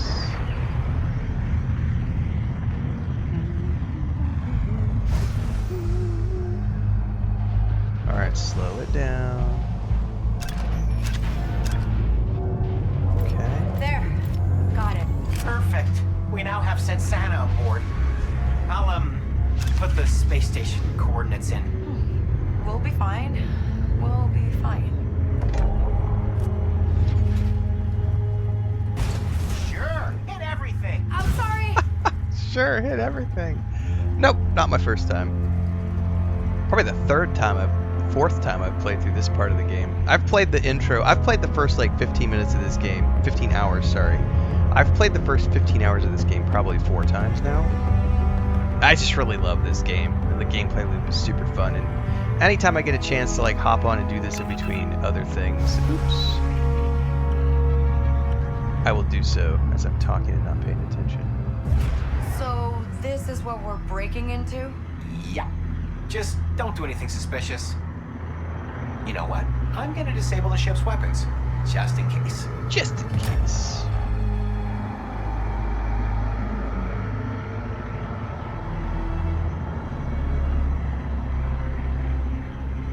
I really like the stealth missions in this game, and I know that some people prefer like action, but that's the cool thing is like they eventually made this to where you can run and gun or do stealth now. Unauthorized space.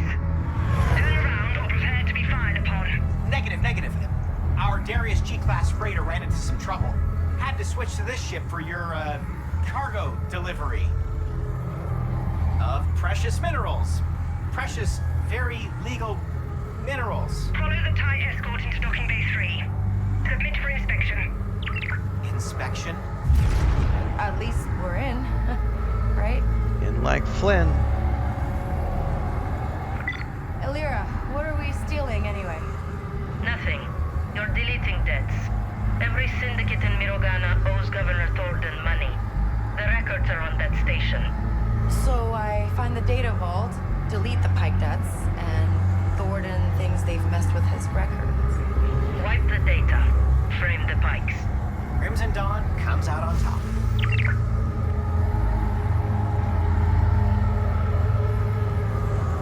Alright, man, I love these transitions. That's a loading screen, by the way.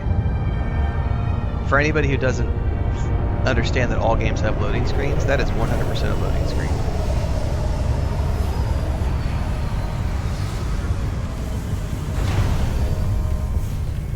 The way a game presents it is the key. This game has a pretty seamless transition system. Works great.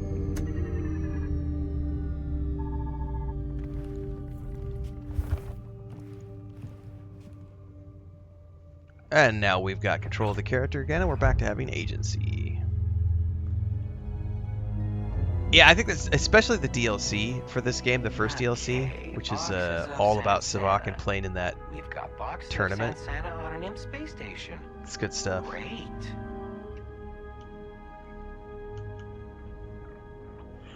What are we doing? What are we doing? Double checking on Dune Awakening, still no upload for the patch yet. Definitely this afternoon. Kidding. It's all here.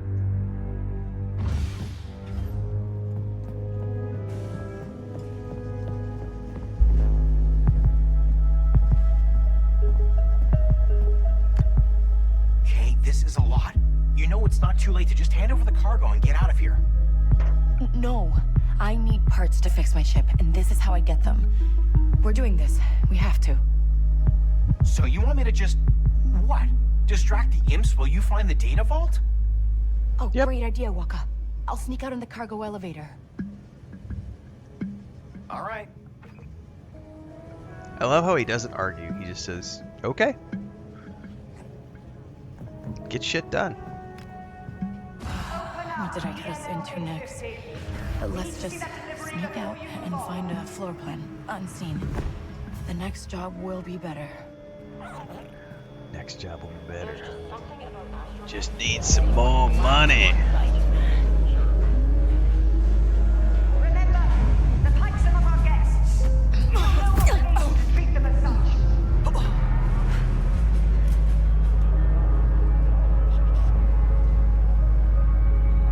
See something? If there's more cargo to move, get it.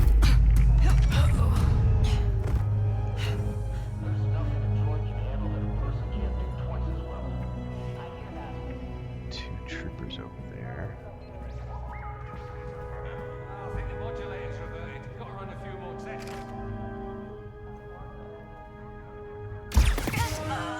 Oh no, I said jab. I got caught. Shit!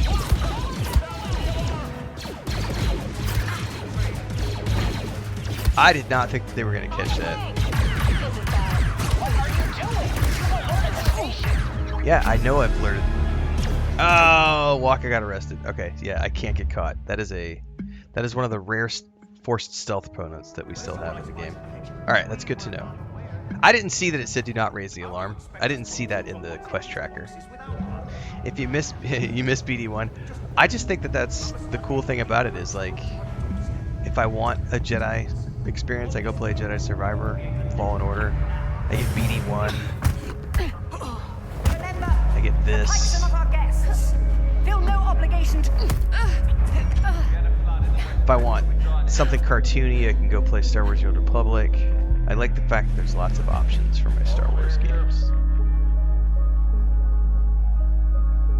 And we were talking about this yesterday, like, every Star Wars game and film and TV show has done a great job of adding, like, really cool companions for people to enjoy, whether it's the films, the TV shows, or games. Like, we always get fun, like, Nyx kicks ass. Like, Nyx is awesome. BD1 is awesome.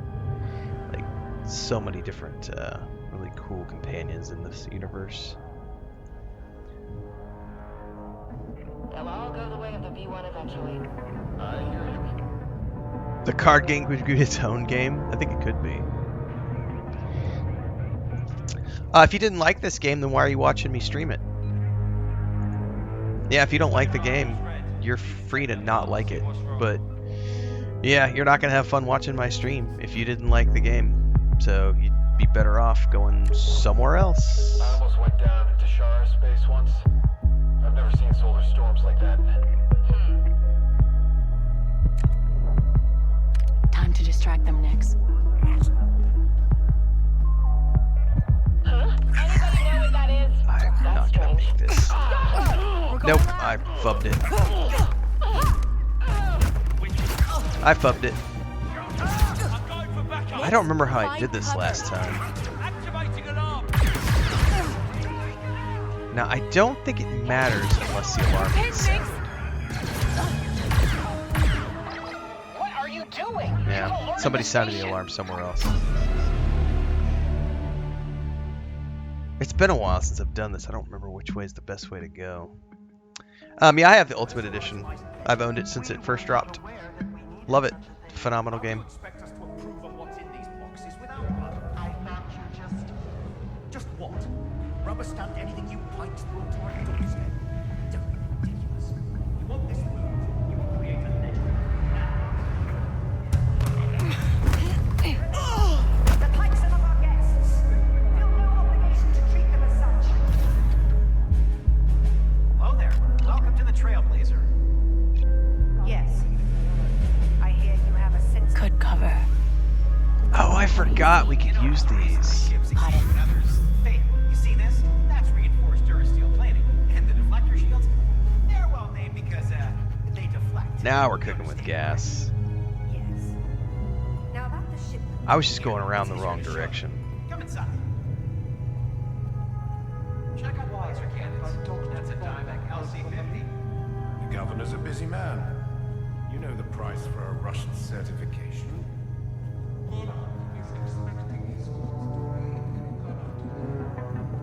Oh shit! Yeah, don't get in the way of it. Get run over. Oh, isn't this the one where we get to escort the head?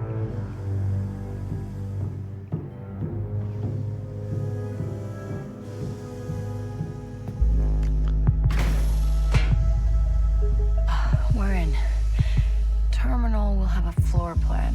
Then we can find a data vault. Data vault for the win.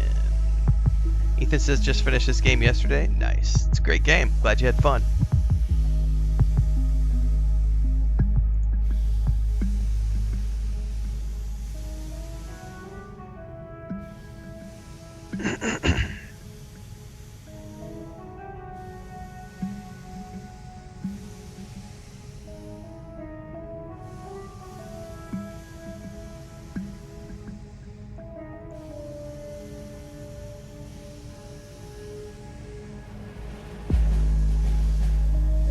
Is there another cat in here I'm not aware of?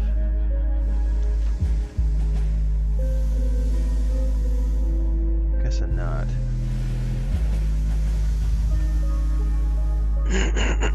Excuse me.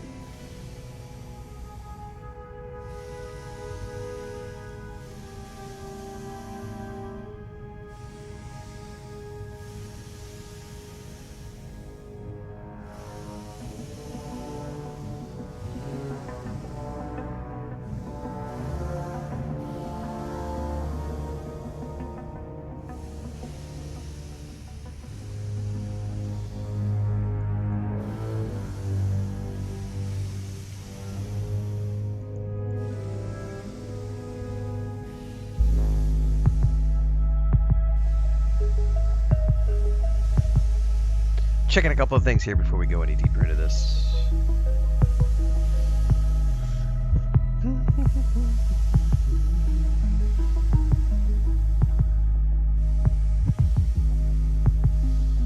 It's not an Ubisoft game, Oldinator, so you are mistaken when you make that claim. Ubisoft published it, but they did not develop it. This is entirely a massive entertainment game with the hallmarks of all the things that massive entertainment does, which are not necessarily the same things as what Ubisoft developed games make. I would assume you're an adult with a reasonable amount of intelligence. You should know that if you've actually played any of these games. So I appreciate the fact that not all games for all people. That's true, not all games are for all people. But no, you don't get to make stupid statements like that, because that's factually incorrect. This is a massive entertainment game, not an Ubisoft game. Ubisoft published but did not develop. Get your facts straight. Don't worry, I'll help educate, but you gotta get your facts straight.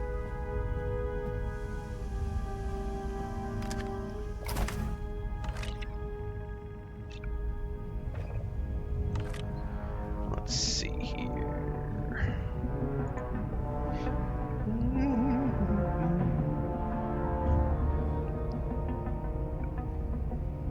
Bilbo Baggins, in the middle of the earth, at the land of the Shire, lives a brave blue hobbit whom we all admire. Bilbo Baggins. All right.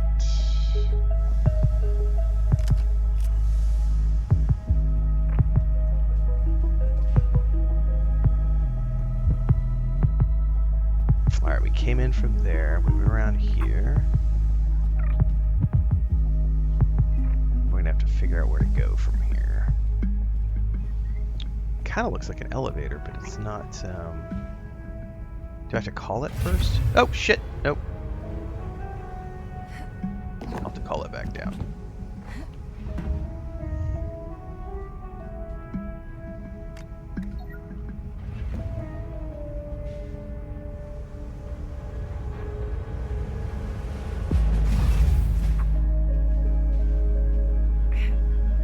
There we go. It's just a pressure plate thing.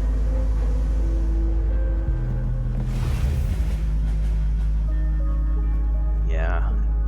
I find that sort of anti-Ubisoft rhetoric is just, it's the same people who say things about Bethesda with no fucking evidence and no clue about game development. It's like, when you ask people to define, well, what do you mean by repetitive gameplay elements? What are these repetitive Ubisoft elements? And they will say things like climbing walls, and I'm like, dude, I could name 100 games that you climb walls in. POIs on a map that you got to uncover. I could name 1,000 games that have POIs on maps that you have to uncover. Like, name me something that is unique to this problem that you claim exists, and they never can. They never can. They rail and bail. They leave a comment.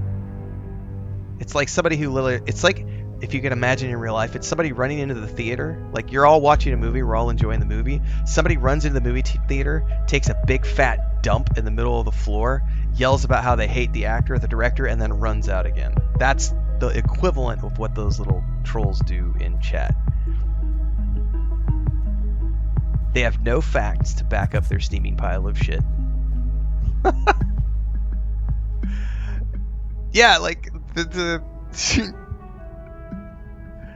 quit having fun meme. Exactly. I'm not having. Why are you allowed? You're not allowed to have fun. My life sucks. I want your life to suck too. Every single samurai game we've ever played, where you're just like slashing enemies over and over and over again. What can I say? Now insert any sword game with samurai game, and you're going to start to open up a whole bunch of fantasy games, because The Witcher 3 is fundamentally no different. That's our terminal. The Witcher 3 is fundamentally no different from Assassin's Creed Valhalla, Origins, or this game. But people will give Witcher 3 a pass because it's the best RPG of all time, and blah, blah, blah, blah, blah. Fundamentally, it's the same game. You're just randomly, you have some combo moves. You have a fast attack, a light attack, some magic. Same thing here. Fast attack, light attack, magic abilities. Assassin's Creed games. Fast attack, light attack, assassin abilities. Right? Fundamentally, it's the same gameplay loop. Oh, you're going to ride a mount around. Here, you're going to ride a speeder around. Assassin's Creed games, you're going to ride a camel or a horse or whatever around. Quests, which have you run from point A to point B, featuring voiced NPCs. In all of those games. All of those games have a fast travel system whereby there is a map waypoint that you travel to, and then you click on the map waypoint and you can go to other locations. And sometimes you could just independently travel from those locations without having to go to the signpost. So they all feature fast travel. In all of these games mentioned, you run from point A to point B to unlock the next destination. You do delivery quests, you do kill quests, you do fetch quests. You do escort quests. All of these games feature... Oh, but we could also say Red Dead Redemption 2. We could also say Baldur's Gate 3. We could insert name of every other game here. Every single video game across the history of video games features the same type of gameplay mechanics and gameplay loops as every other video game. So when you complain about something, be fucking specific. Be fucking specific. No, you don't get to move your goalpost, oldie. We're still waiting for you to come up with something very specific. Oh, no, I'm not. What's your game development expertise, Blanket, over on YouTube? Please, in chat, let me know your game development expertise, please. Thank you very much. I'll wait. Because remember, I'm not a dentist, so I can't have an opinion on dentistry or dentistry practices. I'm not a space physicist, so I can't talk about NASA going to the moon and the right way to do things going to the moon, or the right way to send a rocket into space, or the right way to do satellite launches. I have no authority in those spaces. I do have game development and publishing and studio expertise, so I am allowed to speak on authority. What are your game credentials? I'll wait. Oh, wait, am I doing what Pirate Software does? I worked at Blizzard. You're goddamn right I'm doing that. Because if you're a whiny little, I'm a consumer, I'm right. No, you're not right. You may not have liked the game, but fundamentally, all those games share things in common. From a game development standpoint, they all share things in common. They all have cutscenes, they all have quests, they all have combat, which relies upon you blocking, dodging, running, jumping. This game also has hacking. Kingdom Come Deliverance has lockpicking, same fucking thing. Fallout, Skyrim, those games have lockpicking, which is the same thing as what we're doing, hacking computers and stuff and hacking doors. Those games are all fundamentally the same from a game mechanics standpoint. What is different is the presentation, the setting, the IP. I was just thinking, the Pikes run Miragana. Maybe instead of deleting their debts, you frame Crimson Dawn. Some of you don't have any clue about game development. And get a big reward. Double cross Alira? Think about it. What's stopping her from cashing in on your death mark? Hey, I never told you about my death mark. Word gets around, Kay. Oh wait, she's coming back. And we've had our fun with those trolls. We're going to go ahead and boot them out of chat. Ubisoft has had studios shut down. That's proof that their games are shit. Nope. Not how it works. Not how it works. No, I have not kept up with the development of Wayward Realms because I think it's a joke. I think it's a scam until otherwise proven.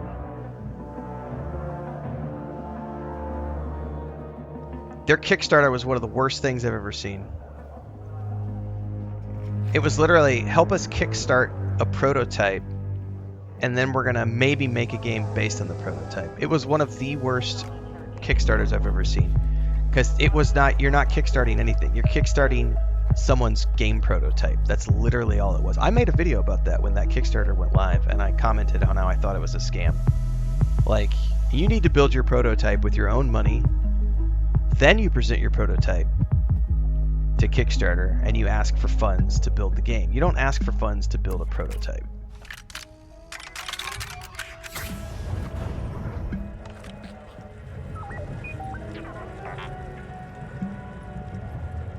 Alright, I gotta still avoid raising the alarm here. Copy that. Shit. I'm dying to take those new low-fall speeder bikes first. Defense positions!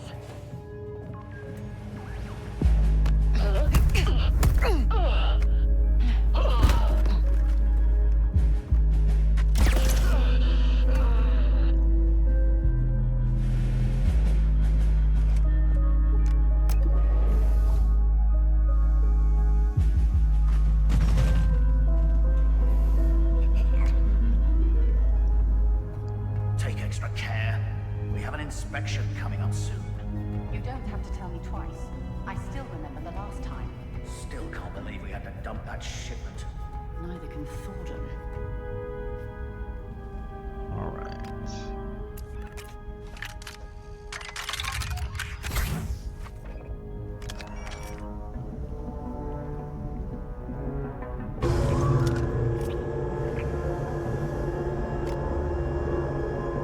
That didn't sound good. Some sort of an elevator compactor or something behind there. Jula says the image of someone running in to take a dump in the middle of the movie theater has me rolling.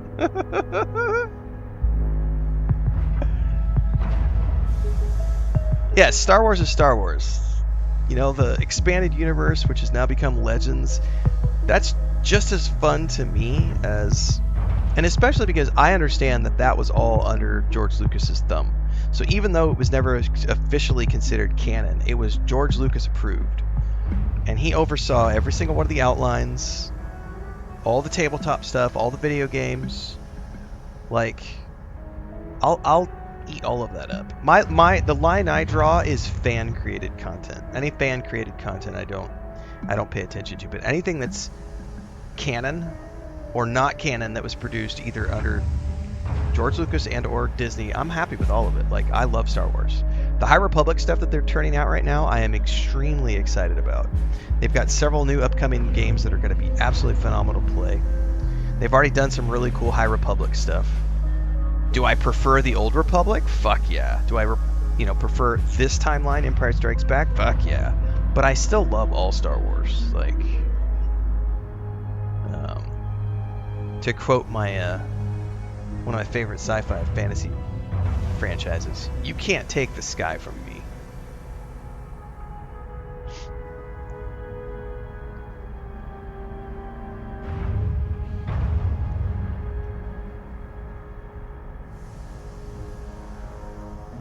Yeah, I can't wait for Fate of the Old Republic. It's going to be great. All right, guys, we're going to take another quick break, 5 to 10 minutes, touch some grass, stretch my eyes, do all those things. You should do the same. I'm also going to go say hi again to my grandniece because we're all excited she's here. We haven't seen her for about 6 weeks, so. More hugs and kids in the house for the next little bit. All right, I'll be back. Quick commercial break, everyone, to celebrate and give thanks to all of these amazing people who keep me on the air full time. Really appreciate the support. All you got to do is join as a member. You get access to private videos. You can also do super thanks on any upload or super chats and stickers on any live stream or premiere you see. And beyond that, don't forget we're multi-streaming over on Twitch now, so you can support over there as well. Thanks so much to everybody. Let's get back to the video at hand. Anyway, they're doing her hair right now, so I had to go out and say good morning, go do my exercise stuff.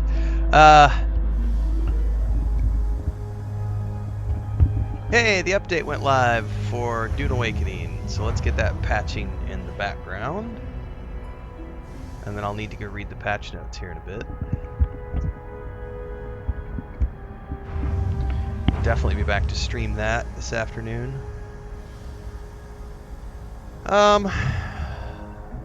What time is it?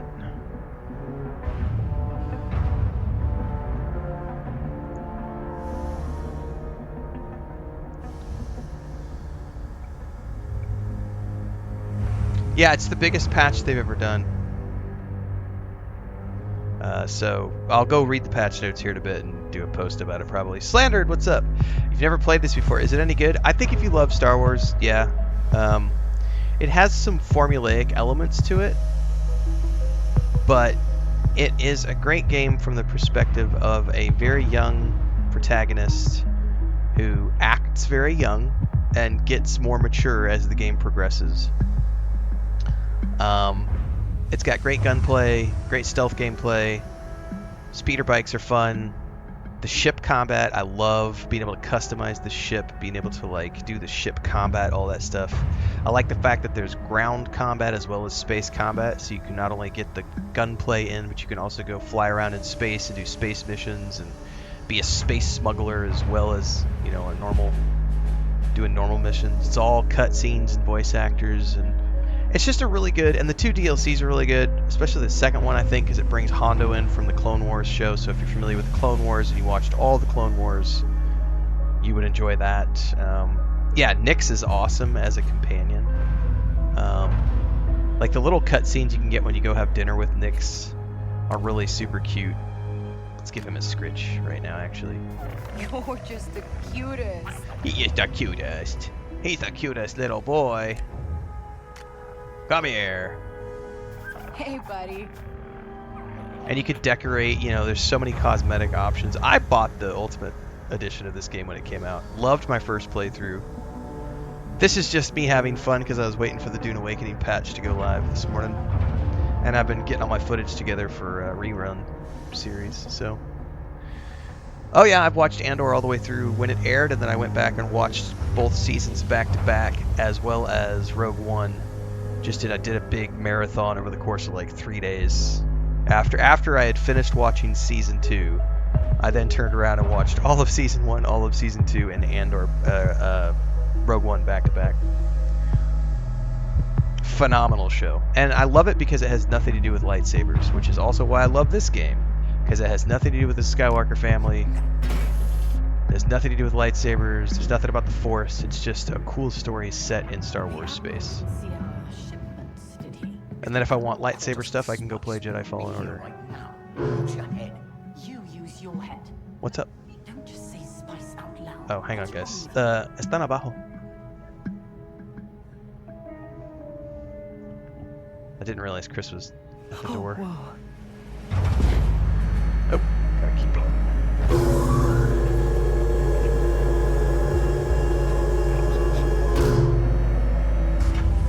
The scanners seem to have picked up life forms on the fuel transport rail. I'll send a team to investigate. Okay, guess it's time to go. We're going through here.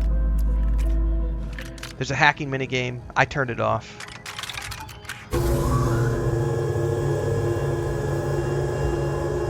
You can customize your gameplay in so many ways in this game. Make it as hard or as difficult as you want. Stealth your way through missions, or guns blazing. Other than a couple of missions where you have to do stealth. Oh, that was close. Otherwise, there's lots of different options to play.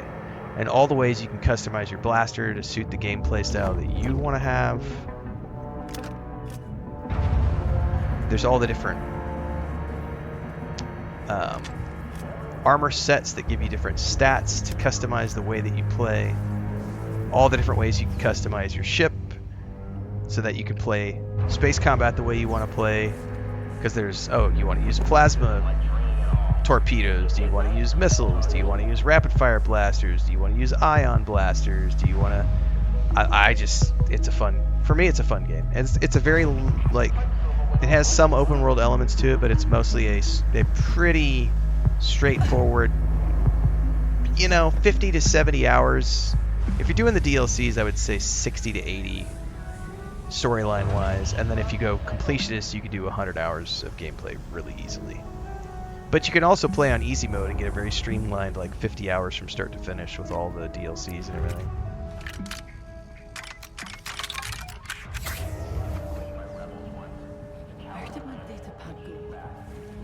I'm gonna get caught.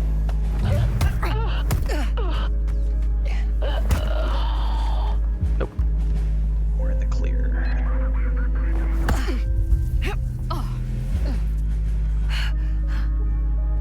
Okay. Lots of crafting in this game as well to improve your vehicles, to improve your character, weapons, armor. Tons of side quests to do.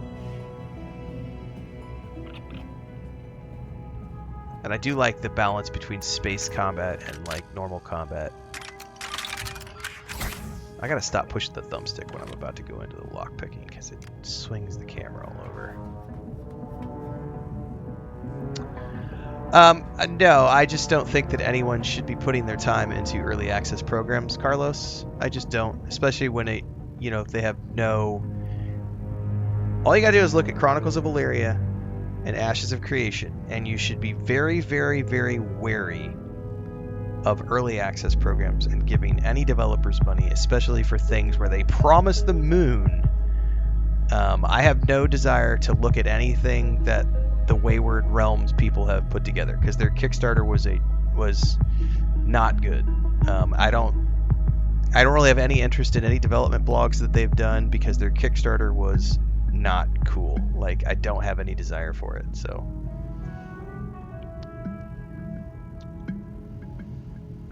Yeah, Dune Awakening for me, it's really easy to duck in and duck out when there's new content. Like, the patches, it just finished patching on my PC. So this afternoon we'll be back with some Dune Awakening. I haven't played Dune Awakening since September, because that's when Chapter 2 happened, right? Or was it October? That's the last time I played Dune Awakening. People are like, oh my god, you quit playing. And it's like, I did everything there was to see and do. Like, I don't play one game, I play mini games. So we'll go back today, we'll play 8 hours of new content, and then we'll be back to play some other stuff. And then we've got this month, I just published the schedule. We're doing Norse Oath of Blood, Styx Blades of Greed, High on Life 2, and Towerborn this month, along with some ongoing Skyrim, ESO, and Starfield probably on Sundays, which is my Destiny 2 slot, and the games that I want to play on Sundays.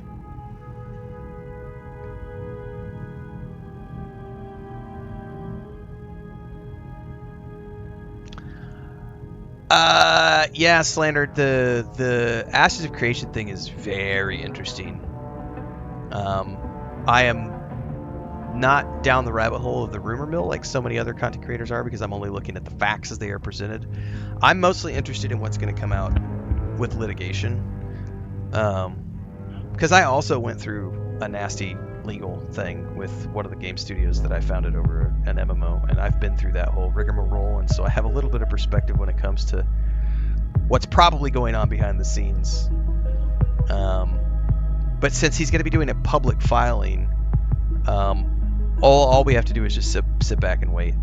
Do I believe anything that's being said? No. I think it's all smoke and mirrors. I think there's a whole bunch of scammy shit that went down. From the looks of things, without diving too deep, because I haven't finished doing my due diligence and I haven't published the updated video, but it looks to me like what happened was he's leveraged debt to have money to fund the game. And when he made statements like, I have personally funded the game,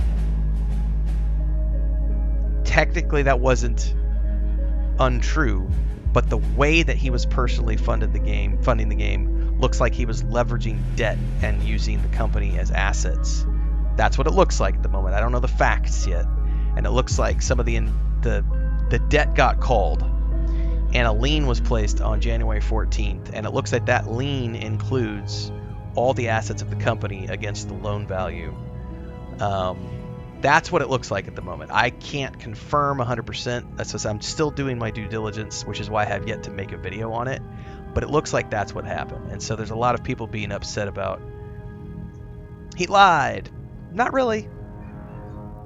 But also didn't, tell the whole truth. No one ever tells the whole truth. How do I keep track of my game calendar? With Google Calendars. And I map everything out about 6 months in advance. So I'm generally about 6 months ahead in terms of what I'm going to be playing for a given month.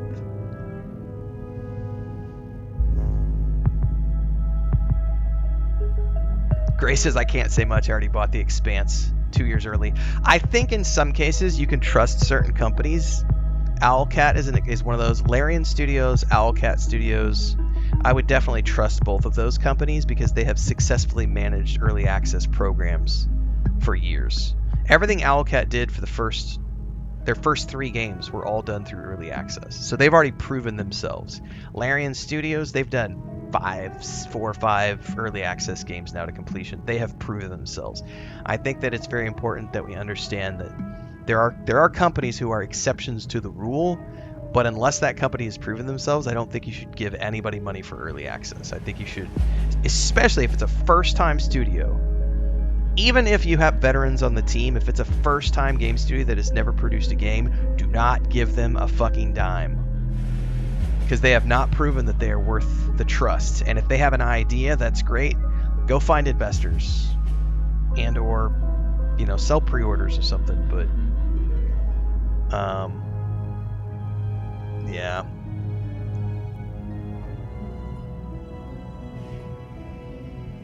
Oh yeah, Tactical Adventures. That's another good one, Slandered. Yeah, because Solasta 2, yeah, I'm in the content creator program for Solasta 2, so I'm just sort of waiting for them to tell us that we're good to go nuts with the early access. Because Tactical Adventures has proven themselves with Solasta 1, and even if I wasn't in the content creator program, I would happily buy Solasta 2, like 100%.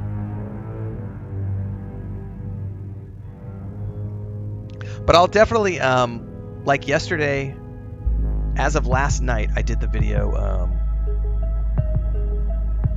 Ashes of Creation got pulled from Steam last night. It got delisted. I don't know if it's still up to be seen, but you couldn't buy the game as of last night. So whatever's going down with Intrepid Studios and Ashes of Creation is serious enough that it's been pulled off of Steam. There's still not been, at least as of last night, I haven't checked this morning to see if there's any official statements from the company, but I haven't seen or heard anything official from the company yet. Queen DeVoe says, I like when Star Wars talks about the universe and not just Jedis. Yes. I seem like a chill dude. I can be chill. I will also crack the whip when we get trolls in chat, so don't mistake my chillness for complacency. We haven't had a troll in about 45 minutes. Yami says, you convinced me to play Tainted Grail. It's so good. Thank you. Tainted Grail is good. Slandered's in chat right now. Slandered has done a few Tainted Grail playthroughs as well. go check his stuff out because he's been streaming. Are you back on the Pathfinder? I can't remember what I saw Slandered playing the other night now. It was a Rogue Trader or Pathfinder, I can't remember. Am I thinking about playing Starfield again? Not at the moment.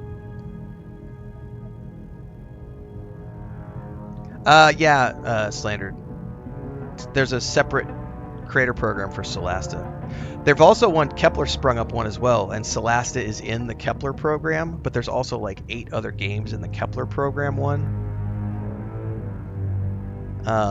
So it's weird because I'm in the Kepler one and there's all these other games, and then there's a Solasta 2 section, but then I'm also in the Solasta 2 content creator Discord, so there's weirdness. I'm not in the Owlcat one, but I'll tell you why. Slandered, I have purposely been trying to avoid any spoilers around The Expanse or Dark Heresy. I'm just like, no, I don't want to know. I don't want to know. I don't want to see it. Don't send me anything. Don't tell me. I want to go into The Expanse with eyes wide shut.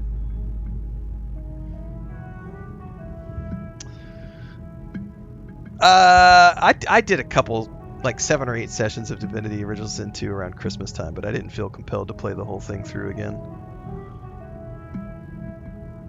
Trickiper says down for the Expanse game. The show is amazing. Yes, I want to come in fresh. Starfield wise, no.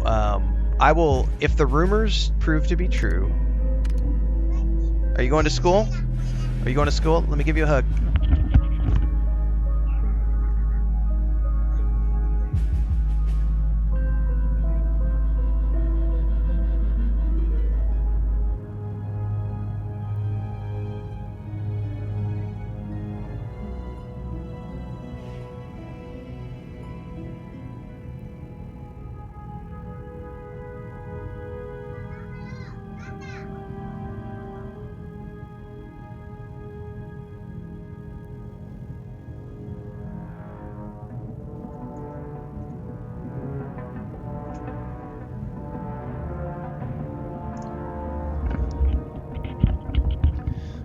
So I don't have kids, so that is the highlight of my morning is when my grandniece comes barreling in and says she needs a hug before she goes to school. She's back today, guys, by the way. She's been on vacation for the past 6 weeks for school. She's back today, so we are back to watching her Monday through Friday. They are taking her off to school right now. So my schedule is probably going to be a little bit in flux. But I mean, it's not really. I may do the same schedule every day, but we've got her with us again now. And then Chris has an upcoming surgery that we're still getting scheduled. We'll know how the schedule adjusts accordingly. All right, they're off to school. Dune Awakening is patched. Let me get back to this. Anyway, the Starfield thing. There is a DLC coming for Starfield. I will definitely play that. If the rumors are true, and Starfield is coming to the PS5 with a big complete edition that includes the first 2 DLCs, I am 100% going to go purchase an additional copy of Starfield for the PS5, and I will do a full playthrough from start to finish on the PS5. Starfield has been very good to my channel. I have gotten Kingmaker slot multiple times on Twitch playing that game. We've got a big Starfield community who love Bethesda games in our YouTube. 100% I will go back and play, at the very least, just the DLC if it's only on Xbox. But if it comes to the PS5, I'm going to do a whole nother big playthrough. Yeah, Bubbleoni has been streaming the Genesis Star Wars conversion mod quite a bit. Signard says, I need to reach out, have to get in the Scholastic Creator Program. I don't remember how I got in, to be honest with you. Because we streamed Solasta 1, and I remember they reached out to me when they did their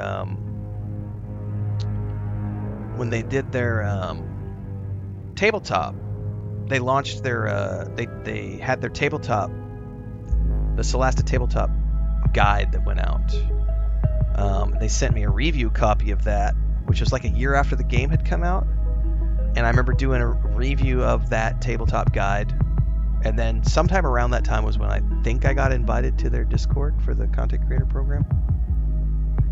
What's up, buddy? Do you want to come say hi to everybody? You're like, my morning routine.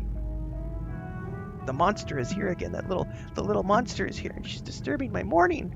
Are you mad? Did somebody mess up your day? You had to get out of bed because there was a 3-year-old getting her hair done? Yeah, show off that booty to the... That's right, kids. This is how I make my money. We show cat booty on stream. Look at that fancy butthole. This is Christina's cat. Look, he's doing biscuits on my arm right now. I'm glad I have a sweater on because he, yes, good morning. Yes. He's a little, his morning routine got messed up because he usually is snuggled up in the blankets on the bed, and she was getting her hair put up in braids, and he got kicked out of the bed. So he's a little grumpy this morning. Do you want to hop down? Do you want to hop down? This is not comfortable for me. I know it's very comfortable for you.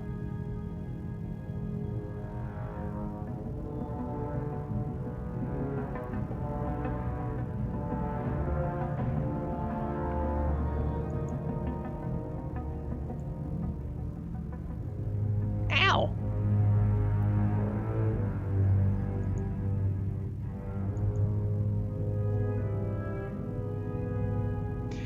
I'm getting sick of, this is funny to me. I'm sitting here streaming, the cat is on my shoulder, and all of a sudden our TikTok stream got banned for harassment and bullying, and my live access is suspended. I am so sick of trying to jump through hoops for TikTok. It is getting really annoying. It's the AI got triggered by something we were talking about. Appeal submitted. It's like the 6th or 7th time that's happened, and our appeals always get confirmed. Hang on, Frodo is grabbing donuts. Hey!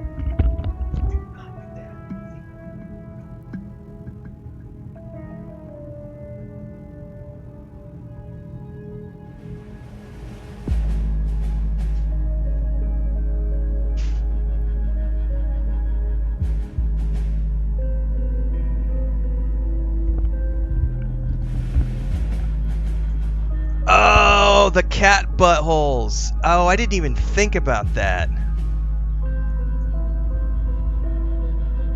Oh, I guarantee you it was the whole, look at my fancy butthole. Oh no. See, that's how AI has no context for things. Oh my god, that's funny. That's like we had the, what was it, the end of January, that Skyrim stream got hit. It told me for criminal activities because I was running around with a 2-handed axe in Skyrim talking about chopping people's heads off. Get the button next. And the AI was like, you're promoting violence and criminal activities. And it's like, context, please. We're playing a video game where I'm literally role-playing as a 2-handed axe-wielding barbarian Nord. Oh no, you're violence. That cat's name is Frodo Slander. That's my wife's cat. We have Luke, Leia.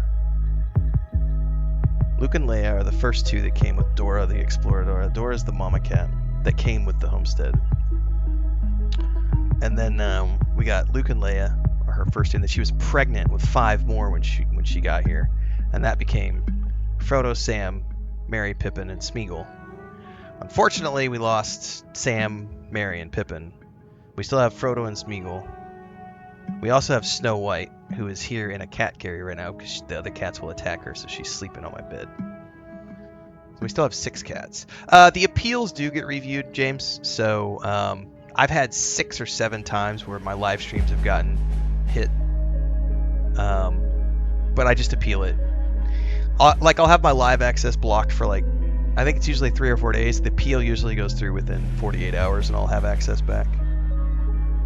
Gustavo says, hey, Renfail, new to the channel from Brazil, practicing English, watching all your videos. Practice away.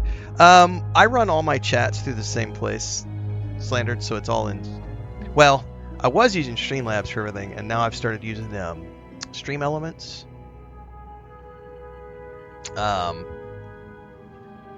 Oh, that's a great question. So we just actually did this in a video the other day, Slandered, but I'll give you the short version. Is it worth it streaming ticket? Yes, because of the your overall, you know how this works because you're doing this as well. Your brand deals. So all the brand deals want you to have an active account, especially for short production. And so for terms of brand deals and etc., it's worth it for me. I did, however, we've been going through a little bit of a learning curve with it because I started live streaming to TikTok and Kick. So I've always done YouTube and Twitch together. I did YouTube only for 2 years. Then I added Twitch because we were able to start doing Twitch. So I've been multi-streaming there for a while now. Then I added Kick and I added TikTok in November, end of November, so like a few months ago.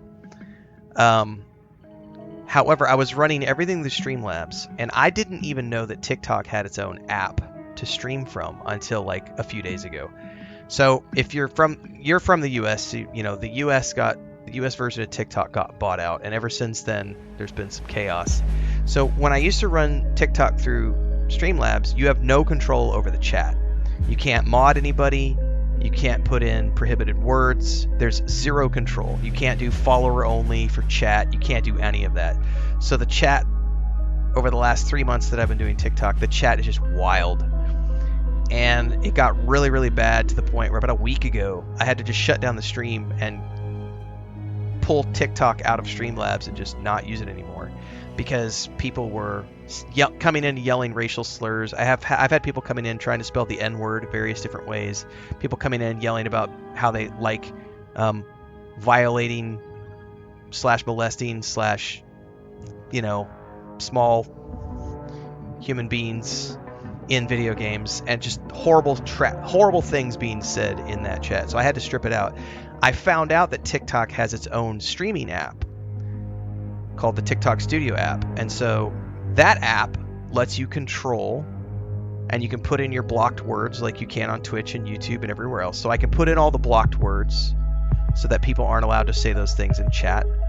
I can also immediately, with the click of a button, ban somebody from the TikTok chat.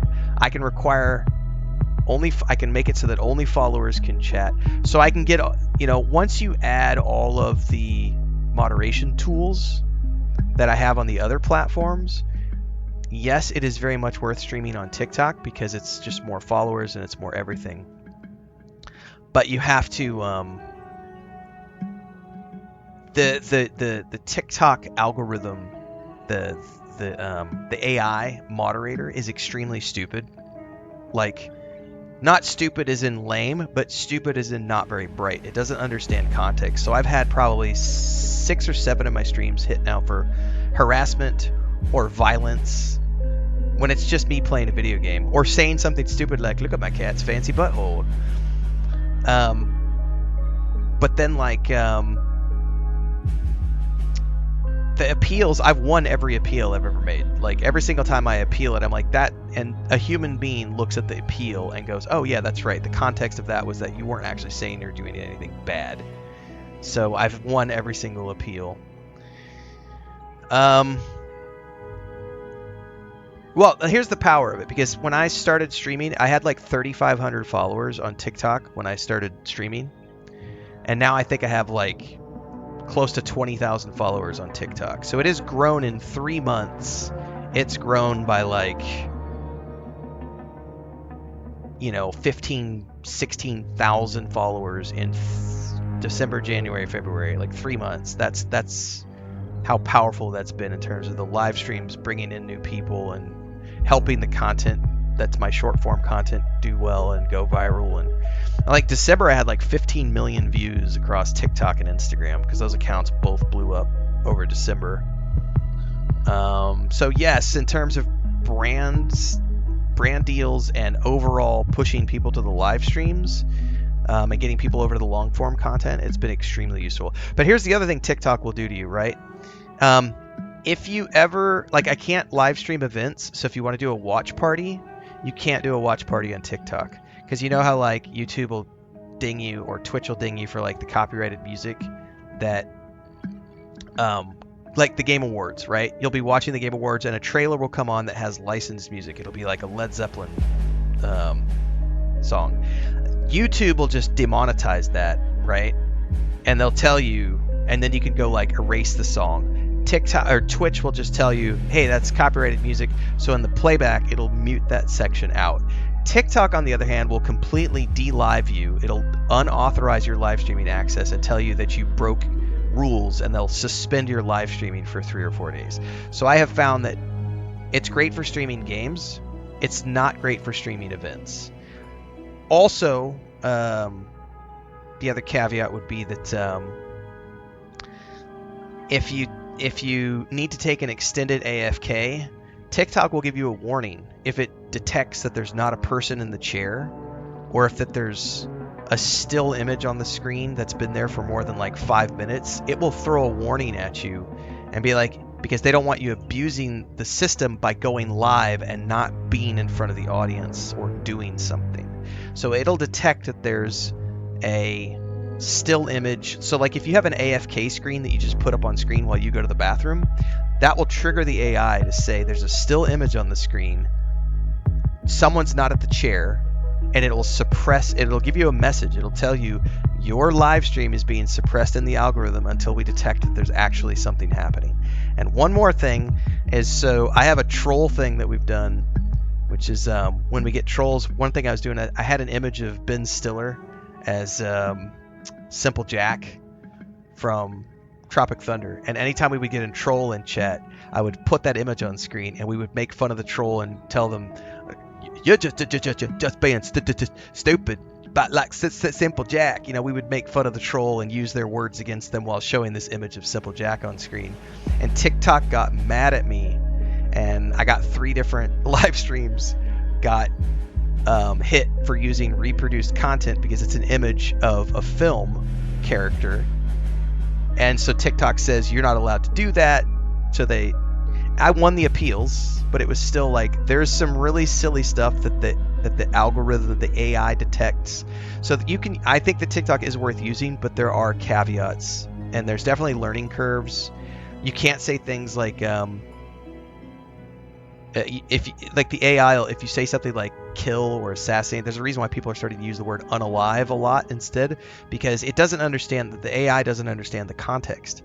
And so the TikTok AI is extremely finicky about stuff. And so it's not new. This is like probably the 20th different live stream I've had hit with some sort of stupid little live stream ban, and then I just appeal it and wait for 2 days and I'm back again. And I don't really care in the grand scheme of things because I'm still uploading 2 shorts a day.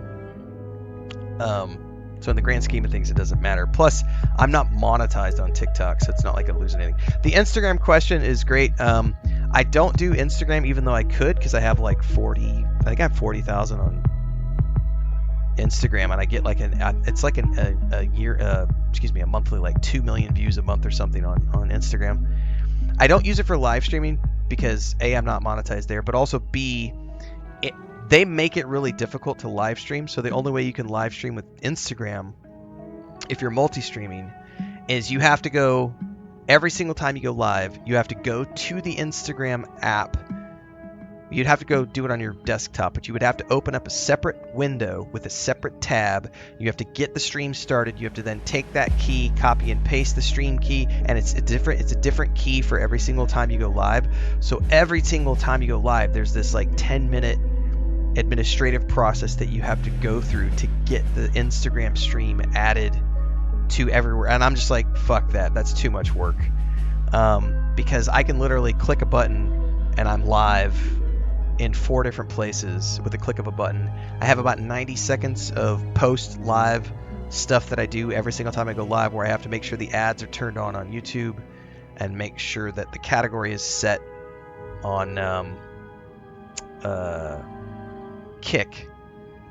But that's about it. It's like 90 seconds of busy work. Get my tags added to the YouTube stream. Make sure that it's set to members only chat or subscription only chat. But yeah, the extra 10 minutes of busy work. That's also like Rumble reached out to me this year at like January. We're like, hey, would you like to add Rumble? And I'm like, pitch me on your Rumble service.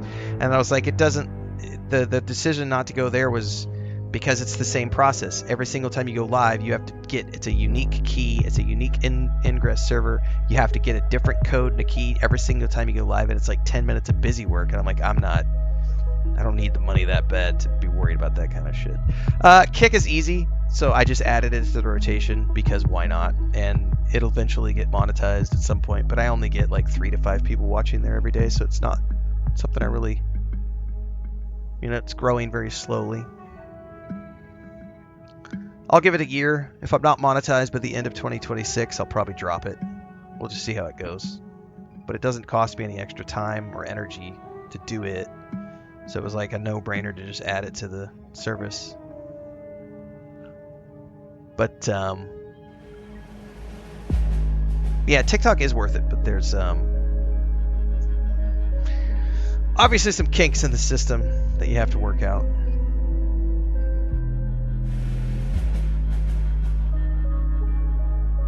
Oh, we got some new Lurkit campaigns up for Dune Awakening that I probably need to go check out. That's actually a probably a good time for me to drop out, everybody. We're about 3 about 3 hours into the morning session, and I got a bunch of campaigns I got to go look at to see if I want to do any of these, because I like making money. So I'm gonna go see if there's any sponsorship opportunities to pursue for the new Dune Awakening content. I'll be back today at around 3 p.m. Central for Dune Awakening, because Chapter 3 just launched. I'm going to do the patch notes here in a bit, but I need to go to the park and do some exercises. Dora, get off the table. Hey. And I got to go take care of some naughty cats who are on the table trying to rip into the tortillas. Good to see you, Slandered. Thanks for hanging out, everybody. And yes, the AI bots will get better over time at, doing things properly. And I'll catch everybody in the next one. Until then, stay safe, happy gaming, be good to each other. Don't do anything stupid. Drive safe, game safe.